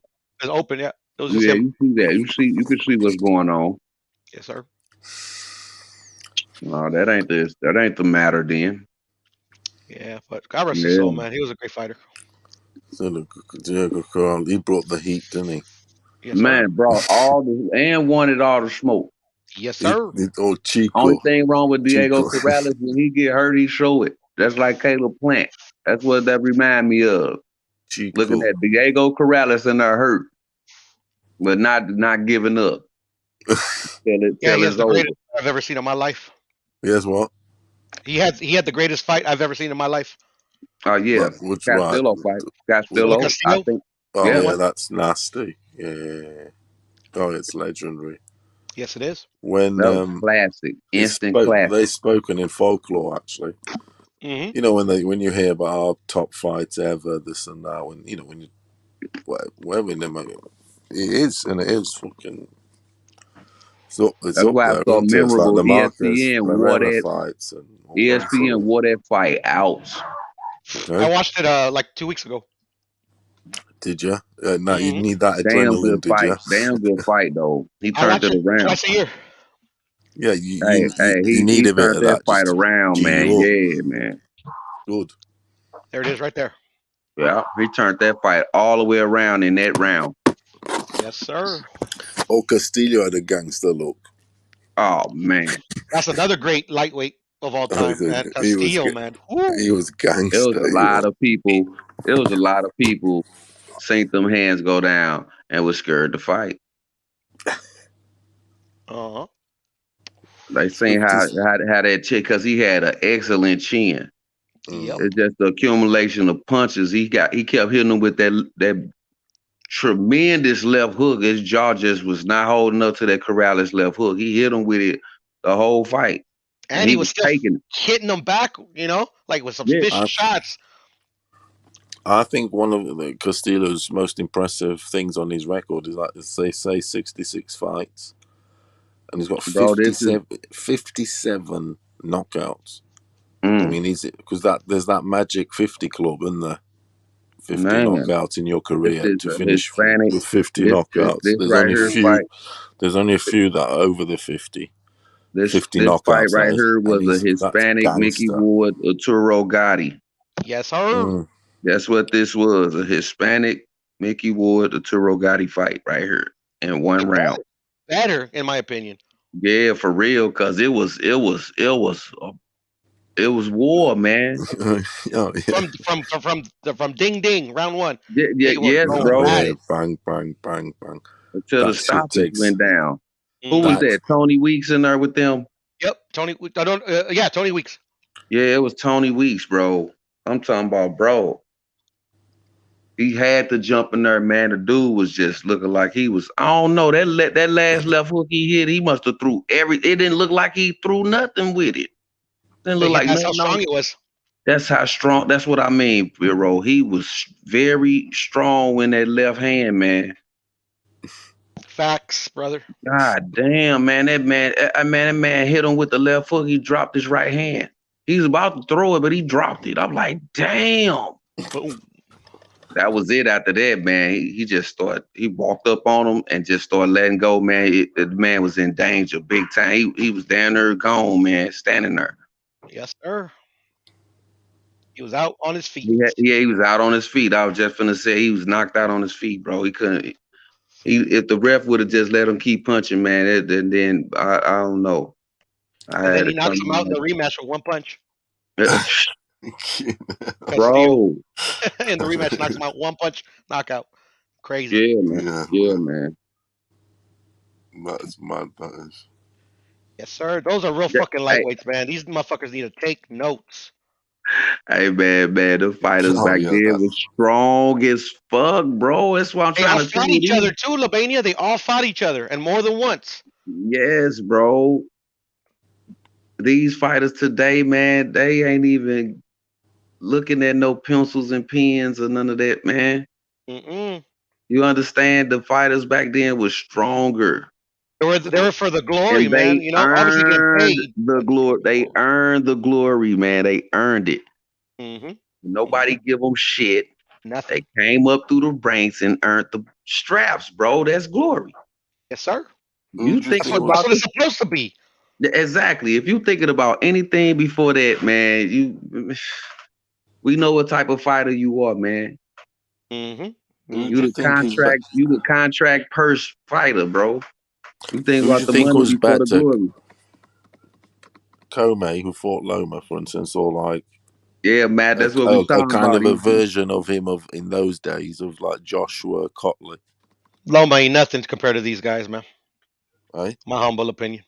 Man, you can't even match Loma up with neither one of these fighters on this screen right here. It's different. It's just different. It's a It's just different different. generations. It's Hold on a minute. different, man. You're saying to me and Loma can't compete with them, can't beat them guys. Ration wasn't necessarily that better, but it's just them for the Oh, it competition was better. and everything. These guys fucking Man.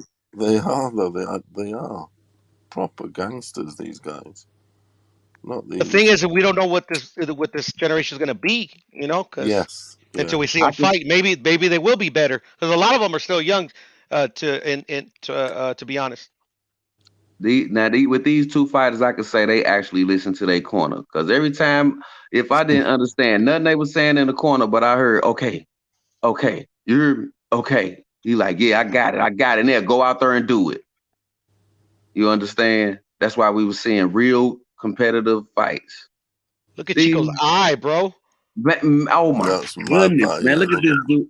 Look, that jab. That jab was working so perfect early in the fight, man. That's why his eye looked like that. He's hitting him on both sides of his face with it. Yep, you couldn't even see out that fucking eye. Look at Tony. There goes Tony. Look at Tony. That was He's like, oh, that was hell that no.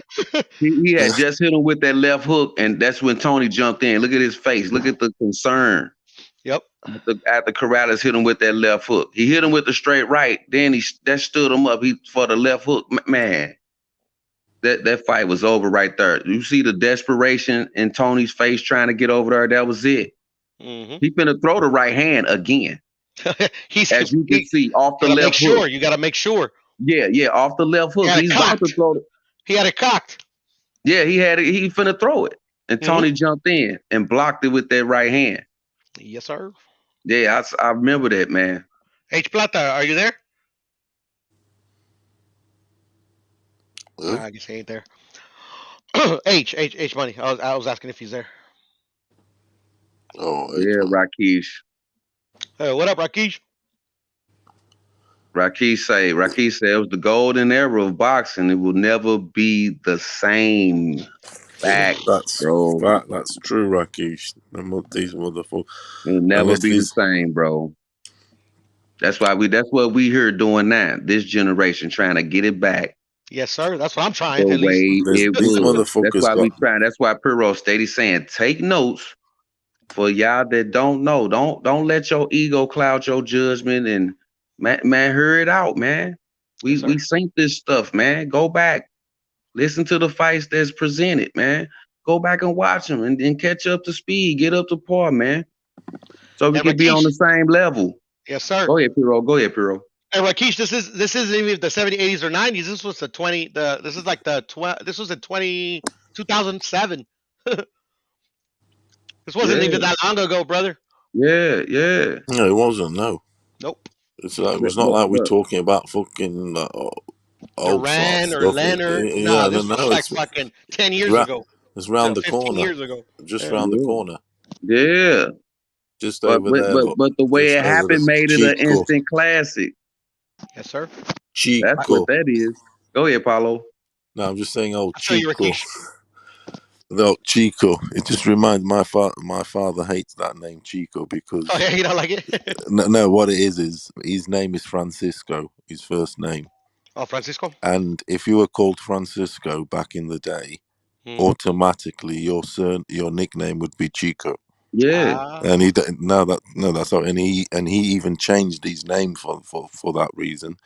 And he put one of his middle names first, and now he's like Alberto. And that was your pop? My father. Yeah, it's funny that you say that, See, Paulo, because my dad hated his name too. oh, that's mad stuff. Yeah, that's lot. Seriously, he Well, hated it. He hated it. he had 4 names, so he swapped the second one with the first one. Yeah, So my he's dad only had one Alberto name, so he just Francisco. went by his last name. Because he didn't want to be called No Chico, because in the old days a Chico would be like how do you call it, like a vagabond sort of thing, like a like a bit of a like This is basically name calling. yeah, it's a bit of a an insult. Yeah, it's just a little right. bit. Yeah, I'm not saying it's that bad, but yeah. So he didn't Yeah. like. He just didn't like. That's well in his hood, in his. But this In their Chico right culture, here. oh, Yeah. Chico. Look at his cheek though. Look at them cheekbones. Chico. That's Look what I'm at trying his to say. cheek though. We're talking about the God eyes. damn, These man. boys fought. Castillo put that laser it was snapping his head back with it. But you know, Diego Corrales was a slow starter, and he'll eat all that shit and figure you out, and just to get his shit off, and he end up winning, man. Yeah, a tremendous chin, Chico, man. I mean, like fucking Man. cast iron, bro. If it was now, they would stop the fight. They're saying, "No, you are." That's what happened to Castillo, man. He started like, what the your hell eyes are else too. do I gotta do? I done knocked him down 3-4 times. God damn, what more do I have? That's what he lost focus, and Corrales waited on that moment, and he got him. Yes, sir. That's what He was happened. tired too. That's what I'm saying. He was mentally and physically, because he just did not know what to do to get rid of this dude, man. He like, this motherfucker still in my face, steady coming forward. He looking at his face like, God damn, what more? Can he even see me? Castillo was mentally beat, man, from this man just eating face punches, bro. Right? Like, no shit. Imagine how fucking just like goodness. You're like fucking disheartening it is. You hit him with everything, man. Damn near kill this bro, man, that's and what he's I still mean. coming after you. The boogeyman, the real boogeyman. Don't go fuck, man. Like, man, hold up, man. He straight got in his head by eating his punches the whole fight. Yep. And then he did this another thing, Piro. He conserved the hell out that energy too, boy. Because he was just following him everywhere he go. Every move he make, he was going in that direction. Castillo picking them off. Then they get inside. He get a couple of body shots off Corrales, but then what he do? He go right back to the jab, punch the man in his face 100 times, man. After that, he was gassed. After that, he didn't know he was mentally shook. After that, what the hell am I gonna do? Castillo had a lovely double left jabs and body. Yeah, the body and left hook also. He did. Well, he displayed the hell out of that. He displayed the hell out those punches on Floyd Mayweather. He showed that real good on Floyd. It'd be interesting to see these boys with their ones now. So Castillo, man, Aaron Pryor, man. Right? That's one of my favorite fighters. Yeah, man. I think Pryor. I think is from another. Now that's from another planet. I think. Yeah, right. That dude. That's relentless. Yeah, I think with him. Sorry to interrupt you, but with him, then it's another level. I think. Yeah, because it's like the 15-round era. I don't know them boys. Woo! That's why I said they are strong. They was way necessarily strong. trained for the 15 round, but they had to put those 15 rounds in the tank. They were obviously used to it. Also, you know, I mean, he was relentless. That guy. Yes, sir. You got to score 30 rounds in sets, bro, to get that 15 round off. He My needed to be goodness. hit. He loved to be hit. Yeah, man. Hey, you got those fighters that's like that, man. Mm-hmm. I'm in it for the pain. What, man? You Pretty much. crazy? That's You what crazy makes as them so hell. dangerous. You know, they Yeah, don't care. They don't give a fuck. They'll die. man, dude. Like my Orga, you ain't gonna keep on taking these left hooks. That man just sitting there eating the punch. Tell him, Right? come on. I'm like, oh my goodness, Eat them man. like Cheetos and shit.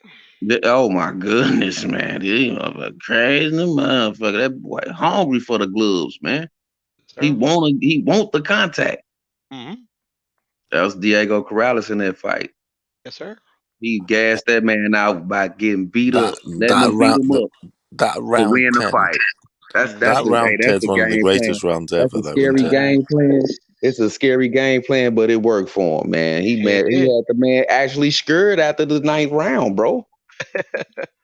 Motherfucker Right? was scared of the motherfucker. Like, what I'm supposed to do to this motherfucker? I've got to shoot this motherfucker. Right? Can bring a gun and shit. Yeah, I gotta shoot this motherfucker to win this fight. He dropped his hands, and that's when Diego Corrales beat his ass. Yes, sir. That's all that happened. I saw. That's what I saw. That That's round what I that saw. round 10 is And one I of the had best rounds Castillo in ever. that fight. When I first saw that fight, I had Castillo in that fight. I say, man, he finna beat Diego Corrales, tall, slow, starting ass. Yeah, he's just Be And that's so what slow. he was far on the doing, man. card. I was like, Shit. he gonna be so far on the call up, so far on the cards, man. They just gonna give it to him. You heard me, man. And Diego Corrales, I was like, man, what the fuck is he doing? He just, I'm like, man, this shit over, man. He just letting them beat him up. Yes, sir. Then I started looking at it like, man, hold up, man. This motherfucker don't look like he lost no energy, but his face swole. You hear me? I'm like, damn, they Right? need to get that inswell going, man.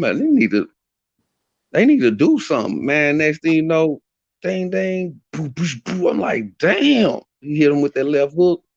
He kept hitting him with that motherfucker. I was like, oh, he didn't figure it out. Next thing you know, Tony Reese in between on the bell ring and it's over. I'm like, God damn, dude. Got any, brother? I'm like, Telling you, damn. bro. They don't make them like that no more. Fuck no, they don't, bro. That dude was a straight machine, man. Like he had metal knuckles up under that skin or some shit, bro. Right? He was fucking Yeah, Terminator, man. bro. I'm like, damn, man. And you see amazing shit, man. Julian Jackson, man, stop, man. I love Julian Jackson, I do. Man, He had Terry Norris just his thought he look, was gonna everything. He get had the look that the justified that dynamite. man. Terry Norris thought he was gonna go in there and do some. Terry, do you Hey, think man, go ahead, go ahead. is he Hall of Famer, Terry Norris? Yes. He should be. Yeah, he was No, I think he quality. is. Yeah, he was quality though, also Terry. Yes, he was. But he was getting the box the fuck out of his ears. This Julian Jackson against. Earl Graham. There you go. I always forget Earl his Graham fucking was name. I whooping always do. Julian Jackson ass in the ring. Absolutely gave me a boxing The masterclass because Southpaw Earl Graham.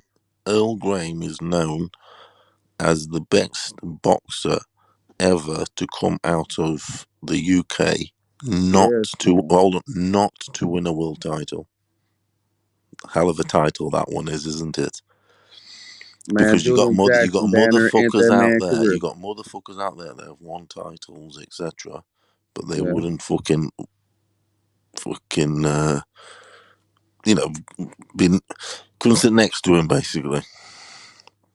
But I mean, he fought Julian Jackson, blah blah blah. It's difficult, but yeah, but Al Graham was beating his ass. That is one of the most vicious knockouts ever. People, My goodness, my Paulo, God, I'll bro. let you tell me. Bro. Listen, man. What was it? What was that? What, the sixth Late, round or something like no, that? it was late on. I think it was right at the end. Trying to Yeah, think. man. I'm talking No, about right at the end. he Was had it round 10? it's like he poked Maybe. him in the eye or something, man. Julian Jackson folded up in the high guard, man. Earl Graham run up on him, man. He just threw a right hand in between the he tried to throw two left hand leads because he was a southpaw. He tried to throw two left hand leads, man, and Julian Jackson threw one in between her. The man My fell lord. straight to his back. He dropped straight down and landed on his back, bro. It was murder. It looked like Murder the on the dance commentator floor. was like, "Oh no, this is what we're afraid of." Oh, I said, "Damn." There was. I was There's disappointed that because English. Julian It's on Jackson was YouTube. I losing the watched fight. it. Huh? What'd you say, Paulo? Cook, my friend. You're just making me laugh. Man, hey man, for real, man. I was disappointed because Julian Jackson was losing the fight, man. It's just like, man, he just threw a punch out of. I don't know. I think he got that punch out the crowd and threw it. It landed perfect. It landed perfect on this man's chin, and he was literally asleep on the mat, bro. I didn't see the referee or none of that, man. It was just showing him laying there asleep, bro. I'm talking about literally like all he was missing was some cover. Need a He was the blanket. best. Errol Graham was the best boxer to come out of The dude was boxing Brendan Ingles' superb. camp. He That was the didn't you hear best, me but say? I was obviously just sometimes your route is different to other people's. He didn't get his world title win or anything, but he was definitely the best boxer to come out of there. man. I was As in asking boxer. questions like, man, who is this dude whooping on my dude? I'm like, man, who is this kid, man? Julian beat his motherfucking ass, man. What's going on? I love Julian though. He was fucking murder on the dance floor. That dude had a deadly motherfucking right hand, and his left hook was just sleeping cats, man. He's definitely He got one of was the best heavy in both celebrations. hands. His celebration's one of the best ever, isn't it? Yeah, that when That you knock him one, down, and then he that point at you and they go like, it's like, timber. don't. It's like with a sword. He just needs a sword to go chop, Yeah, chop. Yeah, you know what I mean? yeah. Yeah, it's the shot. That Earl Graham fight, I was so disappointed up until that point, man. Because I had just started, you know what I'm saying, tracking down Julian Jackson fights and stuff. And I'm like, yeah, man, yeah, man, it's a cracker. I was like, oh, man, why he do that? He straight had me asking, man, who is this dude? He whooping on my dude until he hit his ass. I was like, okay. And he didn't get up either. He was gone. I'm talking about he need to put some cuffs on while he still got his gloves on. That was murderous, motherfucking right overhand. Because the dude, Earl Graham, he was smooth, slick, and he had the perfect angles to count and score. He was pretty much like that. I don't think he had that many knockouts, but he could beat your ass up in there and score like a motherfucker at the same time. Have your eye all swollen and shit. But the way he was winning that fight, man, Julian needed that knockout to win. And He he got did that need that motherfucker. knockout. Yeah, he But got that motherfucker Errol too. Graham didn't have, like you say, he didn't have the power Yeah, he was to get you out of there, and his counting. chin was a little bit suspect. Man, his chin was suspect because when nobody touching that motherfucker, Paulo. That's why he was so good. He just ran up on the wrong motherfucking overhand right because that motherfucker ended the fight, bro. But I wanted Julian to win at the time because, you know, Israel preferred. Vasquez. Sir, yes, sir, yes, sir. Yeah, that rivalry with him and Raphael, oh man, Marcus. their little brother. Yep. Oh man, some Lost his nice eye because of fight. that rivalry. Yeah, he did. He lost his what? His eye. Yeah, yeah, he lost his eye, man. He had big eye problems out there. It kicked off in that second fight. Yes, sir. That was bloody as hell, man. Facts. He had what Arrow had, Paulo. That's why Arrow's got to be careful. Yeah, that Okay. yeah, I he had wonder. a bad. They clashed heads one time, and What fight did he get it? Did he get that done? Because I want to watch it. Rafael Marquez fight. Okay. One of the 4. yeah, I think it was in that second fight, man. They clashed heads, and he clashed on that side, and they cut that eye over the top. Both sides was cut, but I'm saying that one on the left side was real bad. And you know what? Them Warriors continued to fight. It was bloody in there. Yes, sir. Is that his left side or right side? That he. Now I'm saying the gash on his left side was the worst one. Oh. He had it on both sides over the eye, but that one on the left side, I don't remember which one detached, but I know when they hit, but and he kept hitting on it, and then he cut him on the right side with a punch, and it was just bloody in there, man. It was so good competition. It was good fights, man. You ain't never seen that rivalry, man. You got to go watch all those fights, man. Facts. That's some good ass fights, man. And fucking, Rafael I was at Marquez. 2 of them, Lavania. You say what? I was at 2 of them. Oh yeah. Mm-hmm. Oh man, you experienced then. Yeah. You know what I'm saying? Because I watched all the fights, man, and that last one, it was the brutal, man. ultimate. Yeah, it was the ultimate battle, bro.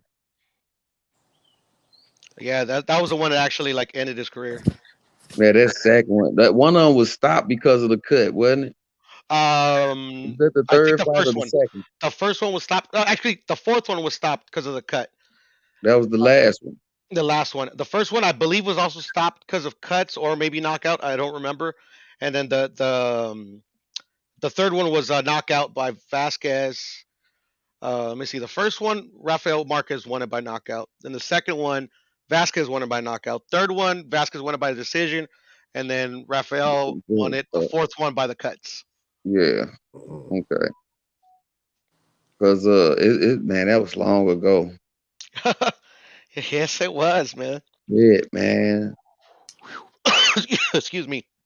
Yeah, kind of think about it. That was a nice minute ago. I was like But 2000 but those or memorable 2007. fights, man, there was some good fights, man. If you ain't seen the Vasquez Marquez fights, man, oh man, You don't know shit about boxing. bro, you gotta go see those fights, bro. Everybody loves blood. That had Man, you want to see lots of some blood and bloody lots of battles. high elite action. You want to see some bloody fighting, man. That was like the Kumite with gloves on, bro. I'm telling you. Yes, sir. Yes, sir. And Man, that's just because of his brow, man. Like Vasquez was he was born with he was gonna get cuts, man, just by looking at him, man. But he was a anyway, tough fighter, man. Yeah. you could just see all the scar tissue over his eyes and all that, man. You could just see. You knew he was gonna just get. But the worst thing I saw in that area like that was that JoJo Diaz fight, man. That boy, I was like that for the whole fight. I was like, But his cut, Right? man, they got that together. He could actually still see out the eye, and it was busted over the top like that. Shit looked like a Venus flytrap open, man. Ooh, yeah, I God know it. damn, that shit was wide open. Fucking The eye doc, cuts always look nasty, huh, Albanian, man? They look gnarly, man. bro. That's why I don't like to see the headbutt in the fight. That Ooh. shit was disgusting, bro. It does. That's facts, brother. That's facts. I don't want to see that, bro. I want to see the fight go all the way through. They clash heads. I be looking like I'm right there with them at like the ref. Like, damn, did he get cut? Come on, I'm going through the cameraman, let pictures me right now, see. brother.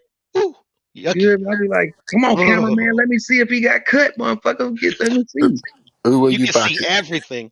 Who were you backing, Puro, when you went and stuff?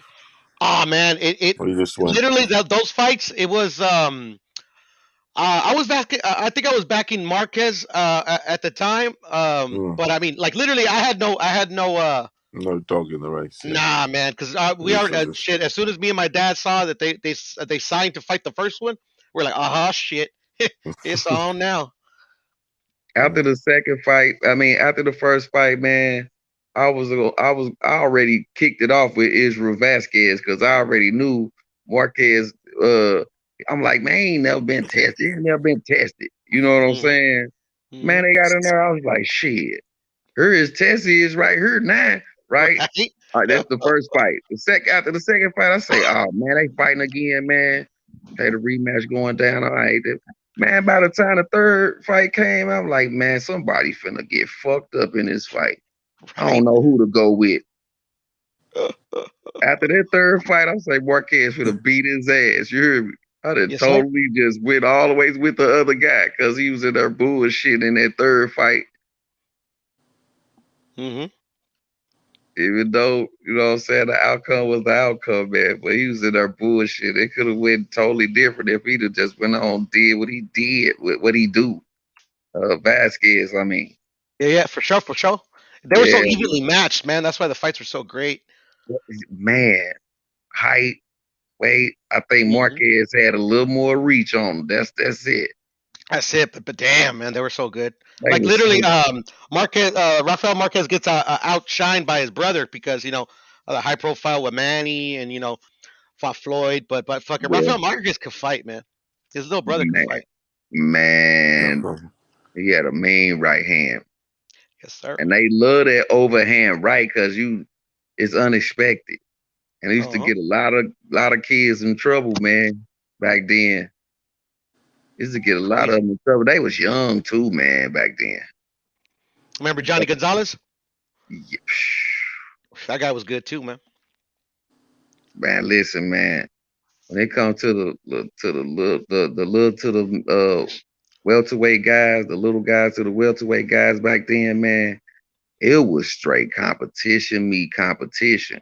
Year in, year out, man. Decade in, decade out. Everybody was getting tested, bro. Every 6 months. Beautiful. Man.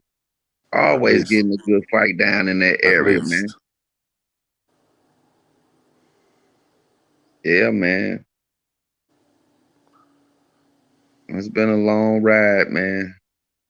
I've been watching boxing forever, bro. I love it, man. I can't believe I still watch it, bro. I can't believe I'm still addicted. Still watching boxing, bro. Since the day I was a little kid watching Chavez, man, or Rocky, I forget what it was. I was hooked. It stays with you forever, doesn't it? I think. Yeah, man. Then I started going into the gym, man. Me too.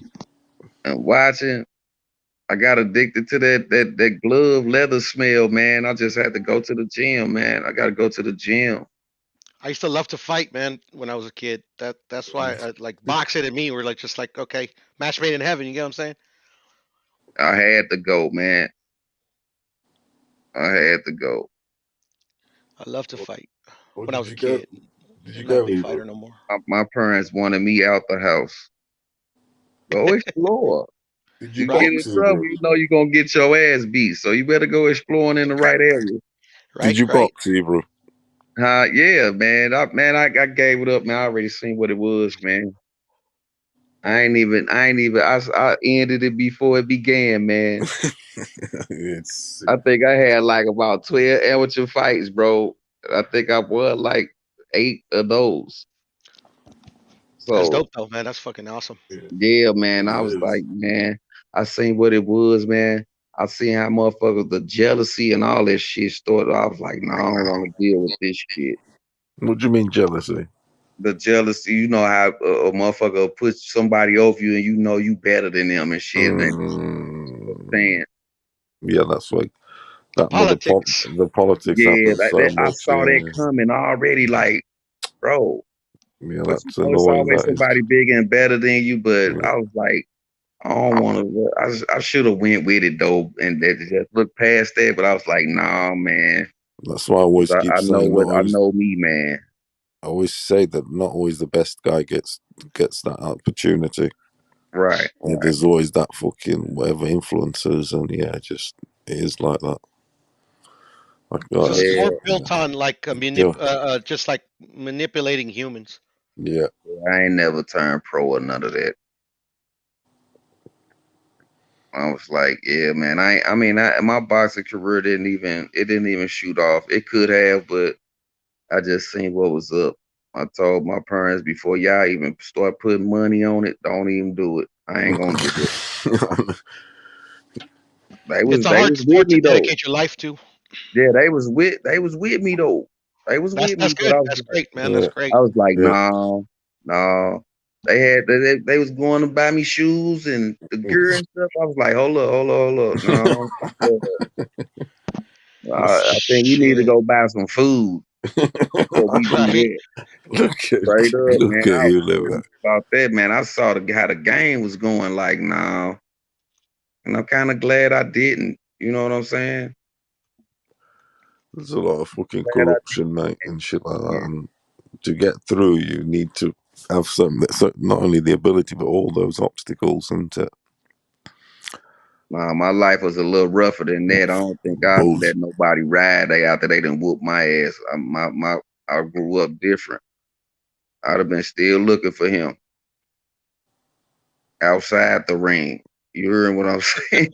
I hear you, brother. Back then, What? I was too young for this shit, man. Like, nah, bro. I've probably been out here, America's Most Wanted, some type of shit. I What wasn't weight do you reckon mentally you'd have been? disciplined for the boxing game, man. At that What? age, because I had What? to be grown. I was a grown man at a young age. You understand what I'm saying? Yeah. I couldn't. No. You want to What hear a weight? funny story, fellas? So, Yeah. I didn't know my dad was a boxer till he never told me, but when he died, my aunt told me, and so she also told me a story about my cousin, which I call my dad's first son. You know, because my dad had kids late. You know, he had me when he was 50. But anywho, so I guess back in the day in Mexico, my cousin, my dad went to go visit a I don't know a former I don't know like buddy he used to train with or whatever at a boxing gym, and I guess my cousin was there, and he wanted to jump in and kind of get a little spar on. Never sparred in his life, never put gloves on ever in his life. So anyway, so he ends up sparring this one dude that I guess one of the guys that's looking for work. Apparently he was like a highly touted prospect. Apparently my fucking cousin beat the living shit out of him. Never fucking never boxed a day in his life. Never sparred, never did shit. So anyway, so he went to go take a shower. My cousin actually got like a little cut above his eye. And I guess they were talking with my dad, the guy that trained that boxer they beat the shit out of, and he's like, "Hey, you should tell your nephew to consider this boxing game. He's really good. He just beat a fucking really good prospect." And my dad was like, "Well, I'll talk to him, see what's up." He literally has never boxed before. So my cousin comes out, a little band-aid on his on the corner of his eye, and my dad tells him, "Hey, like you just beat up a high prospect over here. These guys want to know if you want to like actually like take it serious." And my cousin was like, "Fuck that." Apparently, the little cut that he got discouraged him from like the whole sport. My cousin said, "I'm too pretty for this sport, man. I'm too You pretty to know get what? beat, get That hit in the shit is face. I real. kid you not. I kid you not." And I asked my Straight cousin up. just because to this day I don't believe that my dad was a boxer, but my aunt has no reason to lie to me. And then my cousin, like literally, that was his first son. And yeah, my cousin told me the whole story, man. It's just crazy because like when I was a kid, I wanted so bad to go into boxing. You get what I'm saying? And my Yeah. parents they wouldn't let me. They would not let me. Like they would see me try to fucking practice on my own. They beat the shit out of me. Damn. And then my dad never told me that he was a boxer. That's why like when I found that out, like maybe like a week after he died, I'm like, nah. Like it's still hard to believe to this day, but my cousin, man, like he corroborated the story. I'm just like, damn, Pop, why did you never tell me? Right. That shit's believable, mate. Unfortunately, I married innocent. The woman I married, the children I had I wanted to put them into that sort of thing, and from an activity point of view and whatever, and the discipline, because the discipline's crazy, and that gives you loads of confidence also. Yeah. And my missus was one of those that no, and we'd have arguments about it. No, they're not going. Do you know what I mean? So it's like, yeah, who's The thing is, it wasn't just my so mom; it was my dad. My dad was like, "Nah, exactly like dad, yeah, and with My this, dad no, was like, no, they no, come, no, no, they no, get brain fuck them. damage. They're this or that. Man, I mean, I used That's to beg problem. him. I remember, I was a little kid, man. I'd be crying, Mm. and Even it's your just dad, even your dad my didn't. dad did not Why want. do you think he didn't? I don't know. I didn't even know that he was a boxer. Yeah, because he came from that. He tried. I know he was a Maybe. footballer, but like I Yeah. never knew he boxed. See, But that's why I ended apparently up he getting fought. into instead Hmm? football instead No, of yeah. boxing to He compromise with encouraged the football, missus. even though I was bad at it. I wasn't horrible, but I mean, I wasn't as good as my dad was. But like apparently my dad had 10 professional fights, won 8 by knockout, and apparently my cousin told me that I guess his manager stole a bunch of his money, and my dad just got disillusioned by the whole sport, and he just dedicated to football.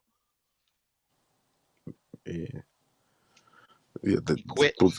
I mean, it's not to that Hmm? that fucking hurdle to pass at the start. Fucking getting hit and what have you. And like you said, that cousin of yours, just some people just think I cut to Different. them when they see blood. I've seen people, like being a first aider, whatever it were. Hmm. You turn up to a bloke, for instance, and he's got like a little cut, and they're fucking freaking out. Right? And someone like that's not going to make a boxer, are they? I think Yeah. Yeah. because it's like, but a little cut, a bit of blood or whatever. It's a Yeah. bit No, it was fucking, literally just bit too a much. nothing cut. But the Apparently, according dude, to my cousin. it's not like it's saying that you're weak, but they just No, he just whatever. It's what he it is. But literally the meant what he talent's said, there. that he was too pretty for that sport. Yeah, that's mad. That is. That's crazy, right? Yeah, you don't want to get all that talent. Right? Yeah. Yeah, it's crazy, man. It's crazy. He didn't want to go through what Corrales and Castillo went through, did he? No, he didn't. I still dream of it. I mean, to me, that's like that's not, I mean, you gotta see how I see boxing. I see boxing as like regal, almost. You get what I'm saying? I mean, these guys are like kings among men, in my opinion. That's mad. That is. It's to me, there's no greater honor than to get into the ring with with another man, no weapons, no nothing, and just see who can come out, the better fighter. I just think there's no nobility in that, if you kind of get what I'm saying. It's a gladiator sport. Yeah, that is the mother And may the creation. best That's man the win. first. It's to me, it's the first. If you want to call it, obviously, it was developed into a sport and turned into a sport, but it's the first thing people, let's say, gambled on, or because motherfuckers were fighting really back in the day, weren't they? We were. That's what we are. Humans. You have to Yep. fight through. Fighters. You have to when you the sperm when you ejaculate in the woman, I all feel that you. you I have feel to you. fight. Excuse me. That one has to. You're fighting through, aren't you? You're a survivor already. Yep. You're the one that But survived. You're the one that fought. You're the one that you're That's the the way champ. to You're put it. you're your But, own you champion. know what I'm saying? you are the. But for real, man. But make the fucking most of it. Right. No, facts. It's Facts. straight up though. I Yes, sir. mean, how, And to Hebrew. no other way. Ain't no other way to put it. That was as simple as it get right there. Mm-hmm. You know what I'm saying? You gotta fight to get what you want, man. That's You life. gotta push through it. I mean, Mm-hmm. sometimes we all done did it, man. Yes, Just sir. be like, no, that just ain't for me, and just give up instantly. But if it's something that you like and love, man, in that time, it'll pick back up. We all come out survivors, but motherfucking, I don't know if that what obstacles there is in the life, that hurdles where they'd be like Puro said, his dad don't want him to, don't want him particularly to fight. I would have arguments with my missus to, like, say, maybe getting to boxing, or not necessarily that, or like kickboxing, whatever, some sort of contact sport. That discipline, shit like that. Sometimes you got those things, but and just to art, there's those obstacles sometimes. But we are all survivors. But it's Oh, whatever. yes, sir. It's life. I always say in my head too. If I really wanted to become a boxer, I would have became one. Shit Right, happens. right. Yeah, it is like that. What it It's is, all what it about is. if you want it or not. What it is, what it is. In this Yeah, game, no, it is what it is. You know, right. at that point in time, you know, like I respect. I mean, I always respected my parents. It's just, you know, like literally, So the like I don't know. gyms, everything were around there, did you? That's no problem with gyms, everything. What do you mean? There's As in plenty of gyms around, gym, man. yeah. Oh, over there in St. Louis. Where Oh you man, lived. No, where plenty of you gyms lived. around, but you know, all that stuff is faded, man, because it's this trend world out here. The Of gyms are what? still open. Well, some of them are still open.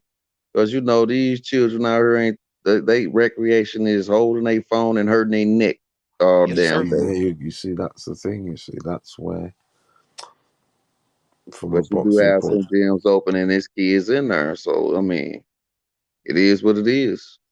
Yep. It's all about what you want to do now, what you want.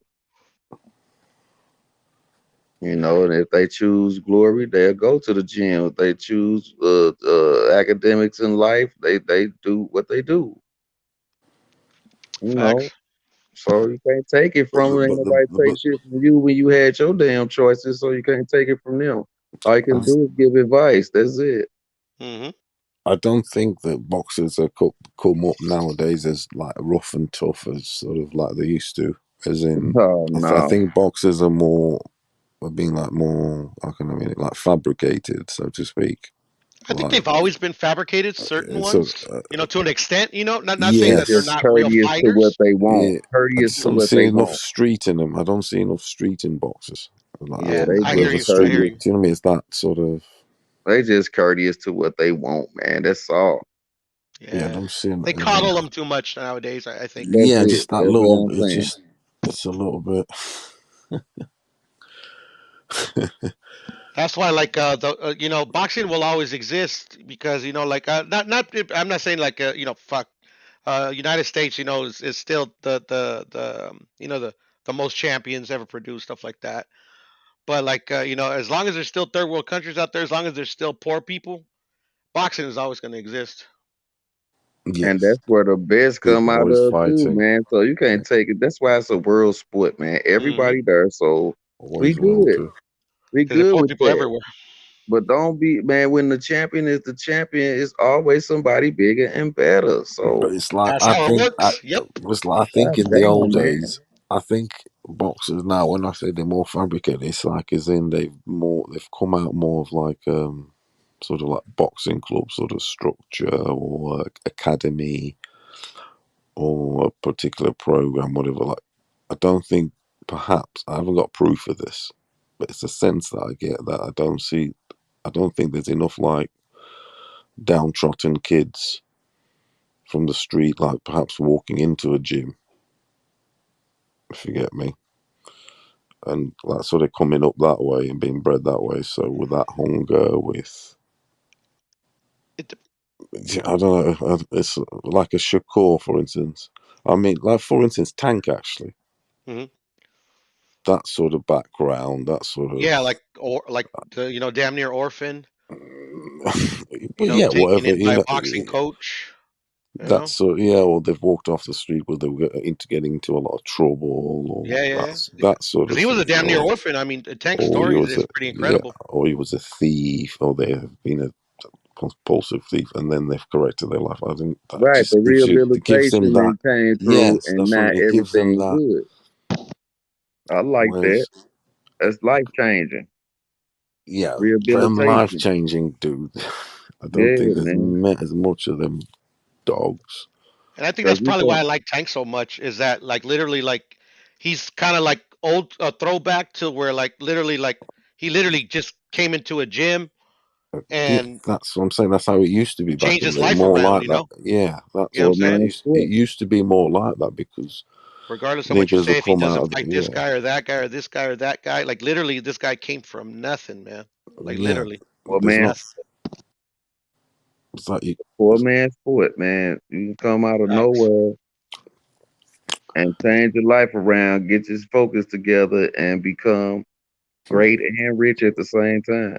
because I mean, like you could even say Floyd had I kind of had that because No, I Floyd did know have that. because yes, because I mean, okay, you could say yeah, he had the help but in terms of he came from a boxing family. Yeah, but I mean, like, his family was in shatters, wasn't it? yeah, Dad in it was. prison. Yeah. I'm sure they didn't have that much money because Mother uncle was and drug yeah, addicted, like living with his grandparents. dad and Trust me, uncle, he came apart yeah, as well. yeah, and they didn't have the money. Also, I'm sure they didn't make money in the end, did they? Roger and Thingy Well, out of the Roger made, 80s. what he made in his career, but in those days it wasn't. I mean, there was money to be made, but it was the '80s, so Yeah, they didn't have there's a lot anything of left. They didn't have anything left by the 90s. They imprisoned us. Floyd And took his that whole gave a family out of hunger. poverty. Yes, that shit. That sort of. But boxing used to be sort of like more. I think more like they did was the guys that they used to come off the street sort of thing and Well, that's how it like still is from in Mexico. They poverty. come off the street, Yeah, like I, literally. I That's know why they that. have no amateur program. Trust me, I know it is like that there in them sort of. Yeah, it is. It is like that. I know. But the But United States still has a lot of poor people. Like a lot of people living under the poverty line. So United yeah, States are still going to produce great boxers. Yeah, especially if they hungry. Yeah, that's the thing. That's the thing about boxing. It's like if you stay hungry, even if you got money, you gonna be a bad motherfucker. what I'm saying is Like boxers We Canelo out. ain't has no saying reason to greedy. fight no We're not more. saying greedy. We're not saying greedy. We Yeah, yeah. saying hungry. Hungry. No. Trust me, the real ones know what we talking about. What Yeah, I'm saying buddy. is there's boxers out there that maybe are boxers, but they've never had a street fight. Yep. Yeah, that's true. Do you know what I'm Like trying to Canelo say? has zero reason to fight. Like literally, Canelo could have retired after the Triple G fight, There's before the some. Triple G fight. But literally, he still wants to get hit in the face for some reason. And that's the beauty of boxing, man. Like literally, that's the boxers that I love. Is that literally they're in it, for the sport, for the glory, to like literally Yeah. to be remembered as a boxer, not as the most richest. They want to be remembered as like I I got in gotta there feed and my family to fight and stuck in exactly. that mentality mind state. Like Yeah, I know Canelo what fights you like he's mean. still fucking like poor. Oh yeah, that But he hunger, great. that hunger, That's that what makes hunger. you great. That's how That Floyd is was. Floyd fought like the he fucking greatness. was poor. Yes, and Like it's his you can, first debut pro fight. Mm-hmm. and he might have enjoyed himself, but these guys are not out there fucking coking it and chasing the dragon and fucking whatever. Well, they did that It's in the '80s, but they were still great. You know what I'm saying? yeah, that's the matter. That's the thing. Can you imagine Yeah, how ain't much nothing new. better Don't get it Aaron twisted. Pryor would They have was been? out there fucking up too, but they were still functional. They didn't let that interfere Yeah, Except with with their their with their boxing, training and all but that. It's hurting them. It's hurting them at the same time, but they had the shorter fun. careers, is what they did. What they Aaron had. Pryor was a right heroin addict. I think it was crack. Notorious. Actually, I don't think it was Yeah, heroin. it's not heroin. Sorry, yeah, but they were in them sort of drugs. Can you imagine how better they would have been? No, that ended his career. Like literally, Yeah, he lost crack. So once, and then he retired because he was strung crack. out. Yep. Like literally, like he could have been He was a easily beast. fighting That clouded more fights. judgment. Yes, sir. The thing about the poor man's sport though is that like literally you got nothing, and then next thing you know, you got everything. Shit, I know I would go. I would have gone crazy, And if you ain't focused, you turn that shit right back to nothing. and that's what most I boxers I in think he's history the have guy done. that I think he's the guy that would troubles Salvador Sanchez the most back him, although they didn't fight Who? with Aaron Pryor. I know Oh the yeah, in the Aaron way Pryor. Shit. and because they would say him and Argyle, Arguello, he was great too. yeah, but I think he would have dealt with him, Salvador, That was his next fight, but but he died. exactly that exactly, What are you gonna do? but with Pryor, my God, that would have been fucking incredible. And that would they would have fought eventually, huh? Yeah. Look at the ages and stuff. Yeah, that was They were right there. They were right there. that was just it was all that. Yeah, it would have been mental. But then it's how it has to be, isn't it? Yes, it's unfortunately Chavez shit took over. happens. Yeah, Like literally, he would have fought Chavez too. yeah. Oh, yeah. Yeah, they would have been crazy. it would even as good as it sort of was, but it did take a bit away actually, the Salvador Sanchez fight, because there would have been such good fights, because it would have Imagine if it would have been like made everybody else better. quadrilogies and shit. Yeah, Oh man, me.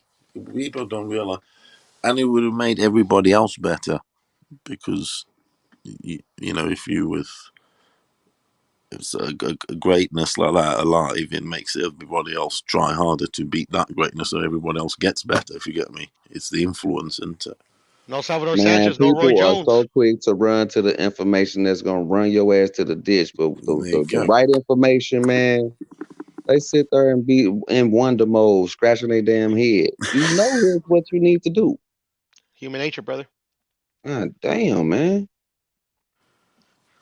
Unfortunately, we ain't perfect. No human is. Yeah, man, you can be. Shit, man. I If have you never got met the one. right information, you can be. I've had the right information my whole life. I still fuck up. Man.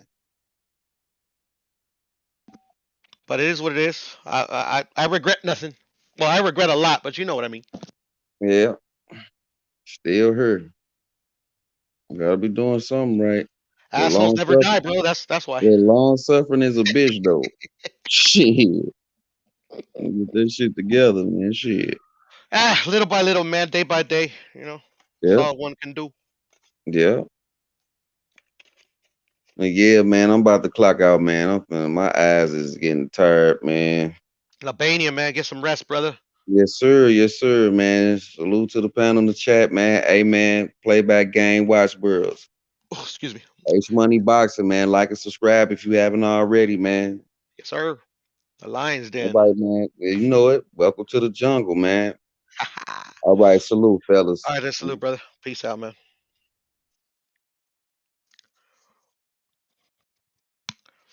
All right, then, Paulo, man, I'm gonna jump off too. Yo, H Money, can you hear us? Whoa. Well, fuck it. I'll talk a little bit till H gets back. Yeah, Israel Vasquez, man. He's dope.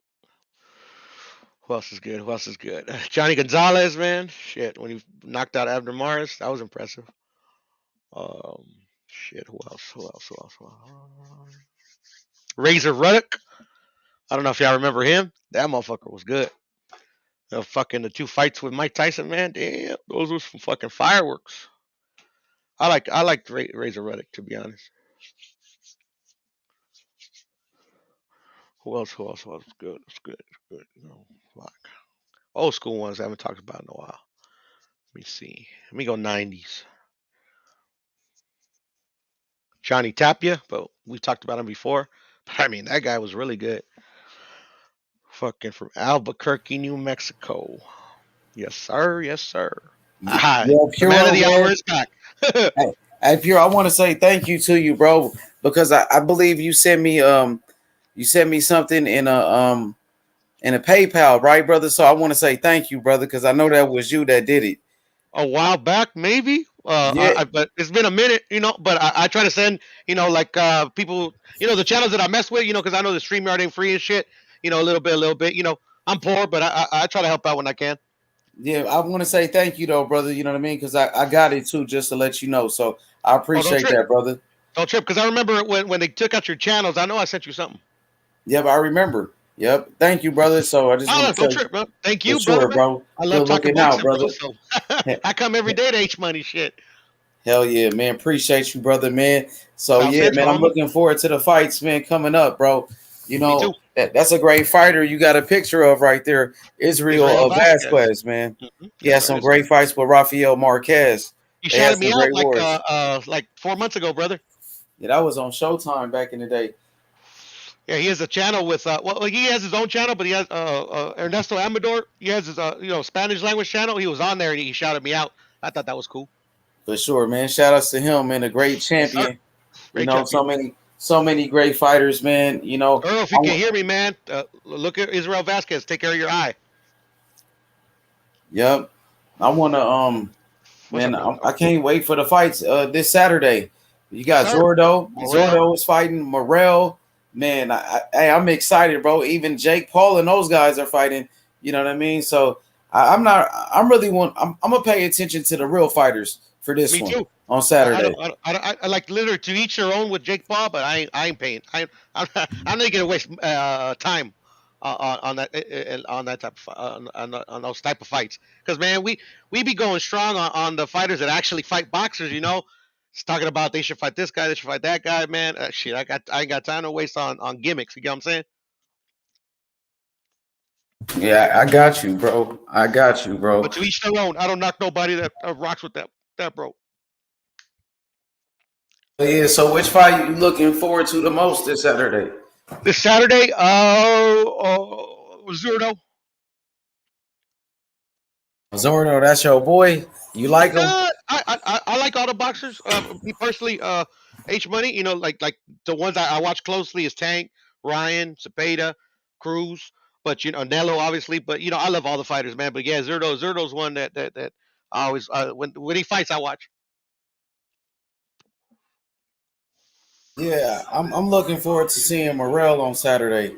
Me too. Me too.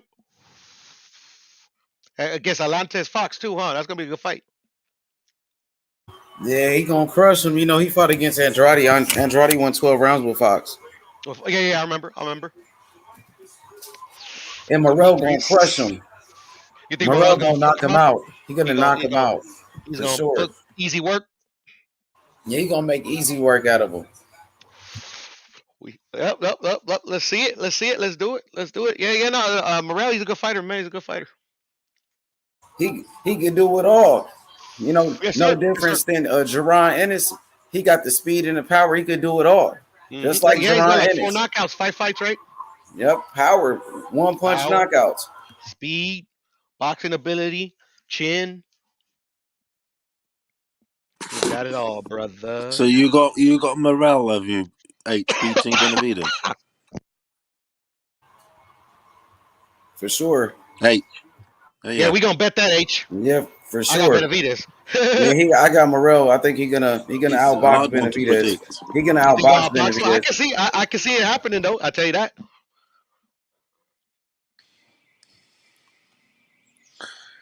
It's a tough one to break. We have to see how Morrell looks this weekend. Yes, sir. Yes, sir. See his progression. See how it's how he's looking and whatever. Yes, sir. He's Yes, been sir. training with Roddy Crowds Shields there, too. everything. Oh, Roddy Shields, nice. Yep. I'm gonna bring him to the show. He said he will come, so we're gonna that's see cool, after his fight. I like the interview you did with the coach of Cambosos and of Xander Zayas. That was sick. That was sick right That was there. a good interview. Yeah, for sure. Yeah, it's good to know trainers. I really don't know. You know, get to know them and stuff. You know, keep an eye out for them. That was interesting because he's got these hands on one of the biggest prospects, isn't he? Yeah. Coincidentally. Well, and Cambosos, he got the undisputed champion Do you know under his what I mean? board. You know, shit, man, yeah. he's doing big things. You're breaking up there, Paul. Low. That's how you sound, bud. Oh, there you go. There. Oh, wait. Could tell. Yeah, you're cutting up, bro. Jump off and jump back in. Can't hear you at all.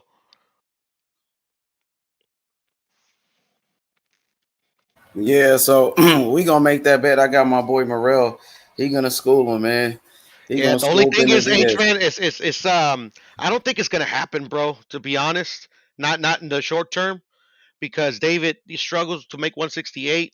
I personally think, I could be wrong. This is just if he run from 168, we gonna get him at 175. I They think gotta they will fight though. They will fight. It's just not in the immediate. To be perfectly honest, I don't even think it's actually it's almost like a Orlando Salido Lomachenko type of situation. I disagree with that because talk to me. I think Morrell. I think he could beat him. I think he could beat him as well. It's just the thing is that David can make it really rough and tumble in there, and then with the experience in the pro level, it's just that what happened to Lomachenko. Like Lomachenko, fought a really good fight against Salido, but Salido is just so seasoned and he's so rough, and he can make it dirty. He got all those dirty tactics, and David can do the same. See, Salido was bigger than Loma, but the thing is, Morrell is bigger than he's bigger than Benavidez, so he can't just bully him. He gonna get bullied by Morrell. I think it's the other way around. Even though like he's like Well, we like got to make it bigger happen if stature. No, for Benavidez sure, it's be gonna a happen. man It's because gonna they can happen. fight at 168. They in the same weight class. Morrell is a champion. You know what I mean? They fight on the same network. Won't Benavidez be a man and stop cloud chasing Canelo and fight a Morrell? That's what I I feel think. you. And H, I was gonna tell you this earlier, but I was working, so I couldn't get this out. It's not David that's saying all this stuff, bro. It's his pops.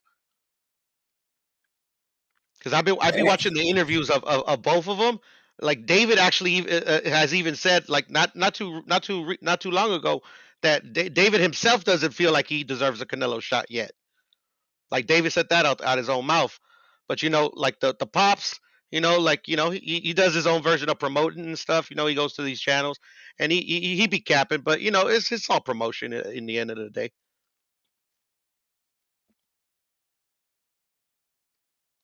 Yeah, I just want to see it. I know Benavidez, he says a lot of stuff too.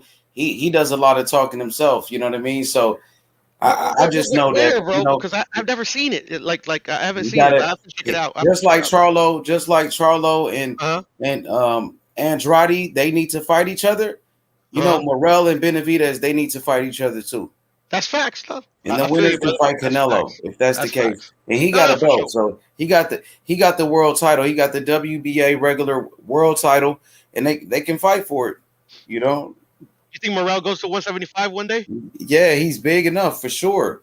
Okay, because that's the only way he's gonna get Canelo. Because in my opinion, Morrell Canelo's and gonna vacate those fights. Canelo, man, I want that too. I ain't gonna No, lie. I wanted to. Oh shit, not right now. Shit, man, not for like 4 years to be perfectly honest.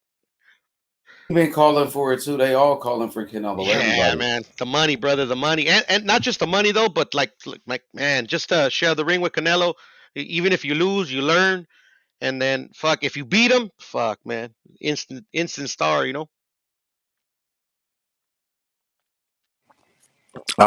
Can you guys hear me? Perfect. Yeah.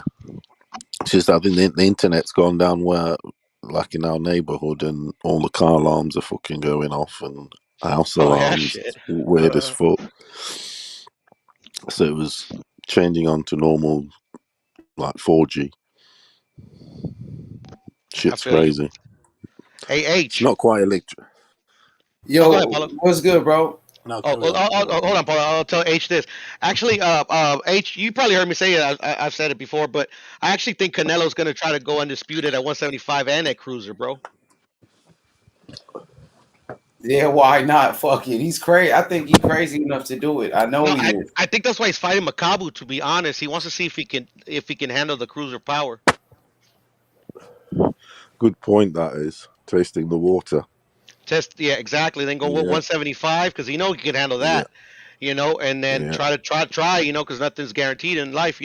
Try to undispute 175, then go back up to what 200 or what cruiserweight weight, and try to get them. And there'll be a warning to the others. They'll think, "Fucking hell, he's handled him." They think going up. But imagine if he pulls that off, though, man. He'll keep going. He'll keep going. If he Now, goes I think 5, he'll he'll go stop for 6. eventually. Like I think if he there is accomplishes those, he's done. But I just think like if he ends up pulling that off, man, wow. He'll That's try like and wow. go for 6 divisions, though. Not in a million years. I thought that was even plausible. To be perfectly honest, from where he started.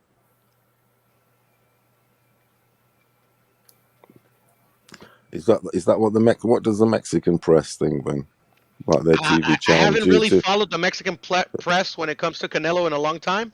Yeah. But I know like the former ex-boxers, all the greats, they used to criticize them a lot. All but one have already came around, and they all recognize him as like literally, like legit, like literally not a gimmick, not a television made up boxer. They But they're still all not came putting him around in and the top 5 Mexicans, are they? yeah, exactly. Because they all used to criticize. I mean, from Lupe Pintor.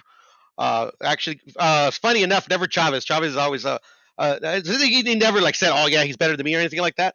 But he's always been like, he's a good fighter. But like I'm talking about like the other ones, like Lupe Pintor to fucking Marquez. Marquez still does it, But I mean, most of his contemporaries in Mexico He was highly criticized by them, but most of them have come around. That's the beauty of boxing, man. You prove it in the ring, eventually people are going to be like, damn, this motherfucker is good.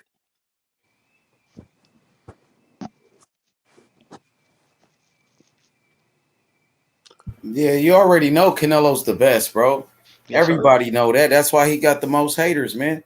Yeah, for sure, Mo. And actually, that's why I think Andre and Floyd cap a little bit, because I think they're starting to realize that, damn, this motherfucker ain't going nowhere. So I don't think they're trying to cloud chase or anything. They're just like, like, fuck, I gotta say something, or they're gonna forget about me. You kind of get what I'm saying?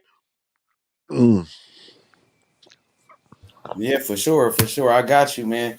That boy Canelo, the best thing going. That's why Mayweather always talking about him. Mm-hmm. Because it's funny, because like when he beat him, like they used to ask him the same questions, like, oh, is he the face of boxing? He's like, and he'd be like, yeah, he's a face, blah blah. But he would still cap a little bit, be like, yeah, that was easy work and stuff like that. But right now, man, he just became undisputed. He's like on his tail for all of his own personal records. So like Floyd sees that, man, like, and he's always had a bit of an ego, but that, I mean, for me, like Floyd, that's like his contemporary. So like literally, Floyd could say what he want, like he actually fought him, You know what I'm saying? Even if I don't agree, bro, I mean, Floyd, like that's he's an actual boxer. Me, like you can fucking talk shit to me all day if I'm capping, or like fucking talking shit about a fighter. You know what I'm saying? Because I'm just a fan. These motherfuckers get in there, risk their lives.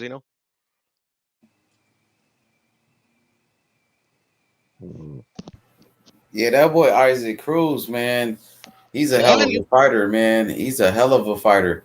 I want to told see you guys, Isaac brother. Cruz, Ryan Garcia. Me I too. want to Me see too. Isaac Cruz, Ryan Garcia, man. I think that might be the next one, bro.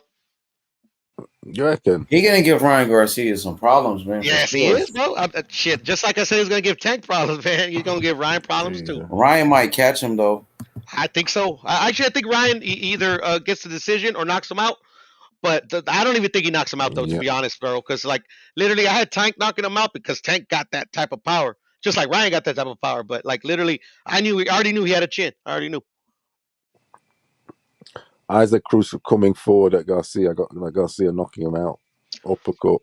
Bang. But the defense he showed against Tank, though, man, I don't know Yeah, but how. Garcia can also. Garcia's with them fast hands. You'll be eating up. That's the thing, though. That's the thing. Left, right, up. Honestly, you'll be.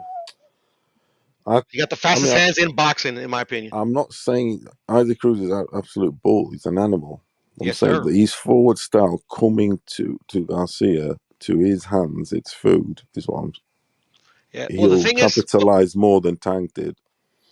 I feel you. Tank broke his hand, etc. There's all that. Yeah. But I mean, I feel you. But the thing that Cruz got going for him is that like literally he's like he gets no like a lot of like not a lot of people, like, you get what I'm saying. He's not very well known, so like, and he knows that too. So like he's hungry for that recognition. You get what I'm saying? That's a dangerous. I'm telling you, man. A fighter like Cruz, you'll get roughed a fighter up. like Cepeda, they're dangerous because they're literally overlooked, and they know Don't get me wrong, you'll get roughed up, Garcia. But that's the thing. Like if Garcia can like literally, if he gets roughed up, but he can still pull the fight out. Those are the type of fights that literally could take you to that next level. Yeah, even if those not championship fight. But it's those type of fights that, like, in my opinion, in the history has showed, like, literally take the ones that are like literally destined for greatness, just to that they literally start fucking just like going on these runs, like fucking just fucking motherfuckers up. You know what I'm saying? And that's my prediction for the fight. That's my prediction too. But hey, Yeah, I've been wrong before. I can be wrong again. Oh yeah, of course. I'm right 80% of the time. I'm capping a little bit, but boxing is not that hard to predict, man. Skills are skills, styles are styles, man. You know what I'm saying? Yeah. Hey, H, man, when you put up this graphic earlier, I didn't know they were so evenly matched, man. But look at the reach on Morrell, man. Fuck. The reach is madly different for same height. Fucking 4 inches. for same height. For same height, right? It's mad, isn't it? And he can box too, man. Can bang, man. Oh yeah, I tell you, H, this would be a great fight. Don't matter when it happens. But Benavidez is, I don't know. Morrell's got all those. He has got those abilities. It's just because he has But so many so Benavidez has little got loads fights of. at the He has professional got more level. pro It's just we don't fights. know. It's the unknown for Morrell right now, and with David as well.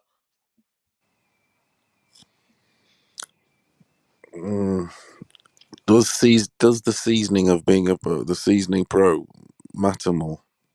It should do. Yes. It should No. do. That Definitely. seasoning is Definitely. different class, isn't it? Like skills, Regardless. not so much. Especially if you're like Loma and Morrell, where they had so many amateur fights. So the skills there, but it's just it's The the whole actual thing. in fight experience is Yeah. it could play it plays and it has played, big factors in fights of this caliber. Yeah. The build up, everything matter is different. It's just the lights. It's just like trust me, it's just That's why different. they're saying, is it? Can he do it under the bright light? Like Caleb Plant and Canelo, I knew there was no chance in hell Caleb Plant was going to beat him just because of the difference in experience. Like literally, It was too much. Canelo for this is like another. It's like he wakes up. It's another fight. Okay, cool. Whatever. Yeah. Like literally, like this was Caleb's first time under the big lights. That's it takes a very special fighter to overcome all those obstacles. It does. Canelo comes in relaxed in his pajamas. Exactly. And then the thing is Gets too off is the that plane in his this can make Caleb pajamas. Plant a better fighter too. You get what I'm saying? Fucking DG pajamas gets out of the plane and it's chill until It's nuts, huh? it's done it. It's normal day. It's a normal day. Like Marvin Hagler's probably, God rest his soul, rolling around in his grave. It's like, man, I just said when you wear silk pajamas, you ain't the same. This motherfucker comes out in silk pajamas. Yeah, because I that's can just just hear normal. him That's his now. office. That's his I can hear him thing. now. That's how he's. Yeah, everybody's got their own process to get ready for fights. No, I feel you. Because Marvin Hagler's my favorite fighter ever, Paulo. And literally, if I was ever a boxer, that's what I would do, man. I would just like literally like, for like fight camps, like literally just cut myself off from everything, man. Yeah, and that's what I was saying earlier about that.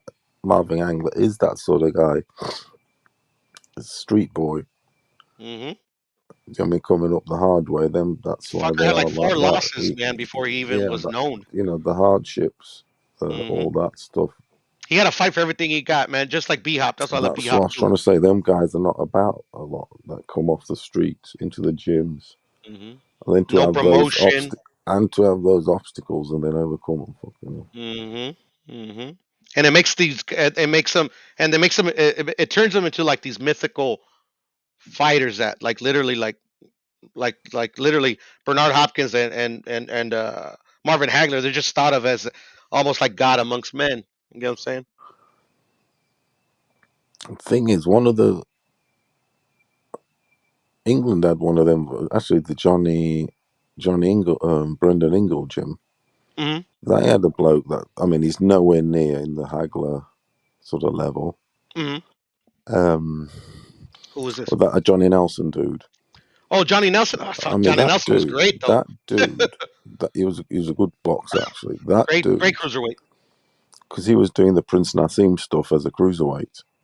If you watch him, he was doing not what Usyk does, but for the size of him, the way he would move, it was incredible. Over 6 foot, it's incredible. Basically, he was doing what Nassim does.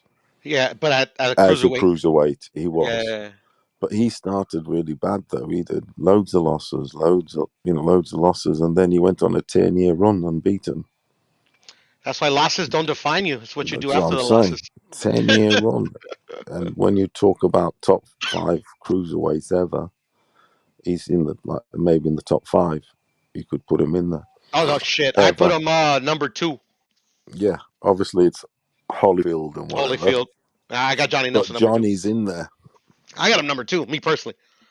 Johnny, you can put Spinks in there because I know he's a He's a humble heavyweight. dude, man, too. Yeah, He's like super humble. yeah, it's a sound dude. Yeah, he does. You know, he does the television. Yeah, no, I watch his telecast all the time. But the dude is. It just goes to show. But I mean, he only. I don't say only. He did obviously with the support of Brendan Ingle, and because he's without that backing, he would have just given up, I suppose. Right. Do you know what I mean? With that father figure, because that's what Brendan Ingle, like was. He was a father figure when you do need that, because them guys coming off the street, which that's what he was. He took kids off the street. You need direction. And that's what I'm trying to say. There's not a lot of these guys that come to those, street kids that come off the street. They were single parents. They're not doing as well or whatever. In life, whatever reason, come off the for street. sure. And then they be boxing fighting on the block. Mm-hmm. That's what I was trying to say.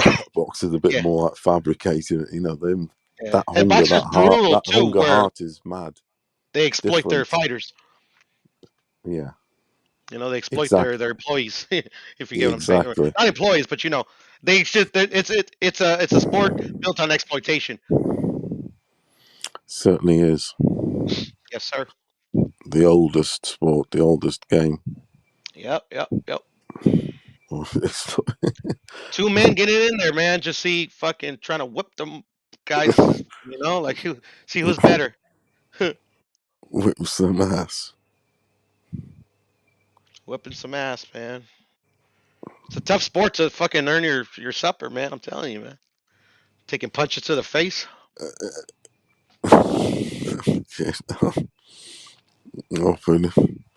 Yeah, it's a bit different, mate. Yep. I've been punched in the face in life, but in the ring, I don't know. I can imagine constantly. That's a bit crazy. Yeah, no shit. Imagine. You know what I'm saying? Think, fucking hell. And you got fighters like what's his name? Aaron Pryor. They're like literally, if you don't punch him in the face, shit, man, it's just, he feels like he wasted his time. You know what I'm saying? Yeah. They loved it. They certainly did. They were born to fight. He said Ryan versus Tank Davis. It needs to happen. No shit. I've been saying that forever. Who said that? John Robles. Hell yeah, John. Shit. That's good. Shit, I'm still convinced that's a super fight, man. Down the line. Who did? I don't know. I think maybe he's a new dude because I haven't seen this name before. But yeah, it needs to happen. One day. God, I'd love to see that. Yes, sir, man. What do you think Tank still needs to happen? Who wins that then, Johnny Robles? John Robles. John Robles. Who you think wins out when it happens? Because it's gonna happen. That's a classic. Absolute classic. It's 50-50. Not right now, but when it happens, maybe in a couple of years, it'll be 50-50. It's massive, but one of the biggest fights in boxing. Yeah, I'm going to that one one, of the biggest fights in boxing. I'm going to that. I think it's like one of the top 3 fights in boxing. I really do. With the I whole think deal, I think it's number 2 behind Bud and Arrow. Well, there you go. I said top because of the whole appeal of the two of them. Mm-hmm. The marks, the styles, Mexican, the clashing styles, man. Like California, Baltimore, U.S., Mexico, Mexican American, African American. You got all the fucking storylines right there. Roll into one. It don't get any better for the pretty boy versus the workman. Workman like fighter. You know what I'm saying? Oh my God! Yeah. Fucking it's Floyd versus Oscar all over again. Yo, Jonathan. It is actually. It is. We got a new brother, Jonathan. You on the panel? Yo, Jonathan. Jonathan Ortuno. Come off on mute. Peace, brother. See if he speaks Spanish, bro. I don't know. Jonathan, hablas español. Parlez-vous anglais? Nah, I No guess follow Portuguese. I don't know. he's on No the panel falo though. portugués. But I see him. He's on Well, I mute. guess. He's on mute probably. Yeah, he's not on. I guess he'll talk when he wants to. Yeah, it's But all what's good. good, Jonathan? Yeah, hop on when you're ready, brother. For sure, man. So who you think win that fight? Tank Davis or Ryan Garcia? I don't know. Okay, now. If it happened next week, Tank. If it happens in a year and a half, 50-50.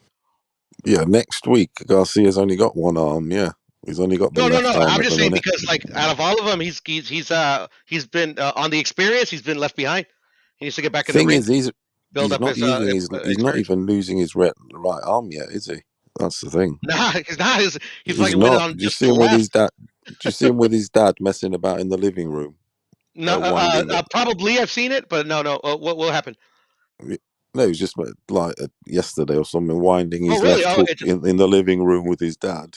oh yeah, just playing around. Winding up his left hook, but then he says, he says I ain't got the right hand, but at least I've got the left hand, and he was just messing about with his dad, No, but he's working developing the his right left hand. hand in the living room, But he's developing the right hand beautifully too. Yeah, but where was the operation? Was it on the right hand? Is what I mean. No, it was on the That's left. what I'm Definitely referring on the to. left. Definitely on the left.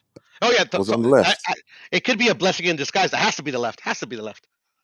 Oh, Yeah, because that's his power punch, you know. And to me, in my personal opinion, I don't know if it's been reported on or whatever. He fucking heard it doing that stupid ring body shot challenge and shit. really? Yeah, Okay, now, fucking about with fucking these celebrities and shit. Dumbass. Jesus, no, But that's a it could be bit a blessing in fucking. disguise because you know Kobe Bryant, right? Like Mm, he fucked up his shooting hand like early in his career, and he started working on his left. That's how he became so proficient. He became just as good at shooting with the left as shooting with the right because of those injuries. that you do need that. You do, you do need to develop the two. He Look at adapted, fucking mother. You've seen tennis players. One arm is double the size of the other. right? Mad. No, it is because they're constantly fucking bashing that one arm, aren't they? Yep. Yep. Oh, it's prevalent in loads, especially the blokes with the muscle and that. But yeah, you need to shake it up both sides, don't you? It happens in excessive masturbation as well. You get Yeah, you got to rest it, don't you? you gotta switch it, bro. Switch it. There you go. You know the score. Yeah, there you go. You see. Oh dear. I needed a laugh. Fuck, man. But fucking Ryan Tank, That's a super it's the fight. I'm telling biggest you. fight because of the appeal of them. That they big start the. I mean, we say the IG all this and that, but unfortunately, that isn't. It's not important. But if guys are going to fight like Tank, that will become important, I'll as in tell you for what though viewers about that. and promotion and notability and all that bullshit. Eyes on. Minus all the Instagram shit, I'm not a fan of because of Ryan. I did not find about. I did not find about Ryan on Instagram. You know what I'm saying? And that's not why I like him either. You know, just to put that out there. What say that again? No, I'm just saying, like literally, a lot of people like I don't know. At least that they say that he has a lot of fans on social media. That's why he's popular. But for me, that's not why I like Ryan Garcia. Nah, no, of course not. No, of course It's not not. even his skill either. Actually, that attracted me Certainly to not. him in the first place. Certainly not for me because I'm not from the fucking digital age. No, he taught himself in the garage. That's what attracted me to him. Okay, no IG and all that. Like literally, he taught himself like the basics by himself in the garage. He did. Ryan Garcia did. That's why I like him. Because it reminds me a little bit of me. Because like literally when I had to like sneak around and try to practice boxing so my parents wouldn't know, I'd be in the garage or fucking in the alley with my friends trying to fight, trying to box. So that's why I like Ryan. And that's why I hope he succeeds. And especially because he gets all that hate for no reason. Dude is he's got to prove it, and the fights are going to happen. He's got to prove it. Yeah, he's got to prove it. No, yeah, I'm not gonna give him no passes It's either. You know, just because I all. like him, he gets no I mean, passes. He's got to prove it. I do see some incredible qualities there, but the fights, obviously, hopefully when they're made, it's got to happen. We'll see what happens. You know, but at the end of the day, it's a business. You know, that's why I think he's actually been impeded, because before all this shit happened, he was fighting like twice a year. You know, and then for whatever, he pissed somebody off, maybe pissed off Oscar, I don't know, but then all kinds of funny shit started happening. It was that whole Manny Pacquiao situation, to be perfectly honest.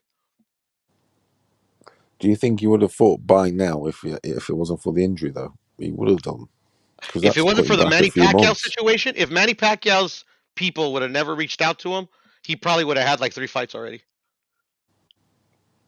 Yeah, that took his eye off the ball a bit, like he distracted him. And I don't even think it distracted him. It's just that he wanted that fight.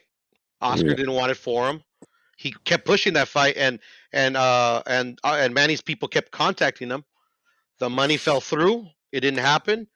Oscar got mad because he wanted to pursue that fight, and there you go. So Garcia wanted the Pacquiao fight.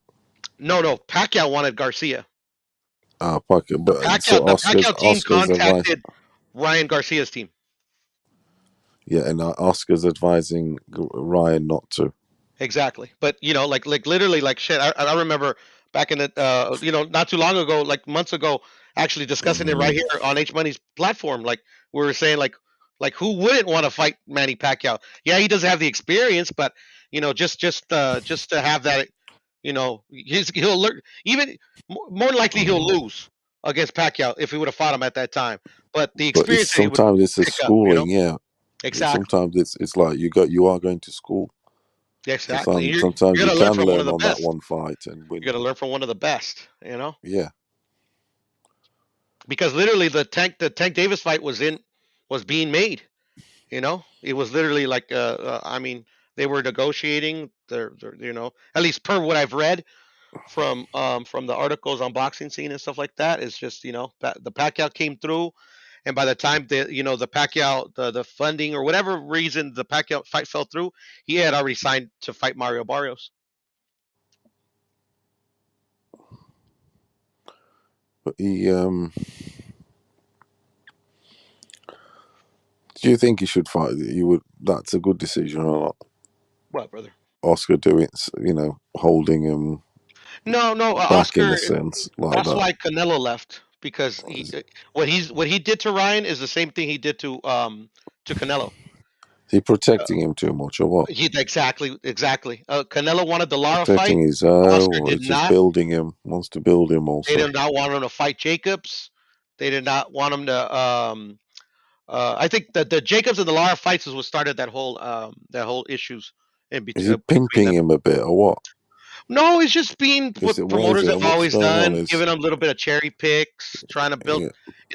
Because he's a promoter at the end of the day, like what he set out to do when he started was literally to try to change up the promotional game. Unfortunately, for whatever reason, they all fall into that promoter groove. At the end of the day, the promoter is there to make money for themselves first, and the fighter second. And there's I'm some not fighters that sure. literally want the legacy. I'm not sure at this stage or when it was going to happen that Ryan would have beat Pacquiao, I don't think he would have beat Pacquiao, but Exactly. I think it would have been a good fight, though. So he's not quite seasoned. I mean, he's not. He just beat the piss out of Luke Campbell, and it wasn't even did, close. but he's a big boy. He's an old boy. He's got like Cuban this. I mean, he's no more. Is he, Ugas? I don't know. Ryan Gas. I don't know if you. Go ahead. So I don't know if that's right or makes it right or wrong. Oscar not giving me him that fight yet. But like you say, he could have still won it. The fight fell through. It's just all the other stuff. Like literally. I think. I think probably. I don't know. He probably wanted to pursue another fight. I know he did not want to fight Fortuna. I know he didn't want to fight him. Ryan is so marketable that perhaps they're trying to protect that marketability No, also it's exactly what they're trying to do. It's just by like with Tank. not They're trying to protect Tank. because if he loses, for instance, Hmm it's a big dent because he's got a different type of demographic to a normal boxer. I feel you, but that's the thing though. Like literally, I don't know, Totally understand how these different. promoters know that a loss will not, especially if it's a loss to a good other fighter. You know, it's not going to hurt them. It's going to help them. Yeah, we know it's not, but Look at Isaac unfortunately, Cruz. the But I mean, the promoters must know this shit, but they still move in these weird ways. Excuse me, weird ways. a bit of Parker. But it is what it is. I've been Yeah, upset about with promotion since I was fucking 8 years old. So at the end of the day, I don't. They're all gonna fight eventually. So you know, I don't get hung up on when they fight. Just that they fight. oh, definitely. It's a waiting game, isn't it? Yeah, boxing. Actually, It's gonna be Paulo, pretty you good. bring up a good point. I actually remember, like they're starting to fight a lot more. I remember that was a criticism not too long ago, where the biggest stars actually would fight like once a year. Now the biggest stars are actually starting to fight very very consistently. That's a good thing. Yeah, they are. Like literally, I remember months ago we were all talking about 135, just the division we're talking about how none of these guys were fighting, and then next thing you know, like literally at the end of the year, every single motherfucker that wasn't injured at 135 fought. Yeah, next 2 years are going to be crazy for boxing. The next Absolutely decade crazy. is nuts for boxing. It, especially coming out of this corona, but obviously we don't know how. Corona hasn't slowed it Sort of like the corona restriction bar is going to move things because it did hold things a bit. People only a the bit. privileged, only like the privileged boxers sort of got to train because they had their gyms and Yeah, yeah, or yeah, whatever reason. The ones that need to go to, they couldn't, and they had to do home shit and whatever. So yeah. it did hold Long things. layoffs. Yeah, Yeah, but all look that at now bullshit. though, like But now, once the exactly. But they need to fight, so they're all like yeah, they're booking these fights because they haven't fought. yeah. So now all of a sudden everyone's behind. They have Hmm to. They have to get in, Catch and up. they also got. They're on contracts. They got so many fights with their companies and what have you, and Look they at have to get Canelo, their fights in. They have to start. right? It is good for us. It's going Yeah. to Look be, at like I Canelo. say, every He was one of weekend. the fighters to fight once a year. And him, Canelo. yeah. He literally just fought 4 times in a year, right? Okay. For going from once a year to 4 times in a year. That's nuts. Yeah, I like it. Hopefully they keep it up. yeah. I mean, with Like literally, Canelo, I miss Canelo already. Shit. Fuck. he manages his thing well because obviously if he was saying a really grueling fight, Mhm, absolute fucking month, then obviously he knows he's going to take a bit longer off. He would take 10 months perhaps, mhm. But they're all grueling or fights though, six. But Paulo. That's the thing. he's had limit. Well, he's too good. No, no, but that's the thing. He makes them look In, good, but the thing is that exactly. the wear and tear it takes out of your body to Yeah, get yourself to that peak point where you produce in the fight. That shit is taxing. I'm telling you. yeah. And then especially a guy like Canelo, a guy like Floyd, was like literally they don't leave the gym. Imagine how their bodies are gonna be when they're old. Yeah, it takes a lot of you. It ages you also in the long Yes, term. sir. Yes, sir. They'll That's why be right having now that they're fat. young. I remember I was never an elite athlete, but I remember when I was young, I would never get tired. Yeah. At least if I got tired, I didn't feel it. You know what I'm saying? But now I feel Yeah. everything, man. Sometimes I'm like, fuck, I'm tired, and I don't do shit. You know what I'm saying? Other than the normal day-to-day stuff like work and shit and stuff like that. But Yeah, you can't. you get what I'm saying? That teenage teenage energy is different Yeah, and then shit. I'm hyper too. I've always been hyper, so I got like energy up in reserves. So that helps. That's some bad stuff, isn't it? Yeah, they used to say that. Well, they still say actually when people first meet me or starting to get to know me, they're like, "You don't stand still, huh?" I'm like, "I don't," because like I literally can't. Like I'm always moving. Like right now, I'm talking to you. You can't see me, but I'm fucking moving my hands. I'm moving my legs. I got ants in my pants. I need to dance. Yeah, I was the same, my friend. Oh yeah. I was like, yeah, go out. I didn't stay at home when it go out Yeah, and me come neither. back when the sun sets. Yeah. Shit, I used to go to Always the bar, come home at 5 a.m., shower, go to work. I'm lazier now, but that's with, Yeah, with age, like you you just say, kind you of like not it. even You know what I lazy. mean? It's You just kind just of like want to chill and it's just your body. fucking Yeah, it's your body. yeah. You want to It's like chill okay, out. slow down, You motherfucker. chill. You get what I'm saying? Excuse me. But Canelo, he's at prime, isn't he? Yeah, no, he's shit. He That's might not that. even be in his prime. He's 31. He's like, what is he? 33, is he? 31. Exactly 33. I do keep saying that the prime thing, peak years, is the 28, 29 there. Shit, you could have said it was his 27, prime when he 27. fought Triple G. But regardless, you can bring that 27, 29 down. If say you're 33, if you've done the right things, if you trained well, you've had the right diet, everything. No drinking, no That smoking. 30, you know what I mean? That 33 can be a 27. Yeah, yep. It is No, like and that. then Do you, do you get he's me? so economical with his punches too, Paulo. You know, that's, yeah, exactly. That sort of stuff.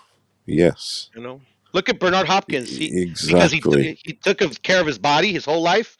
Like literally, he fucking 50 was his last fight, Mm. and He's not he's fighting at a elite level. That it's insane. he's not exerting himself sort of the way he fights Exactly. unnecessarily. Just chucking about willing a ball. And he's You know, always in shape. He's always in the gym. yeah, he is.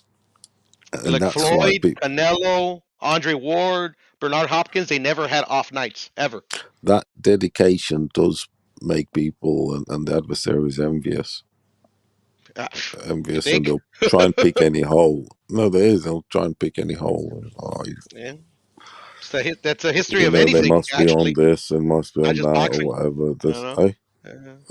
I say that's the history of boxing, in life. People, they see you up there, they're trying to knock you down. It is. It is one of those. He come from humble beginnings, didn't he? Who? Or Canelo. Oh, of course. He was on. I remember he's saying he used to sell ice creams and stuff when he was a Yeah, kid. his family's still that's still a family business. Is it ice Mm-hmm. creams? His mom Well, and his dad that's still mad. have their ice cream shop. How did they? Mm-hmm. They still sell ice creams. Okay, now Hey, man. I mean, that's people like ice listen. cream. Might as They do well. like the ice cream. Uh, Tell you what, I mean, what he's else are done you gonna well. do if you have all this money? You got to find something to do. He's done exactly. He's done well for him. His family, hasn't he? Oh yeah, man. I mean, this guy's got lots of money. That's fucking crazy what he's done. On the Floyd Mayweather and Triple G alone, he probably set his family for like It's 4 generations ahead. it's quite forever. If it's control, if it's looked after properly, forever. No, for sure, and it looks like it Do you is know what I'm because saying? he's a If you guy that doesn't control, have vices. He has no vices. yeah, exactly. If you Boxing control is it his properly, vice. it's forever. Boxing is his vice. When you get all them millions, if you look after properly, it's forever, my friend. Yeah, it's forever. Yeah, pretty much. Unless you fuck it up, if you gamble it or whatever, Yeah, that's why and make and get into I'm wrong happy I'm poor. investments, and this, that, and the other one. Look at Ali back in the day when he made loads of money, but he got into some right stupid ventures. Yes, sir. Like fucking burger And then they took his companies, boxing fucking career away for the longest and too. just giving money. They took You away got these, his right to earn a living for 4 years. yeah, that's mad stuff. Like, and So like literally, it wasn't just him, with his ventures, but it is yeah, what it is. this is like in the 70s. I mean, later on in the set. he's known as the greatest, like not just for his boxing ability, but for literally for the social change that he spearheaded, back in those days. Yeah, absolute crazy stuff.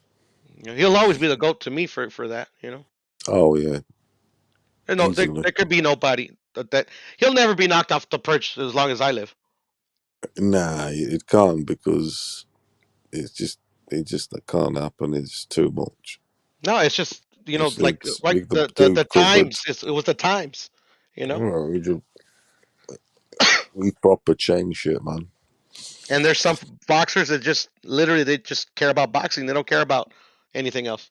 Yeah, I'm not saying that yeah. they don't care. It's just they're not Yeah, involved they just like he was, they're not involved. I mean, or as much as he was. yeah, perhaps that's you could say right or right or wrong, but with the Canelo thing is quite fitting. It's quite fitting that because he's quite a few brothers, hasn't he? That box. He's got all his brothers boxed. Is he the youngest? Or boxed? I no. I think he's second to youngest. Yeah, because it's like the all fighting family, everything. It's nice. It's it's fitting for them and They nice still for hold the them. Guinness record for that. It's fitting that one of them, sets the Canelo family for life. Eternity. I heard his nephew is really good as well. Actually, Is he? I read an article. Yeah, he looks just like him too. I've only watched his brother. He's all right, kid. but he's like a medium sort of fighter, isn't he? Yeah, he was. He's like a hard working man sort of. He won a fighter, Reggie you know what I belt. mean? But yeah, Canelo's the one with all the accolades in the family. But they all jointly hold that Guinness World Record, though. That's cool. Okay, I didn't know that. What's all that about? They broke the record for members of the same family boxing on the same boxing card. Oh. They all fought one time back in like 2006, all on the same boxing card in Guadalajara. Okay. All eight How of them. many? All 8 of them. 8. Mm-hmm. Let me look that up just so I could be accurate. Oh yeah, but it's G-U-N Guinness.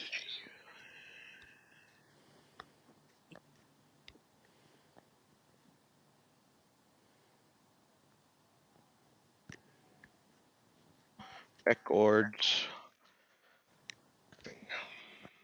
okay. That's fucking. That's mad. That is. Right. I didn't know that. I Actually, thought you were gonna. I thought you were that gonna long say ago. about. I thought you were gonna say 3, 4, maybe maximum 5 or something. No, there's like 8 of them. 7 or 8 of them. I kid you not. Jesus Christ. I said, it sounds a stupid question, but all boys, obviously. Yes. God, how mad that is. He has sisters. I don't think any of them box, but that nephew that I told you about, that's one of his sister's kids. Fucking hell, 8 brothers. You don't want to upset them, do you? Right? He'll kick your ass. Hey? Fucking hell. You don't want to upset them, though, do you? Nope. Don't fuck with them. Don't fuck with the sisters either. Exactly. Be gentlemen, or you're gonna find a foot up your ass.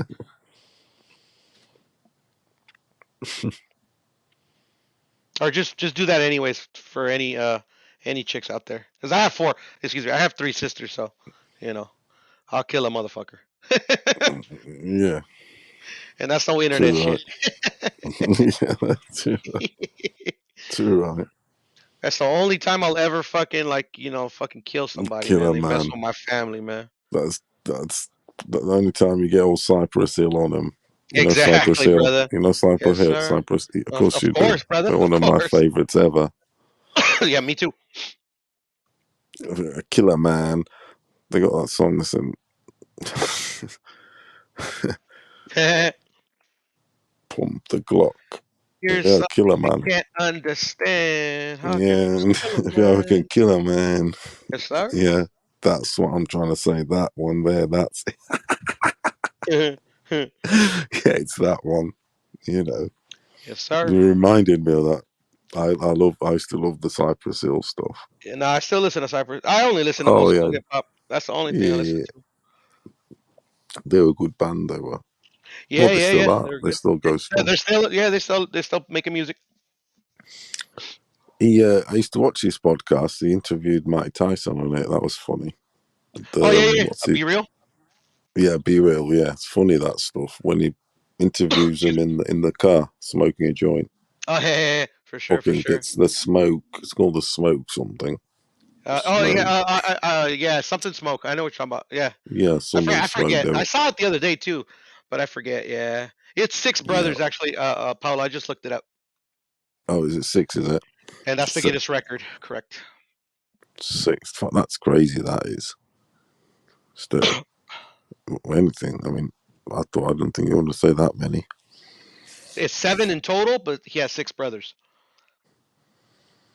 I wonder what the ages are between the youngest and the oldest. Then. I'm right here on the page. Let me see. How were they popping? I think Every 2 Leonardo years. El Inocente is the oldest. I think he's the one that got all the whole family into boxing, but I don't know the difference. Let's see. Do do do do. Canelo. Is he is he the only one in the family that's like of that complexion, No, fair they're all skin sort of thing? fair skinned. Correct. The Yeah. mom, the dad, and all the brothers and the sisters. Oh,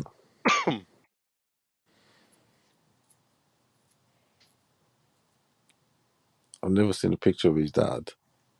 I'll put one up for you so you can see him. He looks just like Canelo. Does he? Oh, Minus the red hair, but they look he gets the redness tremendously from the alike. mother. Do you reckon he gets the I redness from think the he mother? Do does. you I think think he does get it from the he mother. Yes, does? He does. I think 'cause I can see her complexion slightly. yeah. It is from the mum. I would have to say yes. Yeah. Gets it from his mama.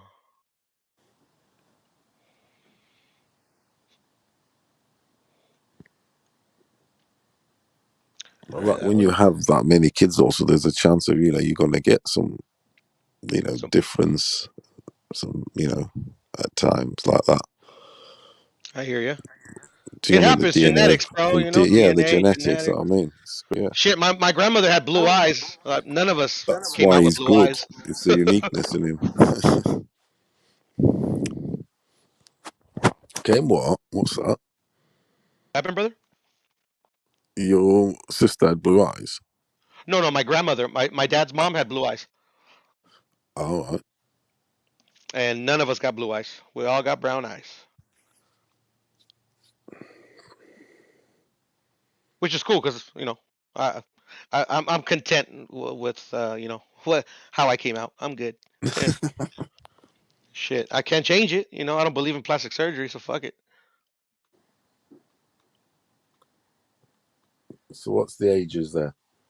I'm looking for the ages right now. Let me go on Wikipedia. They usually have that shit on Wikipedia. Let me see.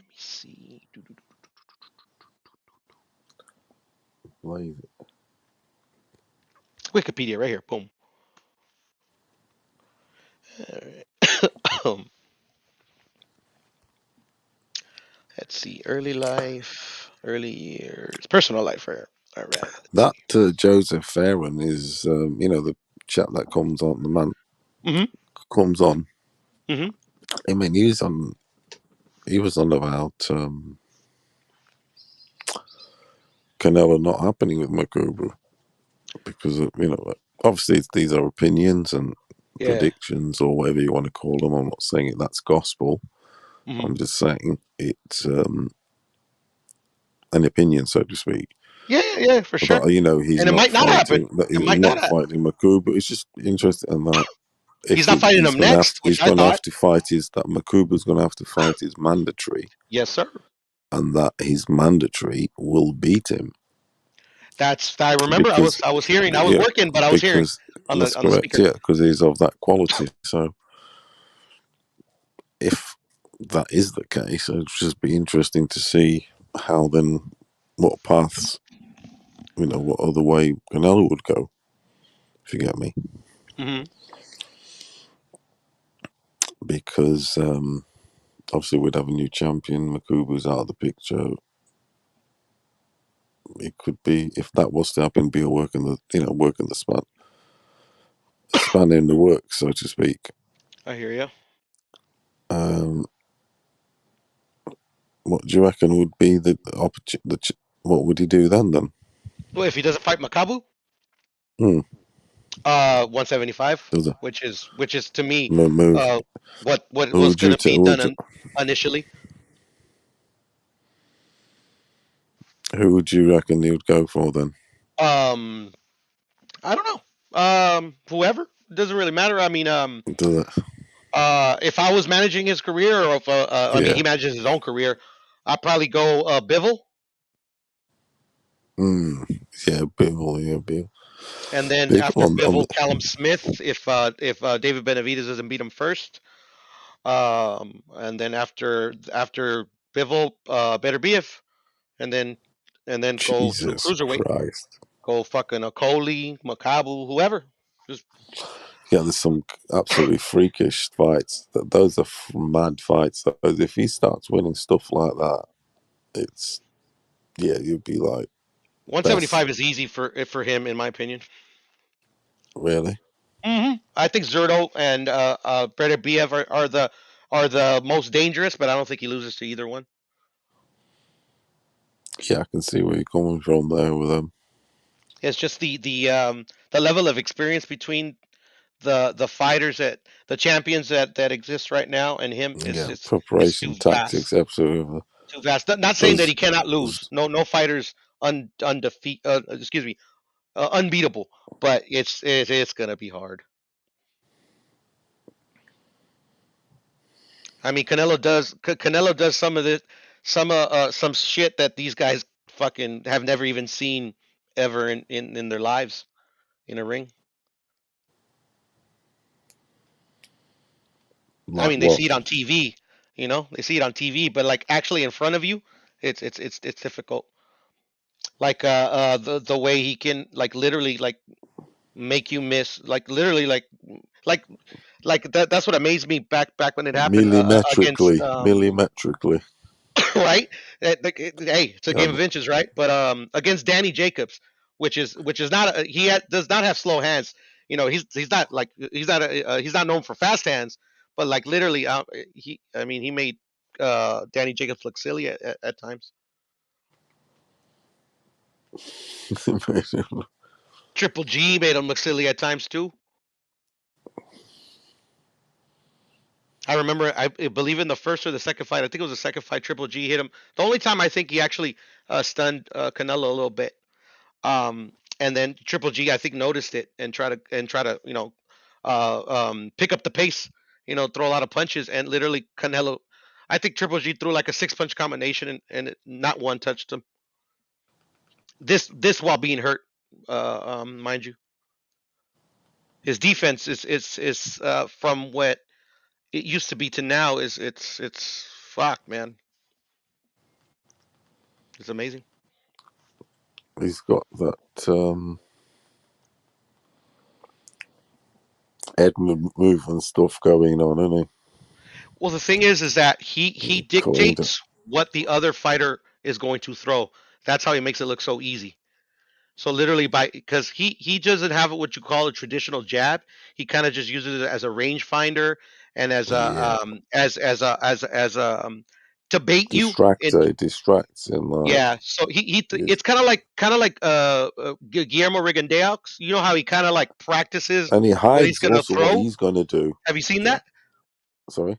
Have you seen Guillermo Rigondeaux when he kind of practices what he's gonna throw right before he throws it? Have Yes, you seen it? yes. He kind of Yeah, uses a jab in that similar fashion, yeah. and he doesn't use it all the time. He's used it against Billy Joe, against what's his name, fucking Triple G. So he uses it when he needs it. But fuck, man, just to have that in your back pocket, man, fuck, man. To beat Canelo, you have to have a trainer that is just as elite as the fighter that he's in charge of, in my opinion. Yeah, you need the the game plan has to be on point. You see, that's why I keep always going on about the instruction, That's why the backup team. Everything has to be fucking right. I agree, and that's why I think The I'm choice. telling you, Jamal Charlo's the only one that even like sniffs at a win versus Canelo. Yeah, he's got And I don't think he wins Shield. still. Yeah, you think he's the one, is he? I know. I should. Yeah, I I wouldn't say mean I not the know one, but the because only I guy don't know. that's got a But chance in your he's the only opinion. guy that has a chance In in your hell, in opinion. my opinion. Other than Triple G, but that there's no time machines, So Mm. Yeah, I do. I see what you mean about the child. it's the jab, man. Definitely. Power jab. Yeah, yeah. He's Power strong enough to jab. back That him is. up. He's Yeah, got the power jab. deceptive defense. Charlo does. Yeah, He yeah. gets a lot of hate, and I don't. And his But right hand. to criticize him is okay. Because he His should be right fighting hand these can other fighters. stun you too. hmm He's got But a just right hand and a Canelo, jab. he's got the answer for everything he could do. So Yeah, that's what makes it hard. I do. Yeah. But I mean, it's not impossible. You know, if Mel, not Mel, excuse me, if Maul catches him maybe on the decline later, a little later on, but then Maul is also kind of older as well. Maybe he has a better chance, but shit, man, it's gonna be hard. It'll be hard because that's how you beat a fighter of that skill level, of that high skill level. Is you wait for him to kind of lose a step, kind of like Roy Jones. Roy Jones was like literally unbeatable at one point, but then he started to lose the reflexes, which Yeah. predicated his whole defense, and then he started getting knocked out. Yeah. But It's at one like point, unbeatable. yeah. It's like I got that Canelo GG fight on the one. On the what happened? Canelo GG. What about it? Just watching some bits of Oh, like you're watching bits of moved. it? Yeah, just put the fight on the one, but he's moved. Canelo's movement is good. Check this out, The Paulo. Watch the first 6 waist. rounds, and then tomorrow let me know what you thought of it. Yeah. Because I want to see if I've been tripping this whole time or if I'm right. But I'm not gonna tell you what I'm right. I just want you to watch. So watch the whole fight, but just tell me what you think of the first 6 rounds. Just the first 6 rounds. Yeah. Oh no, the whole fight. But I mean, just the first 6 in particular. What you thought of them. Yeah. But damn, man, fuck that. I mean, like Canelo is How did great. you have how did you have the not the 6 rounds, but how did you have the win? Who did you have winning it? In the first fight, Mm. I had it a draw. Yeah, that's But what honestly, I could that's see. what I had it I don't. close like I that. don't think Canelo wins in my opinion. Draw is the best for me. For me, scoring it, and I've scored that fucking fight like I don't know 10 times, but I haven't scored it in like literally since it happened. Or I mean, not since it happened, but like maybe a couple years since it happened, after it happened. But yeah, a draw I think was spot on. But I was never mad at some people thinking that Triple G won the fight. Yeah, I had it. I had it a draw, a tie. I did. Yeah, But Rapid like thinks I he always actually say, beat him. that, and then the second, Canelo beats him. Oh yeah. He beats him. He beats him. Yeah. He wins that. Yeah. And you know what's funny, Paulo? When I initially saw the fight, and I'm never gonna forget that fight either because it was the last fight I saw with my pop, before he got sick. I thought it was like wide, like I thought he beat him like rather easily. But then when I've watched the second fight since like maybe 20 times, and like literally like I think the judges got it spot on. I think it was 7-5 Canelo. Mm-hmm. Because like literally Definitely. Canelo um dictated the pace of the fight and literally confused Triple G a lot in that fight because of him pressing the action instead of like on the back foot like he was in the first fight. But Triple G, his jab, man, in that fight is a thing of beauty, in my opinion. It's like the one of the most beautiful jabbing displays on a losing effort that I've seen in a long time.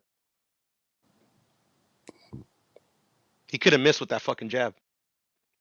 Could not miss. Miss with a lot of other punches, but with the jab, literally, if it wasn't for that jab, he probably would get knocked out. And maybe not, because goddamn, fucking Triple G's got this fucking chin from another planet. Yeah, he has. He literally, I still haven't seen him hurt, like hurt from a shot to the head. And shit, I barely seen him hurt. Excuse me. On the body, I've never seen him hurt except for that one time versus Derevyanchenko, which is very impressive. Fucking, he could take punishment. That fucking. The weird thing is that I've just Triple watched G. 2 rounds. Mhm. It's not weird. See, maybe in reflection things are different. It's mad, but What's I up, just brother? watched the first 2 rounds and Canelo won them. The first 2 rounds, Canelo won him. In your opinion? GG's missing a lot. Check this out. Since you said Canelo's making him miss loads. His movement and stuff, and he's even being cocky and doing some twinkle toes, Ahmed Ali little shuffles. Nah, He does them now and again. You notice that? Oh, who? Look at the body shot. Unless this is the fucker. Check this out, Paulo. When that fight got announced, I remember telling my dad, like, "Damn, Canelo's good, but I think he might have bit off a little bit too much he could chew." I actually predicted a Triple G knockout in that fight. The first half of that fight, I thought Canelo was dominating. Like, literally, I thought he was on the verge of stopping Triple G. He had Triple G so fucking confused and making him miss, making him pay. Like, literally, I thought he was going to knock him out with accumulation of punishment. The start of the 7th and on, Canelo stopped throwing punches. Why? And he started going to the fucking ropes. I don't know why. I remember vividly telling my dad, "Why the fuck?" I remember telling my dad kind of quietly because people were like cheering and stuff. We were watching at my buddy's house, but I remember telling my dad, "I'm like, Dad, like fucking Canelo, fucking where did he come from? Like literally, he's fucking dominating this guy." And my dad was like, "Yeah, right." And we were amazed. And the next thing you know, we were kind of in awe, and then me and my dad went from awe to like anger because he literally stopped throwing punches, bro. And then literally literally instead of Triple G taking him to the ropes, Canelo took Triple G to the ropes and would throw and literally is I mean he's always been economical with his punches, but like say if he throws 10 punches in a round, he would throw like 3. You get what I'm saying? It was very frustrating. I remember to this day it was very frustrating. I'm like, what the fuck are you doing? You're like literally murdering this guy. And then literally that's why I was going to tell you, like, I wanted to ask you tomorrow, like, what you thought of those 6 rounds, because those 6 rounds to me were a boxing lesson, in my opinion. I've got it on. I mean, GG's jab does come on gradually more and more as the fight progresses, but correct. But GG is missing a lot. Canelo's like, his body movement. Now he twists his body around, and then when he comes back into place, he comes back into place, but he chucks the left hook immediately. Mm-hmm. Do you know what I mean? He works and he's doing that's that the thing to with GG. fresher fighters, Paolo. You got to be first, and especially power punchers. Yeah. Like literally, it doesn't matter if you go to the body or if you throw a weak jab. You just have to be first. You can't just sit there. Even if you have good head movement, good movement in the waist, you have to be first, in my opinion. If you're first, more than likely you're going to win that fight. Just chucked him in the 3rd round. He chucked him absolutely lovely. Canelo just chucked him a lovely inside uppercut, cheeky one. It's one of them cheeky great ones. Fight. It was a great fight, though. By the way, yeah, even though it was frustrating, good. But he's a durable bastard, or as we know, the GG's a durable bastard, isn't he? And then Canelo showed me he was durable with those fights as well. Yeah, and that. But the thing is, he's the one coming up in the weight. I know that's the thing. That's why people That's hate why on you've got to him. give the credit. That's why when the drug test came out, like literally, it was like, perfect, like literally. That's why I think that drug test. I'm not saying that it's not legitimate, the drug test, but I think it was Yeah, a setup. I think he pissed somebody off, and it got leaked. because like in the 80s when I was watching the Mm. the Four King fights and whatever, Mhm. I was my guy was always Roberto Duran, Correct. because my father was big Roberto Duran fan, I feel you. and not that he was a big boxing fan, but He loved Roberto he Duran. I like get you. he liked him because it just that South American thing, whatever. My mom But he hated just like, sports, and he was such a big name. He was such a big name. Also, it was but she watched Chavez. ridiculous in the 70s. I got you. Duran, Duran, yeah, Duran, and and he was 5'7". He's the and same Julius height has it, and as Chavez. My Canelo. dad liked him, Yeah. Did you know that, but Paulo? sorry, Did you know that Roberto Duran and Canelo are the same height? the 5'8". No, 5'7". Oh, it's nearly yes. Oh, it's nearly there. Is it? Yeah. So it's about Yeah, because a lot of fucking. people Oh, say that's. Canelo's 5'7". That they say that the 5'8" is like kind of a reach. Oh, I thought he was. He's 5'7", is he? Yeah, that's what I think. I think he's 5'7". He's listed as 5'8", but he's like on the lower end of 5'8". Yeah, I get you. I He's get you. 5'7" and Yeah, a half. yeah. If you get my drift. But he's so well constituted though, as in he's solid all the way down. Fucking mad. But His waist. He ain't got little shitty thin waist. It's proper. He's a solid nah, beast. he's solid, dude. He's like It's Mike Tyson, fucking just a little shorter. yeah. That the whole fucking. It's just Built, fucking there. built. Yeah. It's like fucking. He's a And short, stocky Mexican, just like most Mexicans, yeah, he's solid as fuck. No, they're solid. They're not tall people. They don't have very long reaches, but they're stocky. Yeah, they are the best Well, power lifters. Are the stocky short the ones stocky short ones, in the correct? world. When you look at in the Olympics, them power lifters and that, they're normally like Iranian. Because they're all into it, aren't they? The Iranians and even sort of like Turkish and them But you, Eastern European countries.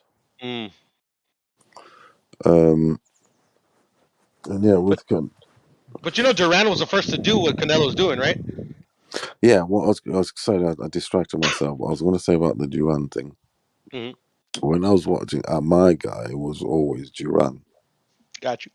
Okay, because I watched obviously those fighters, and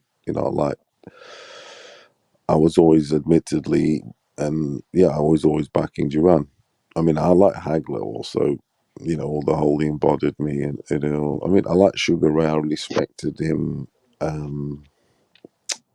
his ability and whatever, because he was just ridiculous, one of Sugar Ray. But I didn't. He wasn't like the underdog guy, so to speak. He was the gold child of the age. And anyway, what I'm trying to say is, you could say Duran come out possibly he'd come out worse out of those four kings, him and Hearns. What do you think?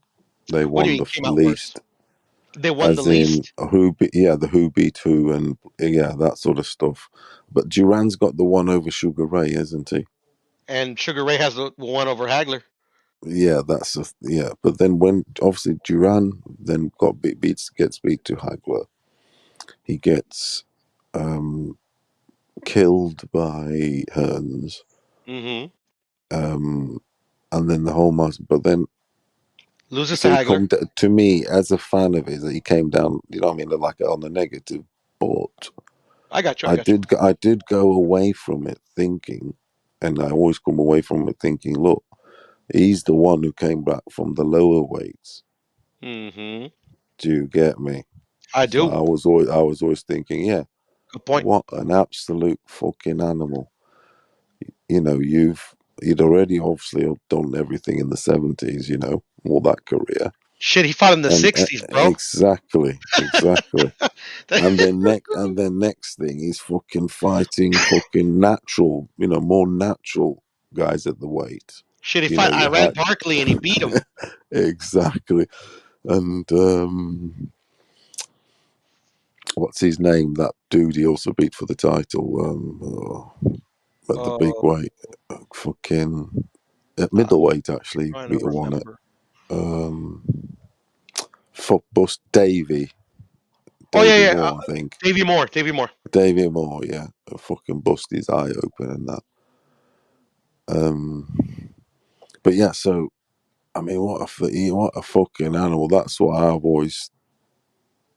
I mean, Pacquiao's the guy. He's the one went on to do more, didn't he? Sort of thing, or did he? He did, didn't he?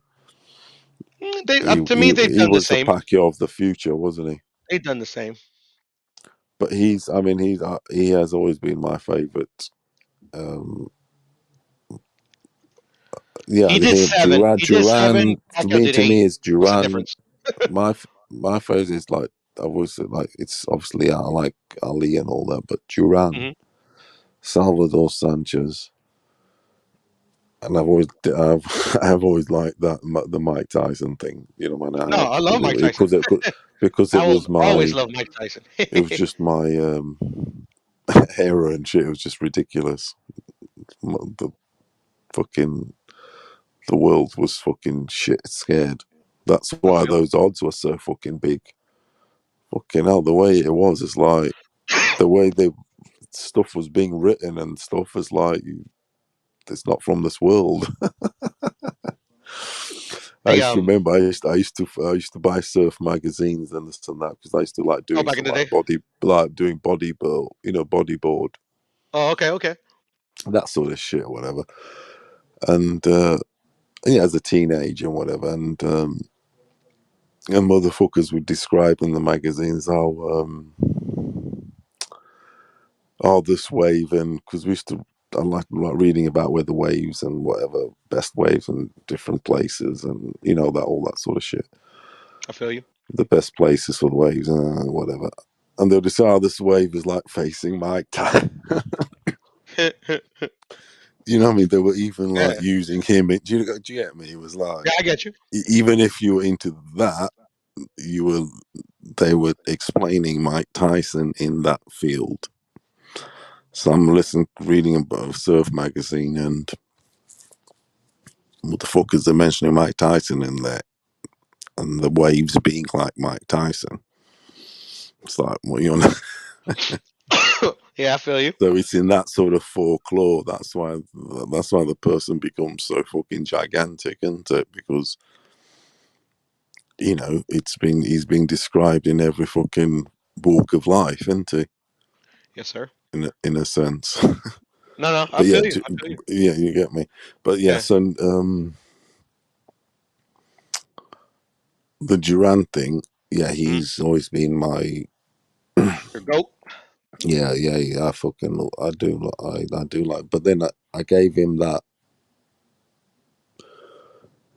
I cut him some slack because, like I said, he was coming up and he's fighting big dudes. Look at like He was a small dude. Yeah, and he was. That's what I'm saying, and this is what Canelo's trying to do. There's that sort of stuff, isn't it? That sort of goatness, and he's achieving it. Whether you can discuss, is he fighting a Hearns or is he fighting a Sugar Ray, or I mean, that's what Who it you is. fight? Who you fight? Exactly. That's what it is. It is what it But is. look at his size. The guy Yeah, he's fighting, 5'7". everything. He's shorter than I am.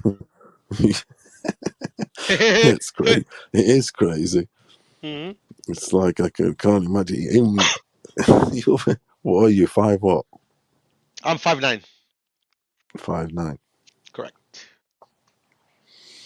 That's crazy. That is fighting 5'9", 6 200. 5'9". That's Mike Tyson's height. Right? I know it. Yeah, Oh, he's 5'10". He's 5'10", 5'11", but I think. 5'10", yeah, 5'11". but that 11, he is 5'10", but that 11, he is 5'10", but that 11. Have you noticed how he had his boots made specifically to give him that extra inch? Oh no, I did not know that actually. Learn something new Yeah. every motherfucking day. No, but he's the heel at the back. It's like a lot of these boxing boots and all that. They are sort of on the flatter side, if you get me. But he's the sole. It's at the back. It's got a shape to give him just that little bit more height. It has. I've read. I've obviously I've seen it. Having read shit like that and true or wrong, whatever. But it's kind of. Hmm. I'm not going to put it my like, but I have read that sort of stuff in boxing, whatever, and it's been mentioned or whatever. But you look at his gloves, and then I went and did my investigation, and the heel at the back is on the higher side, if you get me, Mm.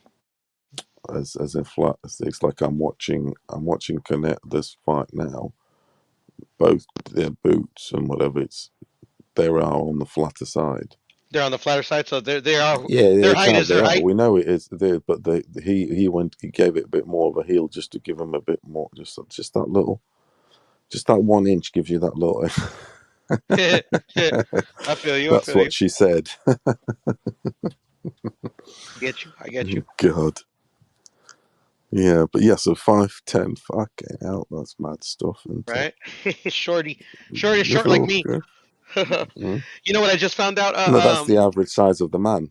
That is Oh, it's the 5'10", 147. oh, I didn't know that. Give me. That is the average size of the man is the 5'10". It's called a medium.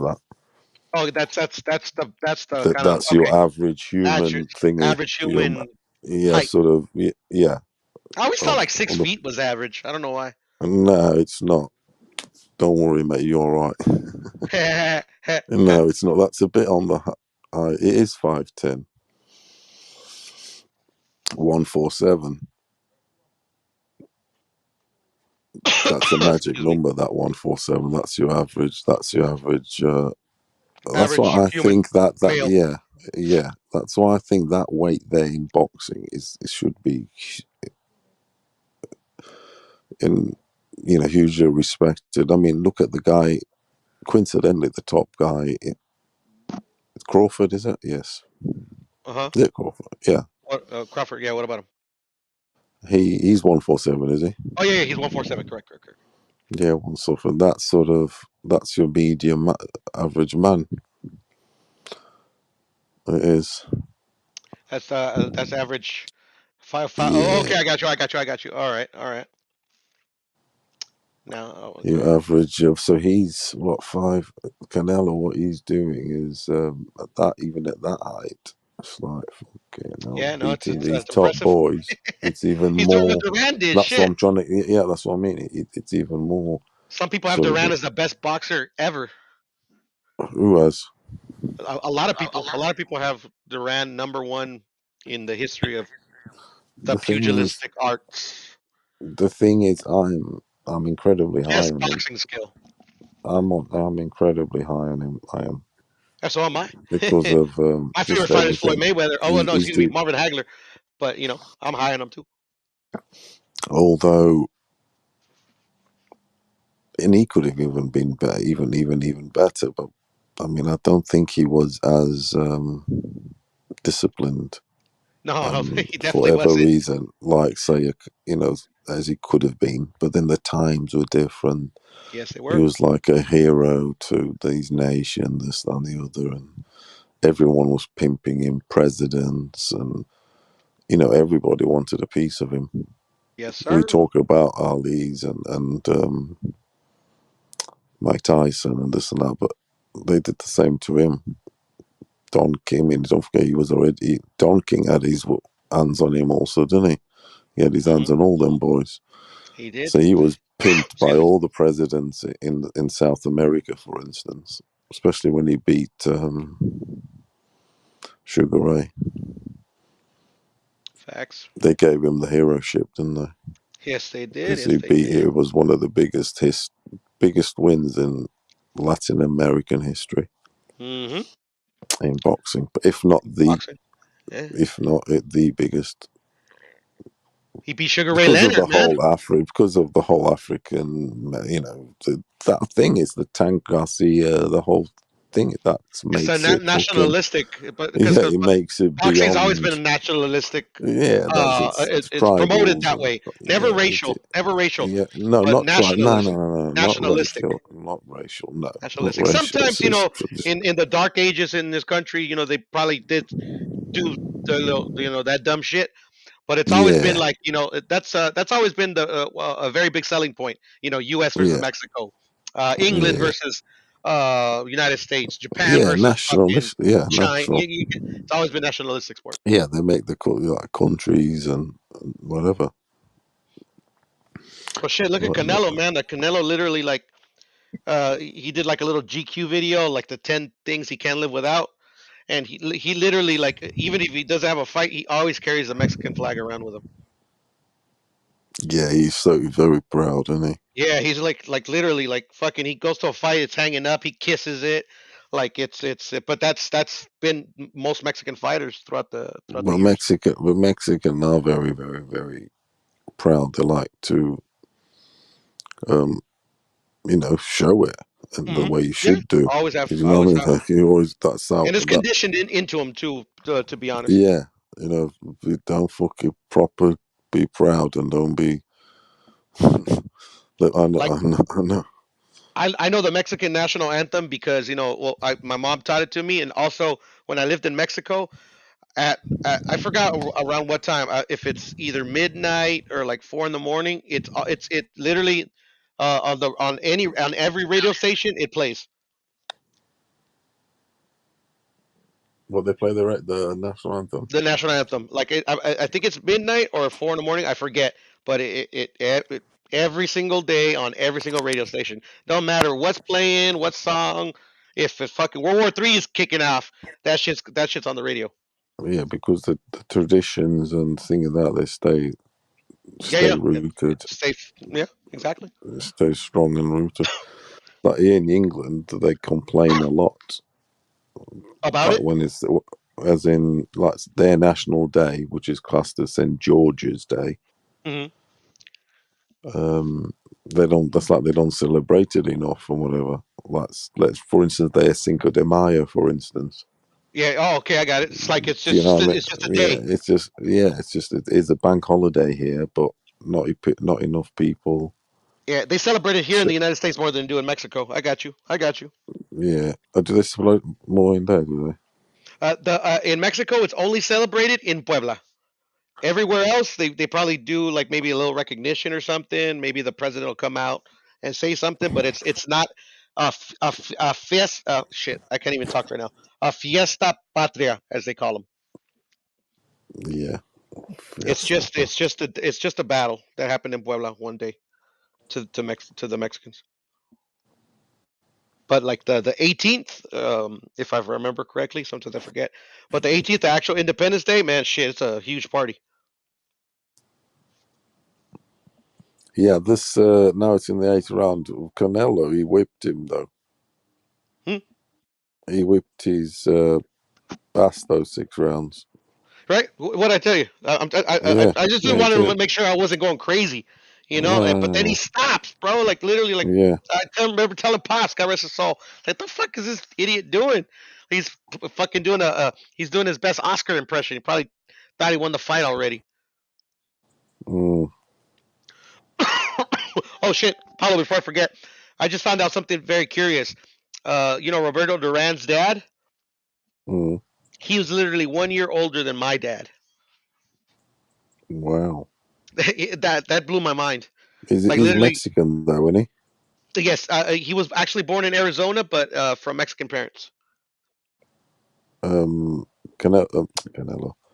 Hmm. Duran's dad's Mexican, isn't Duran's dad. He is Mexican. Yeah, born in Arizona, but from Mexican parents. he? Oh, regardless of where he's born, he's Oh Mexican, yeah, he has isn't he? Mexican heritage, just like me. Yeah, Yeah, correct, yeah, correct. Mexican.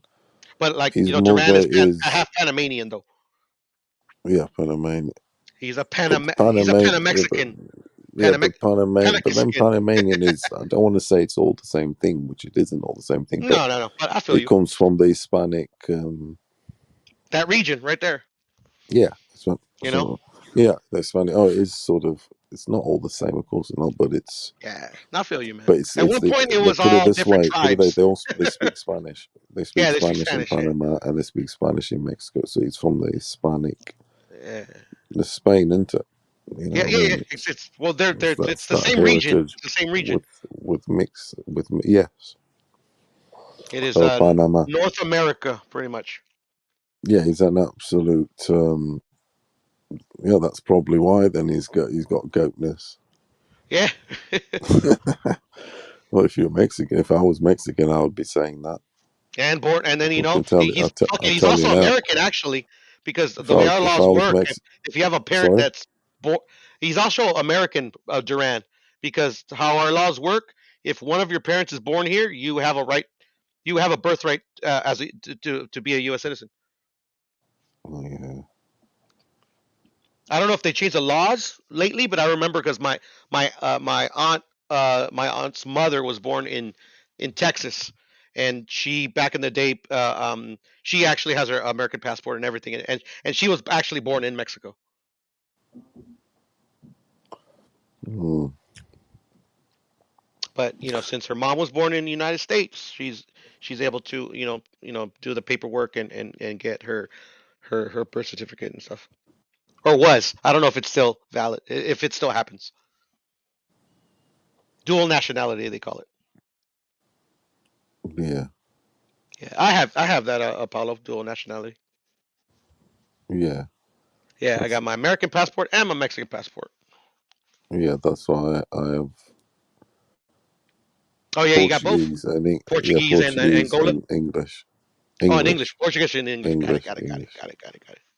Angola was my country of birth. Got it, got it. However, it was under Portuguese rule. I feel you. You get me? And obviously, I'm of Portuguese thingy. Descent. But yeah. Heritage.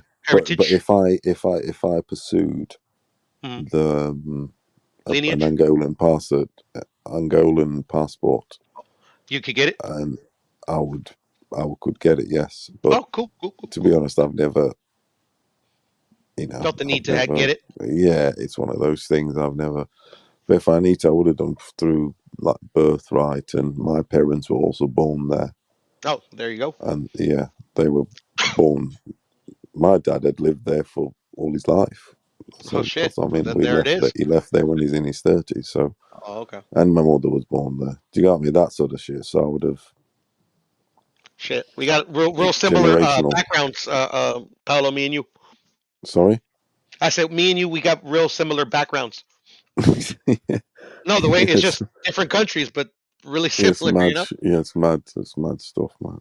Because my mom left in her 20s, my dad left in his 30s as well. Yeah, it's mad stuff. Yeah, it is like that. It's crazy. Yeah? It is.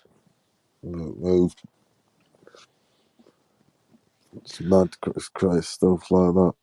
It's a small world, bro. Like we were destined to meet on YouTube, bro. I believe in that type of shit. So it means I had to settle in 5 countries before it came to the YouTube world.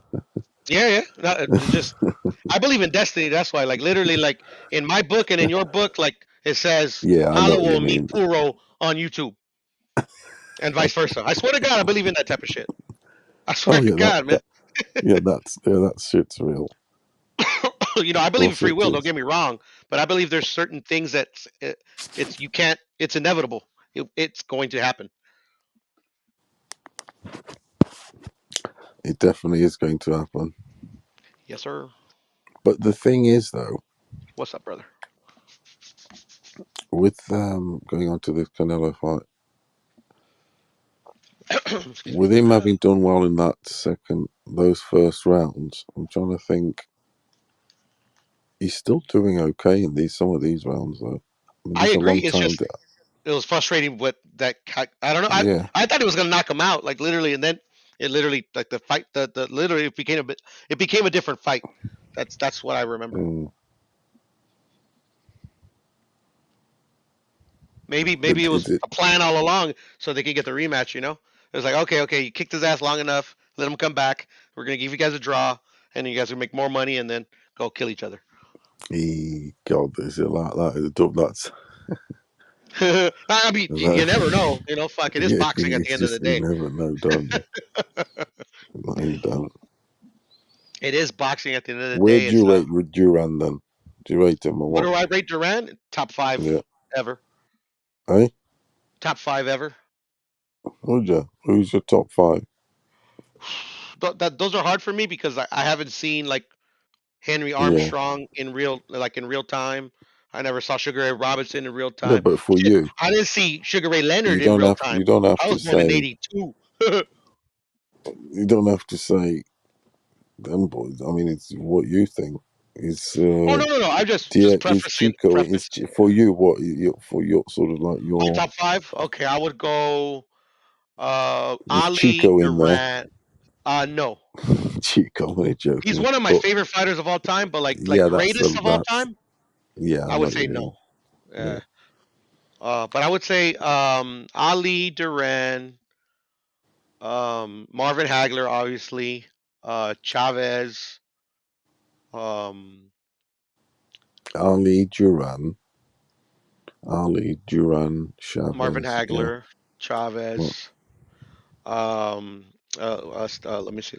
Salvador Sanchez, Ruben Olivares, Jesus. Yeah, you got Sonny some of my boy. Liston, George Oh, Foreman. I'm just naming my top fighters of all time. To me, according to yeah. There's Puro, what do you reckon on to Roy pure Jones? boxing skill. Roy Jones, Canelo Yeah, Alvarez, Floyd I, Mayweather. I'm a very big. I'm a very full up from all my time, and Hmm, it's well into my. It's only in the 90s. But hmm. from this side of it, I'm big on Joe Calzaghe, mate. I Yeah, no, am. Joe Calzaghe. I know he could I have was, had more I was defining gonna get there. fights. Sorry. No, I know no, he no, no, could have no, had no, more no, no, no. defining I'm fights, just mate. talking shit. Go ahead. But the dude, yeah, he's. I mean, I love all them guys you mentioned, obviously, and especially you start mentioning Salvador Sanchez. Shit, I'll say something controversial, Paulo. Roy Jones in 160 in 168, 175. Roy Jones and Do you reckon Joe he got found Calzaghe out or what? are the only people that beat Canelo. Sorry. I said I'm gonna say something controversial. Roy Yeah. Jones and Joe Calzaghe from 168 to 175 are the only people that would beat Canelo.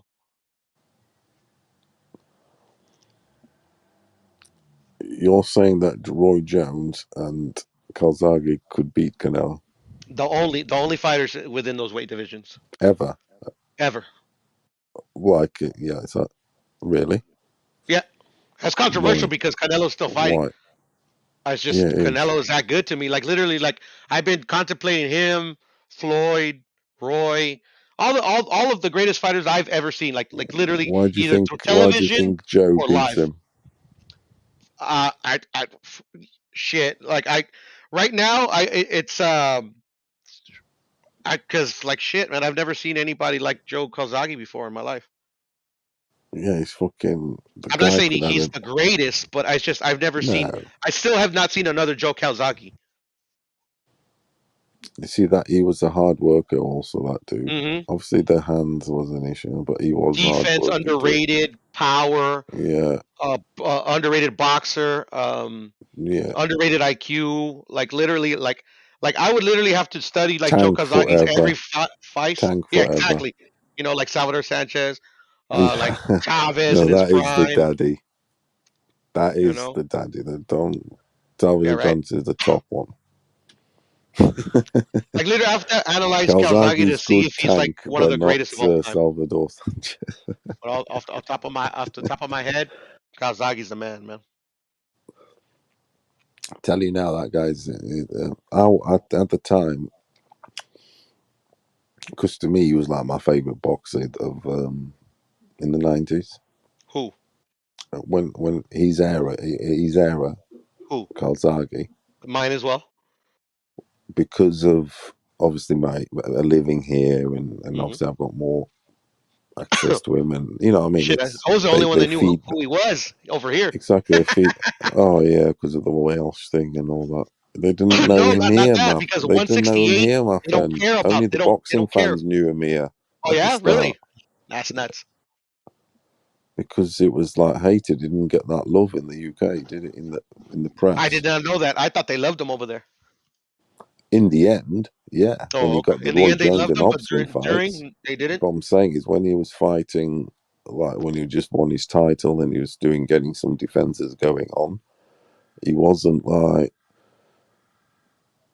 as big a name as he should have been. That's for sure.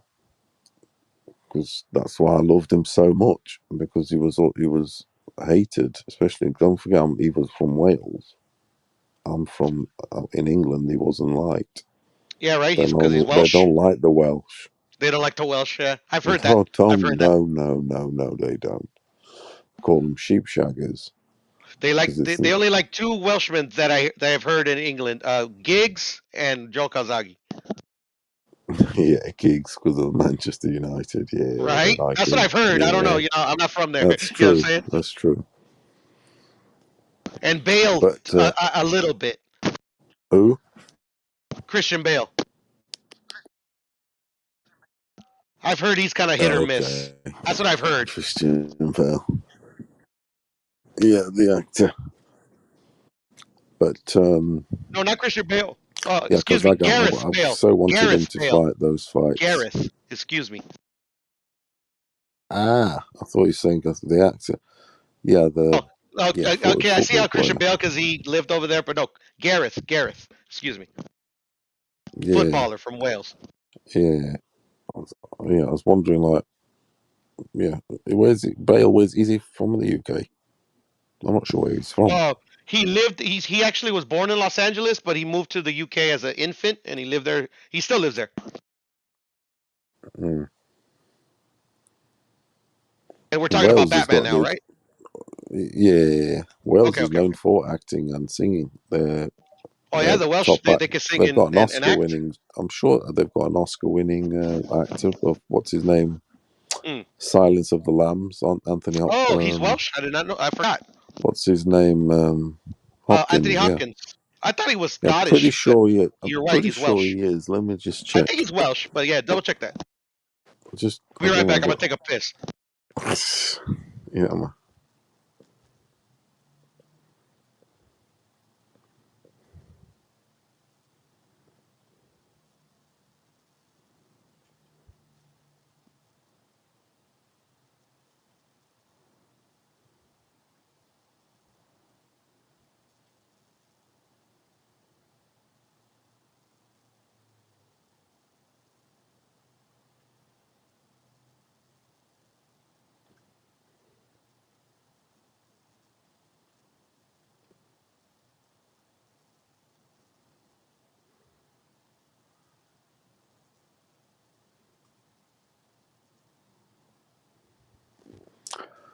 Yeah, how we doing then, people?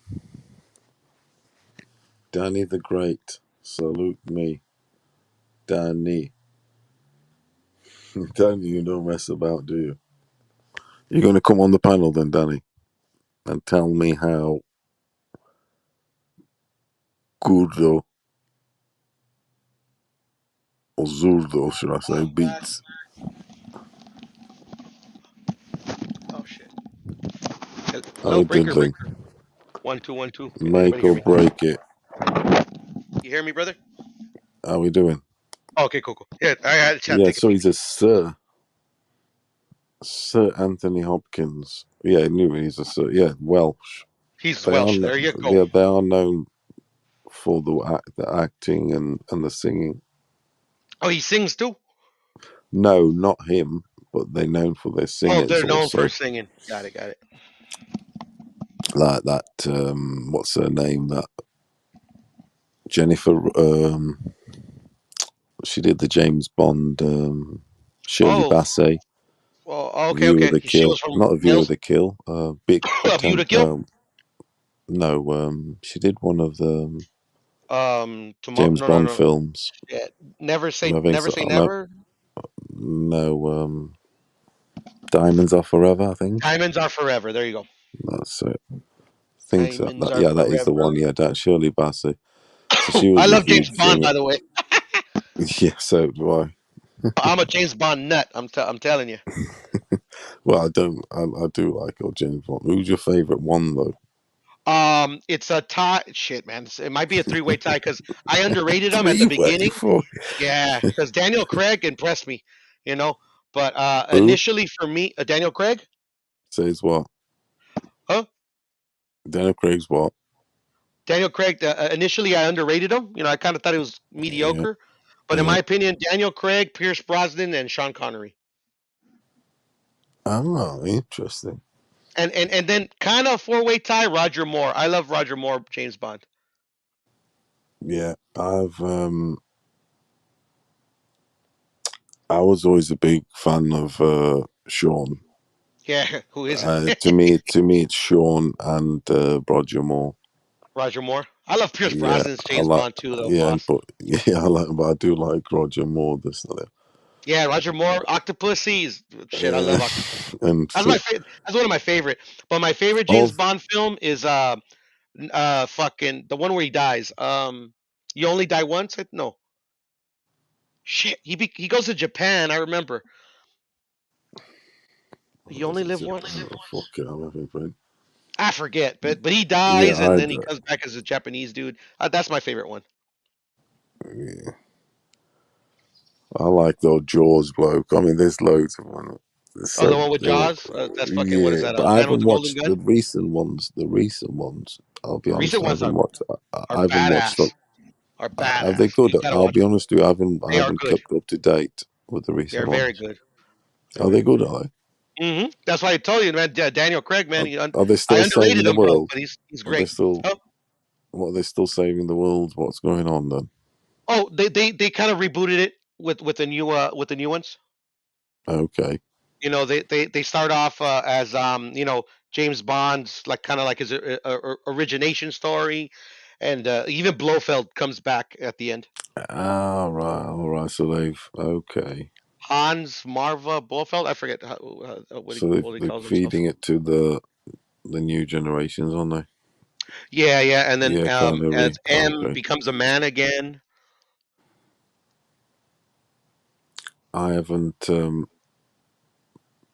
I'll be honest with you. I haven't watched the what you call him. Mm.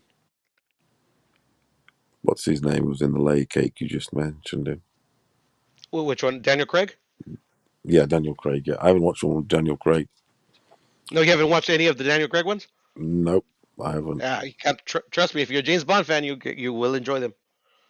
Yeah, I haven't watched any of them. Shit, there's a new one that just came out, I think, too. I gotta fucking watch it. How many deep is he with? Who Daniel Craig? Yeah, This is gonna be his fifth or his fourth. I forget. fifth or fourth. Okay, now hmm So in he's the fucking film, in the coming to film Sean side Connery of things, territory and shit. okay, great. On the film side of things, I Mm. don't watch as many films as I used to.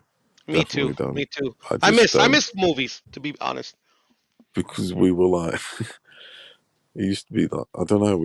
I don't. I've got more. There's more distractions. Everything. There's more shit. For But me, yeah, it I was used to Pops. miss. I Hey, used to go with my dad every Friday to watch I a was movie. amazed. Yeah, we used to have that routine, didn't we? We'd go Yeah, and so get off. We'd Pops go to the died. video club It or changed.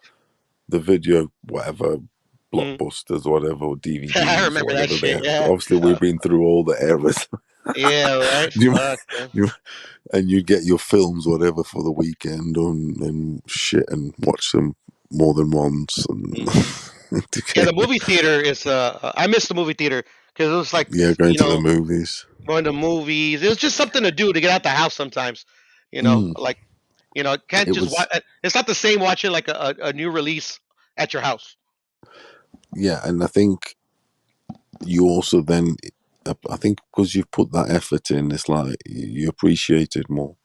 I think it's like, for hmm instance, back in the day, I used to go to a lot of record shops and whatever to dig out what I wanted, and I would go to different cities and as far in England as I could to go to that record shop to buy, have a look and to buy whatever, for instance. So what I'm saying is, if you bought something then, because you put all that effort, I've gone all the way to Manchester and I bought that album or whatever, but Yeah. you feel more invested, you're gonna like listen to it with more enthusiasm, or I get yeah, what it you're is. saying. Yeah, It's you know just what it I mean. was an All that shit, and experience. that when it's more easy, sometimes you think, yeah, because you've had the experience The exactly. mystique is gone. Yeah, exactly. No hay misterio. It's all there. Exactamente. It's all there, and you can. I think it can become. I'm not saying it's before, but it can become underappreciated. Yeah, for sure. It could be still good, but then it doesn't. I don't know. It's just Yeah, it's it's weird weird, shit huh? like that. It's weird stuff, and Mm-hmm. Yeah, going because to buy. if you think of it, we're literally smack in the middle of the world changing, and I've never experienced that before. Oh Me yeah, personally, definitely, mate. Oh, like an definitely, yeah, actual an event, or excuse me, a place in time where like you can actually see yeah, the world, humanity, uh changing right before your eyes. yeah. I'm telling you that. It's Yeah, fascinating. definitely. As I in my lifetime on Earth, I've never seen such such an obvious change Right. in like a. Should I say? You just said the word like a reboot. Right. A reset, the great reset, as they call it. Yeah, a big fucking reset and A new that. It's world like, order. yeah, oh yeah, it's The so Matrix fucking, booting up. yeah. Oh, it is. It The is. It's rise like of Skynet. this is how it's going to be. Yes, it You is. know, it just is. It's Uh, proper fucking turn before our eyes, yes, sir. and people are oblivious. Oh, Canelo's got a proper Canelo a beard here, as he's unique. Oh, I'm just Canelo. seeing him. It's the end of the fight. Yeah, Oh yeah. I remember. Yeah. he's He'd be rocking the beard every now and then. Yeah. he rock. He does. He You get, does. oh, he was rocking the beard here with GG. Yes, sir. When's he fighting next? Uh, See May, these In May. stars, these fighters, you can't get enough of it, can you? Shit, right? you, you just Well, want it especially fucking. that You the want it fight you're every watching right fucking now is weekend, just it's shit. It's rare right now. I haven't seen a right? fight that good and that competitive since that fight. Which one? Since the Triple G. Oh yeah. Yeah, like literally, Yes. what's the best fight I've seen since then? That competitive. Let me try to see if I can see. I can't even think of it right off the bat. That's how long it's been. Yeah, I mean when the two guys are like, yeah, Like that evenly matched, and then the skill yeah, level is at elite of the elite. it is. It I was mean, Canelo did some mad shit there with his body movement. You know the mhm. swerves, the peak is like peekaboo, but they kind of developed into not. They haven't changed it a lot, but he has incorporated the peekaboo loads. You know that body Yeah, swerve, for sure. I know what you're saying. the waistline shit, and he'll swerve his body all the way around a punch and then come back around and bang. Yeah, he's perfected that load. Facts. Do you know what I'm saying? He does the whole body swerve. Yeah. No, for It's sure. it's Yeah, weird. it Yeah, is weird. it's the But it's peekaboo stuff. effective. It's Tyson, fucking I mean effective. Tyson did stuff like that, and but Tyson did some fucking amazing things. Seriously, but no, yeah, I it's mean, like like, no, not to he's in. fanboy on him too much, but shit, man, Prime Tyson was a sight to see. Oh yeah, man, oh, it's crazy shit. But that's the good thing about Reynoso, how they've incorporated shit into with the growth. To grow, they've incorporated. No, it's weird. And you know what's I weird like the too, Paulo, corner real quick work. before I forget. Like Customato, Eddie Reynoso, these trainers, Angelo Dundee, that develop these styles that are super effective and like kind of revolutionary, and they never boxed around in their life. You see, that's where you go. It's like It's crazy, you huh? don't exactly. You don't need to box to or to do to do shit. Obviously, I do like that thing when Floyd says, "Oh, I like my trainers to have boxed." He has said that. Hmm. Do you get me? He Yes, has sir. said that. He has said that. You know, He's maybe always said you see it he's differently always if you don't said box. I don't know. yeah, he's always said, "Oh, I'm not saying that's right or wrong. Hmm. I'm just saying, I'm not saying Floyd's right or anything. I'm just saying that's what he says. Oh, because I like my trainer to have experienced what I'm kind of experiencing. I But feel you. I don't necessarily think that that's got to be the case. Is what I'm saying. I'm just giving Yeah, it that, it's hit or that miss. angle I got you. I got because you. it's like it's proved that Eddie Reynoso, what's his name? That's with Buatsi and is it Virgil Hill? Yeah, Virgil Hill, I think, See, I or think Virgil he Hunter. hasn't. Virgil Hunter. Virgil Hunter, that's it. All the books. I think he hasn't boxed. Mark Antonio Barrera's trainer Yeah, didn't box either. yeah, and even in other sports, um, you get like soccer managers Oh yeah, right. and stuff like Even that. American football, there's a lot of dudes that never fucking play football. They've never played it, and they're fucking managing their teams to championships. If you They get just me, got an eye for the game or the eye for the sport. they study. Hmm. Yeah, definitely the eye, but they also study they study the shit out of it. They know how to work the equation Yep. of whatever Whatever. whatever the field is. They Yeah, just I got feel that you. I feel knack you. because it's them everything's a math, isn't it? Yeah, yes, sir.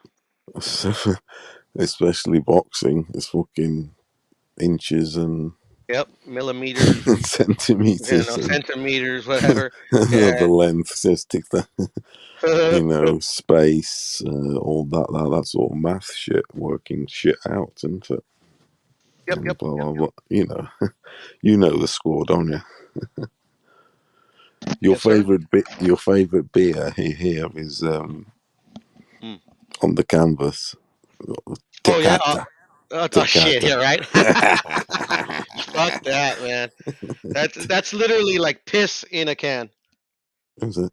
I've never drank piss, but I can imagine that's what it tastes like. What do you reckon to that? Because it's quite popular here. That Mexican influenced Mm. beer. It's the Desenados or Sonaro. it's like the one basically with tequila in it. It's quite strong. Oh yeah. I know what you're talking about. Yeah, no, that's not a Mexican beer, man. Is it not? No. Just Nah, that was created in fucking New Jersey, and they just say it's oh from my god. Mexico. Beer don't have tequila in it. Come on, man. I don't know. I just saw it. No. But they give it all the name, I'm Mexican name. talking shit. Oh, sorry. Paulo, but no. I'm just messing with you. But yeah, no, that's not Mexican beer. Oh, it's not. Mexican beer is like literally Corona, even though I think it tastes like shit. Tecate, Modelo, Pacifico, Bohemia, Victoria, Victoria. Indio, Sol. What's that India? What is that one? That's It's an it's a interest. relatively new beer, but I like it. It's called Cerveza Indio.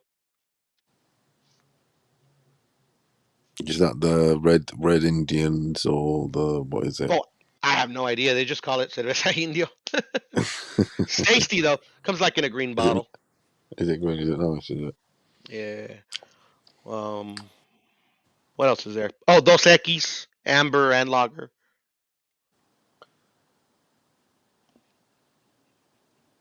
I know I'm missing some. Look at Mad Chat. Hmm. How are you doing, Mad Chat Sports?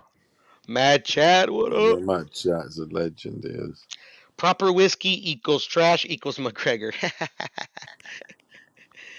What's Like, that? what do you mean? Like proper whiskey, like the English say it, or like is that the name of the whiskey? Proper Proper whiskey. equals right. Yeah, Because you proper. know how Yeah, how you Brits say it, you be like, yeah, that's proper whiskey. yeah, That's what I'm trying to ask. proper word. Yeah, What that he means word. by that. Yeah, that word became a cliche word in English in vocabulary. So When Clenty our buddies on the down low. Mad chat talking shit. I love it. what's Mad Chat? Mad Chat likes it. Mad Chat can stir it up. No, Mad Chat. He's a He homie. can shoot He's some funny. hoops. He can. No one shoots hoops like Mad Chat. His Oh, son's it's his well good brand. at it. Okay. Thank you, Mad Chat. All right, then it is trash. I'm sure. Yeah, it is his brand, the proper. That word proper became cliche. Yeah.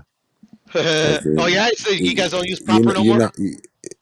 not as much. No, because there's always that word that goes around. Yeah, for sure. That No, everyone uses. proper is synonymous with England to me. Yeah, but here it's proper this, proper that, proper this, proper that, Right. proper this. Oh, it is, yes, but So it got played it's a out. bit, yeah, it played out a little bit. It still I is, feel. but it comes and goes. But it's Yeah, definitely proper this and proper that. Oh, he's it's right, proper proper. shite. It's proper shite. Oh, he's proper. Everything's proper. Right. Proper fucked. Proper, proper decent, proper good. Right. What's the new word then? If you guys don't use proper no To be more. honest, I don't. I know. I can't. No, I don't know what it is. To be honest, I feel you. I can't think of it. Proper. No, Shit, I don't know. I I don't don't live know. over there. I I haven't seen a don't know. new British movie in a minute actually, so I can. That's usually how I learn the lingo in British movies. That's how it is. I mean, you learn from film. Hmm. You learn languages and stuff like through film and music, don't you? Yeah, and then if you live there, That is you learn it in the streets in school. yeah, that sort of thing. Yeah. Hmm. I mean, English it was like is that easier one let's say learn because of there's more English speaking products out there in the world's most spoken language, is it? Yes, sir. Yeah, You I know, like like how the Scottish talk. Actually, Hollywood, to be into honest. Hollywood. Hmm? Yeah, I love it. I do. I love their accent. Yeah, no, yeah, and then the way like their modismos. How do you say it? I Like prefer it to Welsh sounding. Welsh, their I'm not. colloquialisms and shit. You know how they say cunt all the time. It's funny. Yeah, they rough and tough. That's what Yeah, I'm right. saying. They are. It's a rough and tough, and it's One of my not. favorite movies of all time is Train Spotting. Fucking amazing. I love that film. I'm gonna watch it today. Actually, I haven't. That's one of the movies I watch It's one of my twice a year. favorites, my friend. I Fucking love that fucking movie. there's that one and there's another one I like, which is from the same era, but it's from the dance scene. It was What's it called? actually it was filmed in Wales. Actually, from the dance scene in Wales. It's What's it called? I think is he in it? No, it's not him that's in it, but a dude from What's the bloke's name? let me try and think. What's that cunt's name? Oh, Human Traffic. Human Traffic. Human Traffic. I've probably seen it. It doesn't ring a bell though. Human Traffic. It's got that English actor that does them series is on YouTube and the hooligans, soccer hooligans. Soccer hooligans. What's his name?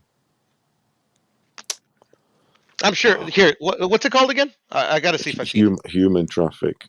It's from the Human. dance scene. I mean, it's like it's a bit of a like lad people out on the dance scene and getting fucked up and I whatever. got you. Yeah, it's like Train Spotting. What Train Spotting is the heroin scene, basically. Yeah, but a little bit, because the soundtrack on Train Spotting is one of the best ever. Oh, it's amazing. Yeah, it's in '99. This movie came out too, so I must have watched this motherfucker. Human Traffic. Human Traffic. I must have watched. Yeah, it was filmed in Cardiff, I think. Yeah, it was. Oh, it's okay. So just straight in Wales. But yeah, it's kind of funny and it's kind of it's not human traffic sort of human track It's a British independent coming of age drama. Yeah, that's sort Comedy of. drama. I did say young one. Yeah, this is Danny Dyer. That's it. Danny Dyer. That sounds familiar. Let me see what his name is. Yeah, I know that motherfucker. You see, I don't know if I've seen the movie, but I think I have. But I know he's done loads of shit. That's what I'm saying. That Danny Dyer. Yeah, right. But it's got some funny characters in it, and it's the dance sort of thing. But it's all right for that age. Oh shit, he's Sean Parks. I know this dude. He's in the movie too. Do you know him? Yeah. Yeah. That's what I He's remember done from quite the a few fucking bits. Mummy and Doctor Who and shit. Yeah, Carl Cox, famous DJ, English DJ. Yeah, for sure. Who else? Let me see. John Sim. One of my top favorite billing. legends. Have you ever heard of Matt Howard Marks? Howard Marks. I have. I just have to like put Mr. the Nice. He face was of a the big name. drug dealer, baron from England. He used It to sounds familiar. disguise it. Yeah.